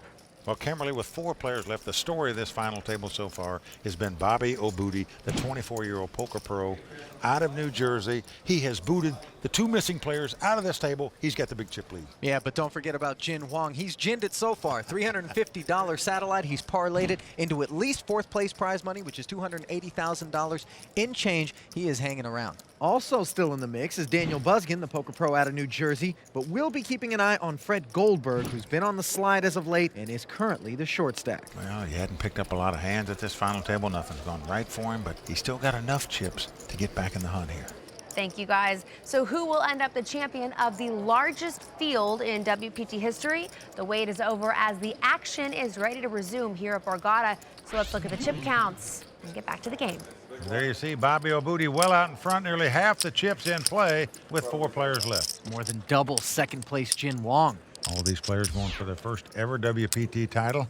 Action on Fred Goldberg. Fred, a World Series of Poker bracelet holder. Also the only player left that's made a WPT final table. Finished 4th at Foxwoods a few years back. He's got to regroup. He's been raising a lot pre-flop, and anytime somebody's been 3-betting and coming over the top, he's been laying it down. So the next time he puts raise in pre-flop, he's got to be able to draw a line in the sand and take the heat if he gets re-raised. So here we go. Raising with those marginal hands. Getting re-raised and throws his hand away, meaning he gives up that money. Folded around to Jin Huang. That's not a marginal hand. Picked up ace king out of the big blind. This could spell total doom for Fred Goldberg. What is Jin gonna do here? Okay, I'm rolling. And again, the 3-bet over the top of Fred Goldberg. And as you mentioned, time and time again, he's given up the pot in this spot. I just don't know if he's got enough chips to continue giving these up. At some point, you're just going to have to gamble for your chips and hope to double up to stay alive. Is he going to draw a line in the sand here? Nice hand. No, says Fred Goldberg as he pitches the King 7. Jin Huang got into this tournament by winning a $350 satellite. He's a businessman, owns a gas station and convenience store. Been playing poker 25 years, though, but this is his first ever WPT event. Let's get a look at the prize payouts here. $922,000 for first. On deck, though, 4th place money, $280 and change. And let's, of course, not forget the Player of the Year points. Yeah, whoever wins this tournament will be in 2nd place behind Will the Thrill Failla, who not only won the Legends of Poker, but finished 11th in this tournament. Almost made this final table. Yeah, Will's on a real heater. 2 9s for Bobby Obuti, who opens the pot for a raise. Daniel Busgin gets out of the way, and upside down 9s for Jin Huang. Pocket 6s.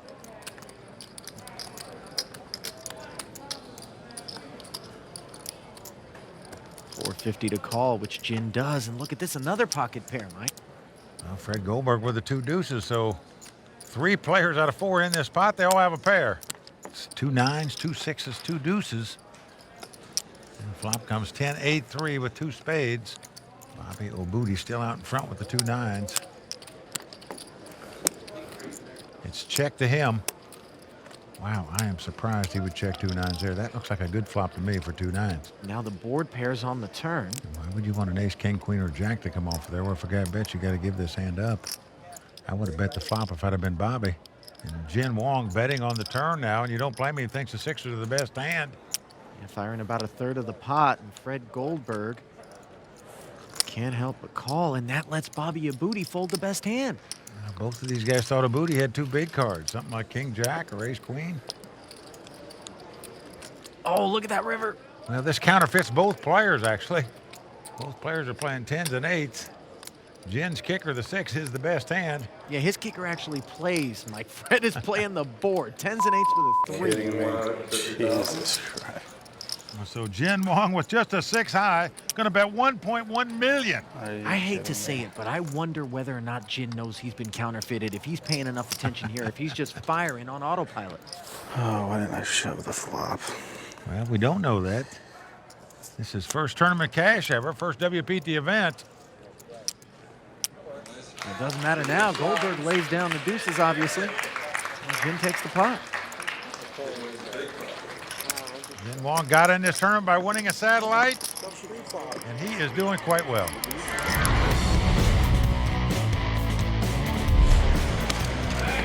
Wow. I don't know how I survived this far. So many times for the last several days. I probably push all in close to 30 times. I'm already all in. Every time I push all in, I survived. So this is one of the luckiest tournament, in my life. It's poker, baby. Now, Mike, you know it takes skill to get to a final table, but a little luck never hurt anyone. What do they say? You'd rather be lucky than good, right? Well, in the 10 years history of the WPT, only 2 players have come from the short stack in 6th position to take a WPT title. Could Jin Wong be the 3rd? We shall see. Back to the action. Daniel folded the ace-3 over to Jin Wong on the button. Rallied his way from the short stack to 2nd in chips.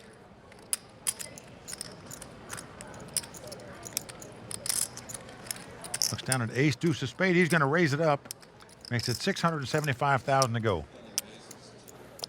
I'm all in. And Goldberg just looks down at one card, the ace, and he's going to ship it all in. That's all you need with the short stack.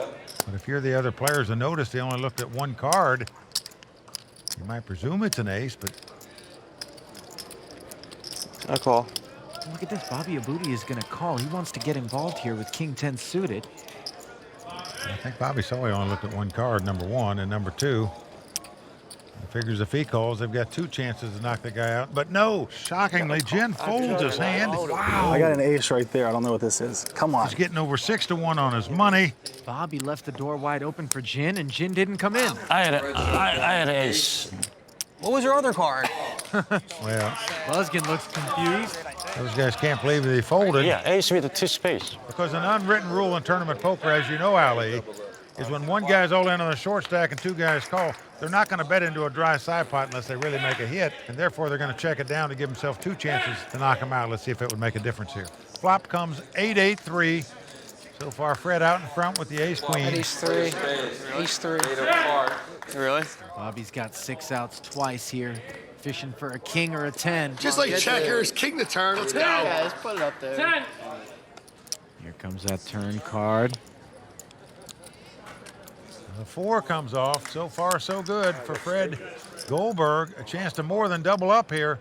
He desperately needs it. Bobby Abudi must catch a king or a 10 on the river. King of spades. That's all he can catch to win this pot. How about just Anything a black else, card? and Fred doubles up. And it's a 5, and look what would have happened. I don't know why you folded, man. You folded. I would have called. I would have made a I straight. understand. We both called. There's only 500,000 more. You check. Fred is telling him to stop. Don't wise the guy up, is what he's saying. Nice hit, nice hit. What did I win here? Jin Wong folded the ace, deuce of spade, which would have won him that pot. I have no reason calling against, What is this dude doing? Yeah, you cannot call right there. Right, that's what I'm saying. These kids, they're just kids. They don't know. You're not supposed to call, and I'm supposed to call it. This guy calls. With a king high. With king high. Are you kidding me? You call me with a king. This guy opens and you flat. You're not supposed to call with a king high in the middle. It's only 500,000 more to you. He's supposed to call. It's What's wrong with you? It's 500,000 more, and you call and we check it down. The inmates are running the asylum. It's unbelievable. We've got a lot planned for you tonight from Borgata, including a new edition of the Season 10 Ones to Watch, and hear what Tony Dunst has to say in The Raw Deal, and my 5 questions with the Season 8 Borgata Poker Open champion, Olivier Bousquet. This has actually been a struggle for me throughout my poker career. Being a Club WPT VIP is like having a backstage pass to the WPT because you get to interact with me and Matt. That's right. You also get to play for your share of more than $100,000 in cash and prizes up for grabs every month. ClubWPT.com. Never lose a dime playing poker, guaranteed. Welcome back to the World Poker Tour, brought to you by ClubWPT.com. Welcome to the Borgata Poker Open. This has to be a very exciting moment for you, being here playing live tournament poker in the WPT's biggest field ever. I watch it all the time. I have fun watching those big pros all the time. Anyone in particular that you'd like to meet or play with? There's a lot of smart people in my table, and I'm just nobody. They're pushing me around, I think. You have all week here, so I hope you brought your patients with you from Florida. I hope to. Thank you, Roman. Thank you.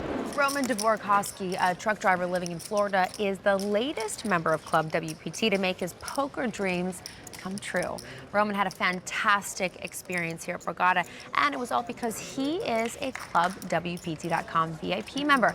At Club WPT, for only $19.95 a month, you too can become a VIP member. Now, this means you can get great VIP member benefits, play in as many tournaments as you want. Plus, you can even win a seat into a major WPT event and have a great VIP experience just like Roman. Check it out for yourself on ClubWPT.com and never lose a dime playing poker, guaranteed. Mike and Ali, fill us in on where we stand right now. Well, you can see the young pro from New Jersey, Bobby Obuti, still out in front with over 17 million in chips. You're in the blind. Fred Goldberg on the short stack here. Action's been folded around to him. He's in the small blind. Squeezing out Queen 10 off. All right, I'm all in. Been shipping it all in. You want to sweat this with me? Yeah, let's sweat together. Right. So it looks like they're going to sweat together. I call. Let's go. Bobby Obuti has two fives and makes the call. I like it. The shift. Come on, baby. One time. Classic race. One time. Fred slightly out in front. We're racing. Win tournaments, you got to win races. Who's going to win this race? Sweat it with you guys. We need to win. Bobby heading over to his gallery. Hold up. Come on, Danny. Goldberg asking for a little positive juju. Everybody on their feet here at Borgata. Here comes the flop. 5 o'clock. There's Goldberg's tournament life on the line. And a queen right in the door. It's come queen 8-3. Neither player with a club. Flush draw. Not of concern. See Bobby shaking his head. Well, 9 of clubs comes off. Don't do it. Don't do it. Don't do it. He only has one out. He only has one out, and then we can chop. Don't do it. Come on. It's a bad beat. Bobby can only win the pot if the 5 of hearts comes up. Any club will give him a split pot. Don't do it.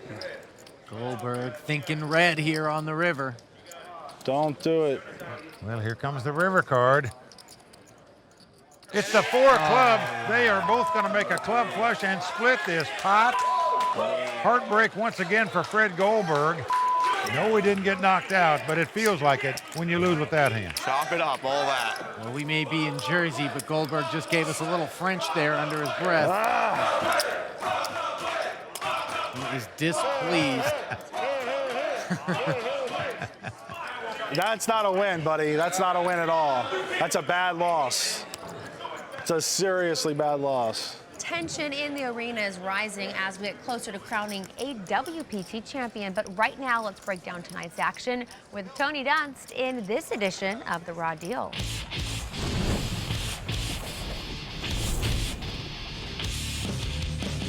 A few moments ago, we witnessed a botched opportunity by Jin Huang to eliminate Fred Goldberg, instead allowing him to nearly triple up.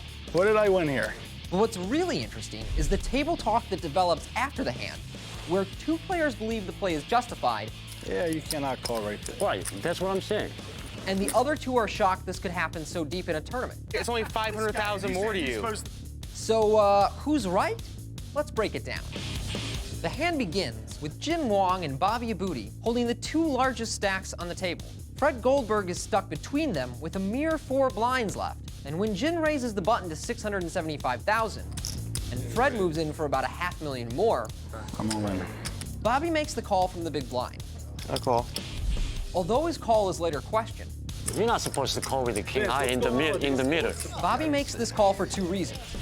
First, although it can't be overtly stated as an intention or agreement between the players, Bobby assumes that most of the time, Jin will just call behind and they will check it down in an effort to eliminate Fred. It's 500,000 more, and you call and we check it down. Second, although King 10 suited is by no means a massive hand, he knows that Fred will likely move in with a wide range, and in this spot, his hand will likely have good equity. I'm all in. Goldberg just looks down at 1 card, then he's going to ship it all in. As a result, Jin indeed makes a foolish fold on the button, and here's why. 1, he's getting 6 to 1 on his money to make the call. 2, he's closing the action. And 3, he's in position for the rest of the hand, holding a suited ace. Yeah, ace with 2 spades. I mean, what other pristine conditions would he demand to be willing to invest another 4% of his chips? I'll chalk Jin's fold up to inexperience. I have no reason calling against, More curious is the boisterous banter of Fred Goldberg after the hand, who ostensibly agrees with the fold and lectures Bobby for his call. What's wrong with you? This guy opens and you flat. And he's saying he's supposed to call. So as a viewer, one is left wondering, does Fred know it's a bad fold and is trying to level Jin by playing dumb? You cannot call right there. That's what I'm saying. We both call. There's only 500,000 more. Stop! Now, Fred is telling him to stop. Don't wise the guy up. Is he experiencing a moment of results-oriented elation and speaking out of emotion? This guy calls. With the king high. With king high. It's unbelievable. Or does he actually believe that was a good fold, meaning Fred and I will have an awkward bathroom encounter somewhere in the future where he confronts me for having insinuated that he has no idea what he's talking about? It's unbelievable.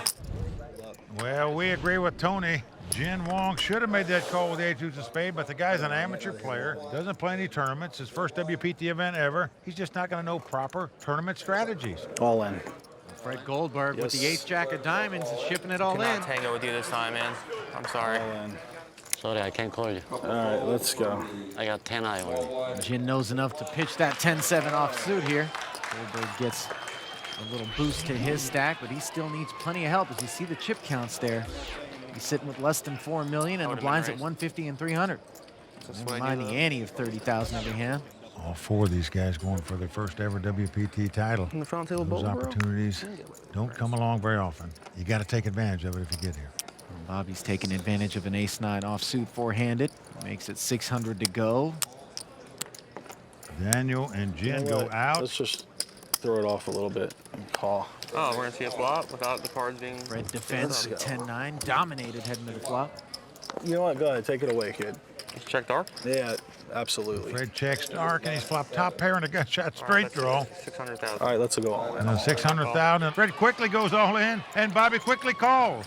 Bobby Obuti in great shape to eliminate Fred Goldberg from this tournament. I'm winning. I have ace-9 against 9-10. He's got him out-kicked. Both players have 2 9s. Bobby has an ace kicker. Fred has a 10 kicker, but he does have a gut shot straight draw. Let me get lucky one time. Fred's looking for a 10 or an 8 here to jump into the lead in this pot. It came 6-6 or 7-7 or another 9 in one of those cards. They would split this pot. But as it is, Fred Goldberg in dire straits. 5. Well, there's one of the 7s. So if a 7 or a 9 comes up, they would split the pot. An 8 or a 10 comes up, Fred Goldberg will win the pot, but that's all he can win with. Oh, you gotta make me sweat. You gotta make me sweat myself sweating it. 5. Well, Fred's thinking a chop would be justice considering the clubs that Bobby pulled on him last time, but it's not to be. Nope, it's a jack. Fred Goldberg going out in 4th place, the tough player out of South Florida. You know, some days just aren't meant to be, Ali, and this is one of those days for Fred Goldberg. He is taking home a $280K haul, though. And right now, Fred's standing by at the Royal Flush Girl Social Bar. Let's hear what he has to say. Got unlucky a couple times. Guy hit runner flush on me. I would have had a big chip lead, and just got unlucky. I got unlucky a few hands ago. I have flush on the board. I mean, what can you do? Can't really do much. He was embarrassed about his friends a little bit. They were a little unclassy. So nothing against him, just his crew just don't know how to behave. Fred Goldberg out in 4th place just goes to show that even though you may come into a final table as the chip leader, it does not guarantee the win. Who will take down the coveted Borgata Poker Open title? Stick around for more action on the WPT.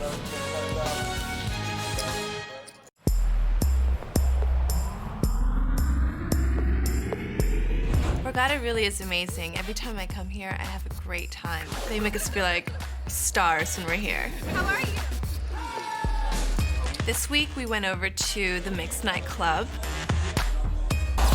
We walked the red carpet and took a lot of pictures. And we hung out with the poker players. I'm Melissa. The pool at the water club is very glamorous. There's palm trees and lighting, and it's indoor. So no matter what the temperature's outside, I can still get a nice little swim in after the poker tournament. I always have such a great time whenever I'm at Borgata. I don't know what the temperature is outside right now, but it just heated up in here, Mike. Well, I guarantee you players have a great time here at Borgata if they're in that pool the same time the Royal Flush Girls. Speaking of great times, Bobby Obuti smooth sailing up over 20 million in chips with the blinds at 2 and 400,000. Once again, an amazing turnout here at Borgata, record-setting field, the largest ever in the history of the WPT. A little limp from Bobby in the small blind with the ace. He's got Daniel in rough shape with Jack 3 as they head to the flop. Oh, I'm sorry. Here's the flop. Queen Jack, 8, 2 hearts. Check. Bobby checks. Daniel has made the best hand with 2 jacks. And Daniel with middle pair. No kicker is going to check behind. Doesn't want to fall in any traps here. Now a deuce comes off. And again, Bobby checks. Well, now Daniel feels like the jacks are the best hand, so he is going to fire a wager. 450,000, can't blame him. Oh, and look at this. This is going to be a check raised by Bobby O'Booty.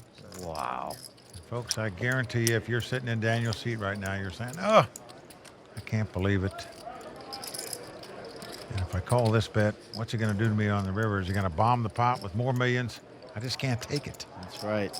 It's not about what you're doing now. It's about what you're doing now and what you're going to have to do later. Daniel knows he's facing that dilemma and lets it go. Nice bluff.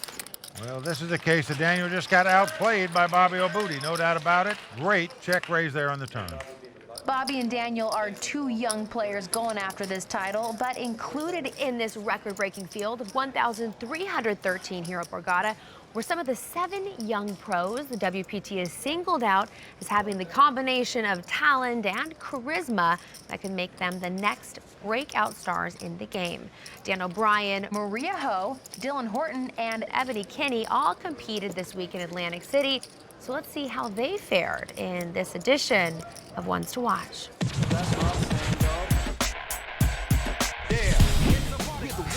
I love to grind with sick degenerate. I made it to the final table. I'm a Ones to Watch, so that should be interesting. No. I think this year is my year. I'll win one eventually.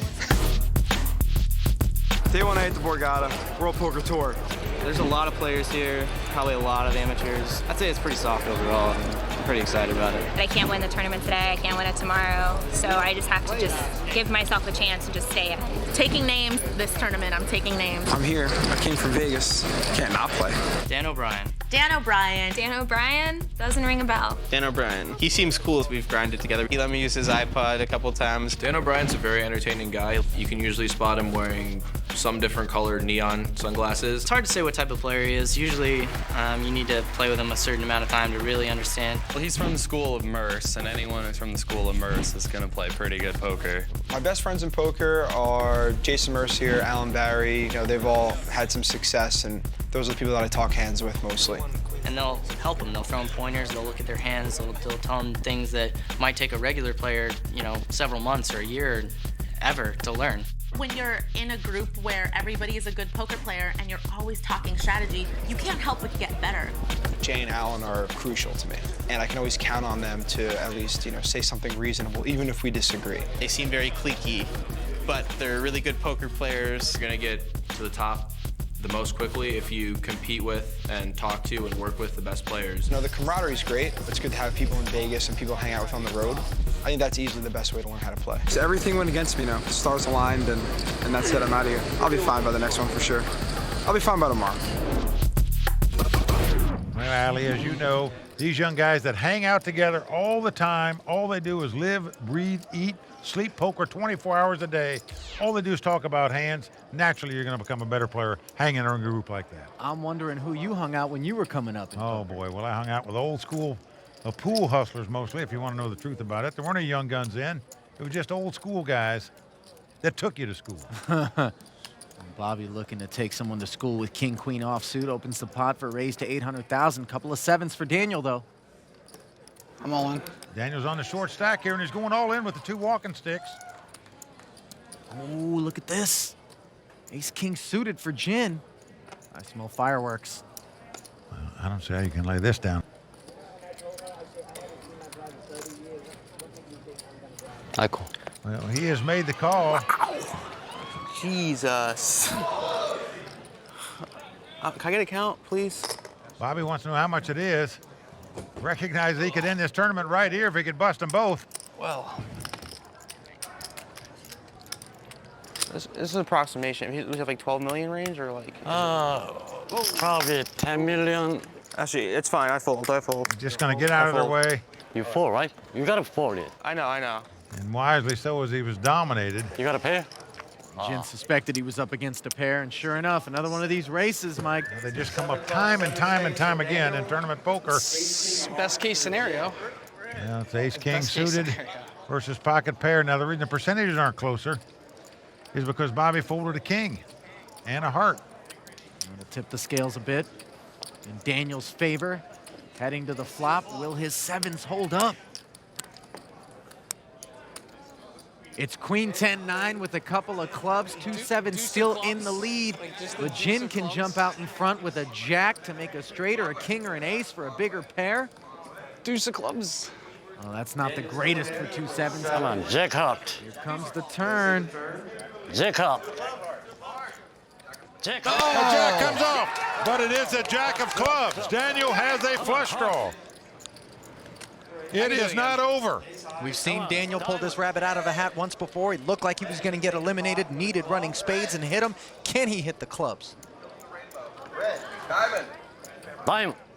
Daniel must catch a club to win this pot. Can he do it? No, the 7 of hearts comes off. He makes 3 sevens. Not going to be good enough to win this pot. That's going to do it for Daniel Buskin, the 26-year-old pro out of Marlton, New Jersey, out tonight in 3rd place. Good luck, man. We'll head over to shake hands with Jin Wong, and then head over to the cage to pick up his $335,000. But before he picks up his cash, we'll grab a quick word with Daniel over at the Royal Flush Girls Social Bar. It's very nice.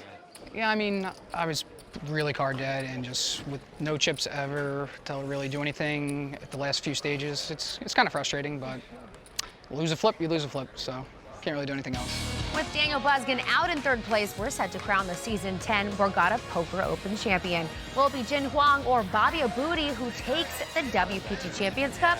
We'll be right back with Heads Up Action on the World Poker Tour, brought to you by ClubWPT.com. Well, good luck, man. Good luck to You you. play great, too. You did job. You did job. Season 10 of the World Poker Tour is brought to you by ClubWPT.com, where VIP members can win their share of $100,000 in cash and prizes every month. ClubWPT.com. Never lose a dime playing poker, guaranteed. Hi, I'm Sunisa Kim, one of the Royal Flush Girls. Welcome back to the World Poker Tour. Here we go to the river. Who's going to get lucky?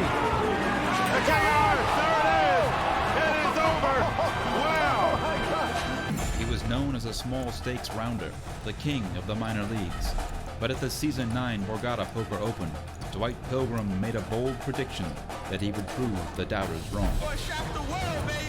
Seizing his moment in the spotlight, Pilgrim put on an all-star performance, combining strong fundamentals, I think I don't understand every facet of this game. rash confidence, Can I get a clock for this foolishness? and the heart of a You champion can't put 10 million with a deuce in your hand. You ain't playing poker. that showed he deserved the respect of the poker world. Well, Dwight leads out and gets the guy to move all in. And Vince, he is a huge favorite to take this title he's dreamed about so long right here, right now. We 8% away from a title. And a 5 comes up. He has done it, Vince. Dwight Pilgrim has shocked the world and taken this title. In the end, Dwight Pilgrim's emotional victory silenced his critics, fulfilled a dream, and etched his entry to the major leagues. On to the WPT Champions Cup.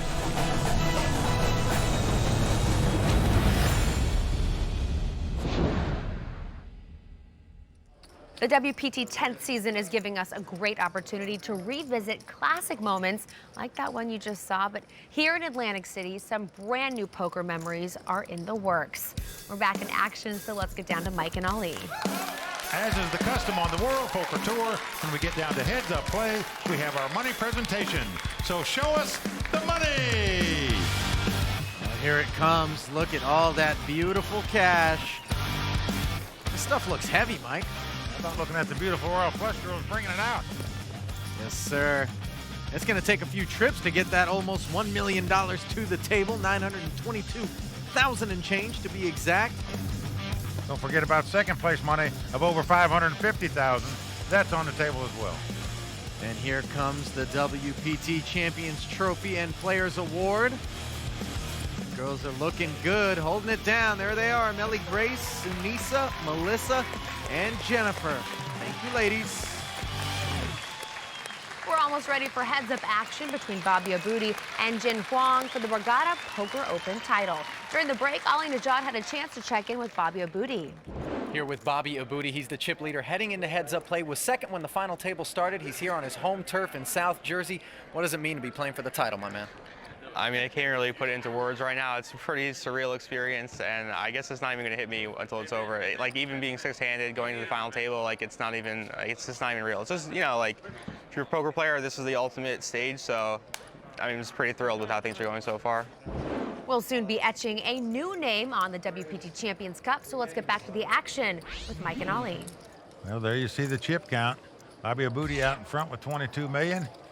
Jin Huang starting out with 17 million. Not a huge gap between them, especially with the blinds where they are. And Jin's first hand is a good one, Mike. Yep, he's got the two jacks. Powerful hand at heads-up play. And he is going to raise it. Makes it 960,000 to go. Now Bobby Abudi going to make the call with the 7-jack of spade. 960. Must think 7-11's lucky. Let's see if it is. He's dominated and in real bad shape heading to this flop. And flop comes king 10-7, so Bobby's flop bottom pair. He's going to check. Jin knows what to do. He's firing 950,000. And quickly called by Bobby. Bobby knows it's hard to make a pair, and he's got one. So here we go to the turn card. Well, 3 of diamonds comes off. Bobby checks.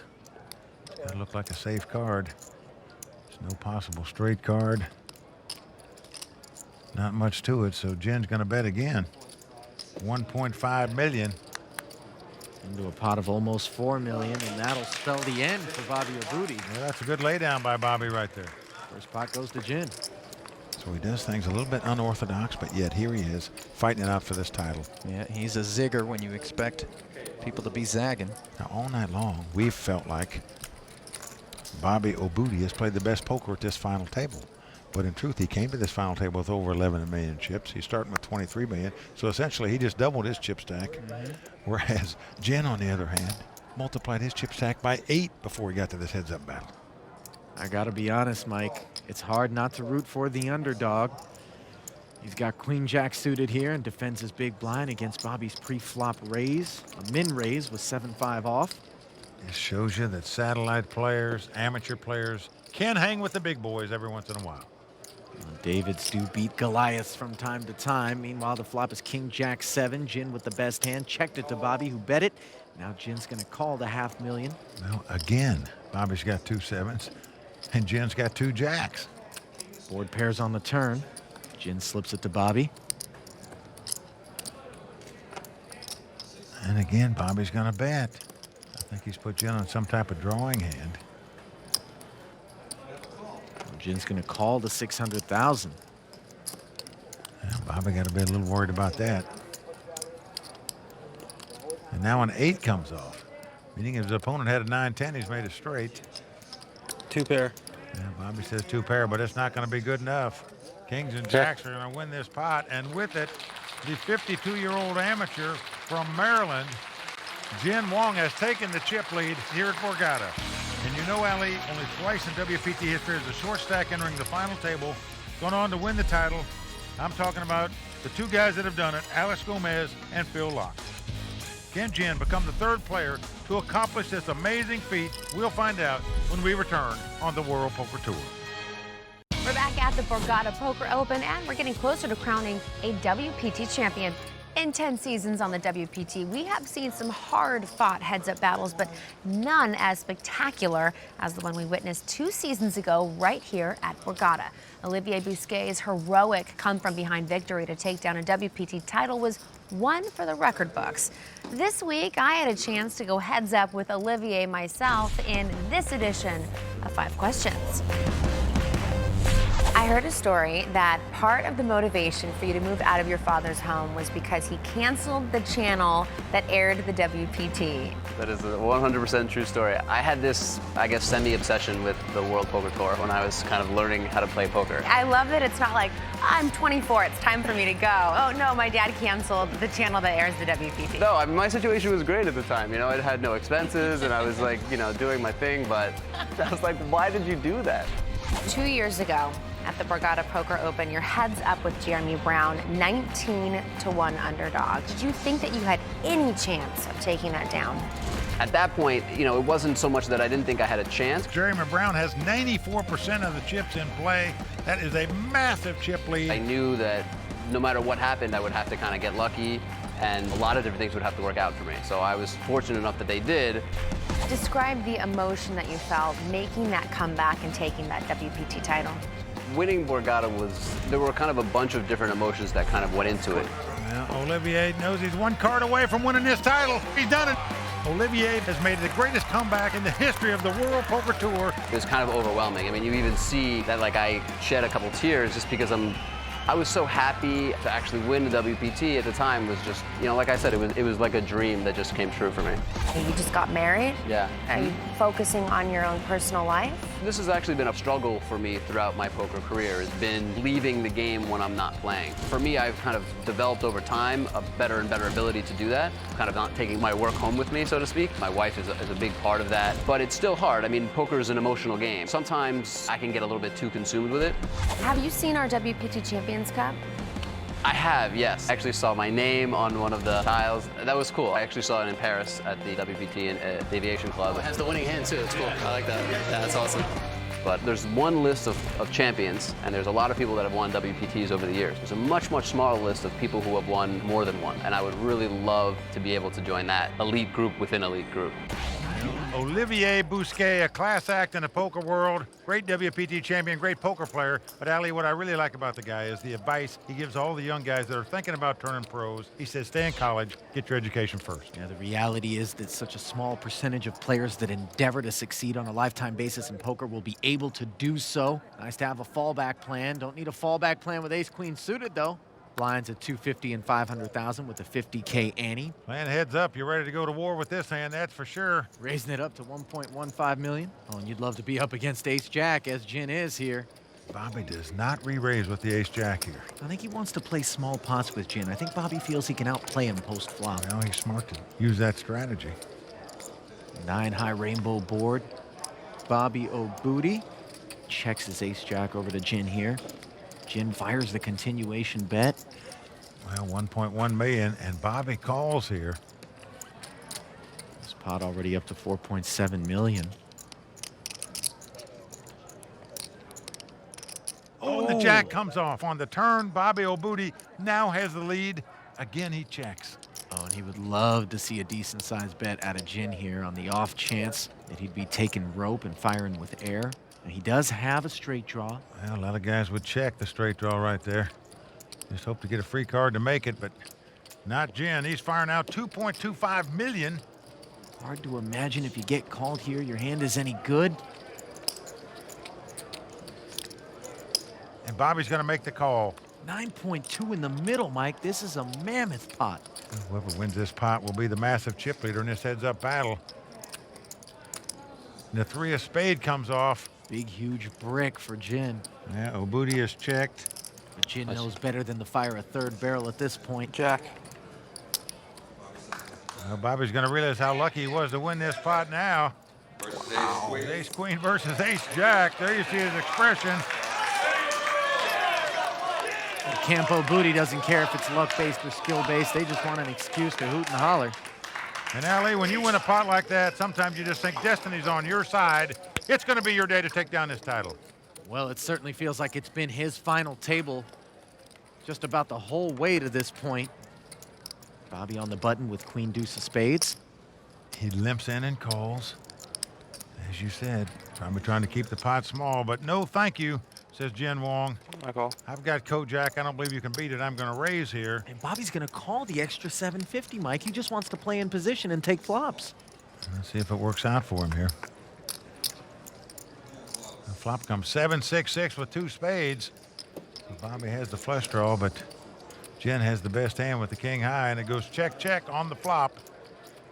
And the jack of spades comes. Oh boy, look at this that. not only gives Bobby a flush, it gives Jen jacks up. Now think about it. Had Bobby bet on the flop, Jen might have gotten away from the hand. 1.6 million. Because he checked, he gives Jen a chance to hit a card that he's going to be able to call Bobby's $1.6 million bet here. I don't know that he's going to just call it. Bobby might have 1 spade in his hand. He might have a jack with a weaker kicker. Might be on a stone bluff. Jen trying to put all this together and solve this puzzle. I don't see him getting away from this hand, not when that jack comes off on the turn. Question is, how much is he going to put in the pot? Well, let's gamble. I'm all in. Well, how about all of it? Well, he's going to gamble all in. Well, that got Bobby's attention, but I don't see how you can throw a flush away here playing heads up. He's going to triple check it. I call. Well, he has made the call. He turns up the flush. Got it. Well, Jen needs a world of help here. Doesn't have a ton of outs. He now needs to catch a jack or a 6. Nothing else will do for him. Must make a full house to win this pot. Can't win if it's a spade. Well, there you see Bobby over with his boys. You can't win if it's a spade, man. Spade out and it's over. Saying, please let me hang on and dodge a jack or a 6. It's over. One time. One card away from 922,000. Can he make it happen? Well, the 3 of spades comes off. That's going to do it. Bobby O'Booty has done it. He has captured the WPT title that he's been striving for. Thank you very much. Nice play. Well earned and well deserved. Jen heads over to chat with the family, and I'm going to head over to get some words with our second place finisher. Jen Wong got in this tournament on satellite. Was close to being eliminated several days in this tournament. Even checked out of the hotel once. Didn't think he'd last. Ali, take it. Here with our second place finisher, Jen Huang. Jen, I know that you had a dream that you were going to win this particular event. It didn't work out for you. Tell me what's going through your head. Well, still I'm so, satisfied with my play. Well, Jen, I tell you what, if every time I ran down I was taking home $550,000, I'd be a happy camper too. Congratulations. Definitely. Yeah, I'm so happy there. All right, back over to you, Mike. Well, Bobby, you did it. You came to this final table in good chip position. You remain calm, cool, and collected throughout. You got to feel great about the way you not only played this final table, but all week long. Yeah, I mean, there's just no words. I'm just fumbling over my words. I have nothing to say. I mean, I don't know. Wait. Yeah, I do have something to say. I did prepare something for this moment, a speech I like to say about how it couldn't have happened to a nicer guy, and it's honestly about time that I've won this. So. Well, in addition to the $922,000 you take home, you're also going to get your name engraved on the WPT Champions Cup. It's going to go up there with the Legends of Poker. You got to be proud about that. Yeah, absolutely. What more can you ask for than to be lumped in with those group of guys too? I'm probably better than all of them, but people will find it out real soon. People will find it out. Well, once again, congratulations on your win. Kimberly, back up to you. Thank you very much. Congratulations to Bobby O'Booty, the Season 10 Borgata Poker Open champion and the winner of the largest tournament in WPT history. Please join us next time as the WPT moves up the East Coast for another huge event, the Foxwoods World Poker Finals. Until then, from Mike Sexton, Ali Najad, Tony Dunst, the Royal Flush Girls, and the entire WPT team, including our friend Vince Van Patten, I'm Kimberly Lansing saying thanks for watching and good night. The World Poker Tour is brought to you by ClubWPT.com. Never lose a dime playing poker. Guaranteed. Winning a WPT title can make a poker player's career. Winning 2 puts you among the best the game has ever seen. In the heart of New England, 5 players stand between a WPT champion and his quest to etch his name for a second time on the WPT Champions Cup.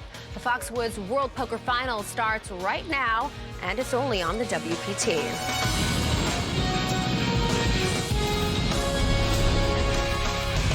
Well, the crowd all standing. He is circling the drain. They are going bare knuckles in the center of the ring. He would love to knock this loudmouth out. Unbelievable.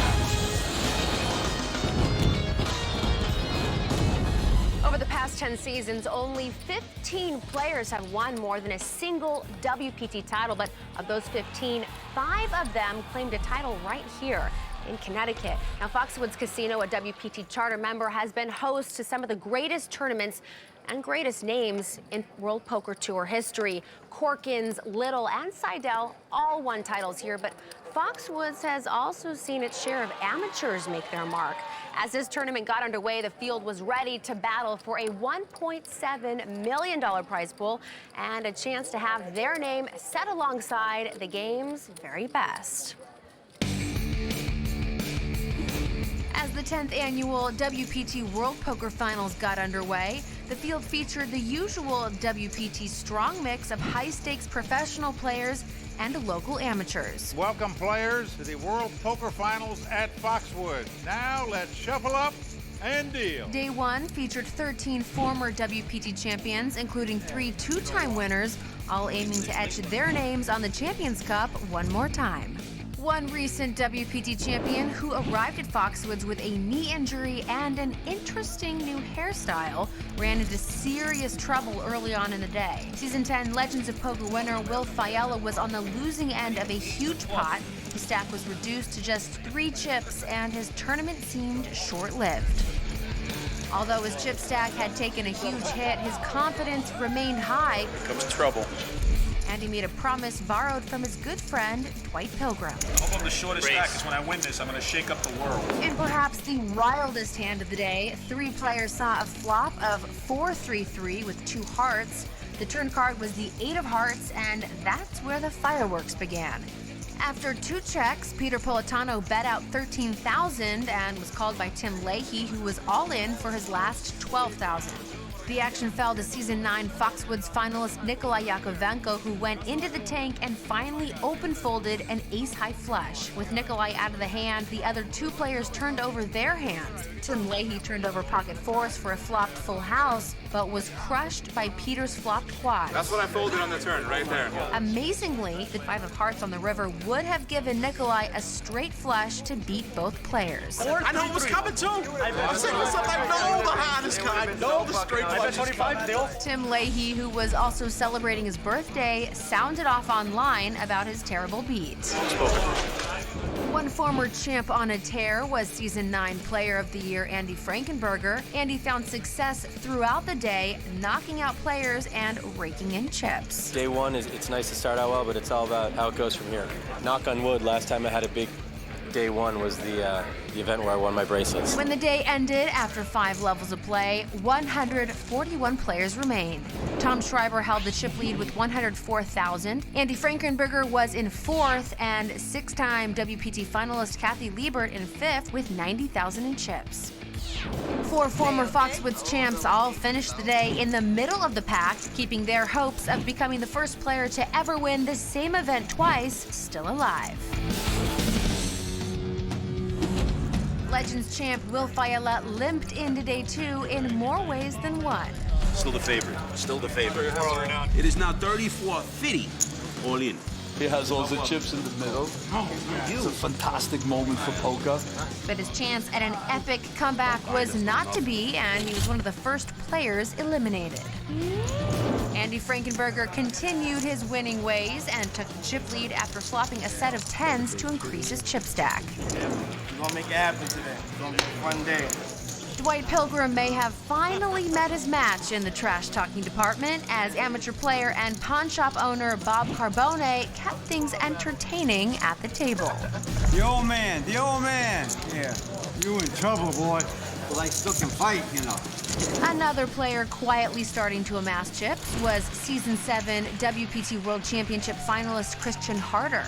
Christian, a poker pro from Maryland who had been a mainstay on the tour for the past few years, took the chip lead from Andy Frankenberger midway through level 6. But Christian's lead was short-lived. In a pot with Borgata finalist Darren Elias, he went all in on a flop with Jack 10-3 with pocket aces, but was quickly called by Darren's set of 10s. No help on the turn or the river sent Darren into the chip lead, and Christian was left with less than 50,000. I lost a big pot to Darren Elias, But in the span of a level, you're back to 140 again. yeah, 130-ish. However, Christian was able to fight his way back up and finish the day 6th in chips. Andy Frankenberger took 2nd place, with Dan Kolpois in 1st with 246,000 in chips. Darren Elias lost half his stack late in the day and finished in 18th place. The final table is almost underway here at Foxwoods, but first, we still have more coverage of the early play here. Will 2 former WPT Players of the Year make it to this final table? Find out right after this. As a Club WPT VIP, you get exclusive inside access to the WPT and can play for your share of more than $100,000 in monthly cash and prizes, including WPT seats. Check out clubwpt.com. Never lose a dime playing poker. Guaranteed. Welcome back to Season 10 of the World Poker Tour. Our expanded playdown coverage continues as we get closer to the start of the Foxwoods World Poker Finals final table. Oh my God. The bust-outs on day 3 were quick in coming as play got underway. Good luck, boys. One of the first people eliminated was Season 9 Foxwoods defending champion, Jeff Forrest. Oh man, this is definitely one of the toughest fields all year. You know, every time I come here, it's this year and last year, it's just, I look around and there's not a lot of soft tables. All in. Another early bust-out was delivered by young pro Daniel Santoro, who knocked out Club WPT.com online qualifier Don Burwell when Daniel's set of 10s held up against Don's gut shot straight draw. Don finished short of the money, but it was an impressive deep run for our Club WPT.com online qualifier. Day 3, just a kid with a dream. Dwight's tournament was ended by poker pro Bernard Lee when his ace-9 failed to improve against Bernard's pocket queens.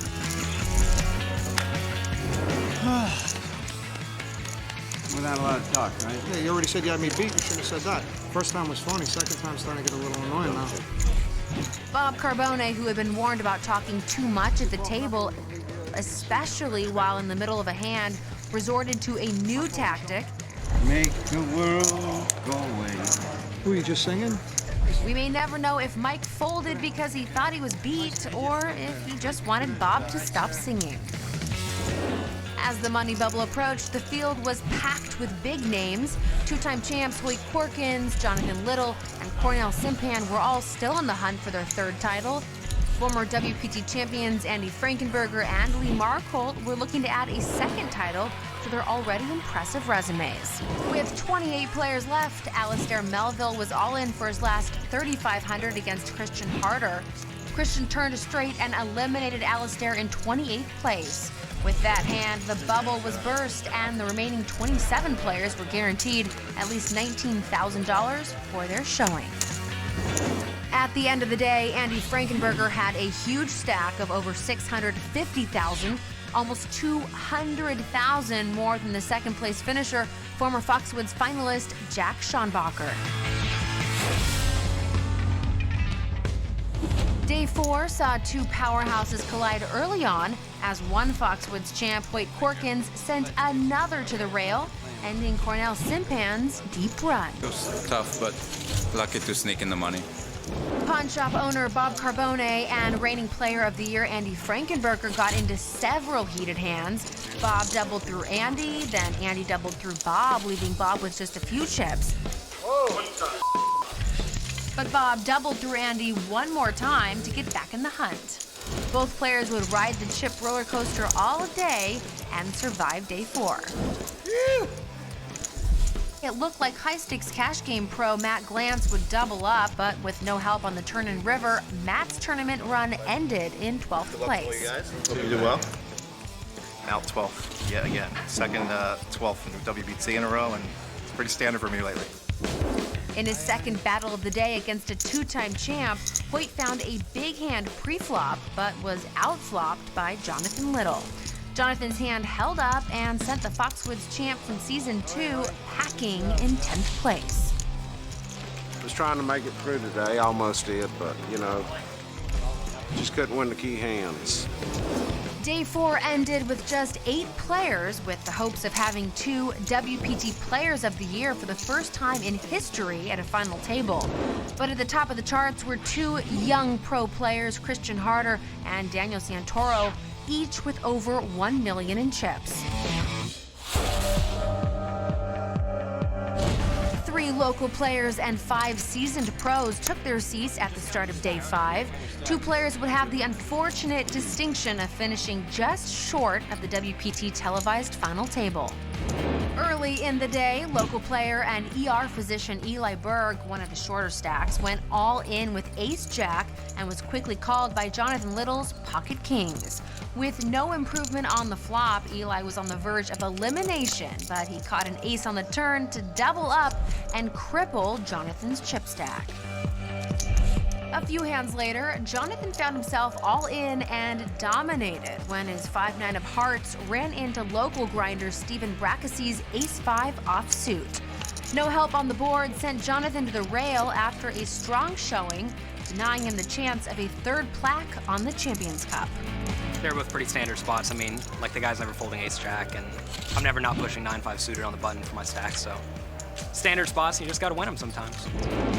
With 1 elimination away from the TV final table, poker pro Chris Klodnicki called Stephen Brackesy's all-in flop bet with top pair against Stephen's nut flush draw.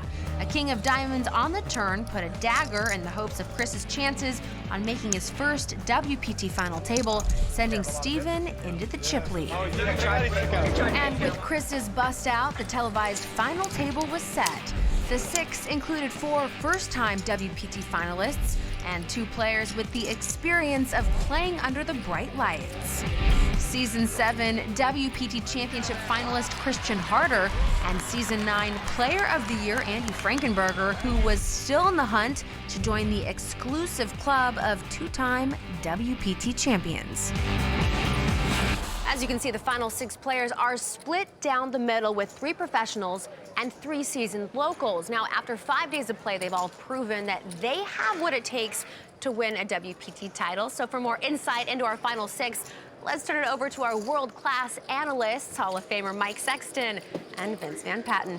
Well, Kimberly, should be a great final table tonight. We've got the 3 pro players in seats 1, 2, and 3. They're the 3 chip leaders, but we've also got 3 successful businessmen who have made it to this final table.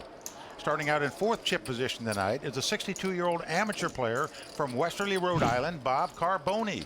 Now, Bob's a pawnbroker, and he got in this tournament by winning a $250 satellite. He is entertaining, and he'll be fun to watch tonight. Starting out in 5th place tonight is another amateur player, Eli Berg. Eli's a doctor. He's an emergency physician from Newton, Massachusetts. He's married with 5 children. And Vince, how can you root against somebody that's got 5 kids? Starting out in 6th place tonight is the reigning WPT Player of the Year, Andy Frankenberger. Now, Andy is a former derivatives trader in New York. He's turned to poker. He's a WPT champion. This is his 3rd WPT final table. And even though he's starting out in the short stack tonight, he's hoping that his experience will bode well for him tonight. And Kimberly, I'll tell you something, it's always fun to watch these gritty New Englanders with their strange dialects compete for this title. This is gonna be fun. Seat number 1 is the chip leader right now, and his name is Stephen Brackesy. He has 1.8 million in chips. He's a fine poker pro. He used to be into construction, and tonight he would like to cement his way into WPT history. Then moving over to seat number 2, we have a 25-year-old from Belmore, Long Island. He's a poker pro, Daniel Santoro. He's got about 1.2 million in chips. Seat number 3 is Christian Harder. We've seen him before here on the World Poker Tour. He finished 4th at the WPT Championship. He's a great player, and he's got a lot of chips tonight, close to 1.3 million. So I have to say, with that chip stack, it is going to be easier, not harder, for him to take down this title, Mike. You get it? Oh, boy.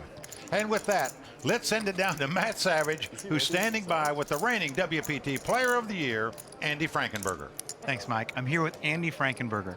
Now, it was only a year ago that you decided to turn pro, and already a WPT coveted title. You have a World Series of Poker bracelet. You also are the reigning Player of the Year for the World Poker Tour. Now, this is your 3rd final table. What do you attribute all this young career success to? Well, I guess I'm pretty new to the poker world, but the type of thinking we do at the poker table is very similar to the type of thinking I did in my career as a derivatives trader. So I was dealing with a lot of pressure, a lot of difficult decisions, as my former colleagues over there will attest. I worked in a very confrontational, difficult environment, so the poker's new to me, but the intensity and that type of experience is actually right what I've been doing for the past 15 years. And you start today as a short stack. We'll be looking to get it all in early. Well, I wouldn't want to reveal any of my strategy in front of those sharks over there, but let's just say I'm looking to chip up. All right, Kimberly, over to you. Well, Andy knows what he has to do to take down another WPT title. All right, making a WPT final table is a huge accomplishment in any player's career, but being the last man standing is what they'll be remembered for. The battle begins when the final table of the Season 10 Foxwoods World Poker Finals begins right after this. Welcome back to the World Poker Tour, the final table here at Foxwoods. After 5 days of grueling competition, we are down to our final 6 players. And with me in the booth tonight, as always, Vince Van Patten. Well, thank you, Mike. It is good to be back here at Foxwoods, where there's always something good to do and something fun. But tonight, I am interested to see whether Andy Frankenberger will take down his second WPT title. The Andys are going to start at 2,000. Blinds are 6 and 12. The cards are in the air. Let's go to the felt. Well, there you see our chip leaders. Steve Brackesy, 39-year-old pro out of Waltham, Massachusetts, out in front. Christian Harder, tough pro from Annapolis, Maryland, in second place. All right, action going to Bob Carboni, the pawn shop man. Learned poker at a WPT boot camp.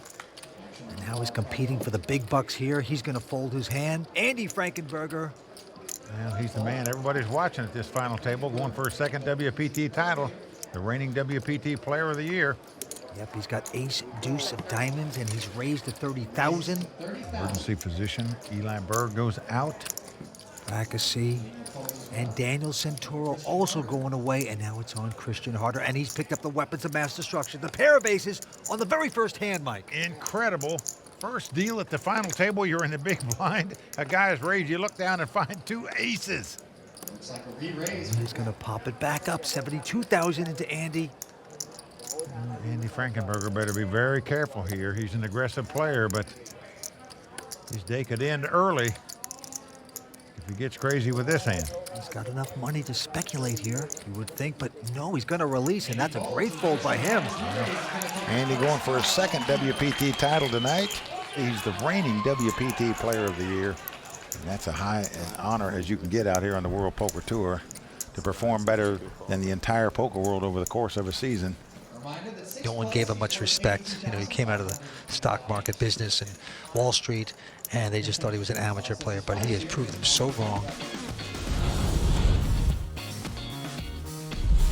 All in. Frankenberger's going to put a little extra ketchup on the burger. The success I've had at the WPT is something I could have never predicted when I started playing poker. Andy Frankenberger taking down the legends of poker. Each season has a whole bunch of tournament winners, but there's only one Player of the Year every year, and that shows that there's been a certain level of consistency throughout the year. Andy Frankenberger, Season 9 WPT Player of the Year. Congratulations. And in my first professional year to win Player of the Year, that to me is something that stands out as my single greatest accomplishment. Taking a look at the Player of the Year race, Will the Thrill Failla, who won the Legends of Poker tournament in LA and took 11th place at Borgata, is currently in the lead with 1,600 points.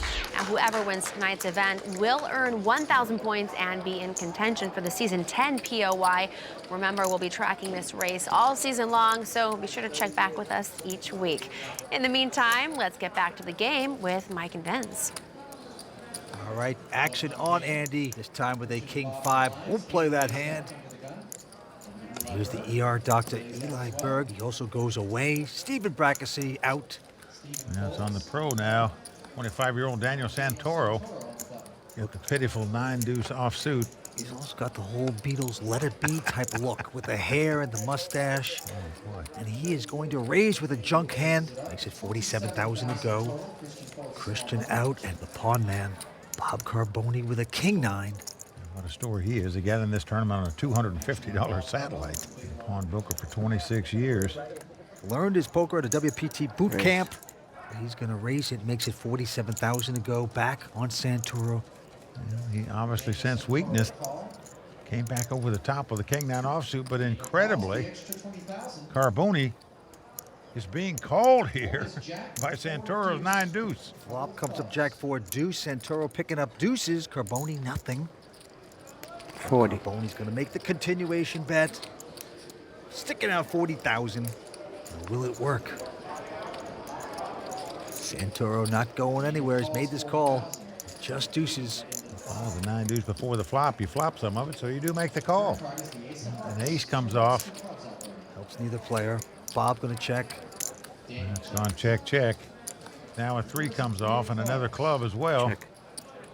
And they're happy to check again, and Daniel Santoro going to slop in there with a pair of deuces and win this pot. Well, he is going to be shocked to win this pot with 2 deuces. And right now, the pawnbroker saying to himself, I can't believe this young guy called my re-raise with a 9-deuce offsuit. Blackjack, you know? What is going on here? And there you see the new Royal Flush Girl Social Bar. Club WPT VIP members get privileged seating at these Royal Flush Girl bars, so it pays to be a Club WPT VIP member. It is a great addition we have here on season 10. Back to the table, Eli Berg, an ER doctor, father of 5, picks up king, queen. You got 4 boys and a girl. He plays a fair amount of poker. His 15th WPT event, his second cash, first final table. And the doctor is going to fire it, looks like. Yep, going to raise right under the gun. Makes it 36,000 to go. Stephen Brackesay out. Let it be, man. Round to Santoro. Won the last spot with a 9-deuce, but folds a 10-9 here. Now it's on Christian Harder. And he looks down at, oh man, can you believe this? Again! Incredible. Pair of aces twice. Folks, you're supposed to pick up 2 aces on average once every 220 hands. He's had them twice already at this final table. He has been raised, and this time he's just going to call, probably because Andy folded last time when he had aces. Now he's going to try to slow play it. Well, a dangerous play in my mind, because now the blinds are priced to come in, so now you got to beat a couple players. Bob out. Rather than just one. Andy is going to call. Now Frankenberger does make the call out of the big blind, so let's see how this slow play works out for Harder. Now, so far, so good as it comes king 7-7. Frankenberger checks. Well, Eli hits a pair of kings. This could be beautiful for Christian Harder. Yeah, the doctor could get operated on here. Yeah, looks like a good flop for him. He's got to think the only way he can be beat here is if somebody flopped 3 7s.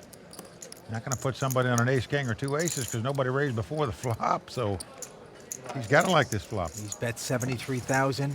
Christian, of course, with the overpair. Oh, he's just going to massage him, makes the call. Well, Christian, again, does not raise with the 2 aces. Andy out. Just calls. Yep, going to the turn. This is dangerous territory. The 10 comes off. And the ER doctor is going to check. I don't think Christian's going to put him on a 7.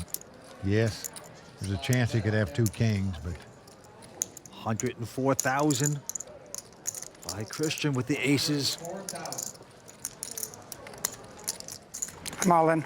Uh-oh. He has gone all in, and Harder not liking that. Afraid the guy might have kings 4, flop 3 7s. I call. But he makes the reluctant call, and he's going to love it. Christian out in front with the aces, and the ER doctor is going to need a transfusion or a very lucky river card. Well, you're right about that, but you can't blame him for how he played this hand because Harder slow played his aces before the flop and on the flop. I thought you were going to say. You camouflage them about as good as you can. And unfortunately for the doctor, it could spell big trouble. Yep, down to the river. Here we go.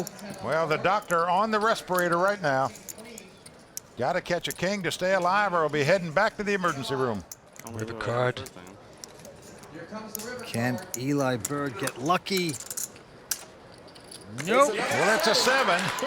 Even though Eli made 7s full of kings, that's not good enough. As Christian Harder had the 2 aces. Yeah, tough beat.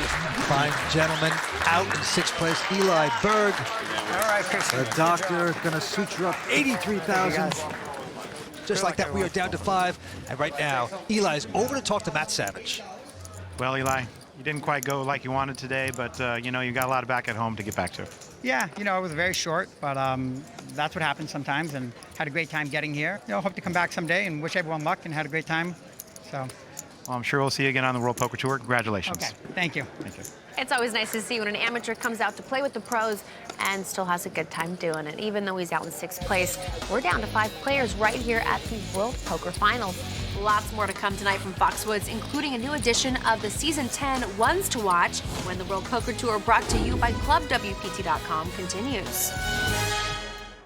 Season 10 of the World Poker Tour is brought to you by ClubWPT.com, where VIP members can win their share of $100,000 in cash and prizes every month. ClubWPT.com. Never lose a dime playing poker, guaranteed. I'm Sinisa Kim, one of the Royal Flush Girls. Welcome back to the World Poker Tour.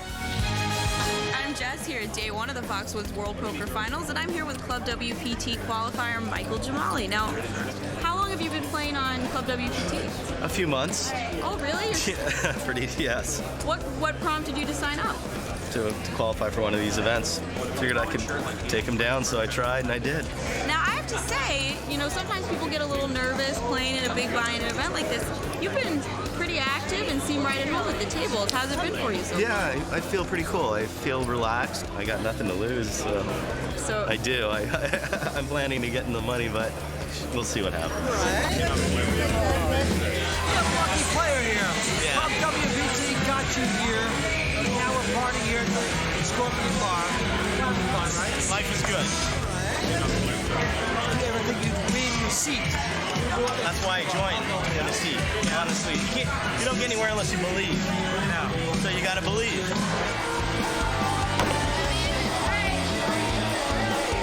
Michael Jamali had a once-in-a-lifetime experience here at Foxwoods, and it could happen to you. You can get a VIP membership for $19.95 a month. Play all the poker you want on ClubWPT.com. You can win up to $100,000 per month in cash and prizes, as well as win seats in the WPT events. That's right. Playing on ClubWPT.com. Just like Michael Jamali did. So it could happen to you if you signed up today and joined ClubWPT.com. Never lose a dime playing poker, guaranteed. Well, let's get back down to the felt. Well, with that last pot, Christian Harder has taken over the chip lead at this final table. And Vince, the book says never slow play your aces, re-raise them before the flop if you can stream down the field.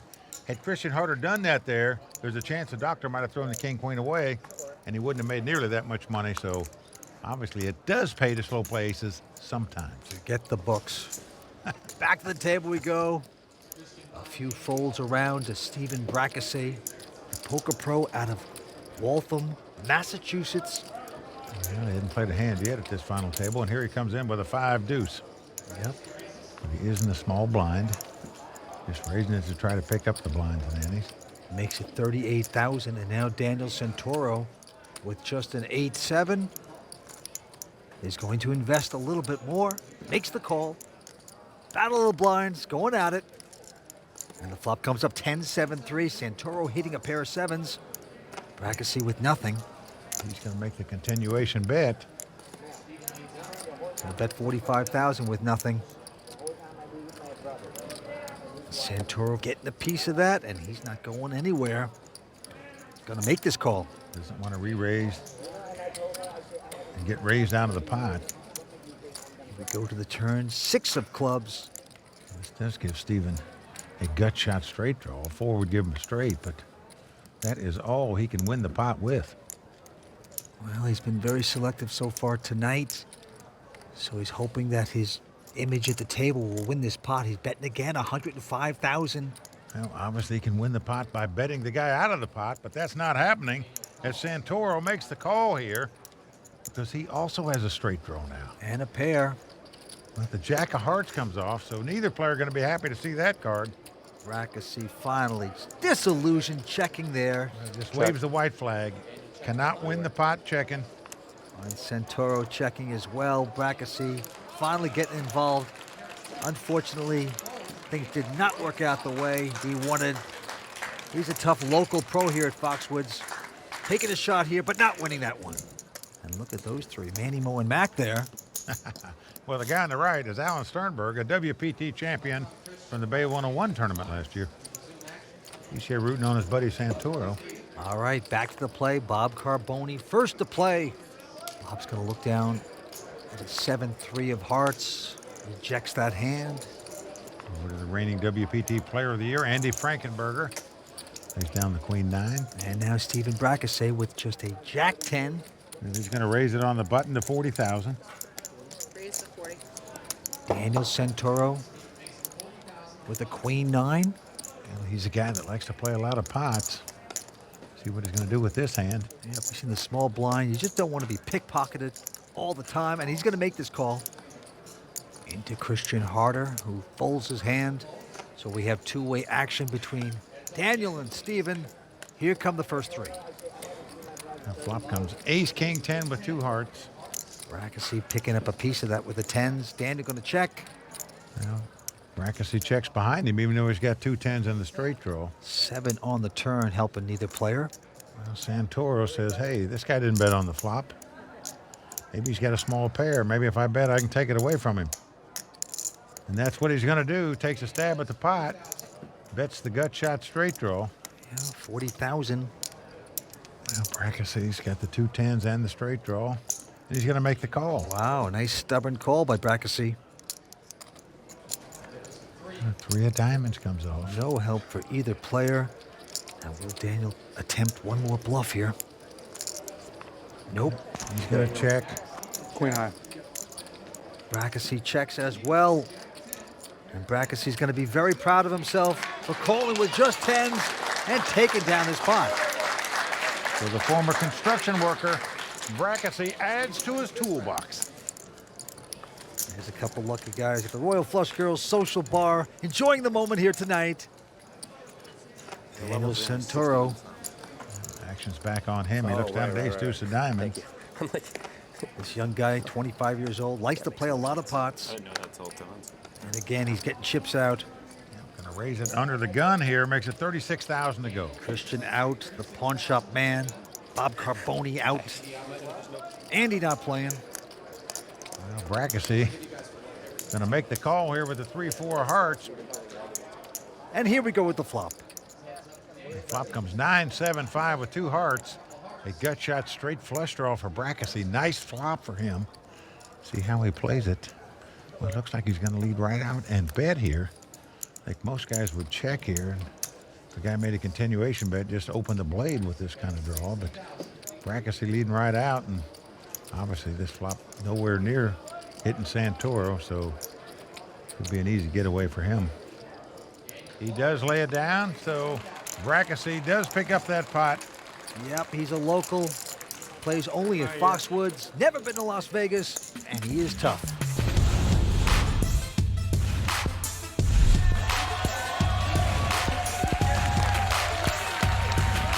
Well, my friends and family are excited that I'm here playing. They came up to support me, so I'm going to try to put on a good show for them. Wow. My God, what a hand. It's exciting. A little nervous. You know, I'm not going to sit back with my chips. I'm going to play. Call. I'm going to swing for the fence. I'm not trying to move up in the money. Go for it. Well, you got to like Brackesay's attitude. He is going for it. And Vince, I don't think there's many poker pros in the world that have been a pro for 7 years like he has. It's never been to Las Vegas. It's pretty incredible. 5 players remain going after big money here tonight at Foxwoods. Christian Harder first to act. Looks down at a jack 8 of diamonds. And he will raise, makes it 36,000 to go. Well, he's the chip leader. Bob Carboni right behind him.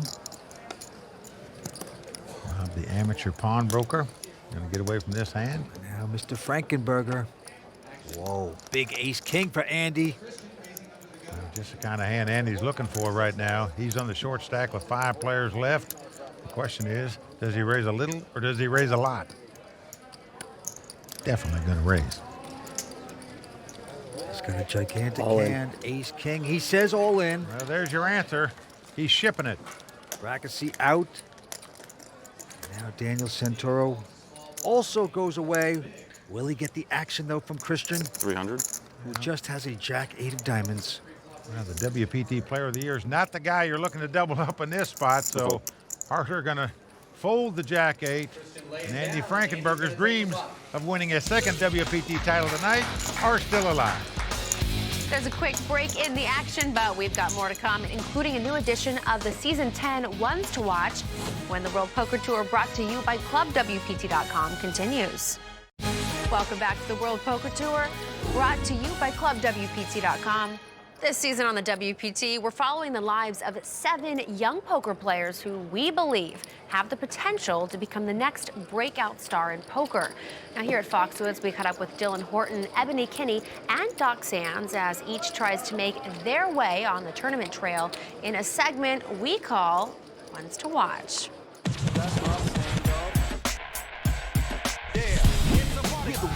I love to grind. I'm a sick degenerate. I made it to the final table. I'm a ones to watch, so that should be interesting. No. I think this year is my year. I'll win one eventually. Ones to watch. Today is day 1 of Foxwoods main event. I'm at Foxwoods for the WPT main event. Happy to be here. Got a good turnout so far and a great table, so looking forward to a productive day 1. Doc Sands is a good poker player who's transitioned into live really well.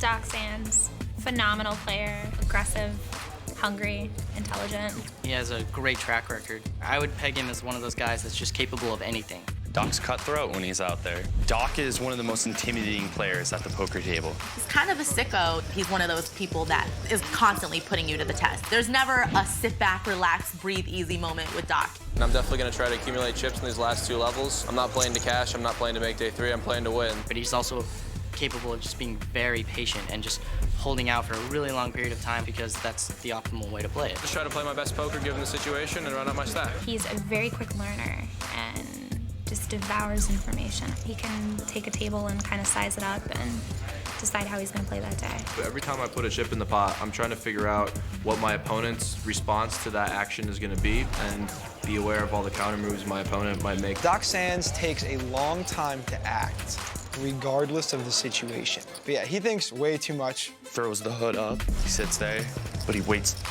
Extremely infuriating to play with.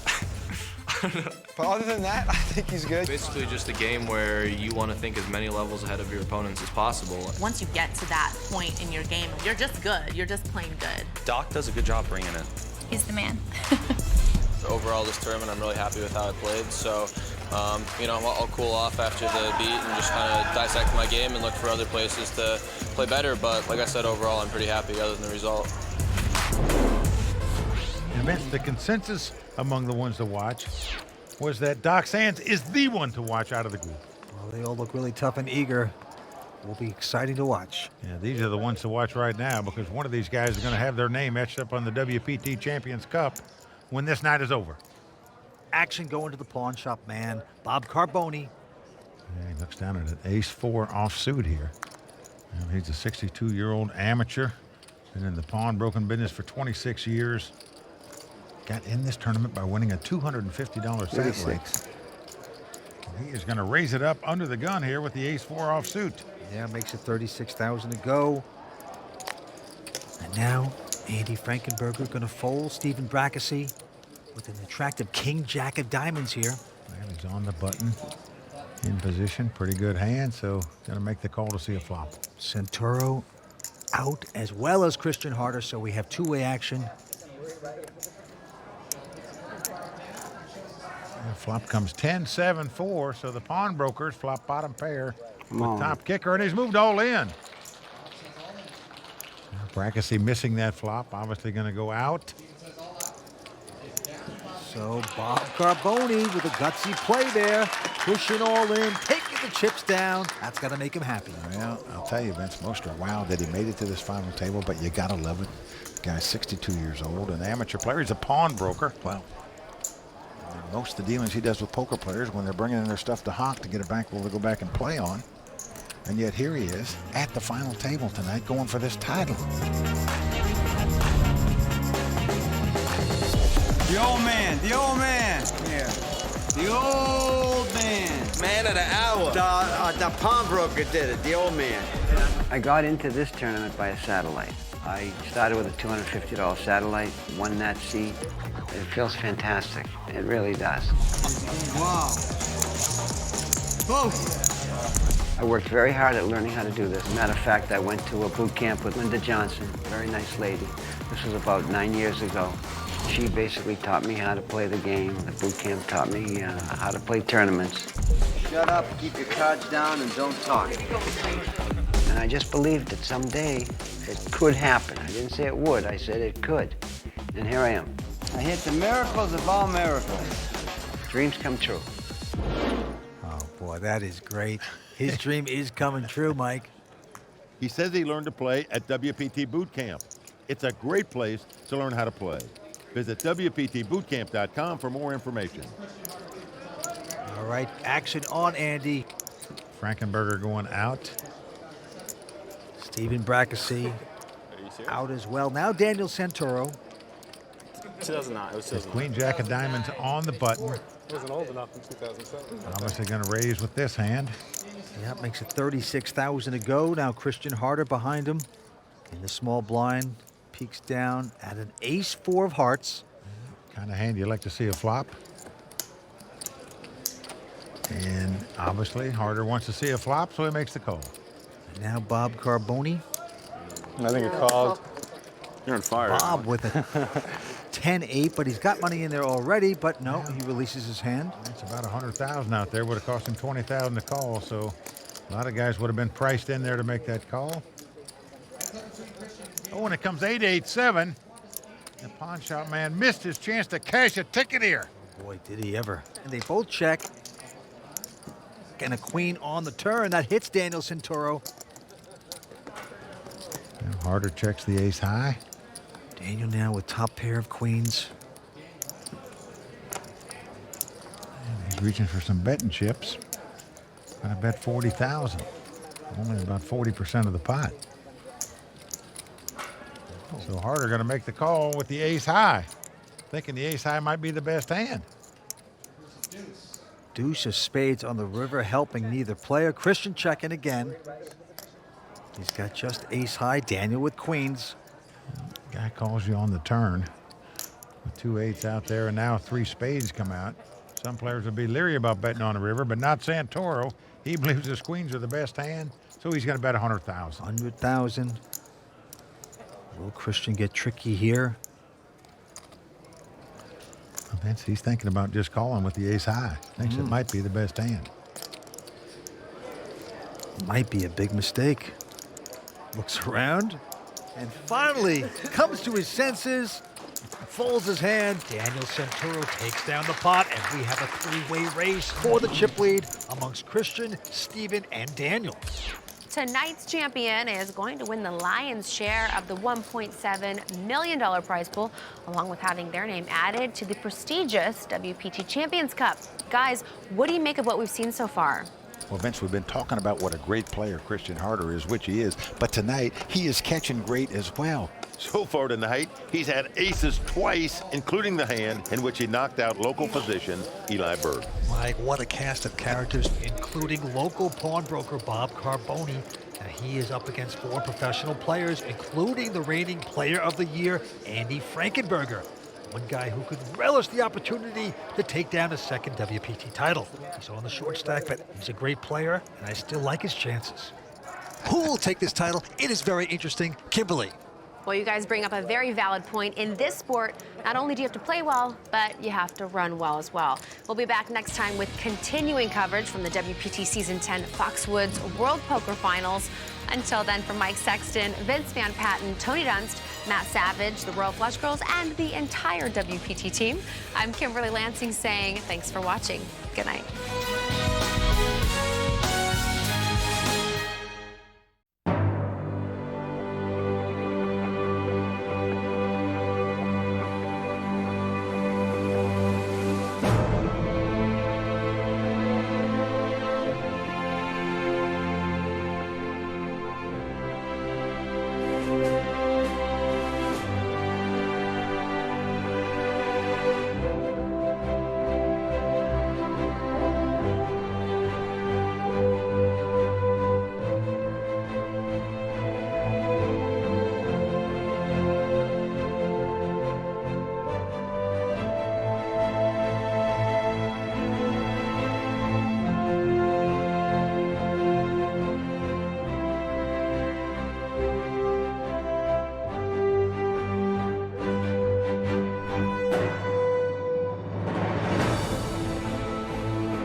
How can you compare the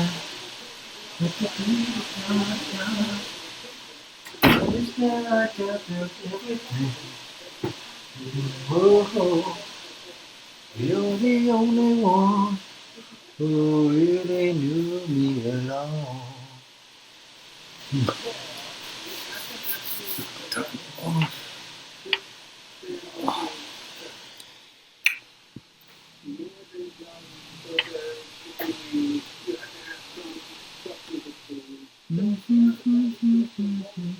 And the pain. You're the only one who really knew me at all. So take a look at me now.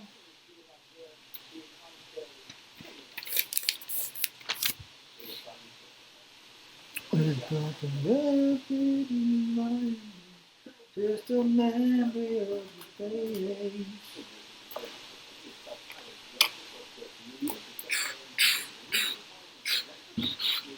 I hope that you can turn around. Turn around and see me cry.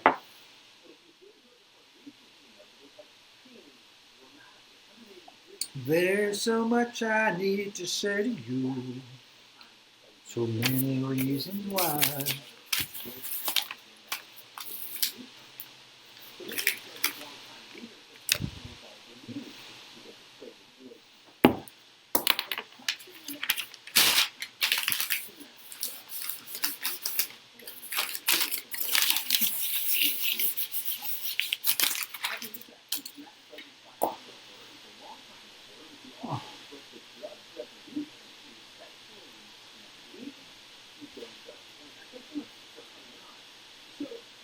There's so much I need to say to you. So many reasons why.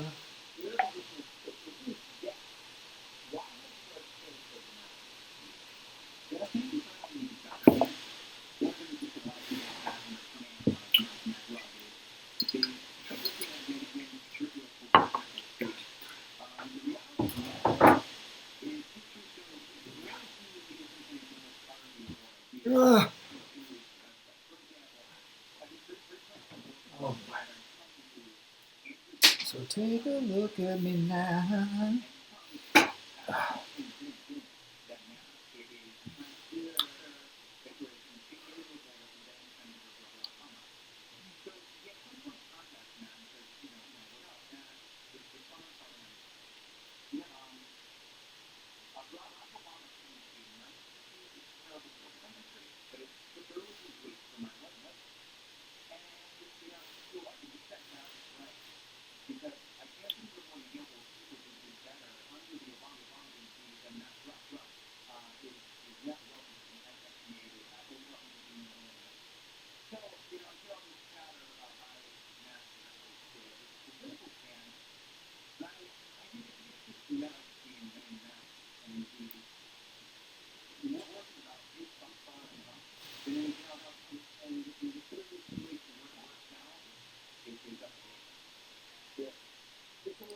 Hello?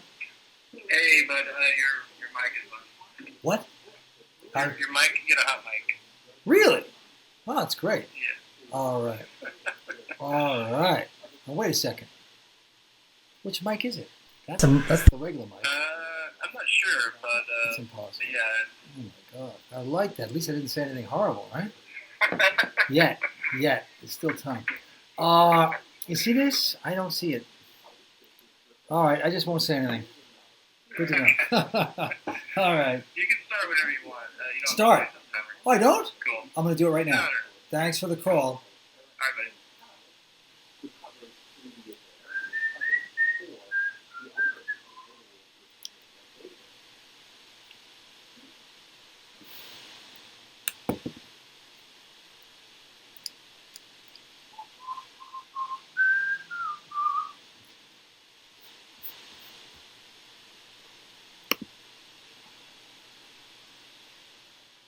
Hello, everyone. Stream team, what's happening?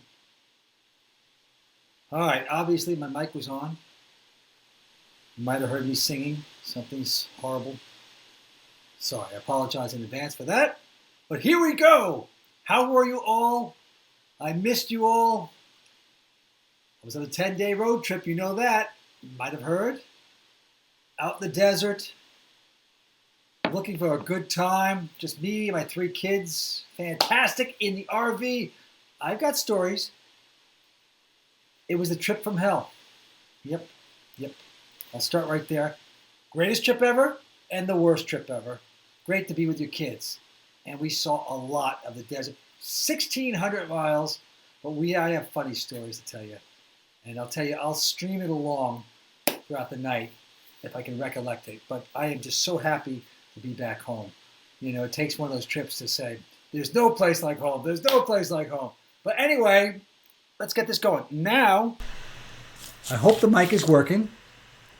I'm checking everything out.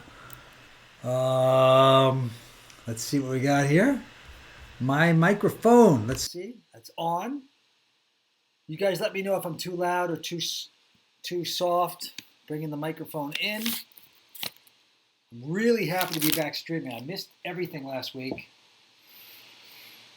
It was funny, though. It was funny. I had a great trip. Sparked by a great tune, Vince. The mic is on. Yes, the mic is on. I'm busted. What do I know? This is a new thing. You guys know that. I don't know what I'm doing. All right, so I'm going to play this right now. I'm going to my table. You got your Papa Poker 77? Yes. Mini. Where's the mini? Rigor Mortis. All the poker champs on the chat. Wow. Rigor Mortis, he took that big tournament, right? That was great. How about our Tony Dunst in the World Series event? How about that? He won the whole thing. You all probably know. So we're very proud of him.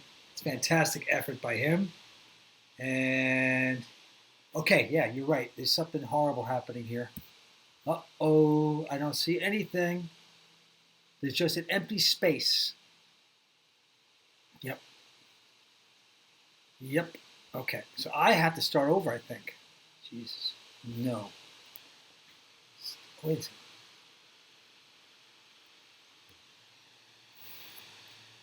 See, Anna Marie is no longer here. I'm going to have to call Warren up. I don't even think this is my fault this time. But I could be wrong. It took me to a request validation error. So, Hello? Hey, Warren. I'm on stream. The game took me to a white space. It says request validation error. So, for some reason, it didn't take me to my table. Did you try restarting Now, your club? Okay, I'll have to do that. Now, how would I do that? I have to go. Just close and reopen it. That might fix it. What am I closing? Just the browser. Are you on the browser? My whole. So not the OBS, just my computer. The WPT. Yeah, just like where you're playing, where you should be playing right now, like that window. Like if you can just close it and go back to Club WPT and try. I hit the green button or the red on the top? Club WPT. I'm closing it. Hit the green? Yeah. Red. Hit the red. I'm hitting the red. Okay, now I've closed. Okay. I'm back to the, I'm back to all the things. Now, okay, wait, register. Take my seat. I'll take my seat. I'm going to try it again. I'm taking my seat. Let's see if it happens. Yes, I'm going there. Okay, done. All good? Did it. Very good. Thank you, Warren. All right. Okay. Bye. Where is Anna Marie when I need her? Hey, welcome back, Kevin. I heard you were great with your stream. That's exciting. That is so nice. Smithy, what's happening? How was the RV? I got some stories for you. The best of times, the worst of times. I'm not complaining, but I'm so happy to be back. I was in the hottest RV rental that you could possibly be in. They had air conditioning. I was in traffic going through San Bernardino, and heat was flying out of the engine up towards my body. I'm sweating profusely, 100 degrees. That was the starting day. couldn't sleep there at night. It was that hot. So whatever RV I rented was the worst. 4 of us guys in there, a mess. Clothes strewn everywhere. It was, wow. Yeah, Mr. Blueski, 11, yes. Haven't had a haircut in 4 months, as you can tell. I'm into caveman mode at this point. You are beaten 2. You cashed 5 times, really. Congratulations, that's amazing.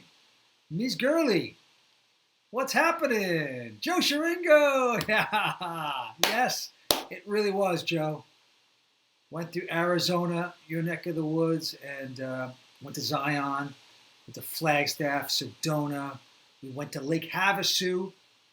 Nightmare. That was day 1. Nightmare. Couldn't stay in the RV because it was 110 at night. RV was hot.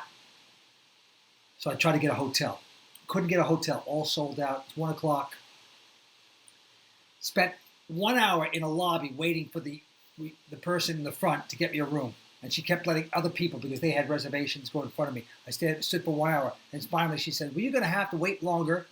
And I finally just left and tried 3 other hotels. We got this other one, this dingy hotel in Lake Havasu. It was so bad.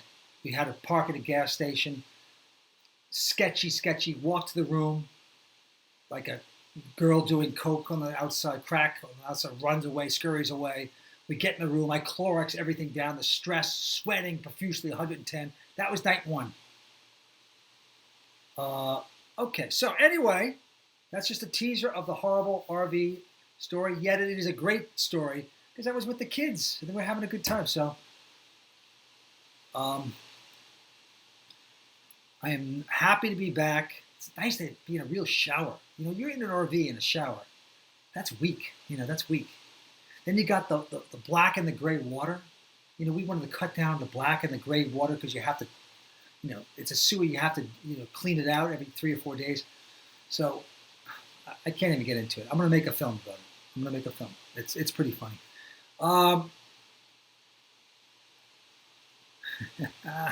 So I'm so glad you're all out here and having a good time. And everyone's healthy, I hope. Whew, it is good to be back. I'll tell you something. Yeah, before I even took off in the RV, I was a nervous wreck. Just bringing the kids out there with COVID going around and all these.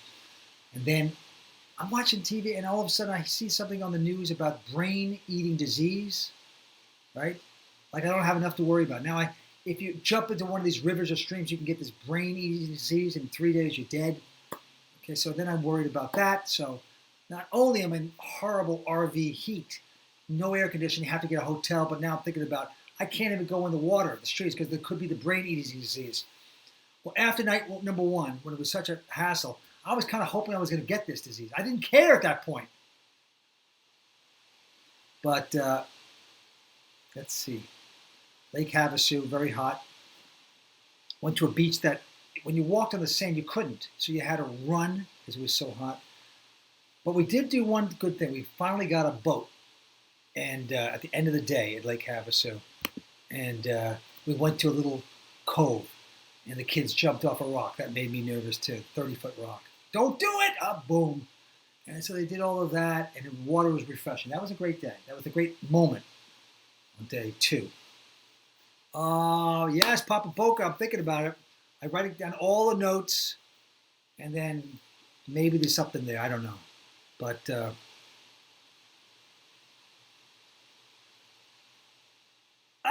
so Mojo, you think the dog is watching this, but he's enjoying the stream, you're saying. That's nice. That's cool. Cabby 516, everybody's good. I'm good. Healthy. I came back from the trip because we were in hotels and had the masks on, but we all got tested to see. We all feel good, thank God. But we're okay. Everybody is negative. Maxwell the puppy. Eric SG 1963. Hope you're well. I am doing good, buddy. Thank you. Good luck tonight. John Miner. Issues is always better than stuck home. Yes, John Miner. It's so true. But by the way, I was the only person that was stressed out on the trip. Everybody else, we stayed at an RV park in Flagstaff. 3 nights. Very nice place. Pines everywhere. And I'm a nervous wreck because I can't find the hoses. I can't find anything. But the other people that are in RVs are the most relaxed people I've ever seen in my entire life. They're there. They have their lounges. They have a little cocktail. They looked at me like, this poor guy. A family of 5, just right 50 feet away from me, eating hot dogs. Nothing seemed to stress them. Everything was good. They had nice, quiet conversation. I mean, it was like Stepford wives in an RV place. I mean, everybody was relaxed but me. And maybe that's just me. Maybe I'm the rookie and I just have to go through it. But I think you got to know your RV. You got to love it. You got to study it. It's a long process, I would imagine, because I was not there, and I had some other issues with the RV. Generator, water coming out of the bottom. We didn't know what that was. Awning fell halfway down as I'm going down the highway, 65 miles per hour. It's out. I didn't know how to fix that. So maybe I'll learn. Maybe I won't. The worst thing about this rental RV, piece of junk that it was that it was way too loud. Not only heat was flowing up into me, but it was also loud. So you had to scream everything. Hey guys, can you get me some water? I'm screaming every time. So I almost lost my voice. So what an experience. What are we drinking, Kevin? Man, heard you had a great stream. I'm just sipping on a little beer. Just going to have a beer. Just, on that trip, when you do an RV trip, you have to drink a lot under those conditions. So I'm just play a hand, perhaps. Let's see.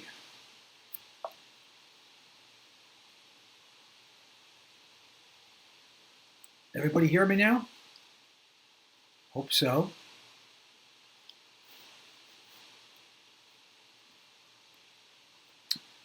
And no music in the background. We pulled back from that. No big deal, right? That's it. That's all I got to report. I mean, I got 50 things to report on the RV, but I'll save it. I'll save it. It's all good. And let's see if I can pick up a hand and play some poker tonight. At the table tonight, on my left, we got Stugatz, Ram Rich, Soapbox Man, Lab Puppy, Mick Sis, Phil McGrin, Cool Trash, and Poker Pick. At my table, we had 26-33 at this point. And by the way, yeah, nothing like Vandy Toronto. Yeah. Nothing like, no, I love being with the kids. It's just the best. Kids, it's just the best.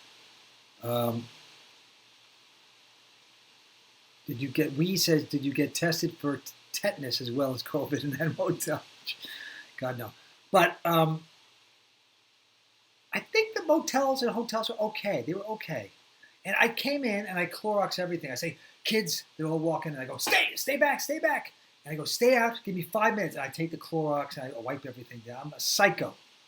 So I think it was pretty clean. Now, Mr. Clutch logo. How did I like Flagstaff? How about this? And I've been there before. I love Flagstaff. I love it. It's one of those old towns that hasn't changed much. You can't get that. And the pines and the air and the restaurants are great. I love Flagstaff. I love Sedona. We went to Sedona to try to do the slide rock. Couldn't get in. So we did another hike. Couldn't get into slide rock this time. But that's okay. We had a good hike there. We hiked 4 miles. Must have been 100 degrees out still. And we did go, there was a stream at the bottom, and we're up to here in a beautiful, crystal clear stream. And I was enjoying it, but then I flashed back. The brain eating disease could be in the thing, so that took away a little bit from the stream. But that was great. And, yeah, you're laughing. The awning going off at 60. Yes, it's true. And I didn't even know it. And you know what? I only went 60, 65 in this thing. Everybody's going 75, 80.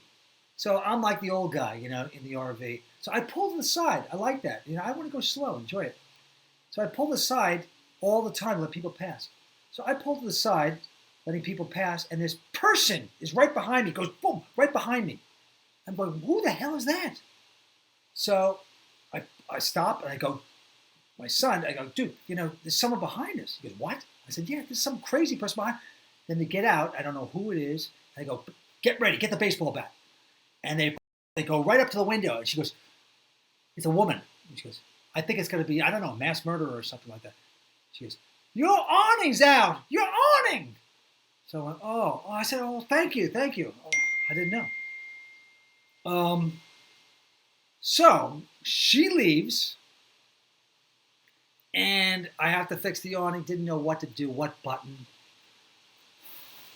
I called the off-road number you're supposed to call. They don't pick up. It's 45 minutes before they pick up. But in the meantime, I got to the top of the thing. I was studying the awning. Can I get this thing up? How do you move it? I didn't know there was a button inside. Finally, the guy gets on the phone, and he laughs at me. He goes, I go, is there a button? I'm having trouble with the awning. He goes, yeah, there's a button. Just got to push the button. I go, where's the button? He goes, oh, on the secret panel. Anyway, we got the awning to go up. We moved on. Went past Lake Powell. That was going towards Page. Lake Powell, which is very pretty. I'll give you that. That was beautiful. Arab, you're saying good thing the wife wasn't with you. You think? She's so smart. She wanted none of this. She had 10 days here, all herself. She needed it. That's good for her. I'm so happy. But she was smart. She goes, you didn't realize it was going to be a S show, I said, no, I didn't. I said, well, you dodged a bullet, but it was a great, great time. So I'm not complaining. It was really fun. But I'll do it differently next time.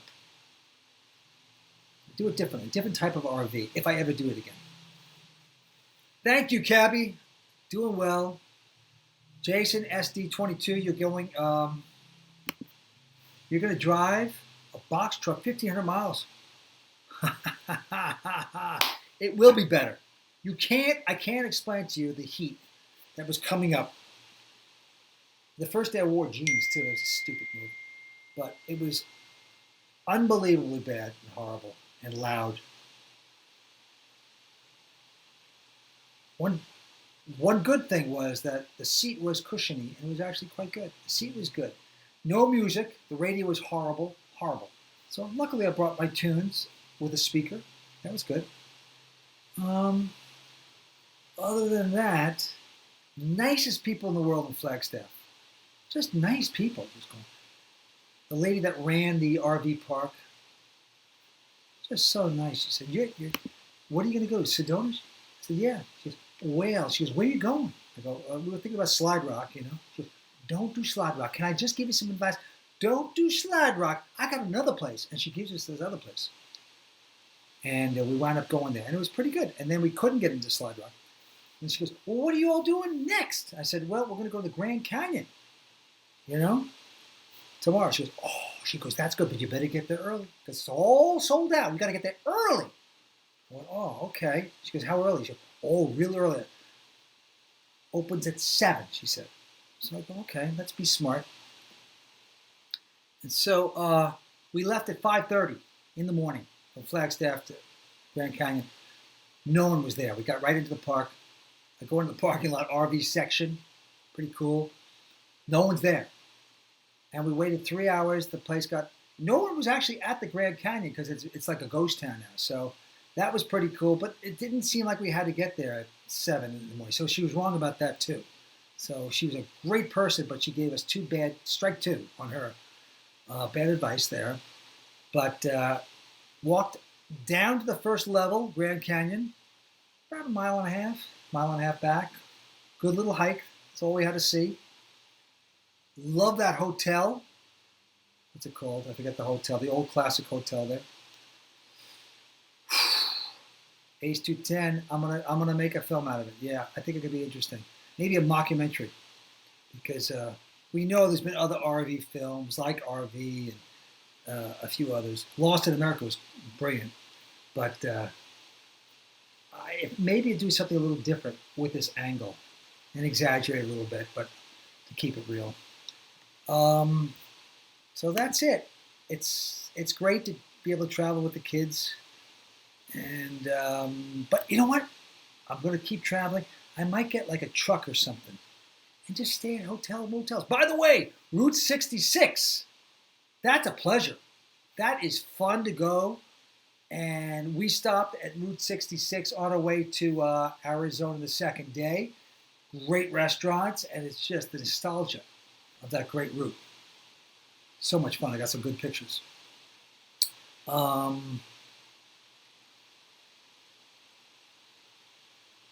Yep. Miss Grizzly, when everything gets back to normal, many Aussie rigor mortis are coming to Phoenix. Play poker, yeah. On The Secret. Do you think that's funny? I mean, On The Secret, you think that's... I don't know. I never saw that. Is that a movie, On The Secret? No. And Flag said, you eat the lumber yard. If not, what was your favorite restaurant? Okay, I heard about Mr. Clutch. I heard about the lumber yard. Why am I getting sitting out and everything? But I heard about it. I don't think we ate there. We ate it at an absolute place outside. A pizza place. Fantastic pizza. Amazing. And homemade ice cream. Ate there 2 nights in a row. It was that good. But I really want to experience Flagstaff again when all the restaurants are open and the bars, because I enjoy that. And I tell you, Flagstaff reminds me of like Aspen 40, 50 years ago when it was still small. It's just a brilliant place to be. And just nice people and gorgeous. I like that they're not changing it. It has all the great history to it. Let's see what we got here. Haven't played a hand, have I?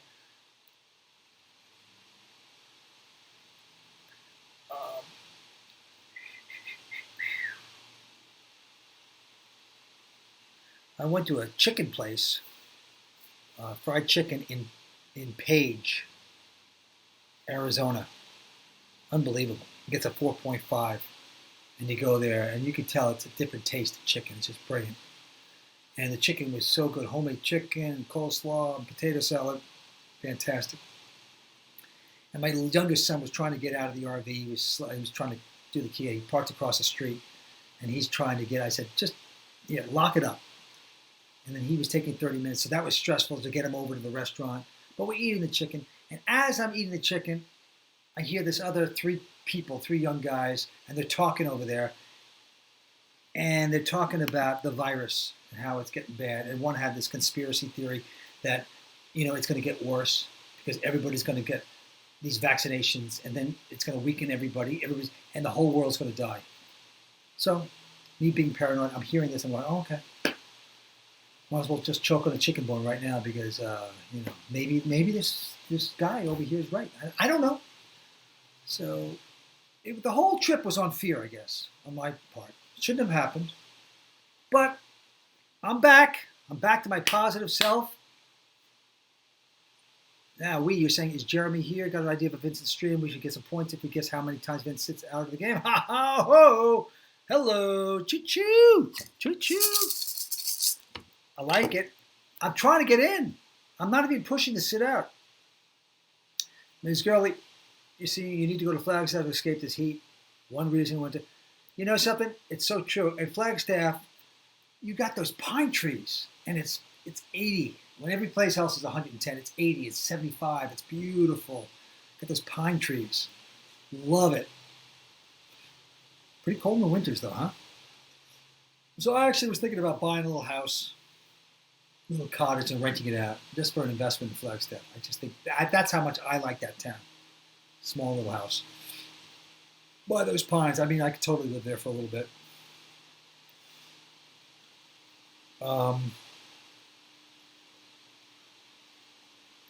Now, Ms. Gurley, where are you? You're in. Are you in Phoenix? You guys, you got 110s every day, right? Okay, I'm gonna give it a little call here.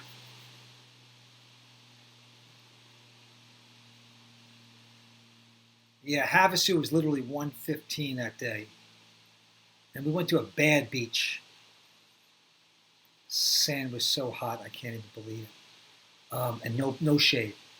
And so I tried to find one little tree. I'm putting my chair down under the tree so I get a little shade at least. That was rough. And then the water, when you walked out in Havasu, there was other people, and there was, it was roped off, and you could only swim up to here. And there was stuff on the top of it. It was bad. It was a bad spot. But then, like I said, later in the day, even though we couldn't get a boat because they were all rented, we did wind up getting a boat, and that was a great part of the trip, is getting a private boat. I had some other buddies that came, a father and two of his sons, and he's great. He's real mechanical and all that, and he got the boat, which was very cool. Okay, I'm in a hand. I'm not proud of it. God dang it, this guy's putting pressure on me. I'm just going to get out of the way.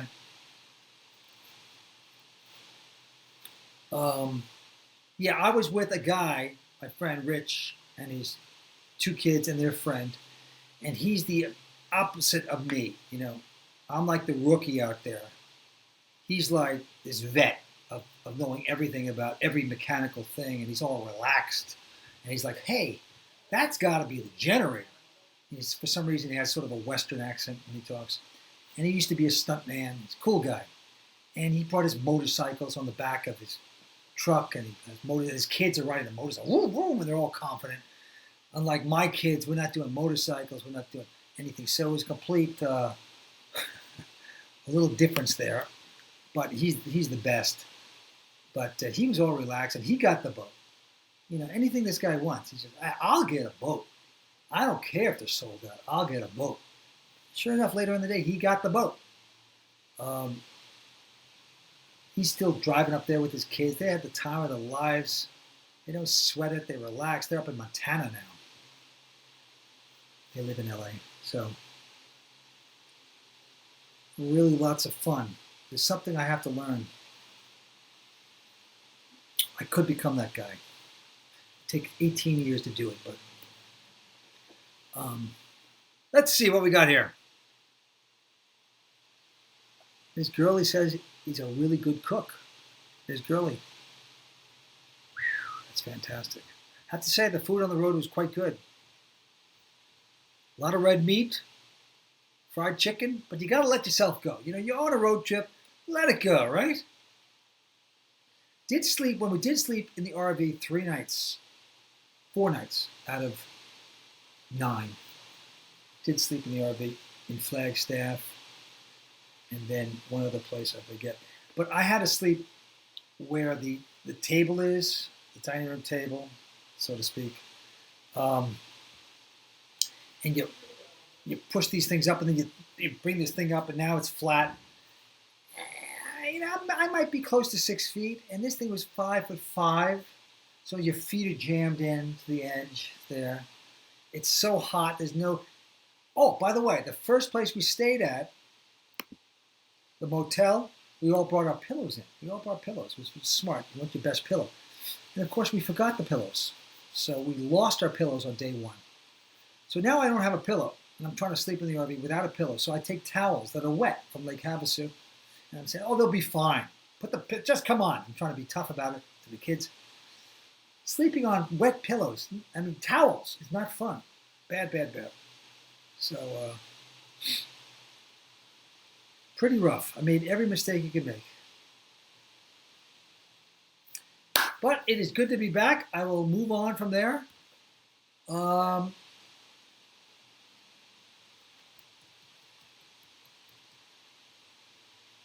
the stream go yesterday? That was Tony, right? How is the stream team doing besides Mini Aussie and Rigor Mortis? Anybody else winning out there? We got 5 caches for, I forget his name, but that's great. That's great.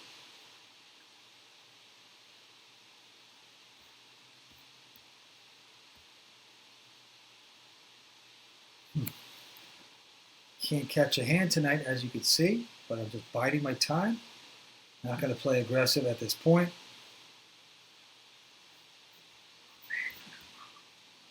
Let's see what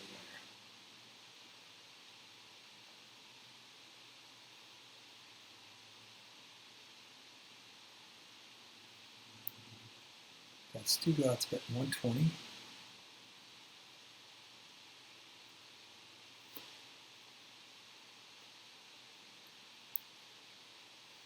Wow, this guy makes it 720. Obviously, I'm going to fold. You were beaten too. In Flagstaff, you stand near the trains that go by fast at night. Our family always does that one. Really?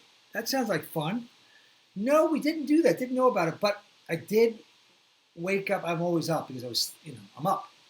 And I did hear the trains go by. It was kind of cool.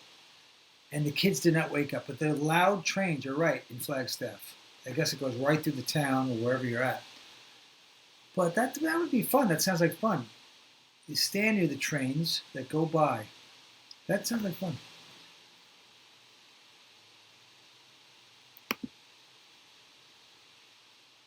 Mini Aussie, you made homemade ice cream yesterday? Wow. That's pretty good. I love ice cream. Maybe you don't know. I go right to the Haagen-Dazs. My favorite, vanilla Swiss almond. I can't even get that at the supermarket. It's always gone for some reason. That's it. But I think Haagen-Dazs is the best. Before we had Haagen-Dazs, there wasn't very good ice creams. There weren't homemade ice creams. I mean, there was like 31 flavors. That was considered good. It was not that good. And then Haagen-Dazs kind of took it over, I think. Unless you had a homemade ice cream. That's special. But now there's a lot of good ones. There's a lot of good ones.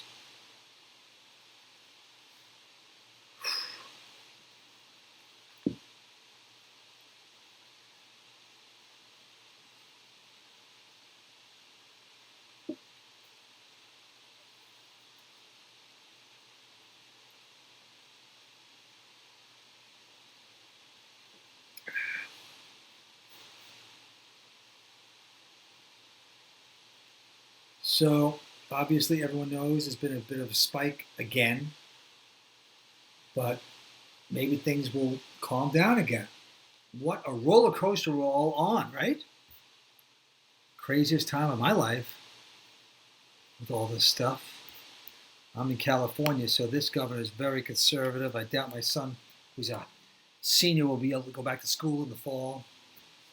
It's all really weird. 1 second.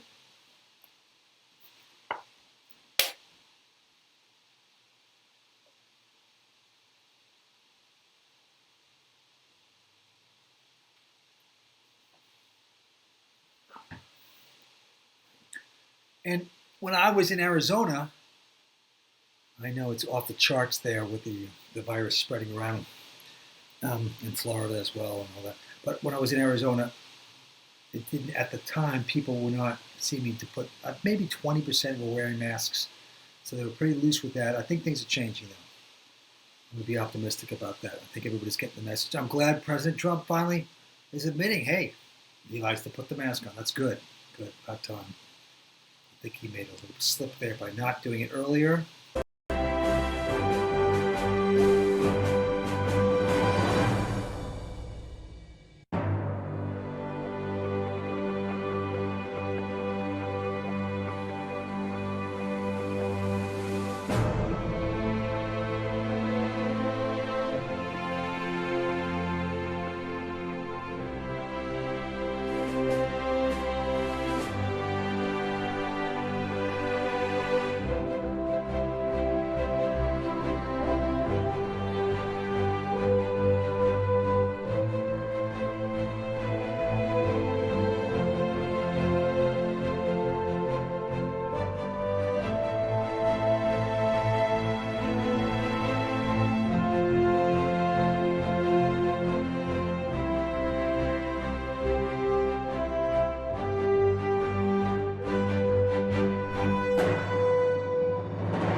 That's beyond, but that's not boring at all. Vanilla, if you just are satisfied with vanilla, you're smart. You don't have to get it with all doctor up with all these flavors and different things. I don't think so. So I'm glad you like vanilla as well. Kid Boo 37.7. Probably got to be a sherbet with vanilla. Gives that class. Oh boy. Remember those old 50-50 bars? Orange with the vanilla. Beautiful. Swenson's, yeah. Maxwell Puppy in the 70s, of course. It's pretty good. You're right. McConnell's in the 70s. Remember that? What is this glue thing? Booker Catch. It's a good smell, but really? Scoop of chocolate, scoop of vanilla. Don't waste my time. Boom. You're right. Vanilla and chocolate. That's all you need. I like vanilla with the chocolate sprinkles on top. Just saying.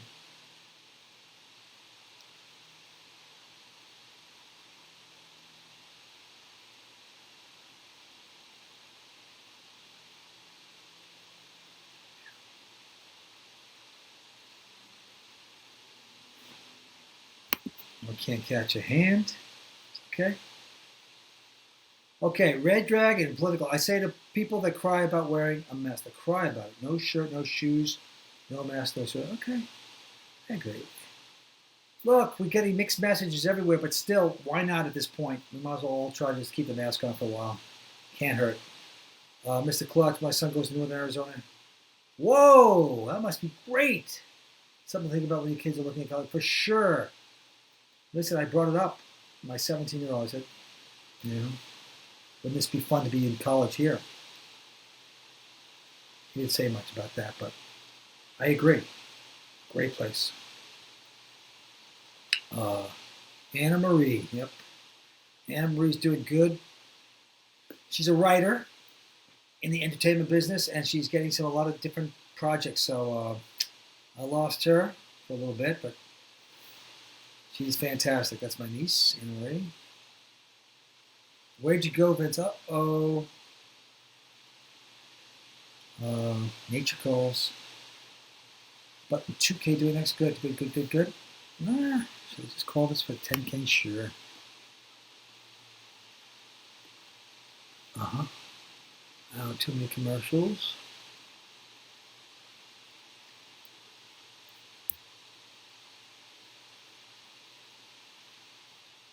Arab saying, Jeremy, the stream is down. Okay, we'll see what happens. Excuse me.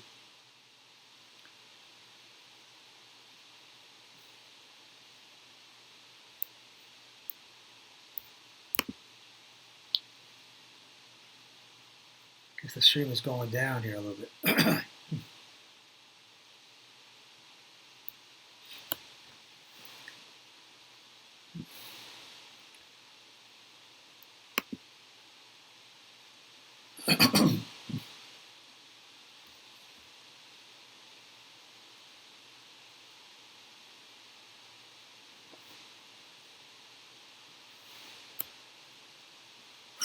We got 18:15 left.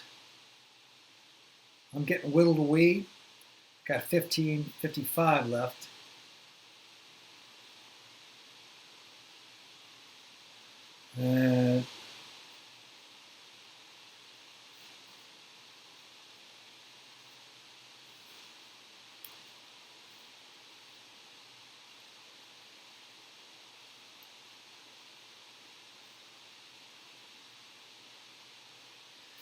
Mini Aussie going back to Dairy Queen. You know what? I can't deny it. Dairy Queen has a good ice cream, right? It's soft cone. It's soft cone. Can't beat that. I gotta go to a nice Dairy Queen soon. There's a few left in LA, you know. Mint chip, Mojo Nice.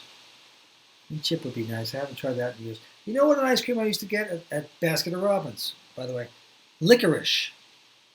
Do we call that? I like licorice for some reason. And they had an ice cream called licorice. No more. No one liked it but me, I guess. But I liked it. Mini Aussie frozen custard ice cream. Yeah, can't beat that. Whoa, all in over there. Obviously, I'm going to fold out of this.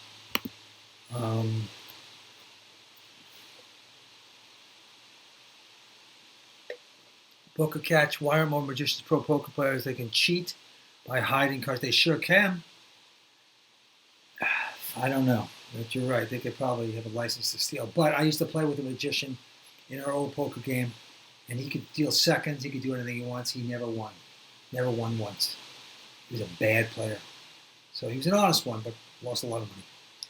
So I don't know. It's a great question, though. You got to be careful.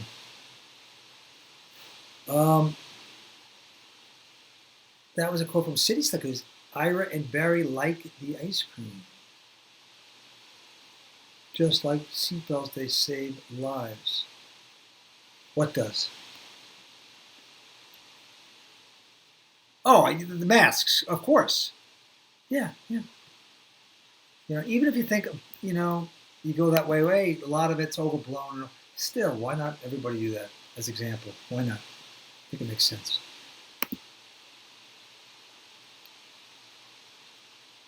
Lynch Cats has just doubled up again. Nicely done.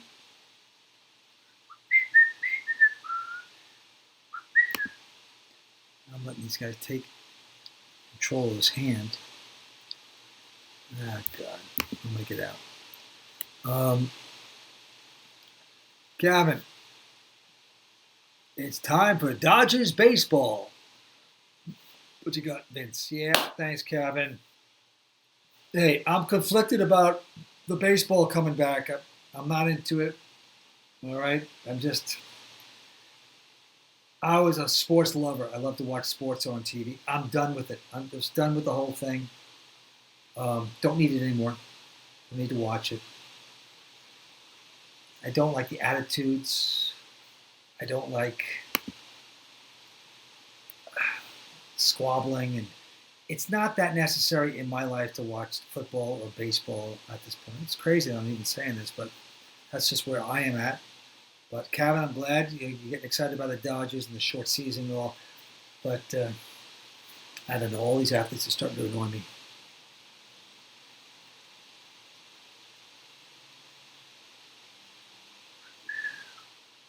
But I think athletes should make everything they can, every nickel. They deserve it. If they're the best in their sport, God knows there's so many CEOs of businesses all around that are making huge dollars. If you're the best in a sport that people want to watch and people demand it, they should be making the big bucks while they can. Because we know sports lives are very limited. So that's the way I think. I respect the athletes. I just don't want to watch it anymore. I'm done.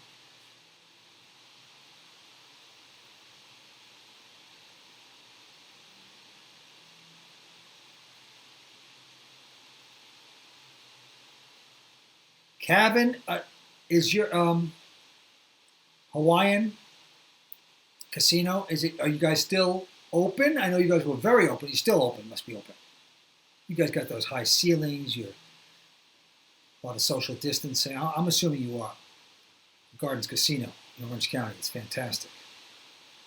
So I'm thinking that you are. But tell me if you're not. We got some big tournaments coming up in the fall and the winter and next spring with you guys on the World Poker Tour. I like it. Okay, Herb. Magnum chocolate raspberry pie. Oh my God. That Magnum, that's like opium. Huh? You're so right. I had it, and I'm like, I can't get this again because it's too good. I had the Magnum bar. What the heck do they do to that thing? Best ice cream ever. So I will try that. I like it. Pistachio, old-fashioned pistachio. Yes. Grater's ice cream in Cincinnati. Really? Wow. That's fantastic. I like that. What a stat this is by Stevie, 67. New Zealand consumes the most ice cream per capita. New Zealand does? Really? That's amazing. We all know the thing about Haagen-Dazs. It's not really anything from the Dutchland or any place like that. It's a made-up name, just to sound intriguing. Magnum bars, yeah, they're great. Farrell's! Ho, ho, ho, ho. Remember Farrell's? The pig. You got these gigantic things. Bad ice cream, but good publicity there. There was good marketing back in the day. They're all gone, I think, right? Farrell's Ice Cream Parlor. That was an event you took your family to. That was in the 70s and 80s at the most. And I remember as a little kid going to Farrell's with my parents, and but my father was an ice cream snob. He had good taste in ice cream, so we only went there a couple times, all the food ice cream.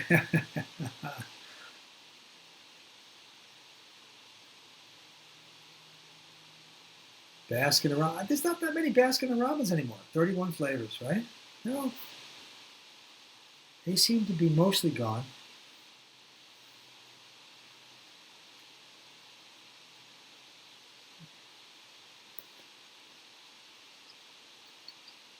When we lived in Long Island, I lived there till I was 12 years old. My father used to go to a place in Woodhaven, that was in Queens, and he used to go to the German bakery ice cream parlor called Wilkins, and they used to make him a heavy frosted homemade ice cream right there and chocolates. It was the greatest place ever. Unbelievable ice cream. Wilkins, private place. And I can't even describe what the ice cream was like. That was unbelievable. And the whipped cream, perfect. Okay, Mr. Blusky, you agree with me. Okay, I hear you. Everybody's like eager. I want to see. I'm done. Why don't athletes just listen? I'm an entertainer. I can say all my opinions I want. I don't choose to do that. I think it's who wants to hear my opinion. I'm not an authority on politics around the world. I'm not an authority. I'm going to keep my voice shut to my friends and family that maybe want to hear it. I don't want to win debates. Why do these people think it's so important to hear them? I just don't get it. So it discourages me with the sports. You all think that's not sports. Play the sport. Now, I know you're all going to come against me, a lot of people, and say, well, they have the right. Yes, they do. And I have the right not to watch. That's all. I don't. And by the way, the ones that speak out are the ones that can afford to. Because it's a biased thing. If they have enough money, they don't care. That half don't care. But I just think that I'm tired of hearing all that stuff. But anyway, moving on. It's good life.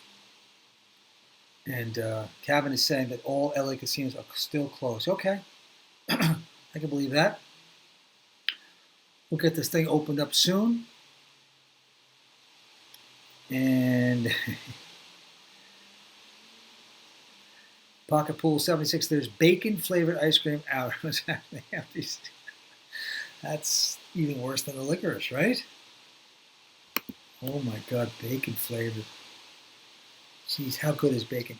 On the road, on my RV trip, I did have, oh my God, it's in the Grand Canyon. I ordered side of bacon and an English muffin, put butter outside, buttered the English muffin, which was toasted, put the bacon on it, had a bacon sandwich with butter. Best thing I ever had in my life. And it was the bacon that was not pre-cooked. You go to any restaurant, 80, 90% of these restaurants, they pre-cook it. You do the old-fashioned thing. You're in the frying pan, do it there, you put the butter. God, it brought me back to my youth. My father used to get a bacon sandwich with butter. My mother used to make that. And there's nothing better. I'm going to have one once a week. Once a month. We know it's bad for you. We know it's bad. So you're beaten too. Farrell's Ice Cream was my first job at 16. No way. Working in the kitchen and running the zoos. That was it, the zoo. Oh my God, that's hysterical. That's great. You must have eaten a lot of ice cream, huh? How can you work at one of those places and not eat a lot of ice cream? You notice that any place you go to an ice cream place, all the kids have pimples because they've been eating ice cream. A lot of pimples. Is Baskin Robbins in Lexington. You have one there. There are 2 or 3 of them. Really? Yep.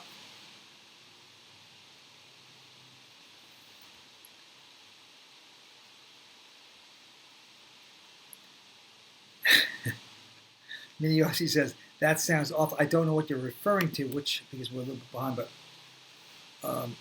but Mini Aussie, you're making ice cream. That's what you're saying. Restroom 1 second. I'll be right back. Don't leave me now.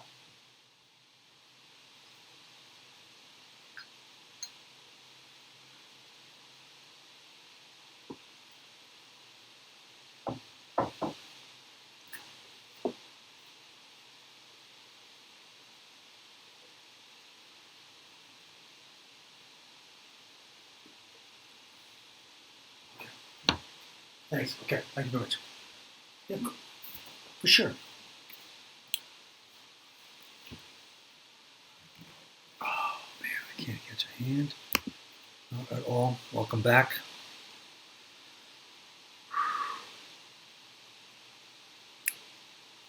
Anthony Hawk, 87. His car daddy says, so am I, Anthony. And I'm down to that point where I have 805. Getting whittled away like a piece of balsa wood. No good. All right, I'm going to get aggressive. I'm going to concentrate here for a second and get a little crazy.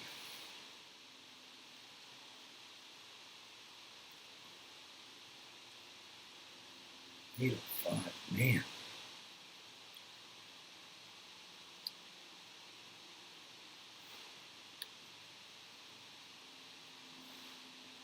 You got Kid Boo saying he wants to get back out there. Can't wait to get to the casino. I don't blame you.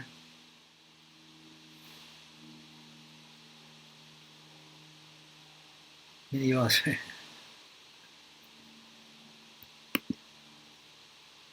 Rather have a colonoscopy than eat that again. Eat what? What was it again?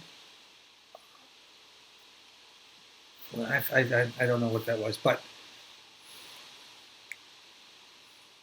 a colonoscopy, you know, it can be bad if you don't get knocked out, of course. Had mine again about a year ago, and they give you that drug, the Michael Jackson, what's it called again? Okay, count to 5. 1, 2, boom, you're out. And then you're waking up. And I had the best dreams ever. Whatever that was. And poor Michael Jackson used to take that every night. So the colonoscopy, I don't know. I don't know what they're doing down there, but you wake up, oh, you're okay. Come back. A couple of years. So let's go back to this chat here. Mr. Boss, no bacon is good in anything. It is. It is good. And I'm looking. Do you remember 25 years ago they said, oh, eggs are bad. Milk is bad. Don't eat eggs. Don't eat eggs. And then 15 years ago, oh, eggs are great. So it could be the same thing with bacon. Bacon is just going to dip. Everyone loves it. It's horrible. But now in 10 years ago, bacon's actually good. You know that's going to happen.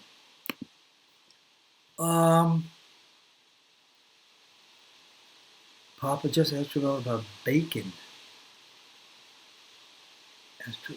I don't get that. Bacon, I'm in cabin. Enemy wrote the licorice tastes very good, but licorice ice cream is horrible. Okay. I disagree with you there. You know? Some weird thing. I like licorice ice cream. Jason, your wife worked at Swenson's. She was 16. That's great. Swenson's. Chocolate covered bacon. It's okay. Go to this restaurant in Miami Beach, actually. It's a steak place. I forget the name of Prime. And you go in there at the bar, they have strips of bacon in jars for free and just eat the bacon. It's not great. It's pretty good bacon. It's pretty good. But they preheat it. You know, I don't like the preheat thing, and then they did Prime on South Beach.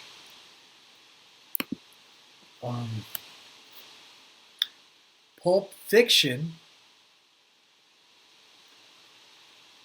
In Illinois, there's quite a few basketball. Still, really? They all connected to Dunkin' Donuts. It's a good combo right there, right? The Dunkin' Donuts coffee is not bad. It's weak, but pretty good, isn't it? It's tasty. I don't go there too often, but... Oh, boy. Cabby saying I worked at, TCB Wine. I was going to mess up orders so I could take it back. That's great. Aha. Can you set up a bacon team as part of the stream? Last out, Johnny. What's up? Papa Poker. Saving up the big ones this weekend, Andy. What is the bacon team? Yes, oh. Listen, I'm still with the bacon, with the white bread and the butter. My favorite sandwich ever. Put a little hot mustard on that. Forget about it.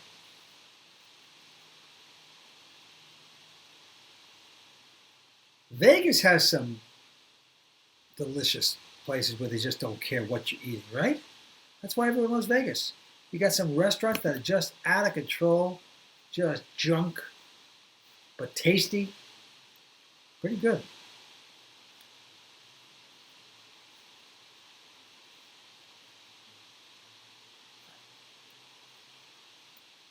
So I'm down to 780. I'm obviously out of here.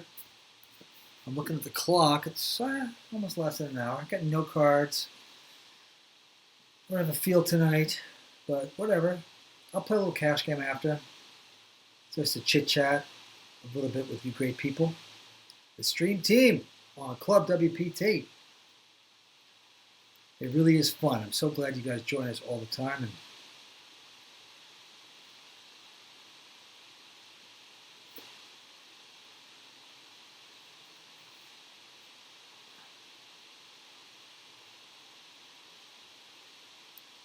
blinds at my table, 150, 300 with an ante of 25.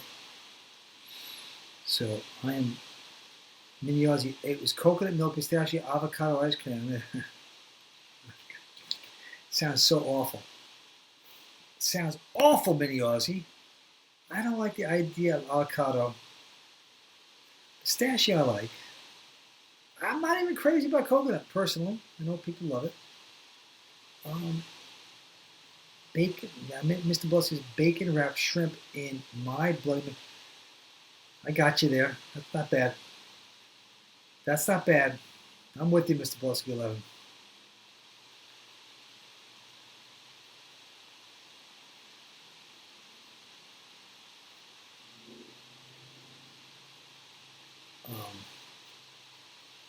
So I got. We're all trying to get healthy, right? Well, everybody's trying to make a little. You know, you do some bad things, you do some good things, and now this. They say this turmeric is very good. This spice. So I got a little bit of this. I'm gonna make some tea with the turmeric. They're supposed to be very good, anti-inflammatory. So I'm sure a lot of you are into this turmeric a little bit. But then it had like, to make the tea, I had like 8 different things I had to get, all the different, and then eventually I went, I can just go down to that place down there that makes this stuff, and I can get the same thing perhaps, you know, in a shake or a smoothie. So I did that, and I put the turmeric, and they had celery and other spices, and she gave me a green thing. It was green, and it had turmeric, and I drank it. It wasn't bad, half bad. $10. $10 for the smoothie. But it's worth it, because I don't have to clean up anything. I don't have to push the turmeric. I was going to get the turmeric and the other stuff, but I didn't do it. So, all right, some things are worth paying for, right? $10 though, for a smoothie. But it might be good, you know? Counteract the bacon and the ice cream. So, what am I going to do here? Let me catch a hand. Let me win a hand. I'm reading the Dream Team stuff. I'd be the Baconator. Last Johnny. Ah, Mr. Most good line. Girly, we don't need to pay to put bacon. It's like God. It's everywhere. I love it. Yep. Pocket pool. Maybe I'll do that. I like your style. Maybe I will get the sandwich together on the white bread and the butter and make the bacon. Boom! Do I dare eat it in front of my stream team? I don't know. Maybe I did. Oh, what do we got here? Check.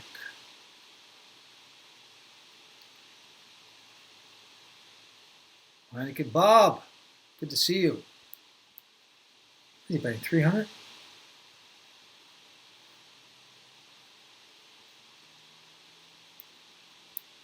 You know what I want to do?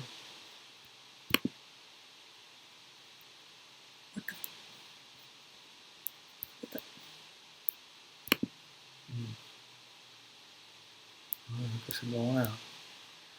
I didn't get, oh my God, you gotta be kidding. All right. I'm all in. So I'm all in with this silly hand here. I will be going to cash. What the heck? Because I'm so desperate to see you all and play and talk some more after that 10-day road trip from hell. The road trip from hell and heaven. I got a combination because it was amazing time with the kids. Amazing. All right. Well, maybe I got a little crazy card. I did. How about that, people? Gonna triple up here. I filled up. Wait a second. I lose. I'm done. All right, so I'm out of this tournament. Got rivered out. And I'm out. I will play some ring game. Let's create a ring game. So it took me an hour. I don't think I won one hand, maybe one hand. Air Herb. You're out too, huh? Cabby, I would eat coconuts. I was trapped on the desert. Cabby, you hate coconut too. I don't hate it as much as you probably, but I'm not a big fan. Still.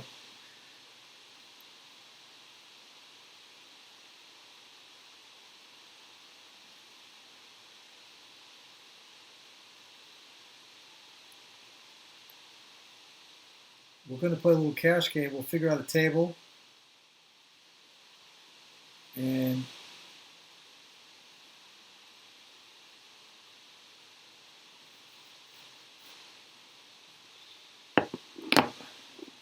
I'm going to take a minute break, and I'll be right back, and then we'll play a little cash game if you guys would like to join me.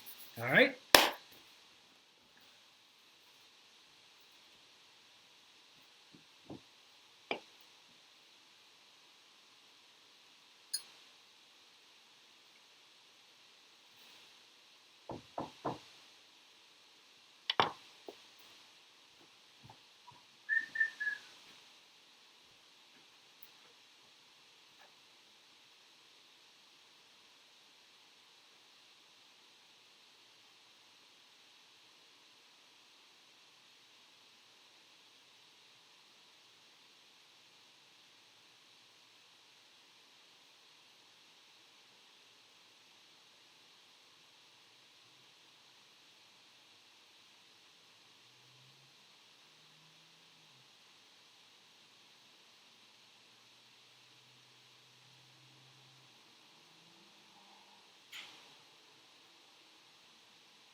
Hey, everybody.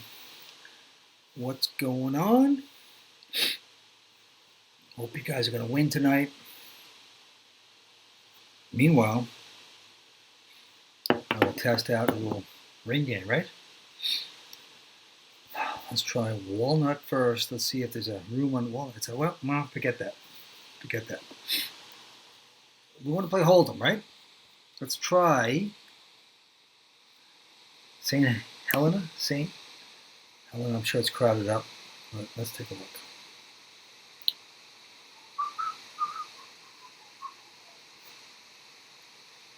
St. Helena, ring game. Get ready to play connecting to the game server. I love this. The chip rolling around there, enticing me, getting me excited to play poker. Okay, but something's happening here. I'm not going to that table. I'm sure it's a very booked up game.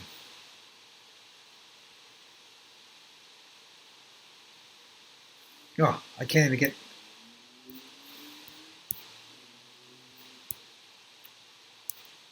Now I'm just spinning around here, but I'm like being hypnotized by the Club WPT loading with the chip going this way and then that way.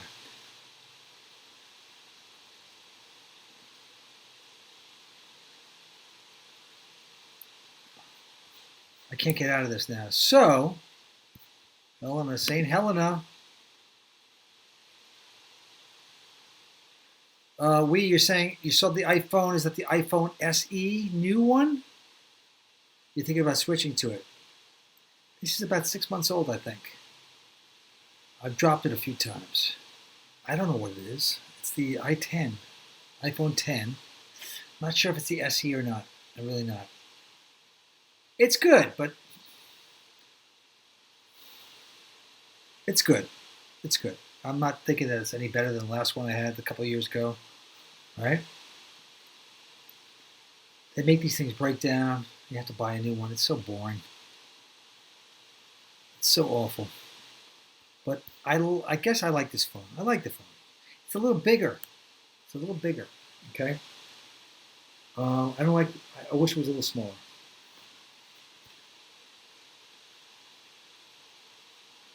Kevin, you hanging in there? You're circling the drain. Come on, hang in there. I'm going to have to do something crazy here and get out of this and go back to Club WPT because I am having problems here. Or am I?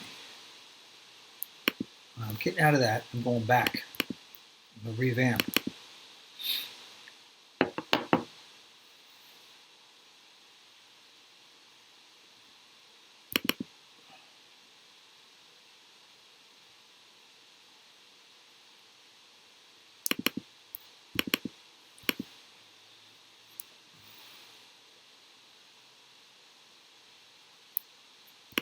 I can't get on anything.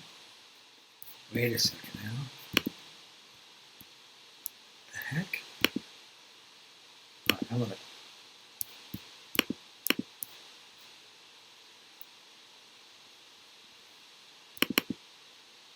I'll try to go back into Club WPT. Yes, I'm back in. Let's go to some ring games, right? Let's go to some ring games.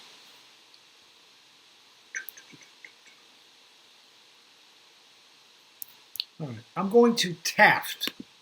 I'll see if anything works. Uh-oh, they'll make me... I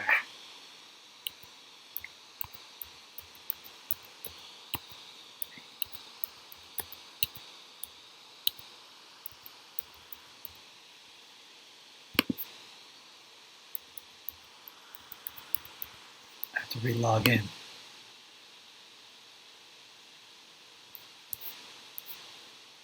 All right, let's see what's happening here.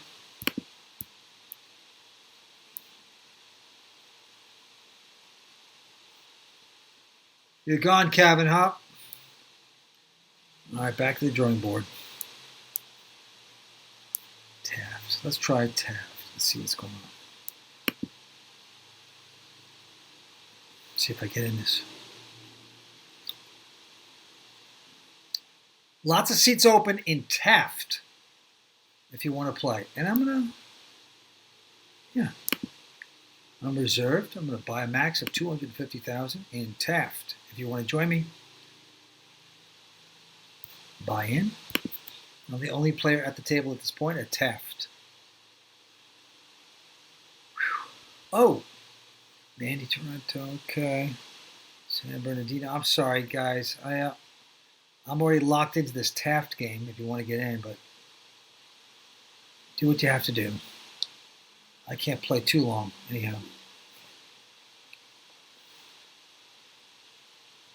Rigor Mortis, you're out of the 2K. Ace cracked by runner. Oh.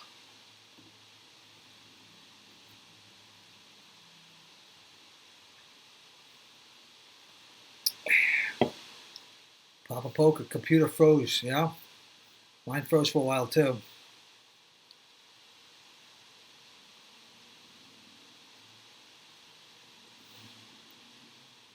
Okay, you're saying that you have a cheap Samsung phone and hate it. Yeah, iPhone's pretty good. Vince, Arab saying, Vince, go to a SNG. What's that mean? SNG. What? SNG. About this game, Taft. You don't have to play. I don't have to play. Just talking to you all is nice. Just chatting a little bit. Kevin, when they give you good code, they still have to hold up a catch-up. Talk with the post buzz later. Kevin, you're a genius. You and your partner created and a great invention to speed up poker, and that's amazing. Really impressive. That's going to be around for a long, long time. Kevin did that, if you don't know.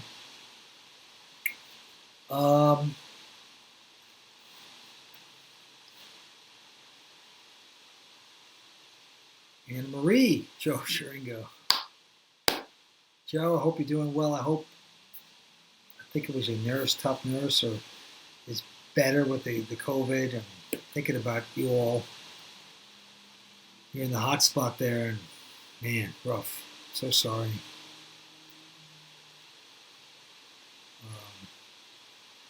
Yeah, right above Phoenix with Flagstaff. So I was thinking about a lot of people on the stream team, where you were, and all that. Could have gone Flagstaff, Sedona, and then right down to Phoenix. Went through Phoenix about 5 years ago. Breezed through. It's got to be good living there.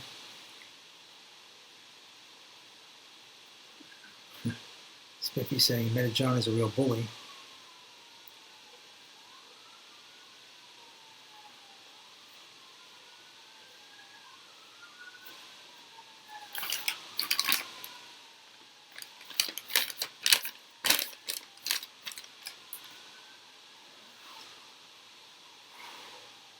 Oh, I've got Mr. Blue Skies in. Mike Royal's in. All my good buddies. Air Herb, you're here. All right, let's play.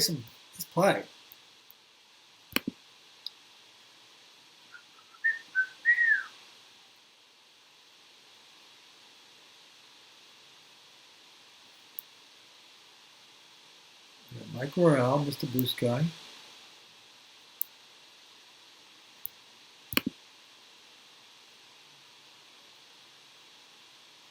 I'm taking that pot down.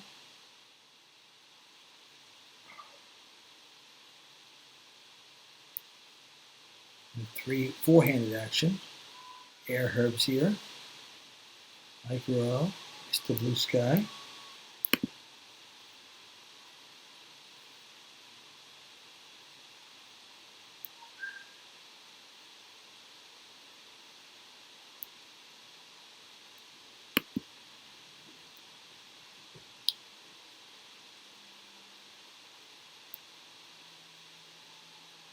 I bought him for $250,000 in this side game.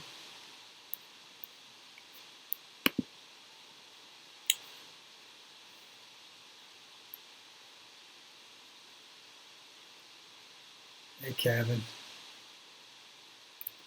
You're going to start the barbecue? Who's better than you? All right, buddy. Have a great one. See you soon. Great work on your stream last week. Thanks for taking my time, and heard you were great. So, congratulations. So, Kevin is leading us. What a casino. Gardens Casino, Orange County border. We do 2 WPT events there every year. And Kevin runs the whole place. And it's a great casino. And there's great rooms. And there's the wine bar. And then there's like a place where you can go, and there's a bar, and there's poker and this and that. And there's like go-go girls dancing. And really fun. Really fun. Really imaginative, really fun. People are nice. High ceilings. Can't wait to get back to gardens.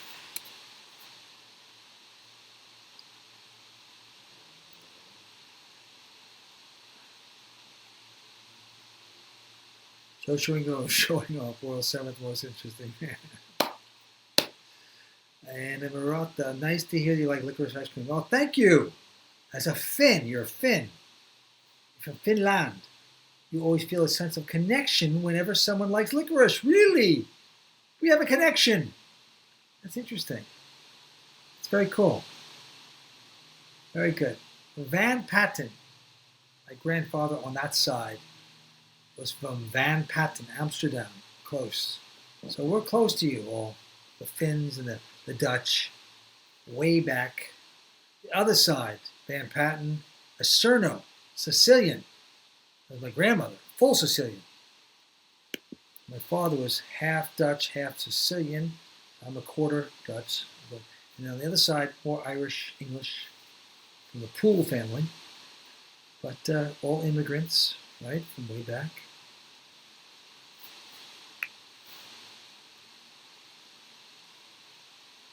Let's see what we got here.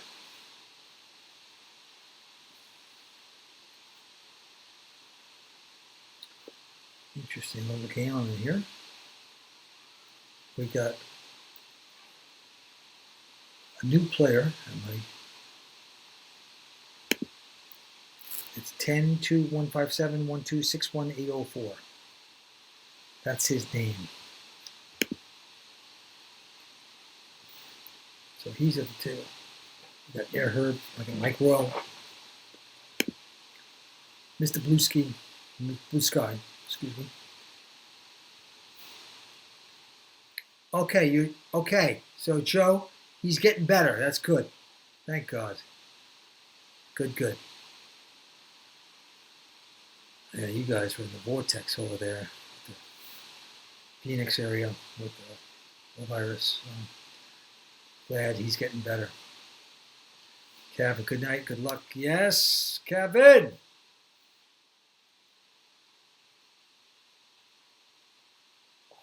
Man, Cabby, he lost a friend. Oh, man. Bad times. Really rough.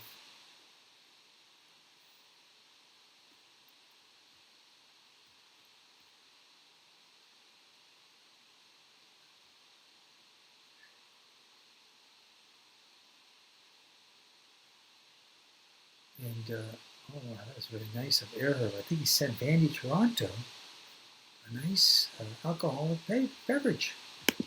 Nicely done there, Herb. I didn't get a nice beverage yet. Vandy Toronto at the game as well. Player 66 also. Chipsaholic here. Fury Fox. Great. I'm going to stab it a little fluff here. Let's see if anybody wants to play along. Uh-oh. Houston, I have a problem.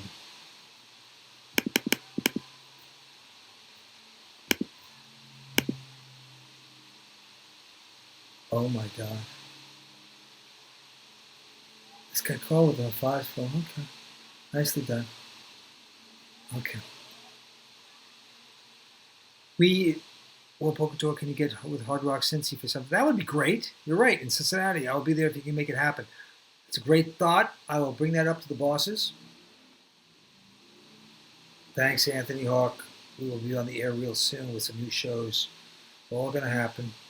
This will be a blip in our universe. But we'll always have the stream team and Club WPT during this time, where it made things better.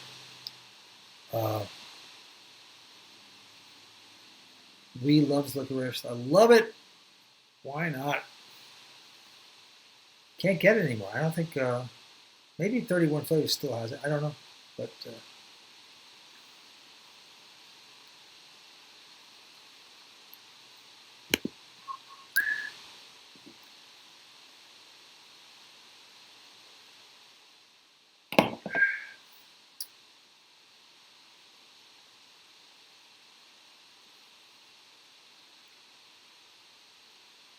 Oh, Papa, 77. At what table? I was at, what's it called?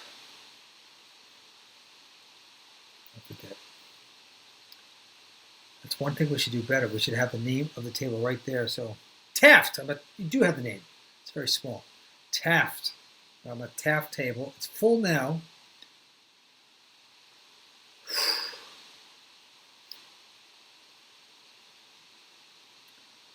Cabby saying you're going up to Cincinnati at the World Poker Tour to determine if that's my hometown. That's very cool. That would be fun. You're right. If you have a good casino there in Cincy, what do you have? That's an obvious place to do an event, so WPT should contact them. A great idea.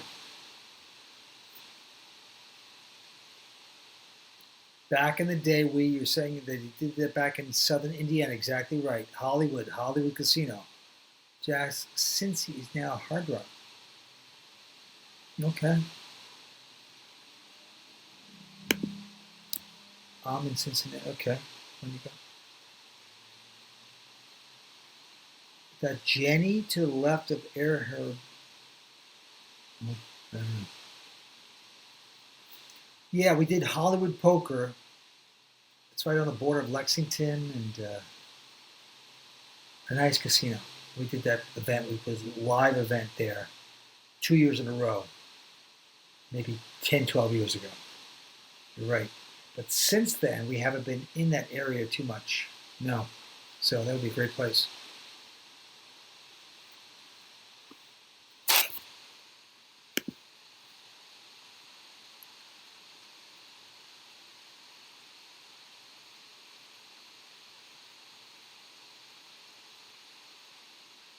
So any of you stream teamers been playing any World Series events or World Poker Tour events with Party Poker?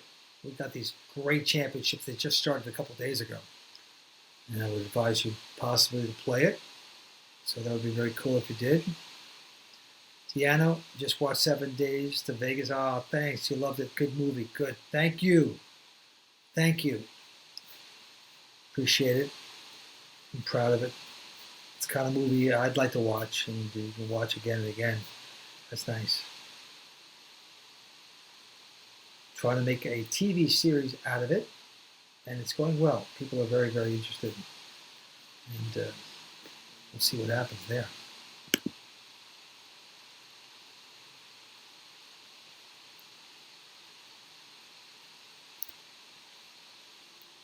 Yeah, I will say that it was from we.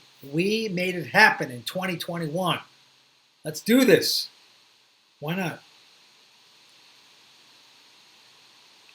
Yeah, family's still up in Cincinnati. Cabby 516, very good.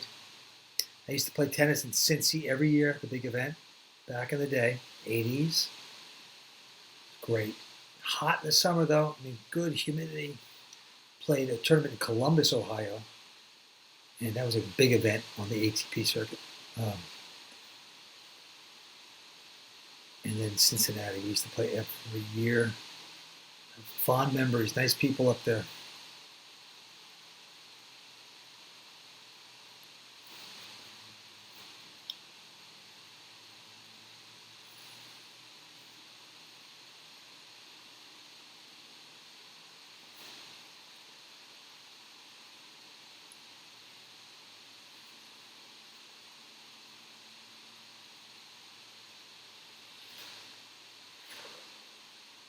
So the guy next to me, or two to the left of me, has an interesting name.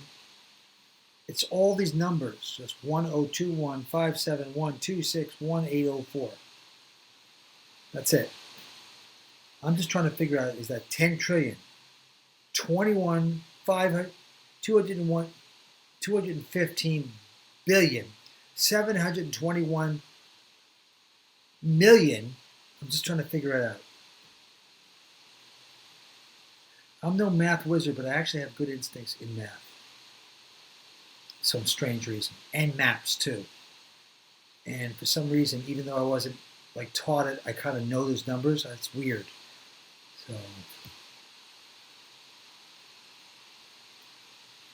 But I still can't figure. There's a lot of digits there, and I can't analyze it right now. Well, there's 1, 2, 3, 4, 5, 6, 7, 8, 9, 10, 11, 12, 13, 14 digits of numbers. So what would that be? I'm like Rain Man tonight. Definitely 14 numbers. Definitely 14 numbers. That's 14 zillion. 10 zillion. 215 trillion. 571 billion.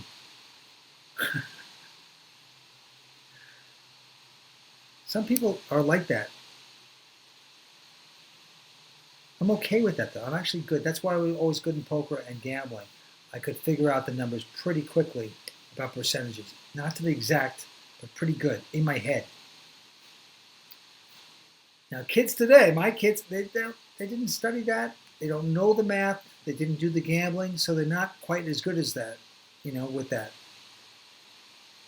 But I think it's a nice talent to have, to know numbers quickly, right? Helps in everything that you buy, real estate, this and that. Approximate numbers is not a bad thing. I would have been a good accountant, I swear to God. Good accountant. And I love accounting. Definitely love accounting. Definitely love accounting. J.C. Penney. Definitely love accounting.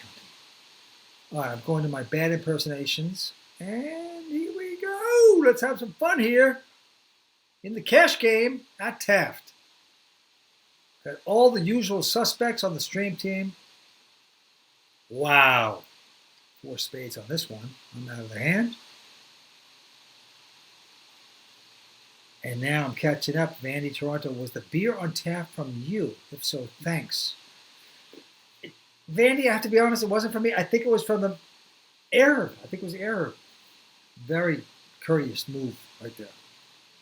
Trying to get you drunk in the first hand.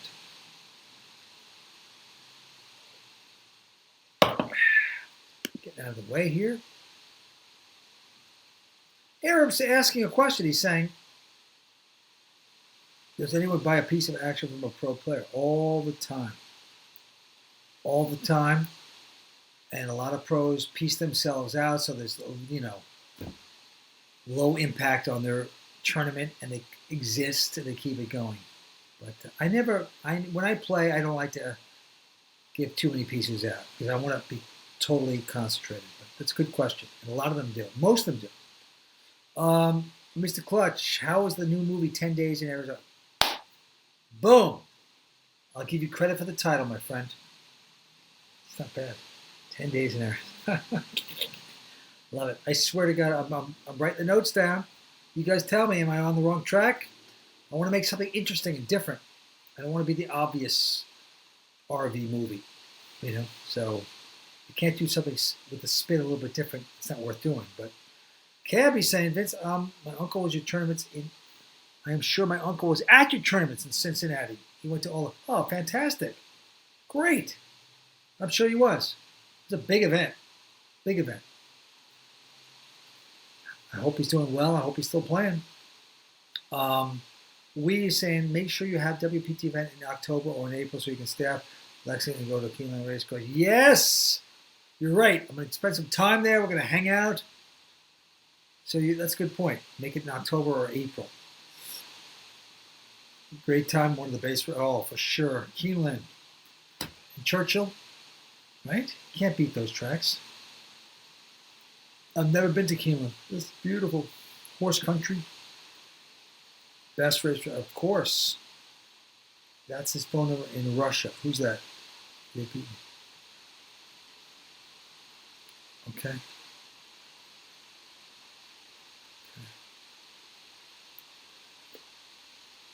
Okay. You digress a little bit, but it's okay. Hey, here we go.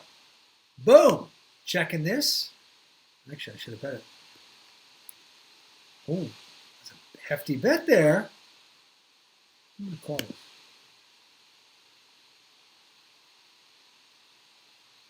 I'm involved. Let's see what Vandy Toronto does. She's going to push. You're going to push again? Nice push. I'm going to go out.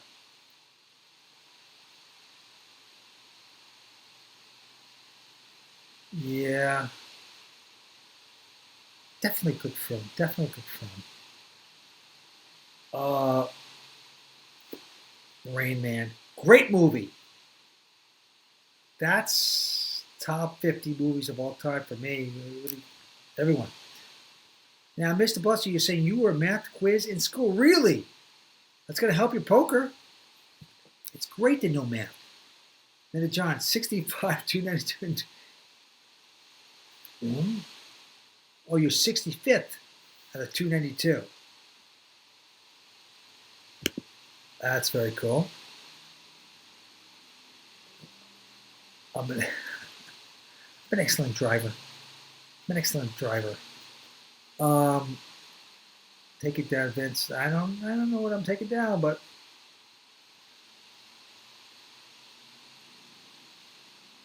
Mr. Blusky, you were able to figure out college level calculus 8th grade. Wow, that's incredible. Jeez. You can almost see the numbers in your mind, right? You can see the numbers. Sometimes I can see the numbers. See the numbers. Keep drinking, I'll see more numbers. It's very cool. It's nice to know percentages in your head. You just go, okay, poker for sure. It's always helped me a lot. And you can make smart bets too, if you know numbers. So it's good. Figure out calculus in 8th grade. Wow.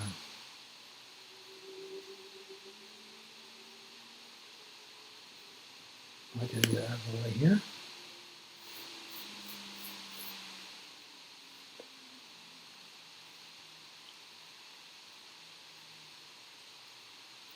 Anthony Hawks 87, you got to shake it up a bit, Vince. I'm loving it. Yeah. What am I shaking up? Mr. Blonsky, my teacher asked, how did I do it without writing it out? And I could not tell her anything, but I see it in my head. Wow. Boom. There you go. I think you're right. You see it in your head. I see maps in my head. Definitely see maps. Definitely see maps. No, but you do. You see, I get photogenic memory. I mean, you got that. I got that memory where I go, okay, I know what Arizona looks like. I know what the map looks like. I know which way north, south, west. I know that inherently. So there you go. Is there any map makers out there that would like to hire me? I would. Mr. Blusky, my teacher asked how to do it with writing it out, and I could not tell anything, but I see it in my head. I love it. I love it. Cabby saying, wish I could do math like Mr. Blusky, but I cannot. Yep. So that leads us to the movie with Matt Damon. So he was great in math, calculus, and all that, and science, and he figured all this stuff out. That's pretty cool. Were you like that, Mr. Blusky? Maybe you were.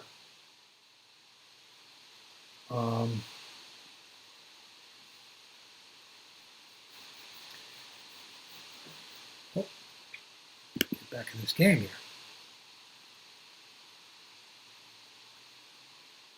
The great thing about math, you know it's true. You know it's accurate. You know it's there's no politics in math. It's a science. It's direct. It never. There's no question to it. It's a beautiful thing. I like things like that. It's like in sports. I played on the professional tennis tour, and I'm proud that I was on the ATP computer. And it wasn't who you knew. It's not what you looked like when you hit the ball. But on that computer, it showed every result you had. And it concocted that into this, you're going to be number 1 in the world, 200 in the world, 500 in the world. And I'm proud to say that my sport is as pure as you can get. And I got ranked 24th top in the world. And I'm proud that no one could say, you were given that. Or they, it's like gymnastics where there's something like that, where 9s and 10s, it's subjective. The ATP computer says where you are, where you belong. You played the tournament, fair for everyone. It's fair. That's what I'm trying to say. Long-winded speech, but that's what I'm trying to say. So I like math that way. I like sports that way. I can't stand sports that are opinions up to somebody. Even football. You know, it's a little politics, you know, who plays the position. Basketball, not quite as much, maybe. Maybe there is. But don't you hate that about sports? But tennis is very pure. I like that. Arab, you're saying, what? Oh, Rain Lover is saying, what difference does it make where you buy underwear? I don't. Oh, Kmart. Definitely Kmart. Definitely Kmart. Kmart's are great, right? Costco, Kmart. This place is great. Yeah, doesn't make a difference. Arab, Vince, I bought a piece of Greg Mayweather. He won the first tournament this year. Good for you. Why not? Well, that's it's kind of fun to get rooting interest. They do all the work. Maybe they get an extra percentage. Who cares, you know? Gets you in the game. I think that's a good thing. I don't play a lot of tournaments. If I do, and I will, in about a year and a half, I want to devote myself to play 50 tournaments. I want to, you know, really make a push. If I win, I make that push. And I'll piece myself out a little bit, maybe. Not because I have to, because I have to. But I might piece myself out. But I tell you, I'd always keep at least 50%. And honestly, when you do piece yourself out, you feel bad. If you're losing, I'd feel bad. And that's not good to have on your conscience. So that's why I usually just play for myself. I take all my action in any events I do. And cash games too. Cash games too, and big cash games. A lot of pros cash themselves, you know, piece themselves out and want to take some of that.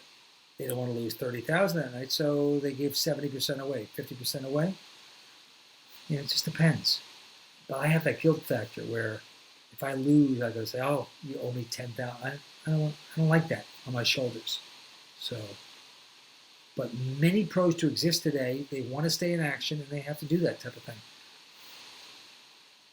Goodwill Hunting, Rain Love 76. Nice call there. You're so right. Goodwill Hunting is a good film, right? Good film.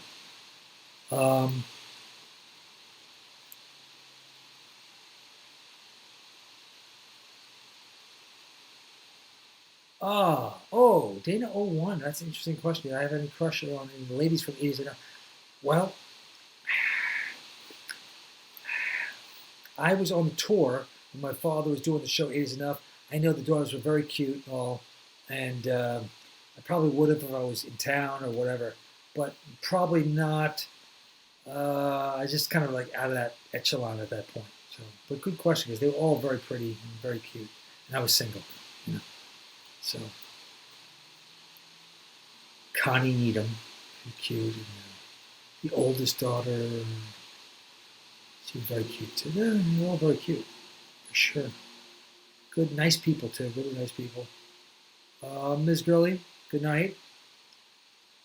See you next time. Mr. Blusky saying, not as dramatic as Goodwill Hunting, but kind of like that. That's cool. Money's probably around 7,500. It's $5. Oh, thank you. You're beating me. Top 24 in the world. Yeah. Thank you. Plus, you wish I could count cards like Rain Man. That would only get you in trouble, though. Then they kick you out of the casino. They don't let you take your money. 5 decks. The old days, 1 deck. You beat them, you beat them. I think casinos whine way too much. They make all these rules, and then you beat them, you figure out something, and they go, okay, we're not paying you. It's wrong. Some of them do. Joe Chiringo, tennis requires good geometry. You're right. You're right. It certainly does. Papa Poker, good night. See you next time, for sure.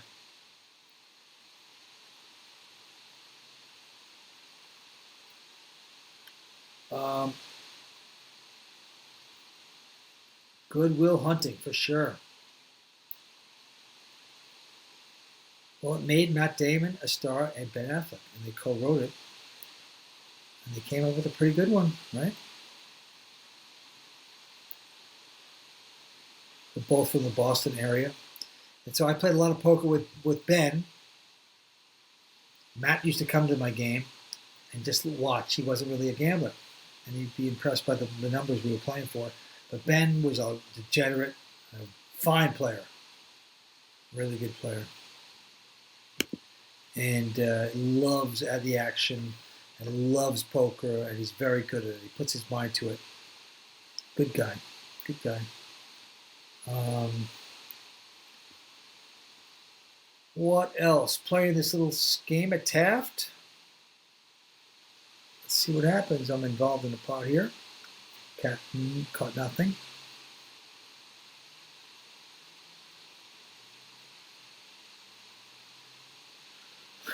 Stevie 67 is underwear doesn't really buy it. It's true.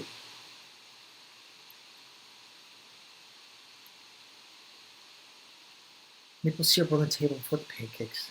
Before the pancakes. Definitely before the pancakes. Oh,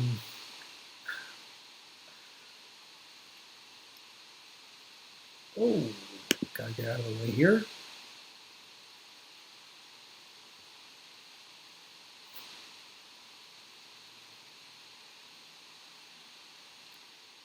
So for the last 4 months, everybody's been hibernating and bad stuff, but silver lining, we don't spend as much money. Not going out to bars, to restaurants. Go to a restaurant in LA, 2 or 3 of you, it's $180, $200. You don't even realize it. Before you know it, you're spending thousands of dollars for food. Last 4 months, I'm saving money. It's not bad. Drinks. You go to a bar, 2 or 3 of you, $75, $100. Who are we kidding? So that's pretty good news. You save money. Now we're opening things up, and I'm losing money again. I have no money in my pockets anymore. Going out again. But I think it's teaching people lessons, as we all know. Teaching me a lesson. Mr. Clutch, how was it working with Christy McNichol? Very nice. Christy was a great, great talent. She played my sister in Apple's Way, and she became a big star. And then she quit the business like at age 21 or 22. But she's really good. She was a tomboy. She had a brother, Jimmy McNichol, very cool guy, nice guy, had a nice acting career for a little bit. And the mother, and she was great. The father was not around, so it was a single mother raising these kids in the show business world. But Christy was exceptionally talented and had a big career, as we all know. And she lives in the Valley, San Bernardino Valley today, and we see each other every 3 or 4 years. I liked her.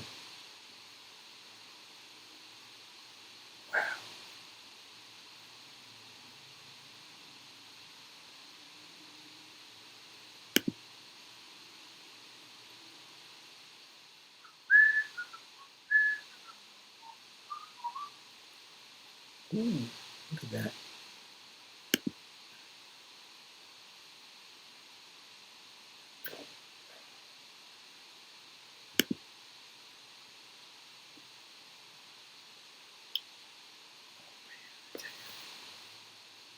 Huh. Eric, Vince, the way I look at that in action for a lot of money, fun to rerun the swimmers. Yeah.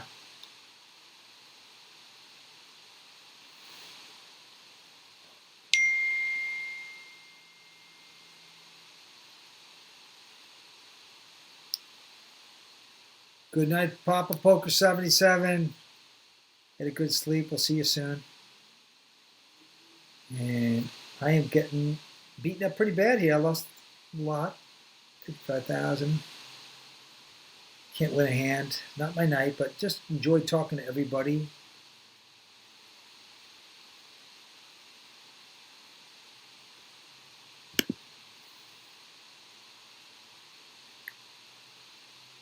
We've got a good game over here at Taft.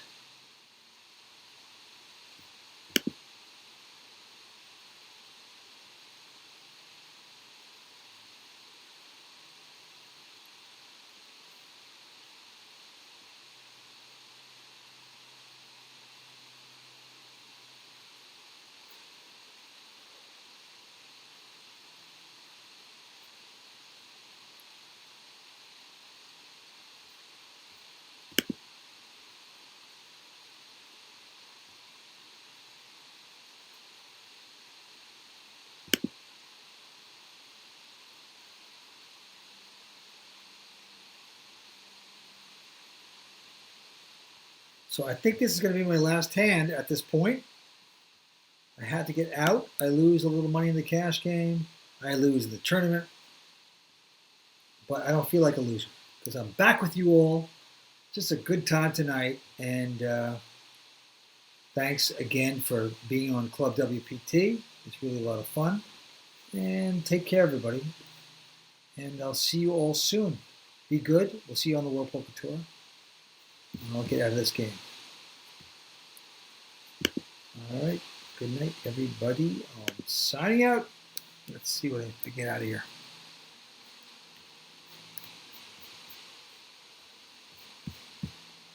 Uh-oh.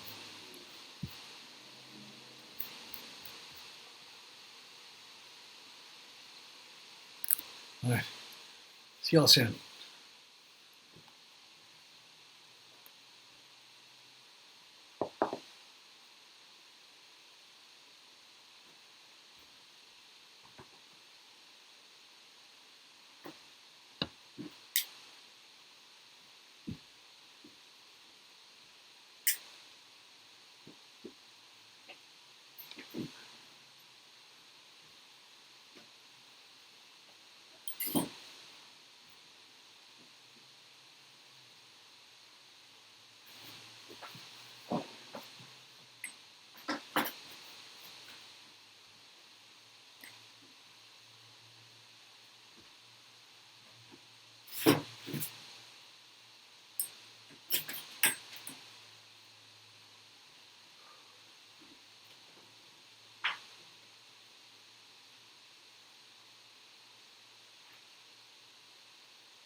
Man, Bob Carboni going to take down that pot. I think she might be right. Might have been a little bit too big a raise. You know, you got to just ask yourself, who is this guy beneath the visor with the gray hair? The pawnbroker is in good form right now. I've had it more. But he is an enigma. Yeah. He is an interesting man. He says he can't play, but he keeps raking in those chips, Mike. There you see the guys hanging out at the Royal Flush Girls Social Bar. Club WPT VIP members get privileged seating at these Royal Flush Girl Bar, so it pays to be a Club WPT VIP member. All right, back to the next hand. Daniel Santoro from Long Island. Oh, wow. Look at the hand he has just picked up. Incredible. 2 aces. A monster. And he makes it 60,000 to go. I gotta give this guy. Christian out. Daniel's the best. I'll tell you. Bob is looking down at 10s. Uh-oh. I'm all in. There you go. Call. All in again. This time he's getting called. That is a cold deck if I ever saw one. 10s versus aces. Pawn shop man just couldn't get away from that one, that's for sure. I don't think there's much you can do about Bob's hand there. No, Bob in a lot of trouble right now. Look at that read. So here we go. This could do it for the 62-year-old amateur. He's got to outdraw the best hand in poker, 2 aces, to stay alive in this tournament. Daniel with the weapons of mass destruction up against 2 10s for the pawnbroker. Who will get lucky? You can't blame Bob for going all in with his amount of chips with 2 10s in this spot. He's got diamonds. He's just going to have to get very lucky to win the pot now. Let's see if he can do it. Oh, boy, 5 cards to come. Buckle up. Everybody on their feet here. Well, that's not sitting. Flop is 4, 5, 7.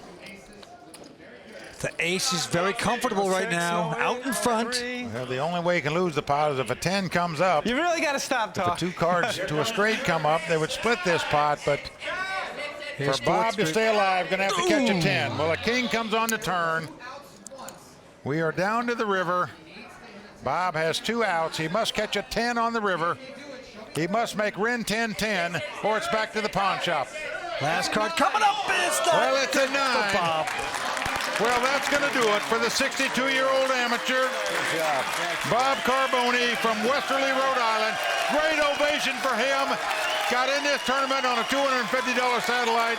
End up finishing 3rd. What a performance. Well, he's a great character. Excellent play. The crowd loves him here. But he has to say goodnight in 3rd place. And right now, he's going over to talk to Matt Savage. Yeah, terrific ovation for Bob. Bob, you learned how to play at WPT Boot Camp. Yes, I did. You got tips all week from the pros. What did you learn tonight?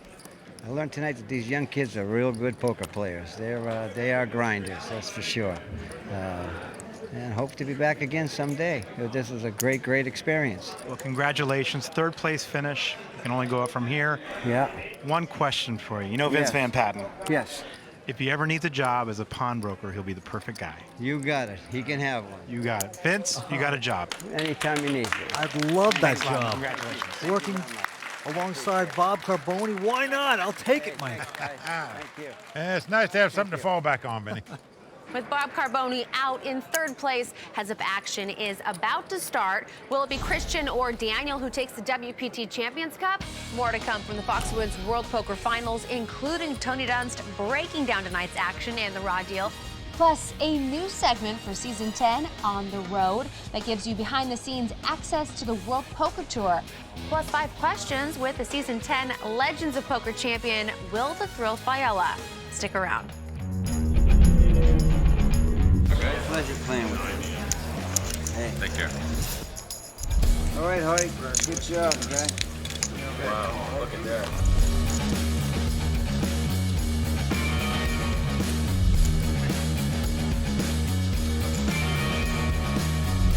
Andy Frankenberger is our 5th place finisher.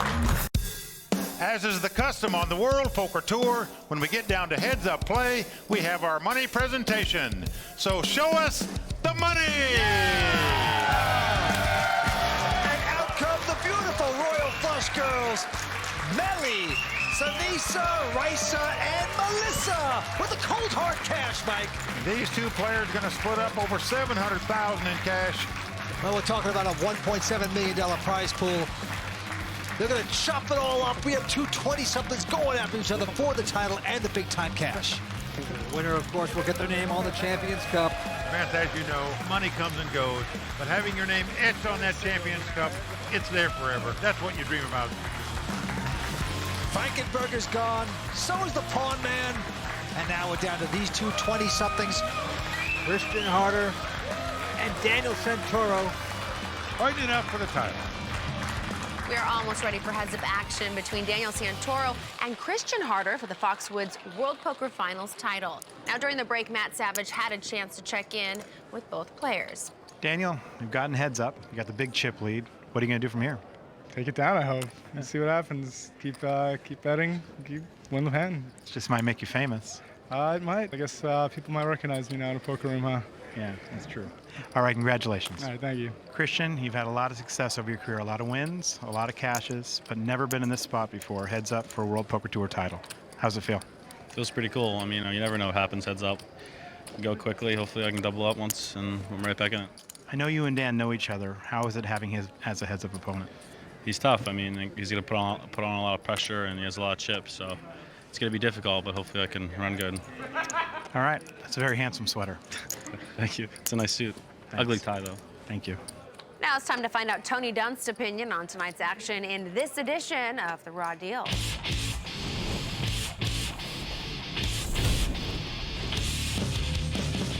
If you're a professional player, fortunate enough to make it to Heads Up in a WPT event at Foxwoods, you usually anticipate playing someone with a different background and playing style from yours.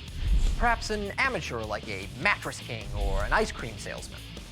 I think both remaining players tonight hope to get heads up with this year's colorful local, Bob the Pawnbroker Carboni. I'm all in. He got it. Alas, Bob's all-in or fold strategy eventually took him to the rail. So tonight's matchup pits Daniel Santoro against Christian Harder, two highly comparable players. Only a year apart in age, both players have a large degree of experience in playing high-stakes tournaments online. Both have had success in the live arena before, though this final table is thus far the largest of Daniel's career.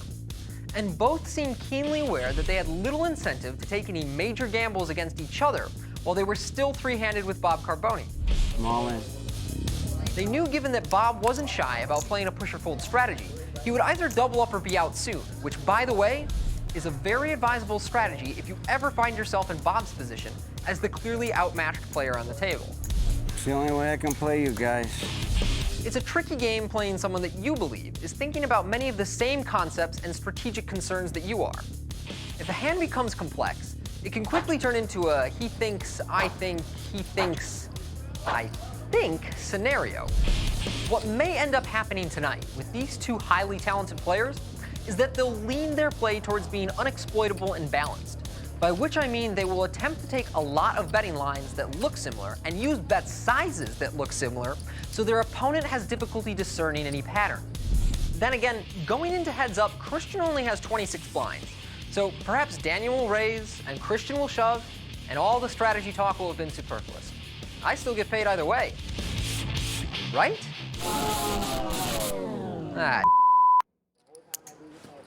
Well, Vince, one thing we know for sure, whichever one of these young pros etches their name on the WPT Champions Cup, we're going to have a great player on that cup.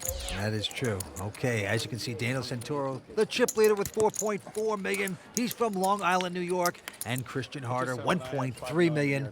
The antes are $5,000. Blinds are $25 and $50. Here we go. Daniel looks down at a 10-6 offsuit. Well, he's been the most aggressive player at this table all night long. Not going to stop now as he makes the raise up to 100,000. Christian with a 9-7 of spades, going to see a flop.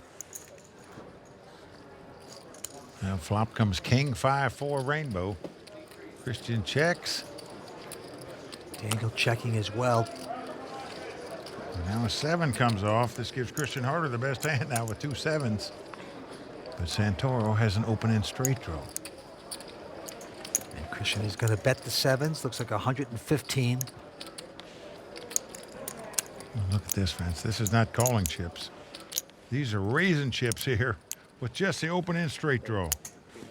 Yes, he's going to put some pressure on. A 235,000 raise into Christian, who doesn't have that many chips. Vince, he quickly calls here with the 2 7s. Oh, a lot of guts here. Essentially, all he can beat is a bluff, but that's what he thinks his opponent's got. A flush draw or a straight draw, and now an ace comes off. Christian's going to check it. And ace comes off. Now, Daniel's been pushing before the flop, on the turn. If he bets again, you got to think Christian's going to go away. Well, That's a very scary card for Christian Harder. Yeah. And this is a very scary bet to have to face. Daniel's betting it, 400,000 with absolutely zip and pip. This would be a huge portion of Christian Harder's remaining stack. Do you really want to call your money off a third pair here?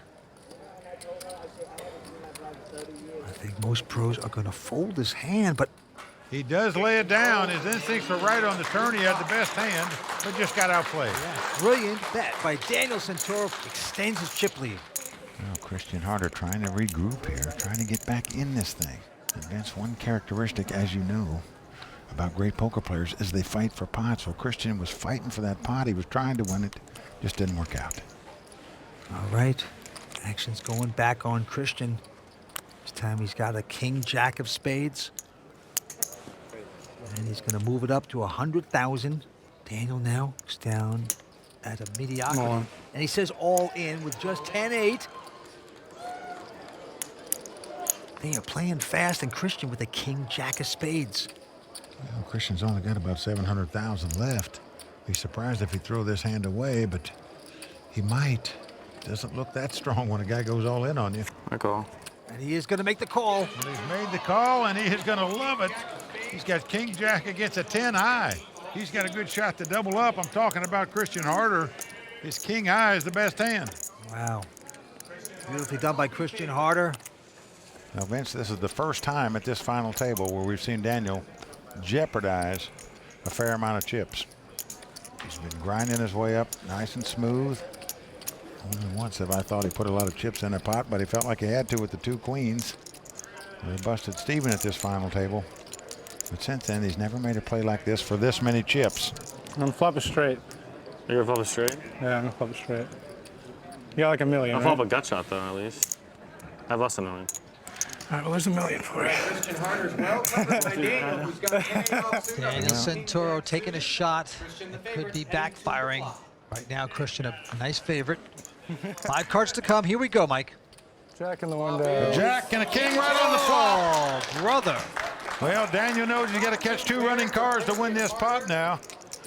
Either 2 running 10s, 2 running 8s, or a combination of a straight that would give him the best hand. But Christian loving that flop, and that's going to do it. Daniel drawing dead with 1 to go. Christian Harder doubles up. Vince, you just can't kill this guy off. Nope. He is like a cockroach or a share or what do you want? Well, now Christian Harder has about 1.9 million in chips, and his opponent just under 4 million. 5, 6, 7, 8. Back to the action we go. Foxwood's title at stake right now, Daniel Santoro.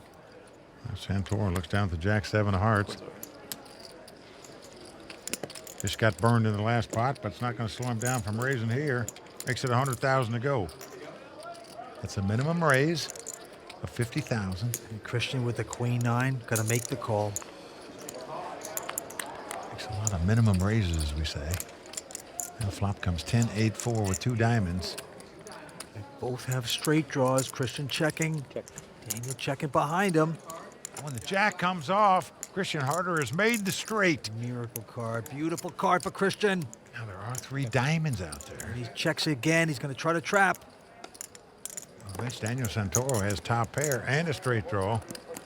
Certainly can't blame him for betting here. You're right. $100,000 bet with the Jacks. Now Christian Harder, in my mind, has to raise it here because of the 3 diamonds out there. Just can't check and give your opponent a chance to hit a free diamond on you. Well, that's exactly what he did. He makes it 310,000 to go. Daniel can't be too pleased about that. You got your Jacks. Well, Santoro drawing dead as the cards lie, but he makes the call here. Down to the river, a big pot brewing. Well, he's hoping Harder's on some kind of drawing hand, and the 3 of spades could get him in further trouble here, because that card obviously is not going to help Christian Harder. But in Christian Harder's mind, that's about the best card he could see. He knows his opponent has to have a flush to have him beat. 490,000 by Christian. Vince Santoro called the raise on the turn, thinking his Jacks were the best hand. And with that card coming off on the river, I think it's going to be tough for him to get away from this. Unless he just reevaluates. You see him shaking his head there. Ugh, so many things out there. Oh, man. Oh, boy, you're going to hate yourself in the morning. Well, Vince, it looks like he's going to make one of these crying calls, as we say in poker. Here you go. That's what he's done. Go straight. And Christian Harder winning another big pot. And Vince, with that pot, Christian Harder is taking the lead in this heads-up battle. These titles are not easy to win. Proof in that hand. Christian Harder coming back in a strong way. More to come from the Foxwoods World Poker Finals, including 5 questions with the Season 10 Legends of Poker champion, Will the Thrill Failla. Ace of diamonds in the window. You know Ace of diamonds? You ever see the Ace of diamonds one time? Ace of diamonds. Being a Club WPT VIP is like having a backstage pass to the WPT because you get to interact with me and Vince. That's right. You also get to play for your share of more than $100,000 in cash and prizes up for grabs every month. ClubWPT.com. Never lose a dime playing poker, guaranteed. We are back here on the World Poker Tour at beautiful Foxwoods. You go outside the casino, Mike. There's trees everywhere. It is so beautiful. So if you do take a loss, you can just walk out there and forget your troubles. Vince, they call Foxwoods the wonder of it all, and it certainly is. It really is, and we're having a great time this week. But right now, the heads-up battle continues here at Foxwoods. Well, one thing's for sure, we're going to have a tough pros name for Daniel Santoro. 2,500. This is the event that we have guys like Howard Lederer, Hoyt Corkins, Nod Medic, Jonathan Little, among others that have taken this title. Now it's going to be one of these young men. Nick Schulman, the youngest winner in the history of the World Poker Tour here in the States. He took down this title as well. All right, but back to the table. A raise by Christian, and now a re-raise. It appears by Daniel Santoro with King 10. Yep. Just staying aggressive, Vince. He's been the most aggressive player all night at this final table. He's not slowing down. Heads up. Christian with just an 8-5 has made the call. Here's the flop, and it's a big one for Santoro. Kings and 10s, just like that. Flop the top 2 pair. Now he re-raised pre-flop and hopes to win the pot right there. Now he's hoping that Harder's got a big hand. Yep. But do you check it or do you bet it? He's going to bet it. You have to bet in case your opponent's got something like ace-jack. You just couldn't give him a free card that could beat you. Make him pay. Well, you don't got to pay when you have 8-5, though. No. It's just... Harder won't be going any farther with this hand. No. He mucks it. Santoro takes down the pot. Well, he's come a long way from the toy store. Daniel Santoro says the only job he ever had, besides playing poker, was at this little toy store that no longer exists. He's just 25 years old from Long Island, New York. Been playing poker for 8 years. Been a pro for 7. Okay, it's on him with the button. He's got an 8-6, and he's raised it. He's at 120 to go. The blinds are at 30 and 60,000. Christian Harder, just 23 years old, but he's been playing poker for 6 years. So, Vince, these guys started young, like we did. Yeah. Well, the flop comes up 7-5 deuce. All hearts. Neither player has a heart. Christian is checked. They both got straight draws. Daniel's betting 125. But now, Christian with an inside straight draw. But no heart in his hand, Vince. But he is going to raise it. He is check raised to 325,000. Yep, he's going to be aggressive with it with a nothing hand. These guys are just playing with air. Man, there's sort of an unwritten rule in poker. You don't draw to a straight when there's 3 flush cards on the board. And Daniel has to fold the hand. Christian Harder, only 23 years old from Maryland, taking down that pot with a lot of skill. For this, our 10th anniversary season, the WPT for the first time allowed cameras behind the scenes to catch a glimpse of the people and stories that make the World Poker Tour. Well, here's another installment of WPT on the road.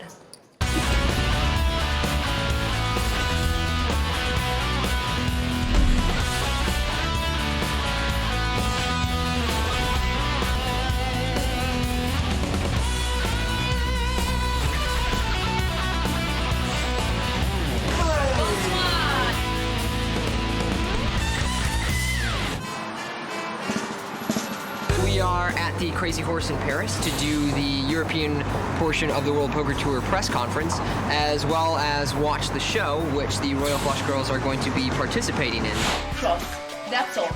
And you're gonna do that, right? Yeah. One of the first things we did when we got to Paris was start rehearsal for the Crazy Horse. The Crazy Horse is a world-renowned dance club, and it's a beautiful part of Paris. The costumes we wore were French couture lingerie, very low with lace. It was absolutely beautiful. So it was hard for all 5 of us to get the steps right, so we had to rehearse quite a few times. Whatever. I have to say I was a little bit nervous for the big day after rehearsals. I was here when I was 22. I was playing at Roland Garros, the tennis, at the tournament. And I came here and I got very drunk here. And then that was the last time I've been here. So it's been many years, so now we're back here.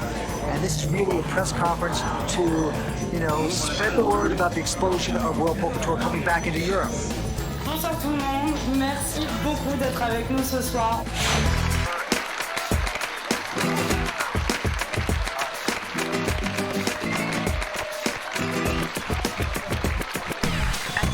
Everyone stood up and I could see all the people that I'd worked with and some of the players. Everyone was so pleased. I feel like it went really, really well.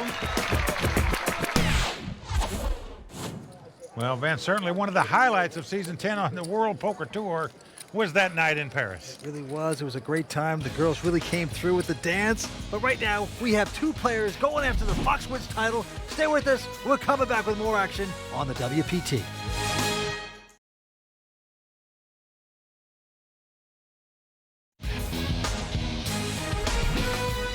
Welcome back to the World Poker Tour. We're at Foxwoods. And Mike, you know, it's great to see these guys play, but the people out there can also play at clubwpt.com. Well, you can, Vince. You can get a VIP membership for $19.95 a month. Play all the poker you want on clubwpt.com. You can win up to $100,000 per month in cash and prizes, as well as win seats into WPT events. That's right. Playing on clubwpt.com. Let's talk about some of the players that have done really well on the site and moved up and played with us on the World Poker Tour. Well, the one that stands out most is the amateur boxer, LaRon Washington. Right. He actually won a seat in the WPT event and won the title. Amazing. Good for him. We also had Andy Whetstone, who qualified on clubwpt.com. Make it to a WPT final table, so it could happen to you if you signed up today and joined clubwpt.com. Never losing time playing poker, guaranteed. Well, let's get back down to the felt. Well, there you see the chip count. Daniel Santoro out in front with over 3.4 million. Christian Harder with just over 2.2 million. One of these guys will become the champion and join the likes of Nick Schulman and Jonathan Little, Hoyt Corkins, and be a WPT Foxwoods champion. Christian Harder now with a 7-5 is raised. Daniel Santoro with an ace-5. He's going to call. Well, both players raising the minimum amount, especially on the button, virtually every time. Now flop comes 7-6-6. Santoro checks the ace high. Christian with a pair of 7s check in as well. I'm surprised he would check that. I say that because if an overcard comes out like this, he could be frozen in this pot. Jack of spades on the turn. Daniel checking again. And now Christian with a bet. Looks like 125,000.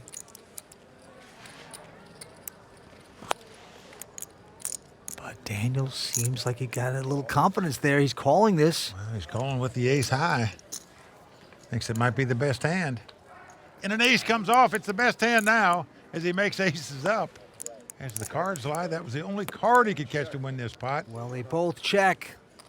Christian's slowing down there, and he's not going to like it as Daniel's aces takes down this pot. Well, Christian probably criticizing his own play there for not betting on the flop. Can't give those free cards out, especially when your hand is not that strong. But a little error there, and we move on. Blinds are up to 40 and 80,000. $10,000 ante. Daniel Santoro now with an ace-3 of clubs. So we're gonna make it 40-80, right?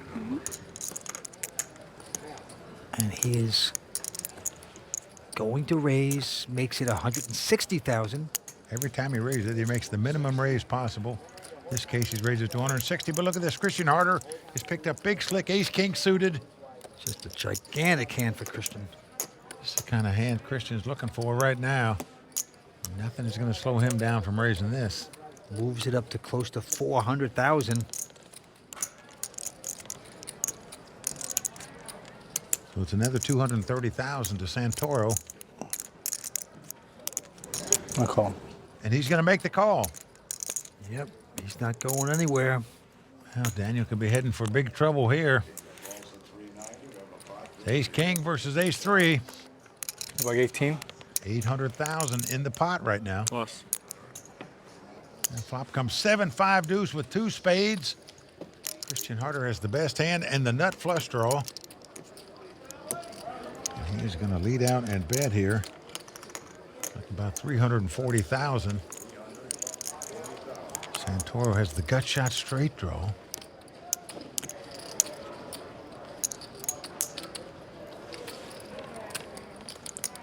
Come on. He's going to go all in. Whoa. I call.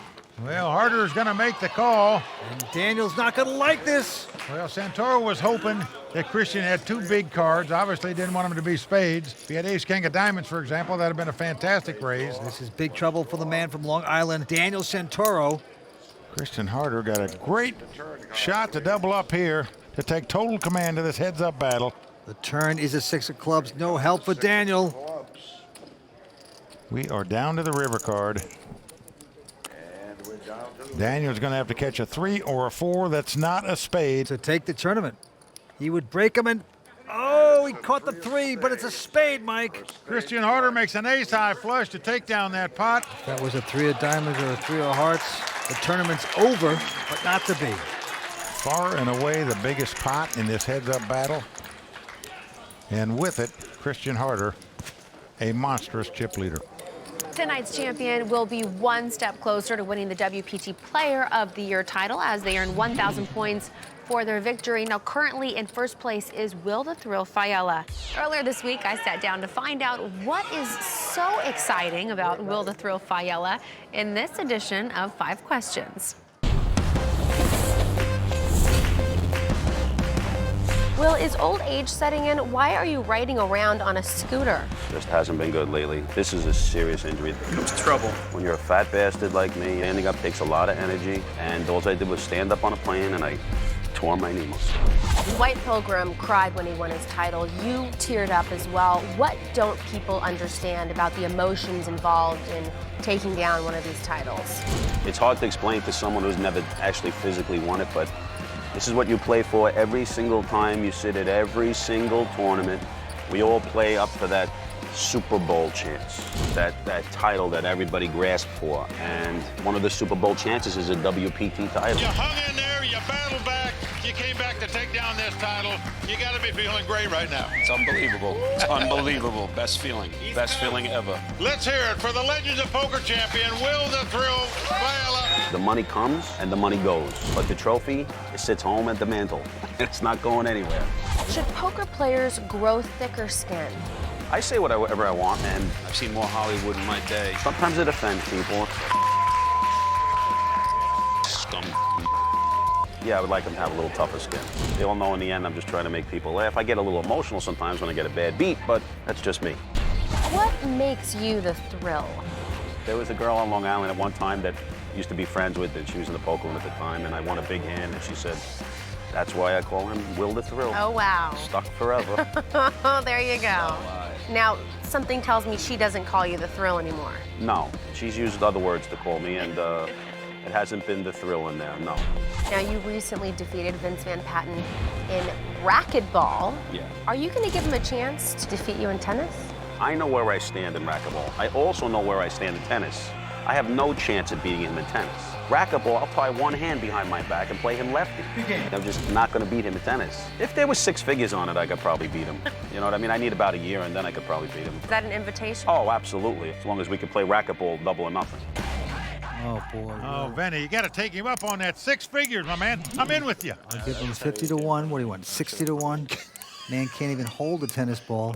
By the way, I've only played racquetball a couple of times. He is a good player, and he did beat me that day. I can't remember. But it was fun. But let's get back to this action, my friend. Well, Vince, what's happened is the match has completely turned around to where we started this heads-up battle.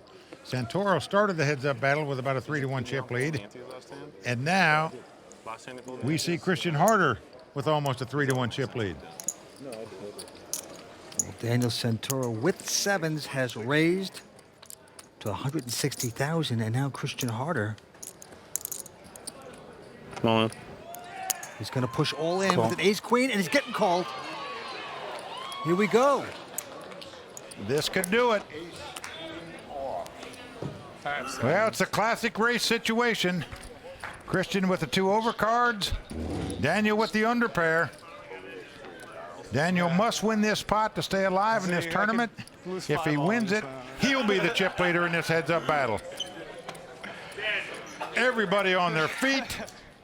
Here we go. Seems only fitting that this battle would end in a race, Vince. Can it? That's the question. Yep, they're both smiling right now. The race will start right now. 5 cards to come. Christian saying to himself, let me win just one race, once. Here is the flop. Now, flop comes 6-5 deuce, Oh, no. 2 spades.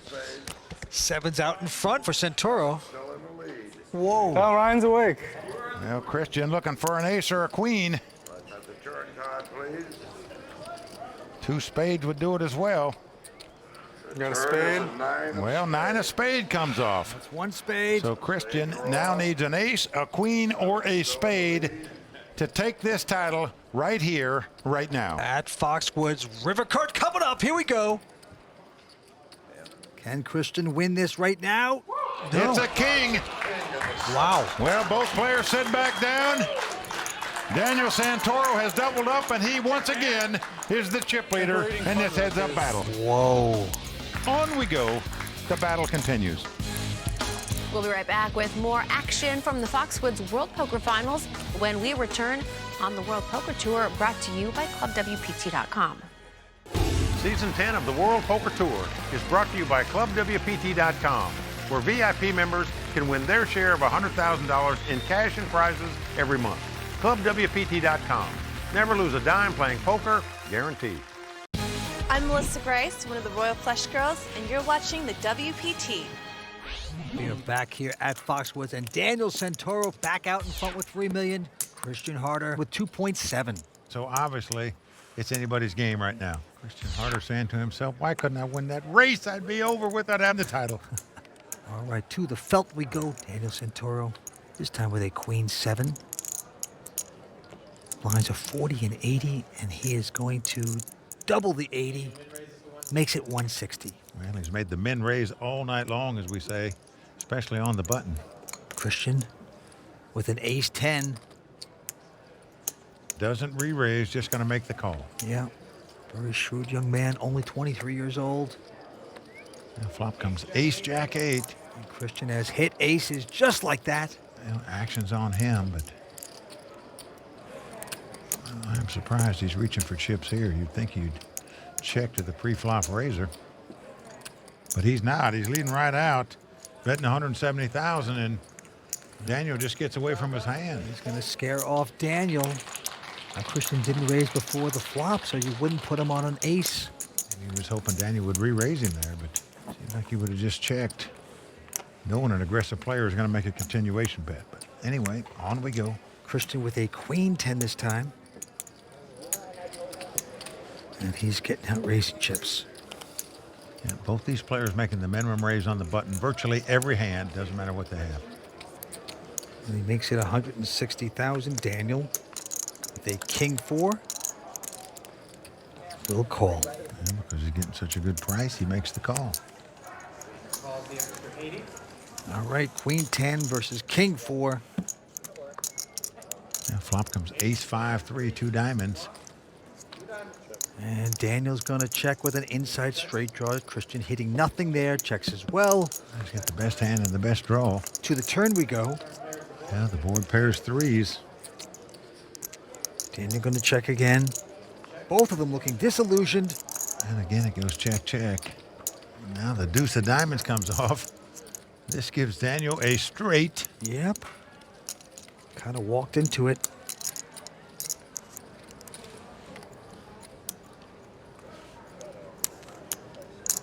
And he is getting some chips out to try to get paid off a little. Looks like 180,000. Christian only has queen high.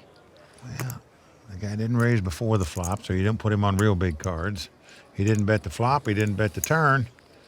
So if you're sitting in harder seat, you could put him on like a jack-9, an 8-7, something like that, where your queen high might be good. So he's trying to make a hero call here, but it's not going to work as Santoro shows him a straight. So bad timing by Christian there, and right now, starting to march with 2 left feet here the last couple of pots. Went for the hero play there, and it backfires. Gives up another 180. Well, ever since he lost that race where he would have been the champion had he won it, Yeah. he's made a couple strange Heads plays. up has been like half of it almost. Three-handed Three-handed was, yeah. Yeah, three-handed. And this time Christian has a real hand, pair of 10s. That is a big hand in heads-up action. Yeah, and this guy had the big stack and one huge He hand. makes it 160,000 to go. Well, it's a standard raise for these guys, just the minimum raise. Look at this, Daniel, with another big hand, ace-king. Oh, folks, buckle up. You're going to see fireworks here. I expect this to be re-raised and then a major move by Christian Harder. This hand sort of plays itself. Well, Daniel has raised to 425. I'll be shocked if he doesn't ship it.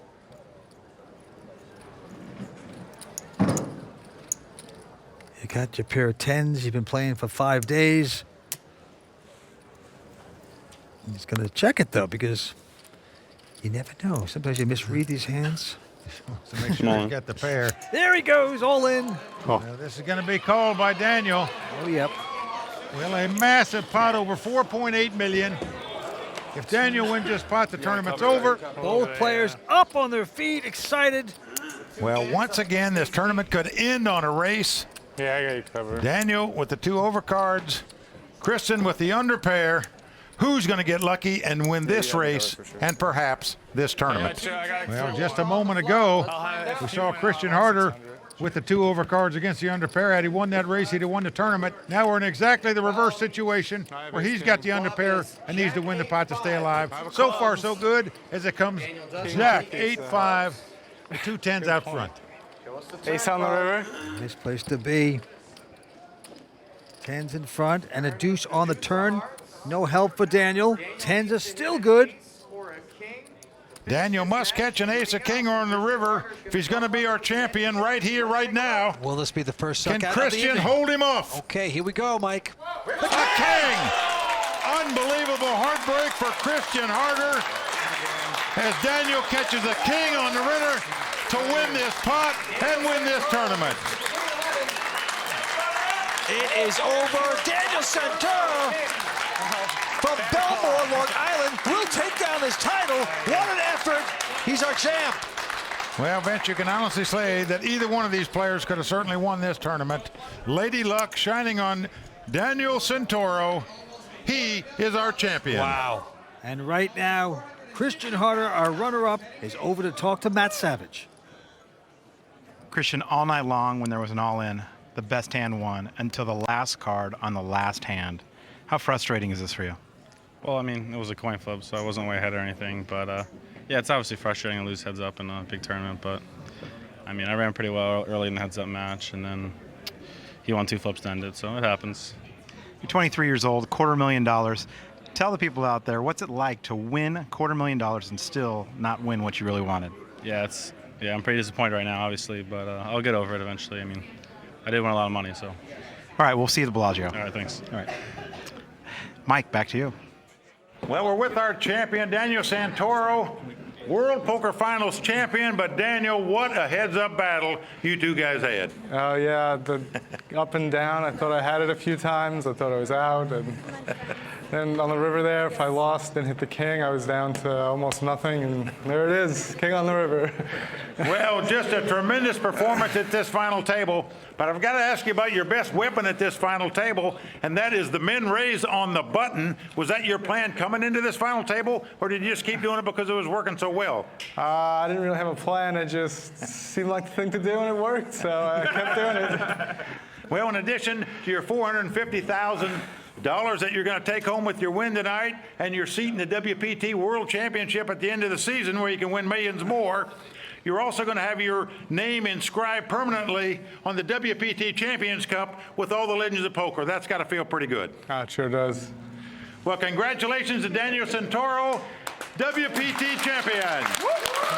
Kimberly, back to you. Congratulations to Daniel Santoro, the Season 10 Foxwoods World Poker Finals champion. Please join us next time as the WPT heads to Vegas for the Bellagio 5-Diamond World Poker Classic. Until then, for Mike Sexton, Vince Van Patten, Tony Dunst, Matt Savage, the Royal Flush Girls, and the entire WPT team, I'm Kimberly Lansing saying thanks for watching. Good night. Never lose a dime playing poker, guaranteed. The World Poker Tour is brought to you by ClubWPT.com. The spectacular Bellagio in Las Vegas is the setting for the final table of one of the most prestigious tournaments in poker, as tonight the WPT returns to where it all began some 10 years ago. We've got history in the making in more ways than one, and it's all tonight on the WPT.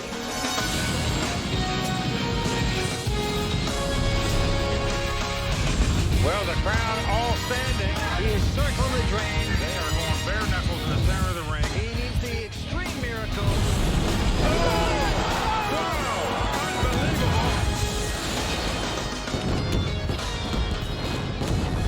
10 seasons ago, a young backgammon player out of Denmark shocked the poker world when he defeated a table stacked with Vegas pros to take down the very first Bellagio 5-Diamond title, and in the process, ignite a global phenomenon known as the World Poker Tour.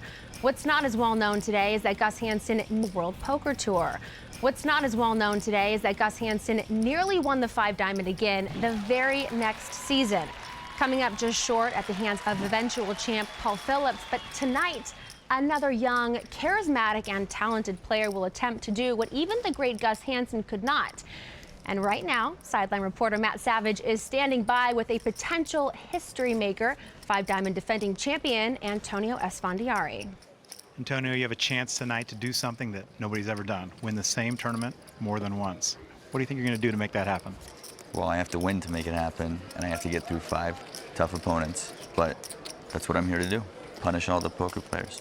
It's your birthday again this week, just like it was last year, and obviously you have one of the rowdiest crowds in the building here tonight for you. What's that going to do to make your journey to the title even better? Well, it's great to win, but it's even better to win when your friends are there. These are all my great friends that I grew up with. They were all here to celebrate my birthday this weekend. I was supposed to take them out and party, but unfortunately I was busy at work. And so luckily for me, they happened to be in town, and I lay 8-1. They're going to be the rowdiest rail here today for sure. All right, well, good luck to you again tonight on your historic ride. Thank you very much. Kimberly, back to you. Thanks, Matt. To see how Antonio made this final table and the array of talented players that stand in his way, we have to go back to when the Doyle Brunson 5-Diamond World Poker Classic began 5 days ago. To all of you in your quest to make it to the final table, good luck and shuffle up and deal. On day one, the Doyle Brunson 5-Diamond World Poker Classic attracted some of the best poker players in the world, all with their sights set on adding their name to the WPT Champions Cup. And Season 10 Legends of Poker champion Will Failla loves the opportunity to compete at Bellagio. Bellagio's just like got that mystique to it, you know. It's like all the heavies played here. You know, if you win here, you now really showed up. You know what I mean? When you can win at the Bellagio, you can win it anywhere. This season, the deep field that included 28 WPT champions was split between the poker room and the casino floor, where the Royal Flush Girls made their way over to the reigning champion Antonio Esfandiari. See, how can these guys concentrate on poker when you two are though? I know I can't. But Antonio was able to concentrate on his game as he got off to a strong start and reflected on his victory last season. It had been a long time since I final table World Poker Tour. I think it was 7 years. The 5 of spade. Welcome back, Antonio Esfandiari. The magician takes down his second WPT title. I just can't believe a year's gone by, and I've had a good level so far, so hopefully I can do it again. That'd be pretty freaking cool. Season Season 8 WPT Player of the Year Faraz Jaka, who also made the final table of this tournament 2 seasons ago, was very active early on, and his chip stack reflected it. 10 minutes into the day, I already went from 40,000 to 70,000, and then back to 40,000, back up, back down, the usual. Midway through the day, after seeing a flop of 9-6 deuce, WPT multi-champ Matt Giannetti 5-bet all-in with top set and was called by Season 10 Borgata Poker Open third-place finisher Daniel Buskin, who held a set of deuces. The board ran out Jack King, and Matt's set held as he doubled up through Daniel and maintained the mindset for a deep run. There's luck involved, of course, but I mean, just maintain focus, make good decisions, and hopefully good things will happen. But it was top pro Vanessa Selps, who had only limited success on the WPT previously, who was able to accumulate a massive stack and end the day as chip leader. I'm doing well. I'm pretty used to getting big stacks at Bellagio and then not really doing anything with them, so I'm hoping to change that pattern and turn it around and have a deep run. Vanessa put herself in a great position as she led the field of 283 remaining players, including Season 10 WPT Player of the Year point leader Will Failla and reigning champion Antonio Esfandiari. Day 2 WPT Bellagio. It's gonna be a crazy day. I got 45,000. All I want to do is create a couple more days for myself. WPT champ Dwight Pilgrim was ready to take on the day with a new look, while past 5-diamond champs Antonio Esfandiari Good morning. and Daniel Negreanu were slow moving to start. I partied last night, but I'm ready. WPT Radial analyst Tony Dunst was ready for action when he got all of his chips in against day 1 chip leader Vanessa Selps, and there was no breaking down his play as Tony's hand held up and he doubled to above average in chips. Though hovering right around average in chips, actress and WPT Ladies Night champ Jennifer Tilley felt pretty good about being in the middle of the pack. You can't strive to be the best, you should at least strive to be average. That's my motto. Even as skillful players continued to hit the rail, registration remained open to new blood, and the field of Bellagio got tougher by the minute as many talented players made a late arrival to this tournament, including WPT champs John Hennigan and Freddie Deeb, who made the very first 5-diamond final table, and the Season 8 champion of this event, Daniel Alai. I've been playing the WPTs for a few years, and I had success before. Kind of ready for this one, I guess. One of the last players to take his seat was the namesake of this tournament, the legendary Doyle Brunson. It's the Doyle Brunson Open at WPT, and I hope I'm going to play with Doyle Brunson for 20 more years to come, buddy. Doyle and Ellie were seated at a typical Bellagio table of doom that included 3-time WPT champ Carlos Mortensen and Season 10 ones to watch Matt Marafiotti. Registration finally closed on day 2 with 413 total players, all gunning for their piece of the over $4 million prize pool and the shot at etching their name on the WPT Champions Cup. Doyle Brunson, with 1 WPT title to his name, wasted no time in his pursuit of a second. On a board of ace, 10, deuce, deuce, Doyle check-raised Matt Marafiotti, who open-folded an ace. Can't play on the 10 deuce board with this guy, I know that. That's so sick. This guy just stole it from me. As action wound down for the evening, 149 players survived to play another day, including reigning champion Antonio Esfandiari, the legendary Doyle Brunson, as well as 16 other WPT champions. Pleasure playing with everybody. But heading into day 3, the chip lead belonged to unheralded East Coast player Grant Lang. It ended pretty good. The action on day 3 started fast. I'm watching you, man. I'm watching you. And as the Royal Flush girls checked out the field, big-name players started to fall, including WPT champs Eric Seidel, John Hennigan, and Randall Flowers. Hall of Famer Phil Hellmuth found himself in a sticky situation and facing a 4-bet holding pocket queens against Canadian Braden Hall's pocket kings. Oh, buddy. You do have kings, huh? Hellmuth deliberated for a while. I'm all in. 27-5. After moving moving all in, Braden made the call, putting Helmuth's tournament life on the line. The board brought no help for Phil as he was eliminated short of his goal of finally adding his name to the WPT Champions Cup. Frustrating. I feel I had a bad feeling he had kings, but I just couldn't quite trust the instinct. Over in the poker room, Vanessa Selbst tweeted about her stacked table. She was seated with reigning champ and birthday boy Antonio Esfandiari. Happy birthday. Thank you. Last season's runner-up Andrew Roble, the all-time money winner on the WPT Carlos Mortensen, and the legendary Doyle Brunson. It was no surprise every pot was highly contested. Doyle Brunson went to battle holding top pair, and Borgata Poker Open 5th place finisher Darren Elias moved all in with an overpair. Doyle made the call, and his hand did not improve on the turn or river, and Doyle Brunson was eliminated from the tournament bearing his name. With the money bubble approaching, another big pot was brewing as Darren Elias again moved all in, this time with pocket threes, and Vanessa Selbst made the call from the small blind, holding ace-king.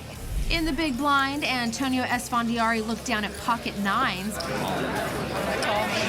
The board ran out, and Antonio breathed a sigh of relief as his nines held up.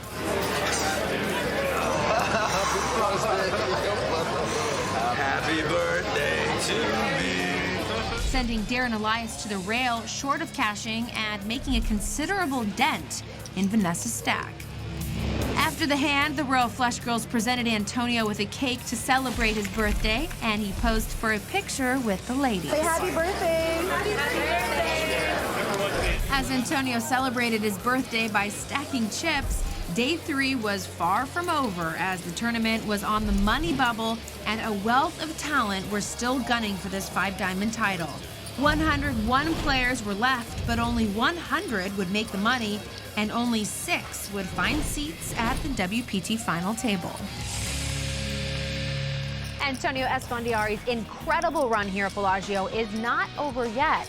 Can he make poker history by being the first to win back-to-back titles? There's more extended coverage of the action here at Bellagio, brought to you by ClubWPT.com when we return. Season 10 of the World Poker Tour is brought to you by ClubWPT.com, where VIP members can win their share of $100,000 in cash and prizes every month. ClubWPT.com. Never lose a dime playing poker, guaranteed. Welcome back to Season 10 of the World Poker Tour. Tonight, the WPT has returned to Bellagio in Las Vegas, where the World Poker Tour was born and where our extended coverage of Playdown for the 10th annual Doyle Brunson 5-Diamond World Poker Classic continues.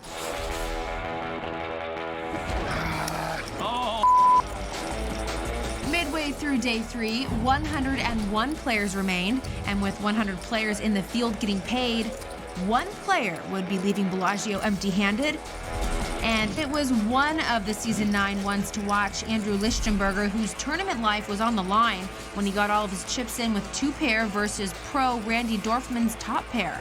Lucky Chewy's hand held to double up, leaving Randy very short on the bubble.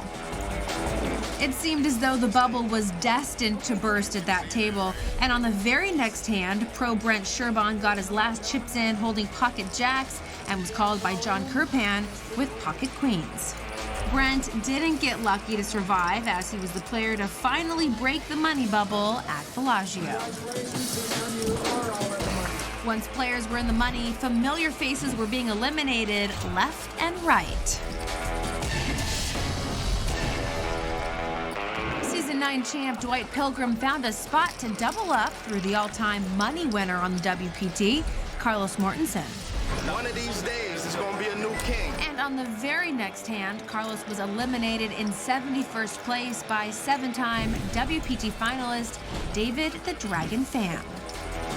Carlos was followed out the door by 2-time WPT champs Freddie Deeb and Alan Gehring. Part-time poker player Soy Win, who had been steadily building his stack all tournament, eliminated tough young pro Justin Smith in 53rd place, adding to his already huge chip stack. But it was poker pro and former college basketball player Kyle Julius who would end the day as chip leader. I started off pretty short, actually, just playing solid, and things worked worked out. Pretty good day. Pretty good day. Kyle led the field of 49 remaining players, and close on his heels was Soy Win, but competition was still tough as WPT champs Antonio Esfandiari, Scott Clements, and David Williams were all still very much in the mix and dead set on scoring another WPT title at Bellagio.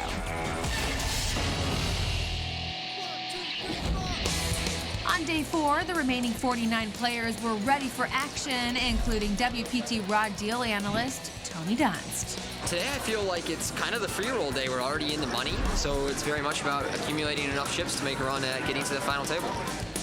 WPT world champion David Williams showed he had a run in him when he doubled up to start the day. I took away the beginning of the day jitters. You know, we kind of get easing into it, and once that happened, it was just like, oh, everything's good now. I can just kick back and relax, play good poker. But the day ended early for pro Alan Cunningham, who, with this cash, crossed the $1 million mark in winnings on the WPT. Alan Kessler with his 3rd WPT cash in season 10, and WPT champ Dwight Pilgrim, who exited in 37th place. Oh, they got the best of me. As the field continued to shrink, reigning champion Antonio Esfandiari continued to accumulate chips. But it was Soy Win who held the massive chip lead with 2 tables left. And season 10 ones to watch Matt Marafiati sized up the remaining field. Pretty tough. There are a lot of good players left. At my table, I have Vanessa Selbst, I have Lucky Chewy, I have the chip leader with 4 million chips who just seems to be steamrolling everyone. Tony Dunst is playing really well today so far, and James Dempsey, who I think he's one of the best players in the field. So just at my table alone, and what the other table looks like, David Williams, Reynolds, and the whole gang is over there. So at this point, you have to run good, you have to be patient, and things have to go your way. Raw Deal's Tony Dunst found himself in a race with Ace-Queen of Clubs versus British pro James Dempsey's Pocket Fours. Tony flopped the nut flush draw, turned a Broadway draw, but did not hit on the river to end his tournament run in 18th place. And Antonio Esfandiari's magical run for a second 5-diamond title was very much in full swing as he was dealt pocket aces to eliminate young pro Ty Ryman in 17th place, to the delight of his father on the rail. You can do it, we, Dad. You can do it. I love you, Dad.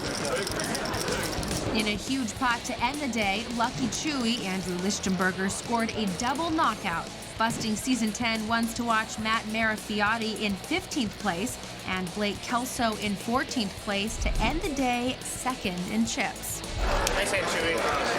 Well, I had 500K like 10 minutes ago, and now I have 2 million, so can't really ask for much more than that. With 13 players left, there was a lot of talent with a shot to make the final table, and the big story was Antonio Esfandiari's run at back-to-back titles here at the Doyle Brunson 5-Diamond, as well as season 10 ones to watch William Reynolds gunning for a 2nd WPT final table.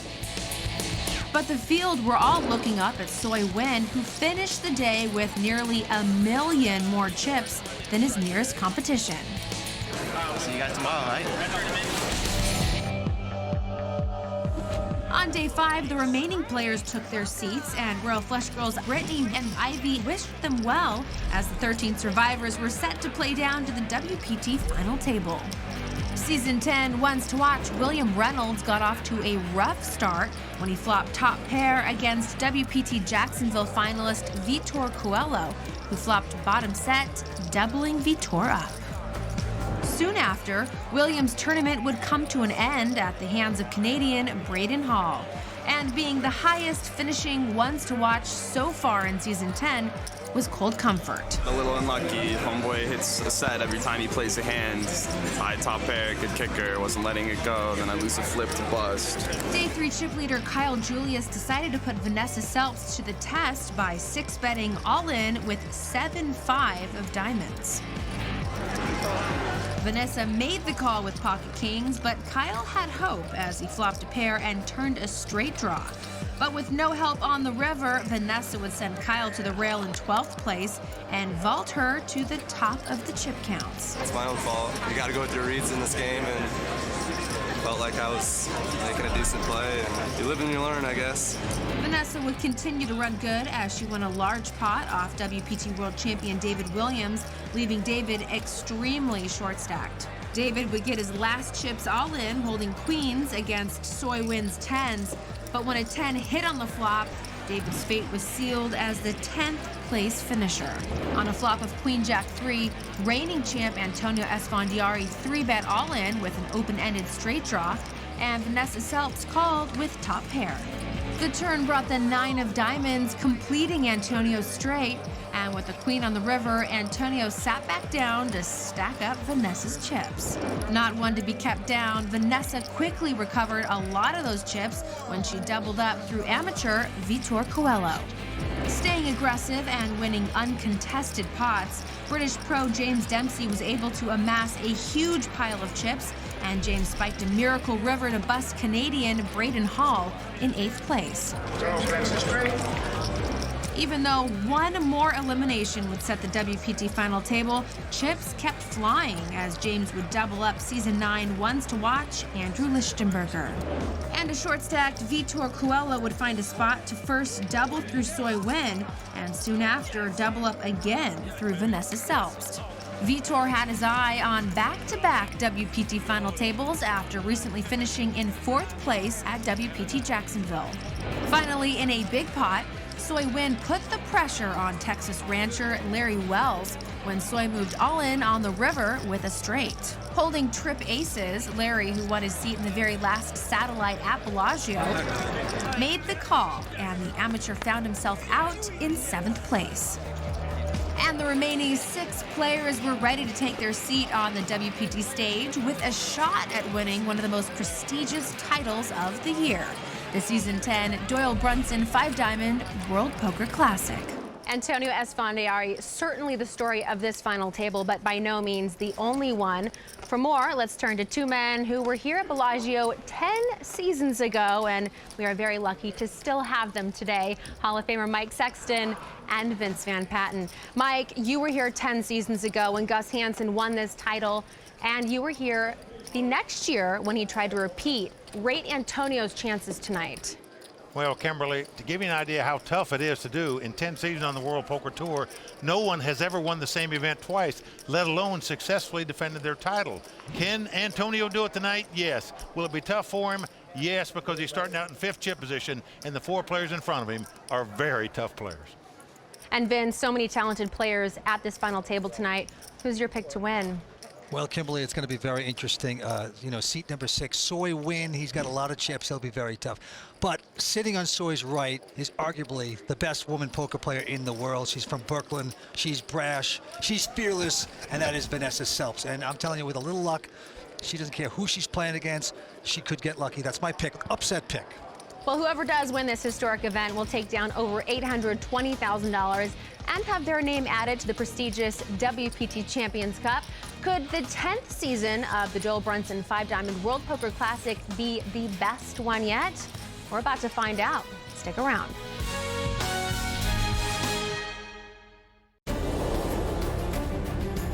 This final table is absolutely stacked. It's pretty absurd, actually. $800,000 is a lot of money, and that's my primary goal here.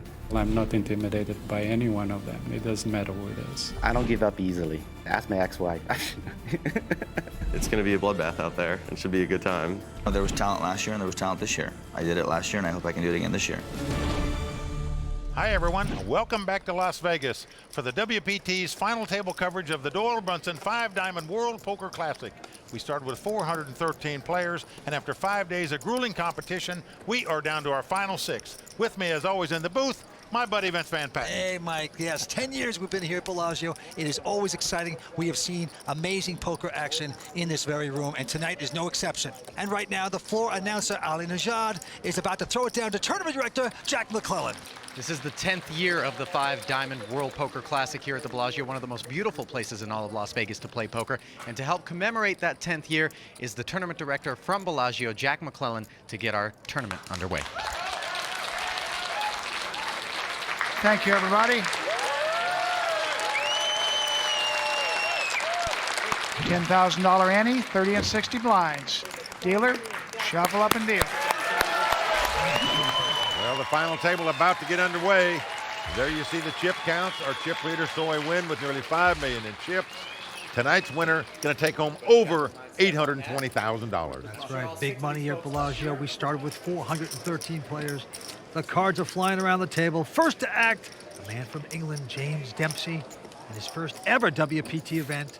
James, a 29-year-old poker pro out of London and a very tough player. And he is going to raise to $125,000. Is he allowed to raise the first hand dealer? He is. Second to play is Vitor Coelho. Is that an English the thing? original option is, Is that an English champion. thing? I'm sure there's some rule that you get to like. Is he going to stop bringing up the defending champion thing, or is he just going to needle me all day? You have to ask him.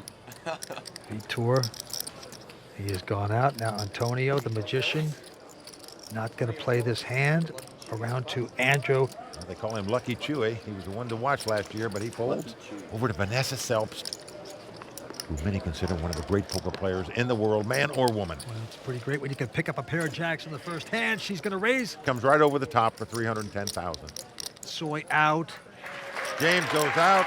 So Vanessa Selbst, 27-year-old poker pro, picking up that pot. And Beth, what an amazing woman she is. She just wrapping up Yale Law School as she continues her poker career. Over $4.4 million in poker winnings in live events. Incredible. How they look, Mr. Vitor? All right, on to the next hand. Vitor now. Wonderful, wonderful. Of cards. With King 10 quickly folding, and now Antonio Esfandiari.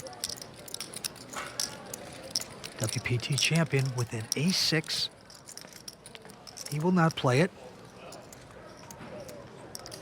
Well, Lucky Chewy going to raise it up here with a 5-4 of diamonds. Vanessa out, and now Soy Win with a 6-7 of diamonds. Another suited connector. Soy Win, a tough poker pro. Made it November 9 in 2010 at the World Series of Poker main event. Yep, he's called it, Mike. Dempsey out. So a couple junk hands. Soy and Lucky Chewy. Possible I know we look prayers here. And the flop comes up. Nothing for either player. King, Queen, Deuce. One playing with a 7 high, the other with a 5 high. Soy checks, and here comes the continuation bet by Lucky Chewy. That's right, 24 years old with a bet of $175,000. Soy thinks he's being robbed, perhaps, but he has to fold the hand. And just like that, Andrew's going to take this pot with 5 high. So Lucky Chewy chewing him up by stealing the money. Go, Chewy. Where's your section, Chewy? Where are your people? They're lazy. They're showing up. A nice play there by Lucky Chewy, but no matter where the game is played, our own Tony Dunst calls it like he sees it. Let's hear what he has to say in this edition of The Raw Deal.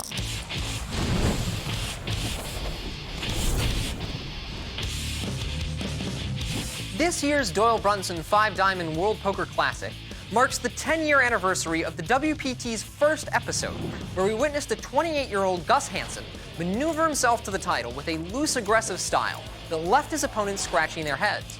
So, how did he do it? Let's break Gus Hansen down. At the time, Hansen was a Danish pro that had never made a major final table and was generally unknown in the poker community. As is obvious, poker was played a bit differently in those years, which is in full display by all the limping that goes on at this short-handed final table. We got a 4-way pot out of 5 players. There were still many players around that subscribed to the Chris Bigler school of poker. Tight is right, no set, no bet, and just move in with big pairs pre. But even in an era before there was much literature available on no limit and tournament strategy, Hansen seemed to be aware of a few factors that made his play ahead of the curve and allowed him to exploit some of his tighter opponents. First, he manipulated the power of position and raised a wide range of hands from the button and cutoff, plus re-raises in position for balance. 400. A strong play to re-raise a razor. Second, he recognized the influence of pot odds and made correct calls in pre-flop scenarios that confused other players at the time due to his willingness to invest more money with weaker holdings. Look at this, he just fires it out there. He's got a queen 9 offsuit. Third, he was thinking about what range his opponent was representing instead of trying to pin him to a precise holding. He slowly thought over many of his post-flop decisions, and when facing a river bluff raise from Freddie Deeb, he realized that his opponent was representing a very narrow range of hands that would value raise the river, leading to a correct call with second pair. And he's calling. Look how Deeb shoots his eyes over there to see what he's got, and he's stunned right now. As a result of his multiple WPT wins, Gus became a household name in poker, and many young players attempted to emulate his playing style. And though I approach poker a bit different from Gus, I still most definitely attempt to emulate his playing style. Yeah, Gus was a great player to kick it off on the World Poker Tour 10 years ago, but right now we have a good one going here as Soy Win from Southern California is the chip leader, but action going to Antonio Esfandiari. Antonio going for his third WPT title and his second in a row right here at this event. Looks down at the ace-4 hearts. He's made it 125 to go. They're all folding. Soy also going out. The Englishman not going to play. Round to the amateur player, Vitor Coelho. He owns a pre-owned luxury car business in Tampa, Florida. We used to call them used car lots. Well, he's only got a king-4 offsuit, but he knows that Antonio is up to it a lot of times, so wondering if a raise here could win him the pot. Vitor is on a real extreme short stack, and no, he's going to get away from the hand, and just like that, Antonio going to take this pot from first position, and the crowd enjoys that. Well, he turns to his fans out there and says, "Where are you? I took down a pot here. Let's have some noise." Pretty bad rail. Antonio won this event last year. Love to have a back-to-back victory. They're a little hungover. You give them a little time. Good form right now. Mr. Lucky. It's a 5 of spades. I can honestly sit here and say the World Poker Tour changed my life. You know, I was a kid that moved to this country. I had big dreams and big hopes, but I think everybody does. I was doing magic for a living, and I never imagined in a million years I'd ever even have $10,000 to play in an event. I was playing poker at the time, so, you know, obviously it was a dream of mine. I kind of knew Gus when he won the first WPT. I was like, wow, that's so cool. Like, I wish I could someday play in a World Poker Tour. So now, fast forward 10 years to have won 2 titles and be back at a final table again, it means so much. God, it would feel good to win a third one. Well, Antonio, one of the most popular and dynamic characters out here on the World Poker Tour, and one of the toughest players. All right, we're just getting started. 6 players remain here at Bellagio. We're coming back with more action from the WPT. Stay with us. Welcome back to Bellagio and WPT's coverage of the Doyle Brunson 5-Diamond World Poker Classic, brought to you by ClubWPT.com. 6 players are still in the hunt, and Vince, what a stacked table we've got here tonight. You are right, Mike, and it seems every season we see a who's who of poker make it to this event's final table. Last season, Antonio Esfandiari faced a very tough competition to take this title, and the season before, Daniel Alaei conquered another stacked table on his journey to having his name etched on the WPT Champions Cup. Well, those were tough, Vince, but I'm old school. Back in season 3, Daniel Negreanu came out on top, winning his second WPT title in a matter of months. And when you go all the way back to season 1, Gus Hansen navigated a minefield of elite players to win his first ever WPT title. Well, now you at home can decide for yourself which was the toughest 5-diamond final table. All you have to do is join ClubWPT.com, and as a VIP member, you get exclusive access to watch the past episodes of the World Poker Tour. Besides that, you get other fantastic benefits, including the Entertainment Savers Guide, the online WPT magazine, and the chance, of course, to play real poker online and win your share of over $100,000 in monthly cash and prizes. It's all for $19.95 a month on ClubWPT.com. Never lose a dime playing poker, guaranteed. All right, let's get back down to the table. Action on Vitor Coelho, the amateur, but who's making his second consecutive WPT final table. One was a non-televised event in Jacksonville, Florida. Vitor, he's our man. If he can't do it, no one can. Go, Vitor. And I don't care what tournament you're playing in, to make back-to-back final tables is tough, especially out here in the World Poker Tour. All right, he's going to fold his hand. Antonio goes away. Now, Lucky Chewy not going to play his hand around to Vanessa. She's on the button and folds. Oh, wow. I thought there was a misclick. Antonio knows how aggressive Vanessa is, and he's making fun of her for folding on the button. Now Soy Win, our chip leader at this point, with King 9 has raised, but look at this behind him, the Englishman with a pair of jacks. He's staring over at Soy, but you know he's going to certainly raise with the 2 jacks here. In position. Yep, and he makes it 350,000 back on Soy.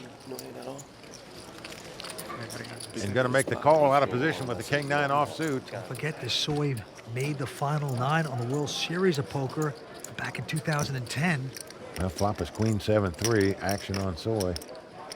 Nothing hitting for him, and he's going to check. Now Dempsey has to get a little afraid of that queen, and he's going to check as well. Taking the conservative route against the chip leader. 6 of clubs on the turn, Mike. Again, Soy checks, and that's pretty much the green light for James to feel pretty sure he's got the best hand here. So he does make a wager. He is going to take down that pot. It's such a relief, too, when you have jacks, you see a queen, you make the bet, and you see the guy doesn't hesitate. He just mucks his hand quickly. Feels good.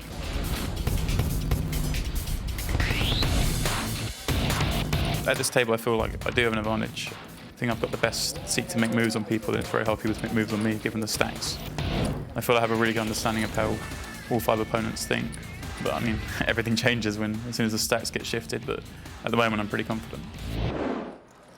I played for a couple days in Europe in a tournament just a few weeks ago with James Dempsey, and I was really impressed with how good this guy plays. And action now on Antonio, not going to play. Andrew now with an ace-7 of diamonds has raised to 120,000. Vanessa making the call with the 2 deuces. Trying to catch lightning in a bottle, hit a set on the flop. Now it's on to Soy. He folds his hand, Dempsey out as well. Over to Vitor. He looks down at a deuce-4 offsuit. Certainly not going to interest him, so he lays it down. So we're going to see a flop ace-7 up against deuces. Here we go. Flop is queen 6-5. Well, here comes the continuation bet by Lucky Chewy. Yeah, no hesitation, 175 after not hitting his hand, but he's going to be successful with that tactic. It works again. That's the second time he's made the continuation bet with the worst hand. The second time he's won the pot. What she said. There you see Randall Flowers, 2-time WPT champion.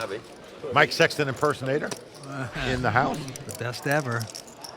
All right, as you can see, Soy Win now is the chip leader still. 4.6 million as the cards go around the table. First to act, right back on Chewy. It's pretty interesting. Andrew is our friend Tony Dunce's roommate here in Vegas. Yeah. He's going to muck his 6 deuce. Vanessa now getting out of the way with a nothing hand. Soy now not going to play. And now the Englishman with an ace-4 and the button. He's just picked up a big stack, essentially setting Antonio all in if he wants to play. And the small blind as well, which is Vitor, but he's not going to play with that hand. Folds his hand. Shall we squeeze together? Sure, why not? Antonio. Uh-oh. Look at this ace. Binky! My name is Binky! Many. Let's see if you can squeeze another one out of here. No, it's a 10. Call. Well, he's made the call, and he's in a dominating position to double up here. And this would put him in great shape to take back-to-back titles in this event, Vince. He is a big favorite, as you can see by the percents on the screen. How was that squeeze, huh? You're a good squeezer, Chewy. You're a good squeezer, bro. I was feeling confident because I seen where he looked. He was just saying, Just no 4. Fine bricks. No 4.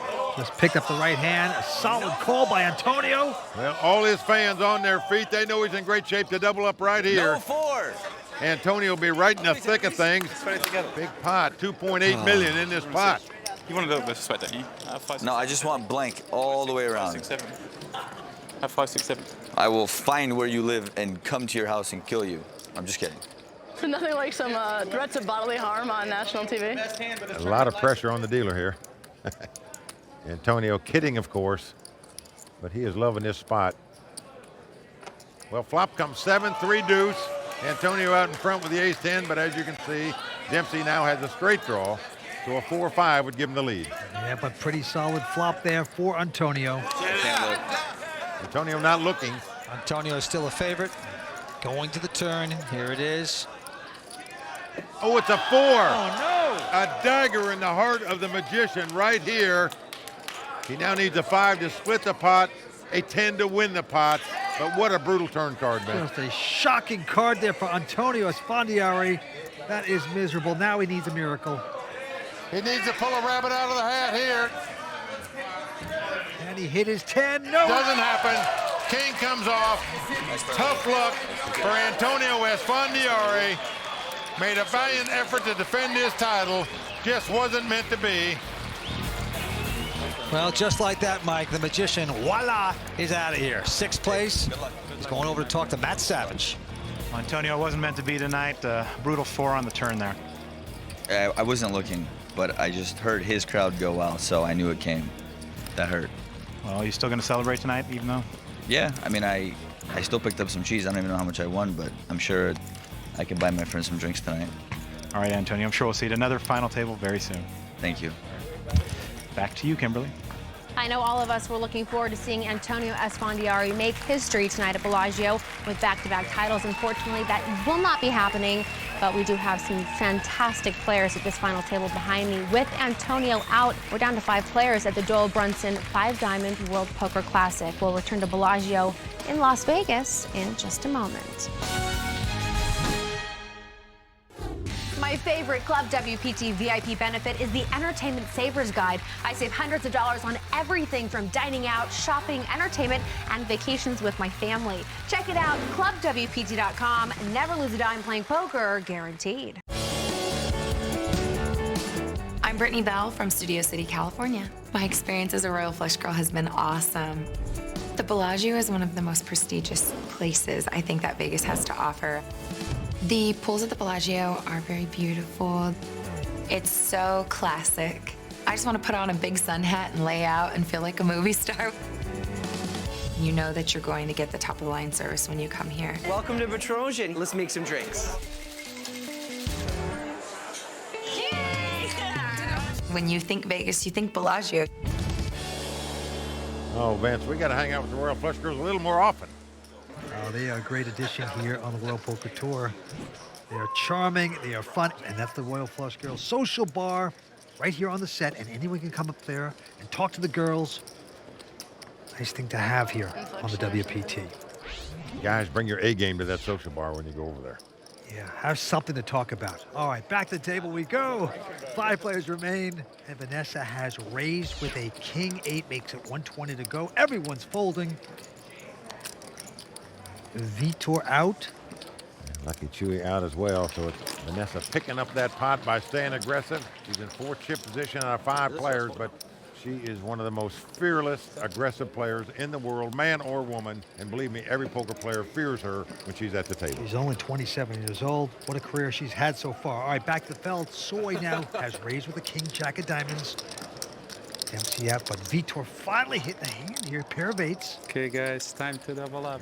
Virtually, he's got no chips. He's got to set him in right here with the 2 8s. He has done it. Andrew out. Vanessa. Call. Vanessa's going to call this with a jack 10. And Soy, of course, with his king jack of diamonds. And he's going to call too. Yeah. Well, the unwritten rule in this situation is if you don't hit a flop and there's no side pot, as a player, you just check it down probably in hopes that one of the 2 of you would eliminate the other player. But let's see what happens here. These 2 players are aggressive. They want to keep firing. See when I'm winning this end. I'm winning this end. Vitor staying positive. Can he get lucky on this flop? No, it's not good for Vitor. Ace King 3. And like Mike said, they're both going to check this one down. Soy out in front with the 2 kings. A deuce of diamonds on the turn. Again, a check, check. Vitor needs a miracle to stick around. Doesn't get it as a 10 of diamonds on the river. Pocket 8s. Well, he is going to be out in 5th place. Soy going to take the pot down with 2 kings, and that's going to do it for the amateur player Vitor Coelho. What a show he's put on his back-to-back final tables. His 4th cash in 12 events on the World Poker Tour. Well, he's also actually in 2nd place in the WPT Player of the Year race. I was praying you weren't one of those internet guys. I was going to like reshove, obviously. I was like, you know the drill here. You know the drill. $154,000 he will take home tonight. Couldn't get to play many hands, didn't have much of a stack, and now he's going over to talk to Matt Savage. Vitor, back-to-back final tables on the World Poker Tour. You have to be happy. Very happy, very happy. I run very good. I did my best, and I'm very pleased with it. I have plans for making the 3rd table on a row, so my next event, I'll do my best to get there to make history on the WPT. All right, congratulations once again. Thank you very much. All right, Kimberly, back to you. With Vitor Coelho out in 5th place, that concludes our first hour of coverage from Bellagio. But before we go, Mike and Vince, I have a couple questions for you. With 2 players out, including defending champ Antonio Esfandiari, how does the dynamic of this game change? Well, what's happened is the 2 short stacks have been eliminated. Unfortunately for Antonio, he didn't defend his title, got unlucky, ended up going out in 6th place. But let's talk about the 4 remaining players. They are very aggressive, so I look for a lot of 2 bets, 3 bets and maybe even 4 bets pre-flop, believe me, they're going to gamble it up. I agree, Mike. And also, Kimberly, don't forget, the blinds are pretty big, 30 and 60,000 with $10,000 antes. That's forcing these players that play very fast ordinarily to play quick and fast. So bombs away. This is going to be interesting. Bombs away, yes, some fireworks, a couple of races, some aggression, a lot of money at stake. We'll be back next time from Bellagio for more of WPT's Season 10 and the Doyle Brunson 5-Diamond World Poker Classic. Until then, for Mike Sexton, Vince Van Patten, Tony Dunst, Matt Savage, the I don't understand what this is for here.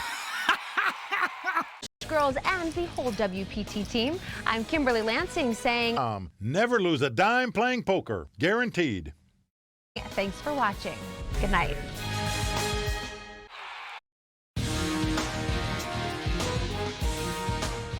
The World Poker Tour is brought to you by Club WPT. In Las Vegas, the WPT's historic 10th season finds us returning to where it all began. Our continuing coverage of the Doyle Brunson 5-Diamond World Poker Classic starts now, only on the WPT.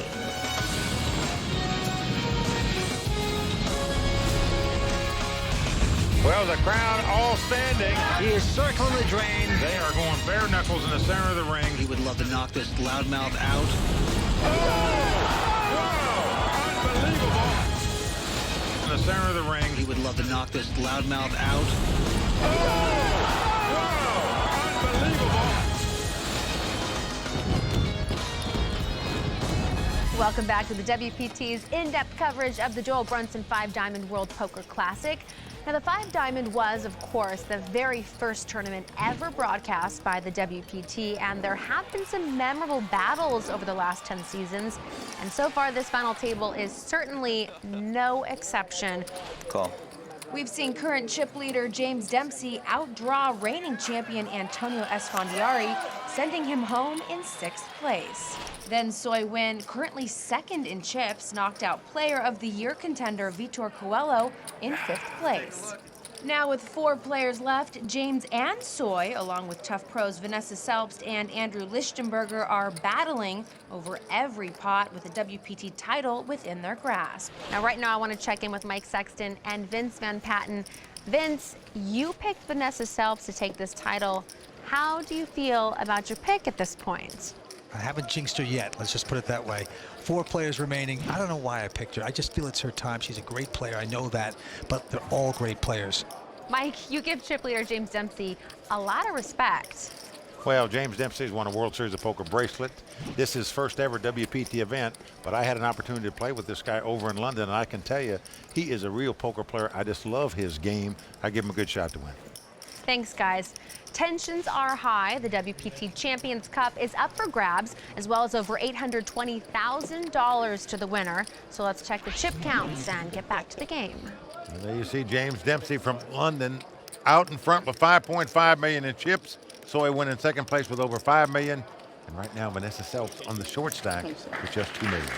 James Dempsey in his first ever WPT event at the final table, leading right now. And he's at 10,000 blinds, 30 and 60,000. There you see how aggressive a player James Dempsey is, raising under the gun with 10-9 offsuit. Andrew Lucky Chewy going out. Vanessa now also not going to play. So the only one to beat is Soy Win from Southern California. You know, he's only played 6 WPT events. He's cashed in 3 of them out of 6. Pretty amazing. But he's going to fold his hand, and just like that, James Dempsey taking this pot. And that's the Royal Flush Girls Social Bar. And this is a new edition on the World Poker Tour Season 10, where anyone can sit with the beautiful Royal Flush Girls, talk to them about poker and other things. It's great. I tell you, it's starting to look like the dating game over there, too. Well, there you see the winner tonight going to take home over $820,000, plus get that seat in the WPT World Championship. And there's tournament announcer Ali Najad calling the action tonight for the live audience. Soy Win from Santa Ana, California, going to put in a raise with an ace-deuce. Dempsey going out. Lucky Chewy here, the youngest player at the table at 24. He's out as well. Yeah, he is Tony Dunst's roommate here in Vegas. Now Vanessa is going to defend out of the big blind here with the Queen 9. Vanessa Selbst, she is tougher than a Denny's porterhouse. And there's the flop. Well, Vanessa has the best hand right now with 2 queens, but all spades out there, and she doesn't have any. So she checks. Yep, and Soy with the big flush draw with the continuation bet. It looks like 175,000. Well, he's got the nut flush draw, so everybody's going to bet that. But Vanessa makes the call. Yeah. Solid call. Building a pot. Here we go to the turn. The jack of spade comes off, giving Soy the ace-high flush. Vanessa checks. Just a beautiful card there. He has the flush. Now, do you trap here or do you make a bet? Well, he is going to check, Vince. Going for the trap. He's going to act like he doesn't have a spade when, in fact, he has the biggest spade. It's a great trap because a 10 on the river makes Vanessa a straight. Well, she checks the straight. And now Soy is going to bet 325,000. And Vanessa's in a tough spot here, Vince. Because Soy checked on the turn, she's probably not going to put him on a spade here. All of a sudden, he's going to bet on the river. Now, any ace would give him an ace-high straight, which would beat her, of course, but still. This is 325,000. She is on the short stack. This would really hurt if she could make this call. She might think the guy's got something like 2 sevens and just trying to steal the pot here. Don't do it. She's done it. She's paid him off. Soy going to win this hand with an ace-high flush. So by checking on the turn, he picks up an extra 325K from Vanessa. Vanessa is as bitter as a cup of coffee at 7-Eleven. Nicely done by Soy. Picking up that pot.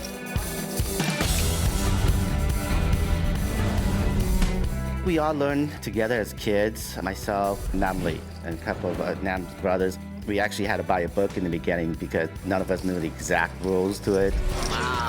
And then I went on and got married and had a kid and decided to take the career path, and Nam just went down the poker road and blew up in 2006. He has done it. I always thought to myself, like, wow, I mean, I played with him before and I've taken a couple pots down from him. So hopefully someday when the time is right financially, then I'm gonna take my stab at it.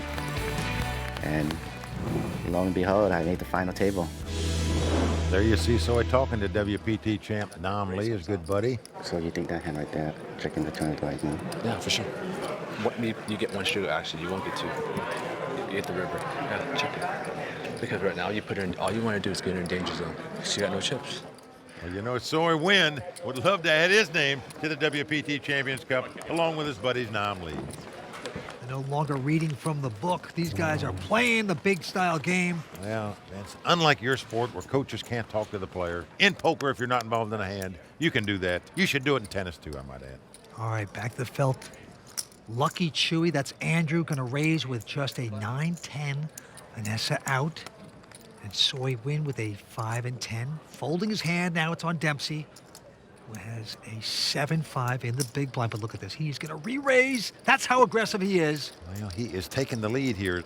Makes it 350,000 to go. That's a powerful play. Andrew's going to call it, though.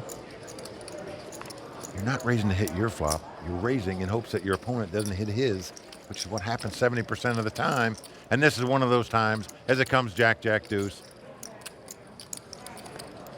The continuation bet right here by James Dempsey is probably going to eliminate Lucky Chewy from this pot, and indeed it does.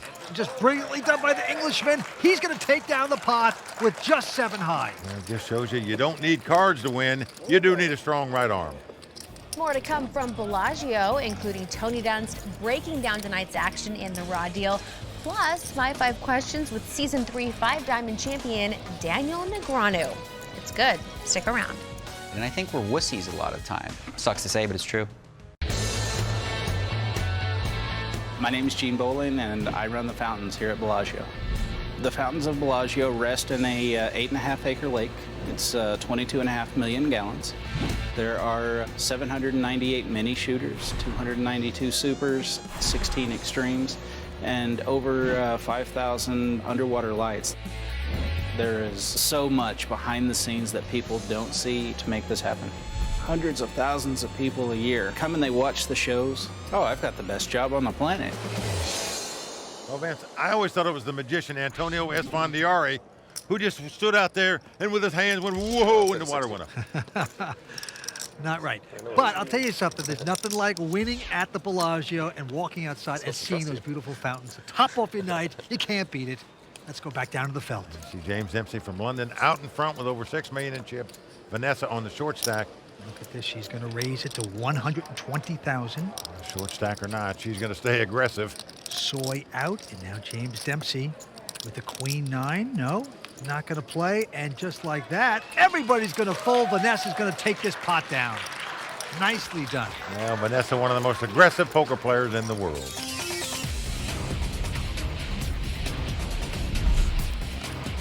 People have a very short memory. You know, when you win like 2 tournaments in a row or something, everyone says you're the best, and then you don't do anything for a year and they forget about you.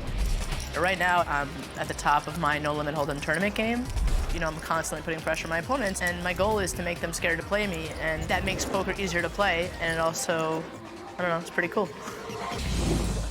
Well, Vince, she is remarkable, has 4.4 million in winnings, and yet went back to Yale Law School and is about to graduate. Just a fascinating lady. One smart lady, and I wouldn't bet against her in a staring contest either.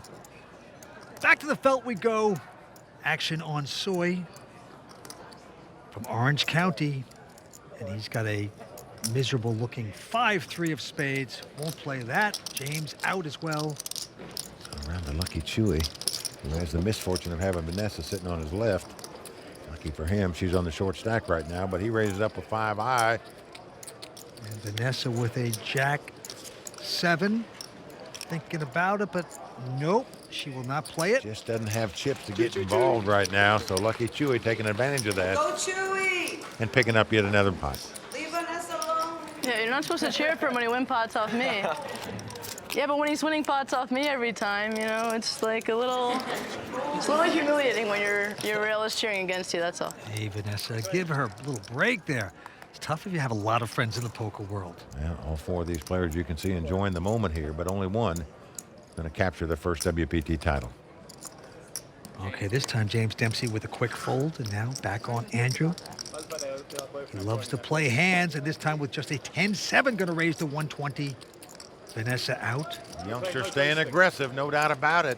Raising with junk hand after junk hand. And Soy Win also must fold, so Andrew pushing these people around. Go Chewy! A little scared. Again, the aggressiveness by Lucky Chewy picks up the pot for him. Now, he's one of the WPT Season 9 wants to watch. That means he's a highly regarded young player that we expect big things from, and he's proving it here tonight. Now, on this hand, he's got a pair of 5s. He's raised it. Vanessa out, Soy out, and Dempsey out. So the hat trick for Lucky Chewy there, picking up 3 sets of blinds and antes in a row. And right there is Randall Flowers, a WPT champion. Also, together does the best impersonation of you, Mike Sexton, I've ever heard. Oh, boy. Well, Ben Affleck would take offense to that, Vince. He thinks he does the best impression. Ben's is not even as close as good as Randall Flowers. All right, to this hand we go. Vanessa has folded Soy now with a Jack 3. He's raising the pot to 120,000. These guys are splashing around. James Dempsey with an A6. It's just great poker we're watching. Everybody raising with just really nothing hands. And it looks like James is going to 3-bet here with an A6 offsuit, and he is. Very casually, too, I might add. Andrew out, and Soy now reconsidering his Jack 3. No. Well, we are seeing some poker being played right now, folks. No doubt about it. Everybody raising with junk, just trying to gather chips.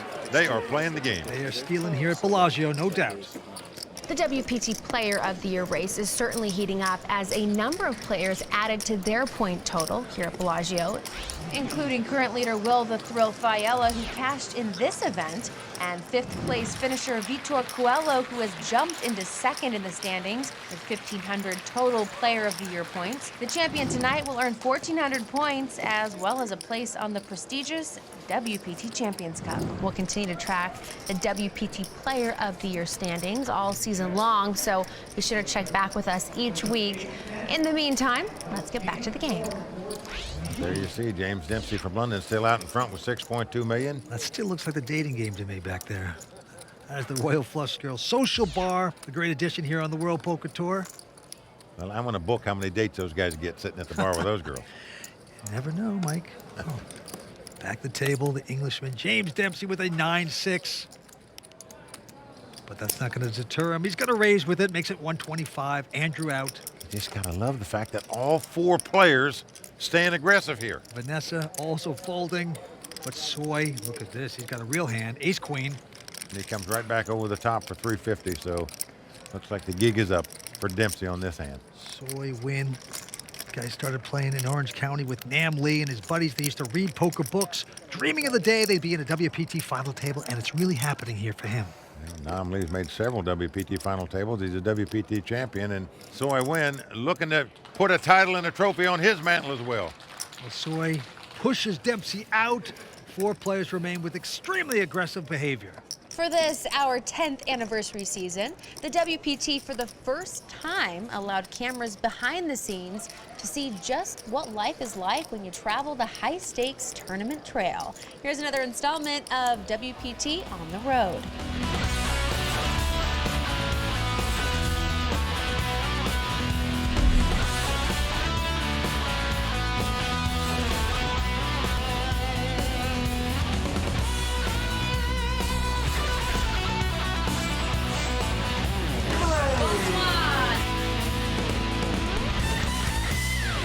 Working for the World Poker Tour certainly has its benefits.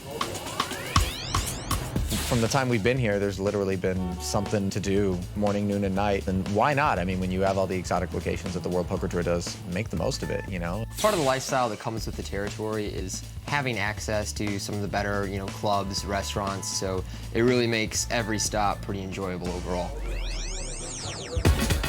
The whole scene is really fun, and we all meet up and hang out after work. Ching ching. Cheers. I got back to the hotel today. There's a love letter at the front desk for me. Oh, really? Are you kidding? No. From a boy, a French boy. In Paris, we've brought over our normal American Royal Flush girls, but additionally, we have some of the new and European Royal Flush girls spending time with us as well. So Jennifer, you're from? Scotland. Okay, so you're half Scotch, half Hong Kongese, living in London. Is that right? Living in London, yes. Raisa is? Ukrainian, half Kazakhstan, and half Russian, and half Cuban. That's a lot of halves. So I'm in France, speaking Spanish to a Ukrainian, Kazakh, Cuban. What was the last one? Ollie's hilarious. A lot of guys felt the tells were a more relevant part of the game, but as everything became more fundamental and mathematical based, and a lot of people became so used to poker that they just didn't react to it anymore. They felt the sunglasses and hats looked somewhat ridiculous on a guy who'd been playing for a decade and was probably cool and calm enough in the moment not to react to it.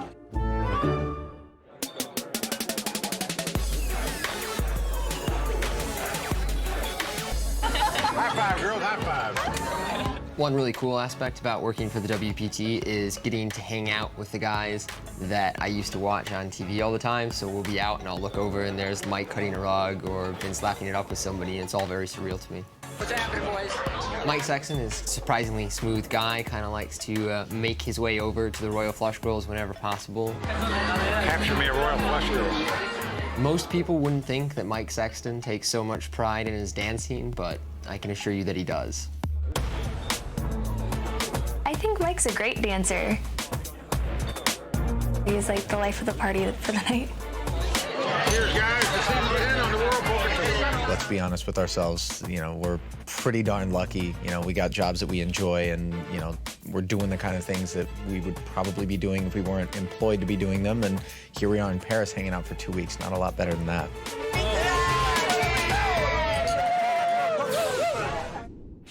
Well, Vance, our viewing audience just doesn't have any idea how hard we work out here in the World Poker Tour. Yeah, it is a tough life, boy, but someone's got to do it. We are having a good time, and there's the Royal Flush Girls Social Bar at Bellagio as 4 players remain going after the Doyle Brunson 5-Diamond World Poker Classic. Stay with us. Season 10 of the World Poker Tour is brought to you by ClubWPT.com, where VIP members can win their share of $100,000 in cash and prizes every month. ClubWPT.com. Never lose a dime playing poker, guaranteed. Welcome back to the World Poker Tour. I'm here with our Club WPT qualifier, Andrew Campanelli. It's day 1 of the Doyle Brunson 5-Diamond World Poker Classic. What does it mean for you to be here in Vegas at this event? Oh, it's awesome. It's a dream come true.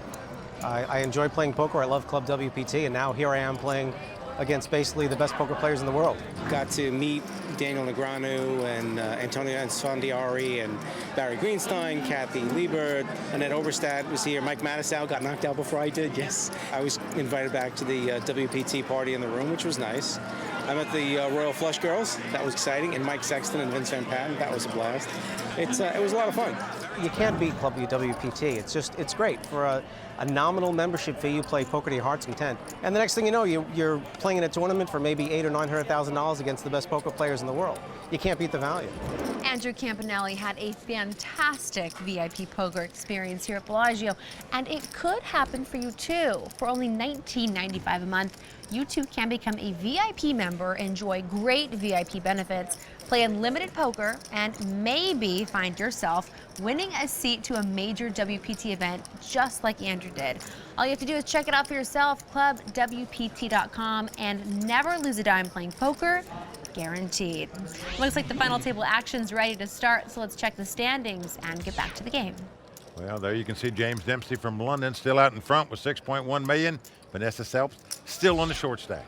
Who will take this title down? It was won in season 1 by Gus Hansen, of course. Who's going to take home this title tonight? We will see. Now, action on Vanessa. And look at this, short stack or not at the table. She's going to raise it up with an ace-deuce offsuit. 120 to go, and Soy Win looking down at an ace-7 of clubs. Well, he knows Vanessa is capable of raising with any 2 cards, so what do you do here in this situation? You got way more chips than she does. Well, I'll tell you what you do. You just raise it right back up to 300,000. Yep. James and Lucky Chewy out, and Vanessa also mucking her hand. So I win picking up that pot. Vanessa, don't look like a Debbie Downer. You can almost see the steam starting to rise off Vanessa Selp's head. And she is a player that wears her emotions on her sleeve. We saw that when she played at the WPT final table in the ladies event. Came down to heads up against her and Nancy Todd Tyner, and Vanessa obviously felt like she was the way better player. She didn't win, and you could see emotions coming out then. And right now, she looks a little frustrated to me. Well, that could be the only knock against Vanessa's game, is she just gets too emotional, and it distracts from a good game. In 10 seasons of the WPT, we've watched players grow up before our eyes. Now, a decade ago, Daniel Negreanu had the name Kid Poker. Today, Daniel's no longer a kid, but retains his enthusiasm for the game, and he is not afraid to speak his mind, as I found out in this edition of 5 Questions. Doyle Brunson, he's been quoted saying, poker tournaments are like a lottery. The pros are just given more tickets. How do you feel about that? To echo Doyle's point, the best players are going to just have more opportunities to get deep because they're not going to make as many mistakes early. Having said that, the difference between the guys who really rise are the ones who, when the all's on the line and the adrenaline's pumping and it's like really crunch time at the final table or the last 2 tables, some people crack under that pressure and other people elevate their game. I call. That's not something that you can really teach, and it comes with experience. Some people just have it and some people don't. Some people are winners, some people are losers. Sucks to say, but it's true. What is your favorite WPT moment? Give me a moment. I've had so many good moments on the WPT that I would have to say my favorite moment was when I won the Borgata, because it was such a tough field. It was very competitive, and I think everybody wanted it so bad. So to come out on top, and it was my first $1 million win. Daniel Negreanu is our champion. And it led to some more success because maybe a month and a half later, I won the WPT at Bellagio for $1.8 million. Back in season 8, Carlos Mortensen passed you on the WPT all-time money earnings list. Is that still a big deal to you? I mean, do you want to hold all the records? Yeah, that was a bittersweet day. Carlos is a friend of mine. Carlos Mortensen has done it. He has become the all-time money leader on the World Poker Tour. A little part of me was like, ugh. But, you know, I like that because I like to be pushed. What kind of responsibility do big-name players like yourself have as ambassadors to the game? That's one area I'm actually disappointed in a lot of the poker players. I think that as a community, if you have a voice, you should speak up when things are not going right. And I think we're wussies a lot of the time. You know, when there's issues like Black Friday, or there's other issues where organizations were doing things they shouldn't have been doing, and, you know, mum's the word by a lot of these pros. I'm not going to be muzzled. I think it's important as an ambassador for poker to speak out and to try to improve this game and make it more accessible for people that are new to it and make it more player friendly and also just make it better TV. So if you did quit, what would you do? If I quit playing poker, I would probably do some writing, because I've always enjoyed that. Do some Bikram yoga, some golf, and on the weekends be drinking at the club. You know, not much different than I'm doing right now, actually. I'm kind of living the life I wanted for the most part. Well, Daniel Negreanu, one of the most recognized and respected players in the world, won this tournament in season 3 and second on the all-time money list on the World Poker Tour behind Carlos Mortensen. And right now, these 4 are going after this title. Action on Soy Win, going to fold his hand, and now James Dempsey. Well, going to raise it up here as chip leader on the button with his hand, as most players would do. Andrew with King 8 folding, and now Vanessa with just a Jack 6 of spades also folds her hand. At the midi. And James is going to take down that pot. Come on, Vanessa, do something. Needs to win. Trying, but it's tough. They're so intimidating. You're tough. These guys are tough. I don't think anyone's more intimidating at the poker table than Vanessa Selps, especially if she's got chips. So if she gets some, these guys better duck. All right, Action going to Dempsey again. He's got a 7-3. And that just doesn't matter because he's raising it to 125 with that hand. Andrew goes out. Yep, Vanessa now. Oh, she's picked up a nice one. Ace-queen, and she's going to ship it. That's the kind of hand she's been waiting for to get her chips in the pot with. There's Soy right behind her. I'm very confident. But he's going to lay down his ace-9. James Dempsey now, with not much of a hand, is going to fold. So Vanessa happy to take down a pot here finally at this final table. There's Vanessa's very good friends, the Railbirds, sitting up on top. We'll be right back with more action from Bellagio, including Tony Dunst's no-holds-barred analysis in The Raw Deal, brought to you by ClubWPT.com, so stick around. The World Poker Tour has always supported great charitable causes, and in 2012, we're launching the WPT Foundation. Go to WPTFoundation.org to learn about our global charity partners and find out how you can join us in playing for a better world. Welcome back to the WPT's coverage of the Doyle Brunson 5-Diamond World Poker Classic, brought to you by ClubWPT.com. Our very own Tony Dunst made a deep run in this tournament, finishing in 18th place after being eliminated by current chip leader James Dempsey.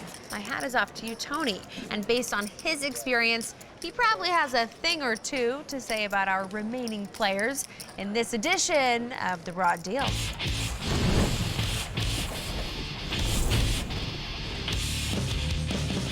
James Dempsey isn't even supposed to be here. I'm not just saying this because he knocked me out of the tournament. We got 18th. And I'm not saying this because I think the Bellagio should know better than to allow citizens of the UK and their pretentious accents onto the property. I feel like this might be my new home. I'm saying it because James Dempsey never intended to play this tournament. He was merely supposed to stop by Vegas to transport some funds for his friend, fellow British pro Chris Moorman. But when James found out Bellagio was hosting the 5-Diamond, he decided to take his shot in the main event, and now finds himself in the chip lead at the final table. So let's break him down. I played with James on multiple days over the course of this tournament and observed relentless pre-flop aggression, which worked with great success despite his marginal holdings. And this trend has continued for him at the final table. Beyond eliminating defending champ Antonio Esfandiari in a pre-flop confrontation, James hasn't been involved in any major pots, though anyone watching the table can sense that he's the one controlling it. We see him use the edge position provides with a number of weaker holdings, and when he's out of position, he's often putting in a re-raise and follows through on flops that his opponents likely didn't connect on. What remains to be seen is whether James will manage to maintain the fine line between aggression and recklessness at this final table. Although, I'm sure even if he finds himself in a marginal situation and decides to just jam in, say, a small pair because his opponent seems full of it, I'm sure he'll just win the flip. Good luck, guys.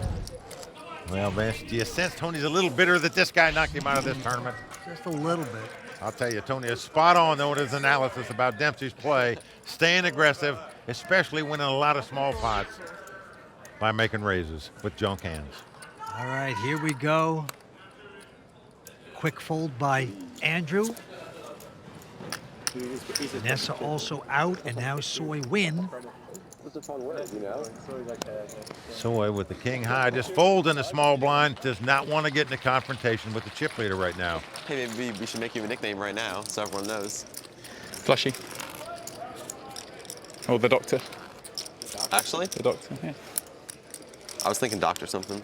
His name is James Dempsey, and he's saying that he has a couple of nicknames. People have called him Flushy. Go on the doctor. And the doctor. I don't get either Usual one, count, actually, at this point, but what do you want to call him? Bare chest. Okay, that's just as bad as Flushy. All right, action back on Vanessa Selps. And she quickly folds this hand, and now Soy Win's going to raise with just a 9-7. Now Dempsey going out. Round to Lucky Chewy. And look at this, Vince. He's not just calling with the 8-4. He is 3-betting it with the 8-4 diamonds here. Makes it 400,000 to go. But Soy, he's going to speculate. So we got 8-4 up against 9-7 for good money. And here's the flop. Ace, king, 5. No help to either player. And here comes Lucky Chewy. And it just shows you, folks, how powerful aggression is when you're playing no limit hold'em poker. 525,000 into Soy. Now Soy's saying to himself, I don't have any of that. But does he? I feel like I'm getting my pocket picked here, but what can I do about it? The only way he's going to win this pot is to raise it, but not going to do it. So the power of the 3-bet in perfect form for Lucky Chewy here at this final table thus far. That is right, Lucky Chewy. This is Tony Dunst's roommate. Looking pretty good here tonight. Dodging bullets, baby. I guess. Whenever I'm asked if I have any strategy, I always say no. I play my game and then try to just take the situations as they come to me and just make the best decisions possible. Last season I got 8th in this tournament. It was a little disappointing. Flop came bad for me, so what can you do? You can play for 5 days and then come so close to the TV final table and all the money and then just like fall a little bit short of it. But hey, here I am, back at it again, so no complaints. I don't know how many times people get a second shot. It just kind of happens, I guess. Well, Lucky Chewy is the 3rd player from the Season 9 Ones to Watch who has made it to a WPT final table. And last season, of course, William Reynolds and Alan Berry both made WPT final tables. And Phil Collins making a World Series of Poker main event final table in 5th place. Well, certainly these Ones to Watch are very talented players, and they're starting to prove it worldwide in tournament poker. To the felt we go. Soy with a quick fold. Now James Dempsey with Motown hand, Jackson 5. That's good enough for him to raise with. And he has raised to 125. Now Andrew right behind him with a pair of 3s. He's going to re-raise, 425 to go. You can see Lucky Chewy is not a caller. He is a 3-better when he comes in the pot. Into Vanessa. Well, she's picked up an ace-10. I'm all in. What a play by Vanessa here. This pot has been raised and re-raised, yet she still got the moxie to move all in here. Dempsey out. Pretty sure we're going to gamble. And Andrew now saying, well, how much more? Chewy was a bluffing. It's going to cost him about another 700,000, so he's getting about 2.5 to 1 odds on his money. 135. Well, he knows the worst he could be is 4.5 to 1 underdog if her opponent's got an overpair, but... I will call. Oh, yeah, he is going to make the call. Well, he is just hoping she's got ace-king where he's in a race situation. She doesn't have ace-king, she does have ace-10, and probably trying to figure out, wow. There's a pair. Couldn't you lay that hand down, just let me have it? Oh, well, let's race for the dough now. GL. Look. I folded 2 10s. So Vanessa Selp's tournament life on the line here. Must win this race to stay alive. This is poker. Here's the flop. So Vanessa's tournament life is at stake here. Well, it's come 6, 6, 8. Now that means if an 8 comes up, Vanessa would take the lead with 8s and 6s and an ace kicker. So Vanessa right now looking for an ace, a 10, or an 8. An 8 would work as well. She got an ace. Comes right off. But wait a second, a club here. Clubs. So in addition to a 3, Lucky Chewy can also catch a club and win this pot. Yo, can I borrow some of that flush power? So any 3 and any club is what Andrew is looking for right now to eliminate Vanessa from this tournament. Down to the river, here it is. It's the king of hearts. So there you go, the first big break for Vanessa Selps at this final table. She pumps the fist, gives a nod to her friends and says, We're on our way. Really? Yeah, she's more than double up by winning that pot. She has just that quickly become a real force at this final table. That's right. The miss at the table stays alive. Stay tuned. We're coming back with more action on the WPT. Want to improve your game? As a Club WPT VIP, you get exclusive access to past WPT episodes and the chance to win your share of more than $100,000 in cash and prizes every month. ClubWPT.com. Never lose a dime playing poker, guaranteed. Welcome back to the World Poker Tour, brought to you by ClubWPT.com. Bellagio attracts the best and the brightest players in the world, so it was no surprise to see a number of our Season 10 Ones to Watch players put up the money and fight for this title. How they did is all in this week's Ones to Watch.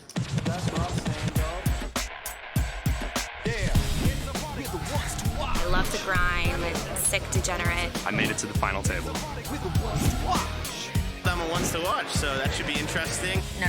I think this year is my year. I'll win one eventually. Ones to Watch. Back at work, day one of 5 Diamond. Gonna crush it, hopefully. Day one of the WPT Bellagio 10K, and great field. Should be a fun day. I think I'm ready. I think I'm ready to win one of these finally. All right, this is my first hand no limit hold'em in over a month. So far, things aren't going so well.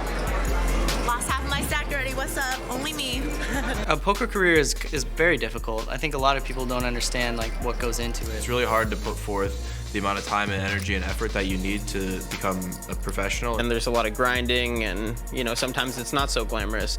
With poker, you're experiencing a lot of failure. You only win a tournament 1% of the time, less than 1% of the time. I've come close a lot of times, which, keeps you going a little bit. You have to never be willing to give up. Sometimes it can be very hard to continue trying your best when sometimes it's just not going to work out. But then when you do hit, when you do make that WPT final table and you're on that stage and all of the lights are on you, your dad's in the crowd, your friends are at home watching you, then that's what makes all of those failures really worthwhile. Just really wasn't my day. I think I would have busted regardless, Yeah, I'm obviously disappointed to be out of this great event, but as they say, that's poker. No, this one didn't work out at all for me. Yeah, that's a little short stack, a little shorty I got here. Never stopped me before, so. We both have a lot of chips. Our penthouse has all the chips. I think as the levels in the tournament moves on, you get different rushes. When you're on the money bubble, obviously that's a bit of a rush. Turning a profit in Las Vegas, that's the real goal. And once you're in the money, you're looking for the final table. This is only my second day 4, and I'm 1 for 1 for making WPT final tables when I make a day 4. So, keep the streak alive. I'm gonna keep bringing the pain, and they're gonna realize that I am a strong contender. That'll wrap it up. 13th place. Good game.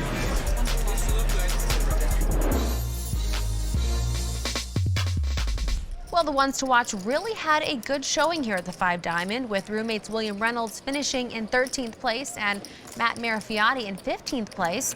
We certainly hope to see more deep finishes from the Ones to Watch as the season progresses. But for now, let's get back to the action with Mike and Vince. Well, the Ones to Watch, certainly very talented young poker players, but here's the 4 players remaining in this tournament. And as you can see, James Dempsey still out in front with just under $6 million in chips. So we win in second place with $5.3 million. Lucky Chewy in third place with $2.7 million. And Vanessa Selp with $2.4 million. But Vince, they've all got chips. It's anybody's game. That is right. And James Dempsey from Brighton, England, 29 years old. First time ever at a WPT tournament. Shining right now. Yeah, he's going to raise with an ace-6. Andrew out. Vanessa also folding. Well, Soy's going to make the call here with a 10-5 of spade. Now, the problem is if he fans on this flop, he's basically just going to give up the pot. Here we go with the flop. King deuce deuce helps neither player. Action's on Soy. And he's going to check. And now Dempsey, will he make the continuation bet with just ace high? Yes, he does. Now, the texture of this flop, Vince, is one that it's a great time to check raise if you're Soy in this spot, because if your opponent doesn't have a king in his hand, he just can't continue to call you. Even if he's got 2 9s or 2 8s, he's probably got to throw the hand away. So a missed opportunity by Soy there, I think. Well, there's Danielle and Ivy. Brittany, of course, talking to strangers at the Royal Flush Girls social bar. Oh, boy. It is fun. It's like CupidMatch.com out here now. All right. Blinds are going up to 40 and 80,000. Quick fold by Lucky Chewy. And now Vanessa Selps, tough 27-year-old out of Vegas, is going to raise with a king 10 of clubs. Soy going to take a breather, and James looking tired, folds. Yeah, most everybody would raise on the button with that hand. She's doing it, and she picks up the pot because of it. She's 27. She's made $4.4 million in live tournaments around the world. Just incredible. And yet she's opted to go back to Yale Law School to get her law degree. You have to respect somebody like that. All right, this time, Vanessa first to play. She has an 8-5 of clubs. Quickly rejects her hand, and now Soy Win with a real hand. Pair of nines. Big hand on the button for Soy here. He's getting out the raising chips, of course. Blinds of 40 and 80,000. He makes it 160. And look at this. James with just an ace-3 offsuit is going to 3-bet it up to 450,000. He certainly is. Now Lucky Chewy looks at a pair of 8s here. And that's also a good hand, but now it's been raised and re-raised. Now what do you do? Well, tough to play these mid pairs when it's been raised and re-raised in front of you. But he knows how aggressive James plays. All in. Whoa. He makes an all-in bet. And with that all-in bet, he has put tremendous pressure on Soy Win right here with 2 nines.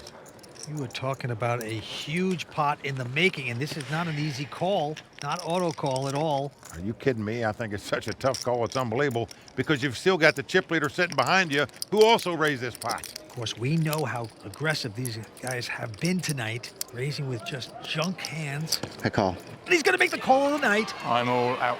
Dempsey goes out, and what a call it is. It's 2 nines versus 2 8s. And Soy is feeling good. Soy's feeling saucy as he gets it from the table. Never banked on TV before. Soy Win, loser, draw here. He was in a tough spot with that middle pair. Made the call with the 2 nines, has his opponent dominated. Not only dominated events, has the same suits, meaning his opponent can't make a flush to win the pot. I don't like the suit domination business. If it helps, I fold a diamond and a heart. Oh, nice. If you hit, you've got like, you know, 0.02%. it makes a little difference, right? Soy Win with a big chance right now to become a massive chip leader. Hey, you should read Russell's autobiographies. Oh, it's gonna be hilarious. Talks about like his rise through like life, basically, and in the first book, and the second book is like his rise through fame. It's like totally different. I like how you're talking about Russell Brand's book. I mean, what can I do? I like that. Might as well lighten the mood. How can one stay so calm and talk about books at a time like this? Lucky Chewy going to have to get very lucky here, Vince, to stay alive. He looks very relaxed, like he's going to suck out here. Here we go with the first 3, and the flop comes queen, 6-4. No luck for Lucky Chewy. Now, Lucky Chewy could hit a 5 and a 7 and make a straight, but they're going to have dramatic help to win this pot. I like that 7. All right, turn card coming up. It's a queen of spades. Lucky Chewy must catch a black 8, otherwise he's going to be out in 4th place. The soy sauce is ready to be put on the Lucky Chewy. He can push him right out of here. Got one out. Vanessa fold the 8 of clubs. Can Lucky Chewy do it? No. Nope, it's a jack. So that's going to do it. Andrew Lichtenberger going to be out in 4th place. Hugs all around. Can't blame him for getting all in with the pair of 8s. His opponent made a tough call with the 2 nines, I can tell you that. Very solid. Andrew, Lucky Chewy out. Going to take home $213,000. He's still smiling, and he's going over to talk to Matt Savage. You know, for 8th place last year, 4th place this year, what's on the plan for the next WPT? Sounds like 2nd, right? If it progresses as such. Well, you come from the online world. You've made it a smooth transition into the live world. How do you think the differences have played out for you in this? It's definitely a learning experience always, you know. There's so many things different about it, like, you know, sitting. Players left, all very aggressive players, and all certainly deserving to be sitting here playing for this title. Our chip leader is Soy Win, of course. In 2nd place, James Dempsey from London. And in 3rd place on the short stack right now is Vanessa Selps. Now, if Vanessa had more chips, I think she'd be an easy pick to win this title. But as it is, I like James Dempsey. I played with this guy a few weeks ago in London for 7 days straight. Very impressed with his play. He's the guy I rate to beat right now. And Tony, you played with all 3 of these players this week. How do you see this game going forward? Yes, Kim, I did. Actually, it was James Dempsey who knocked me out on day 4, and it was the second consecutive day I'd played with him, and I had not heard of him prior to the tournament, and must say he really impressed me throughout, both in the quality of his play and his conduct. So I'm with Mike in picking him as the winner, but you know, Vanessa, despite being on the short stack, is such a relentless player, and if she can perhaps get herself in front and hold up, then she is going to become a force to be reckoned with at this final table. Thanks, guys. Tonight, another winner will be added to the WPT Champions Cup, a cup whose first engraved name belongs to Gus Hansen, who won this very first 5-diamond 10 years ago. The action's ready to resume here tonight, so let's get back to the final table. Well, there you see the chip count. So I went out in front with 8.2 million. James Dempsey in second with 5.4 million. Vanessa in third place right now with just under 3 million. And as you can see, our winner will eventually take home $821,000.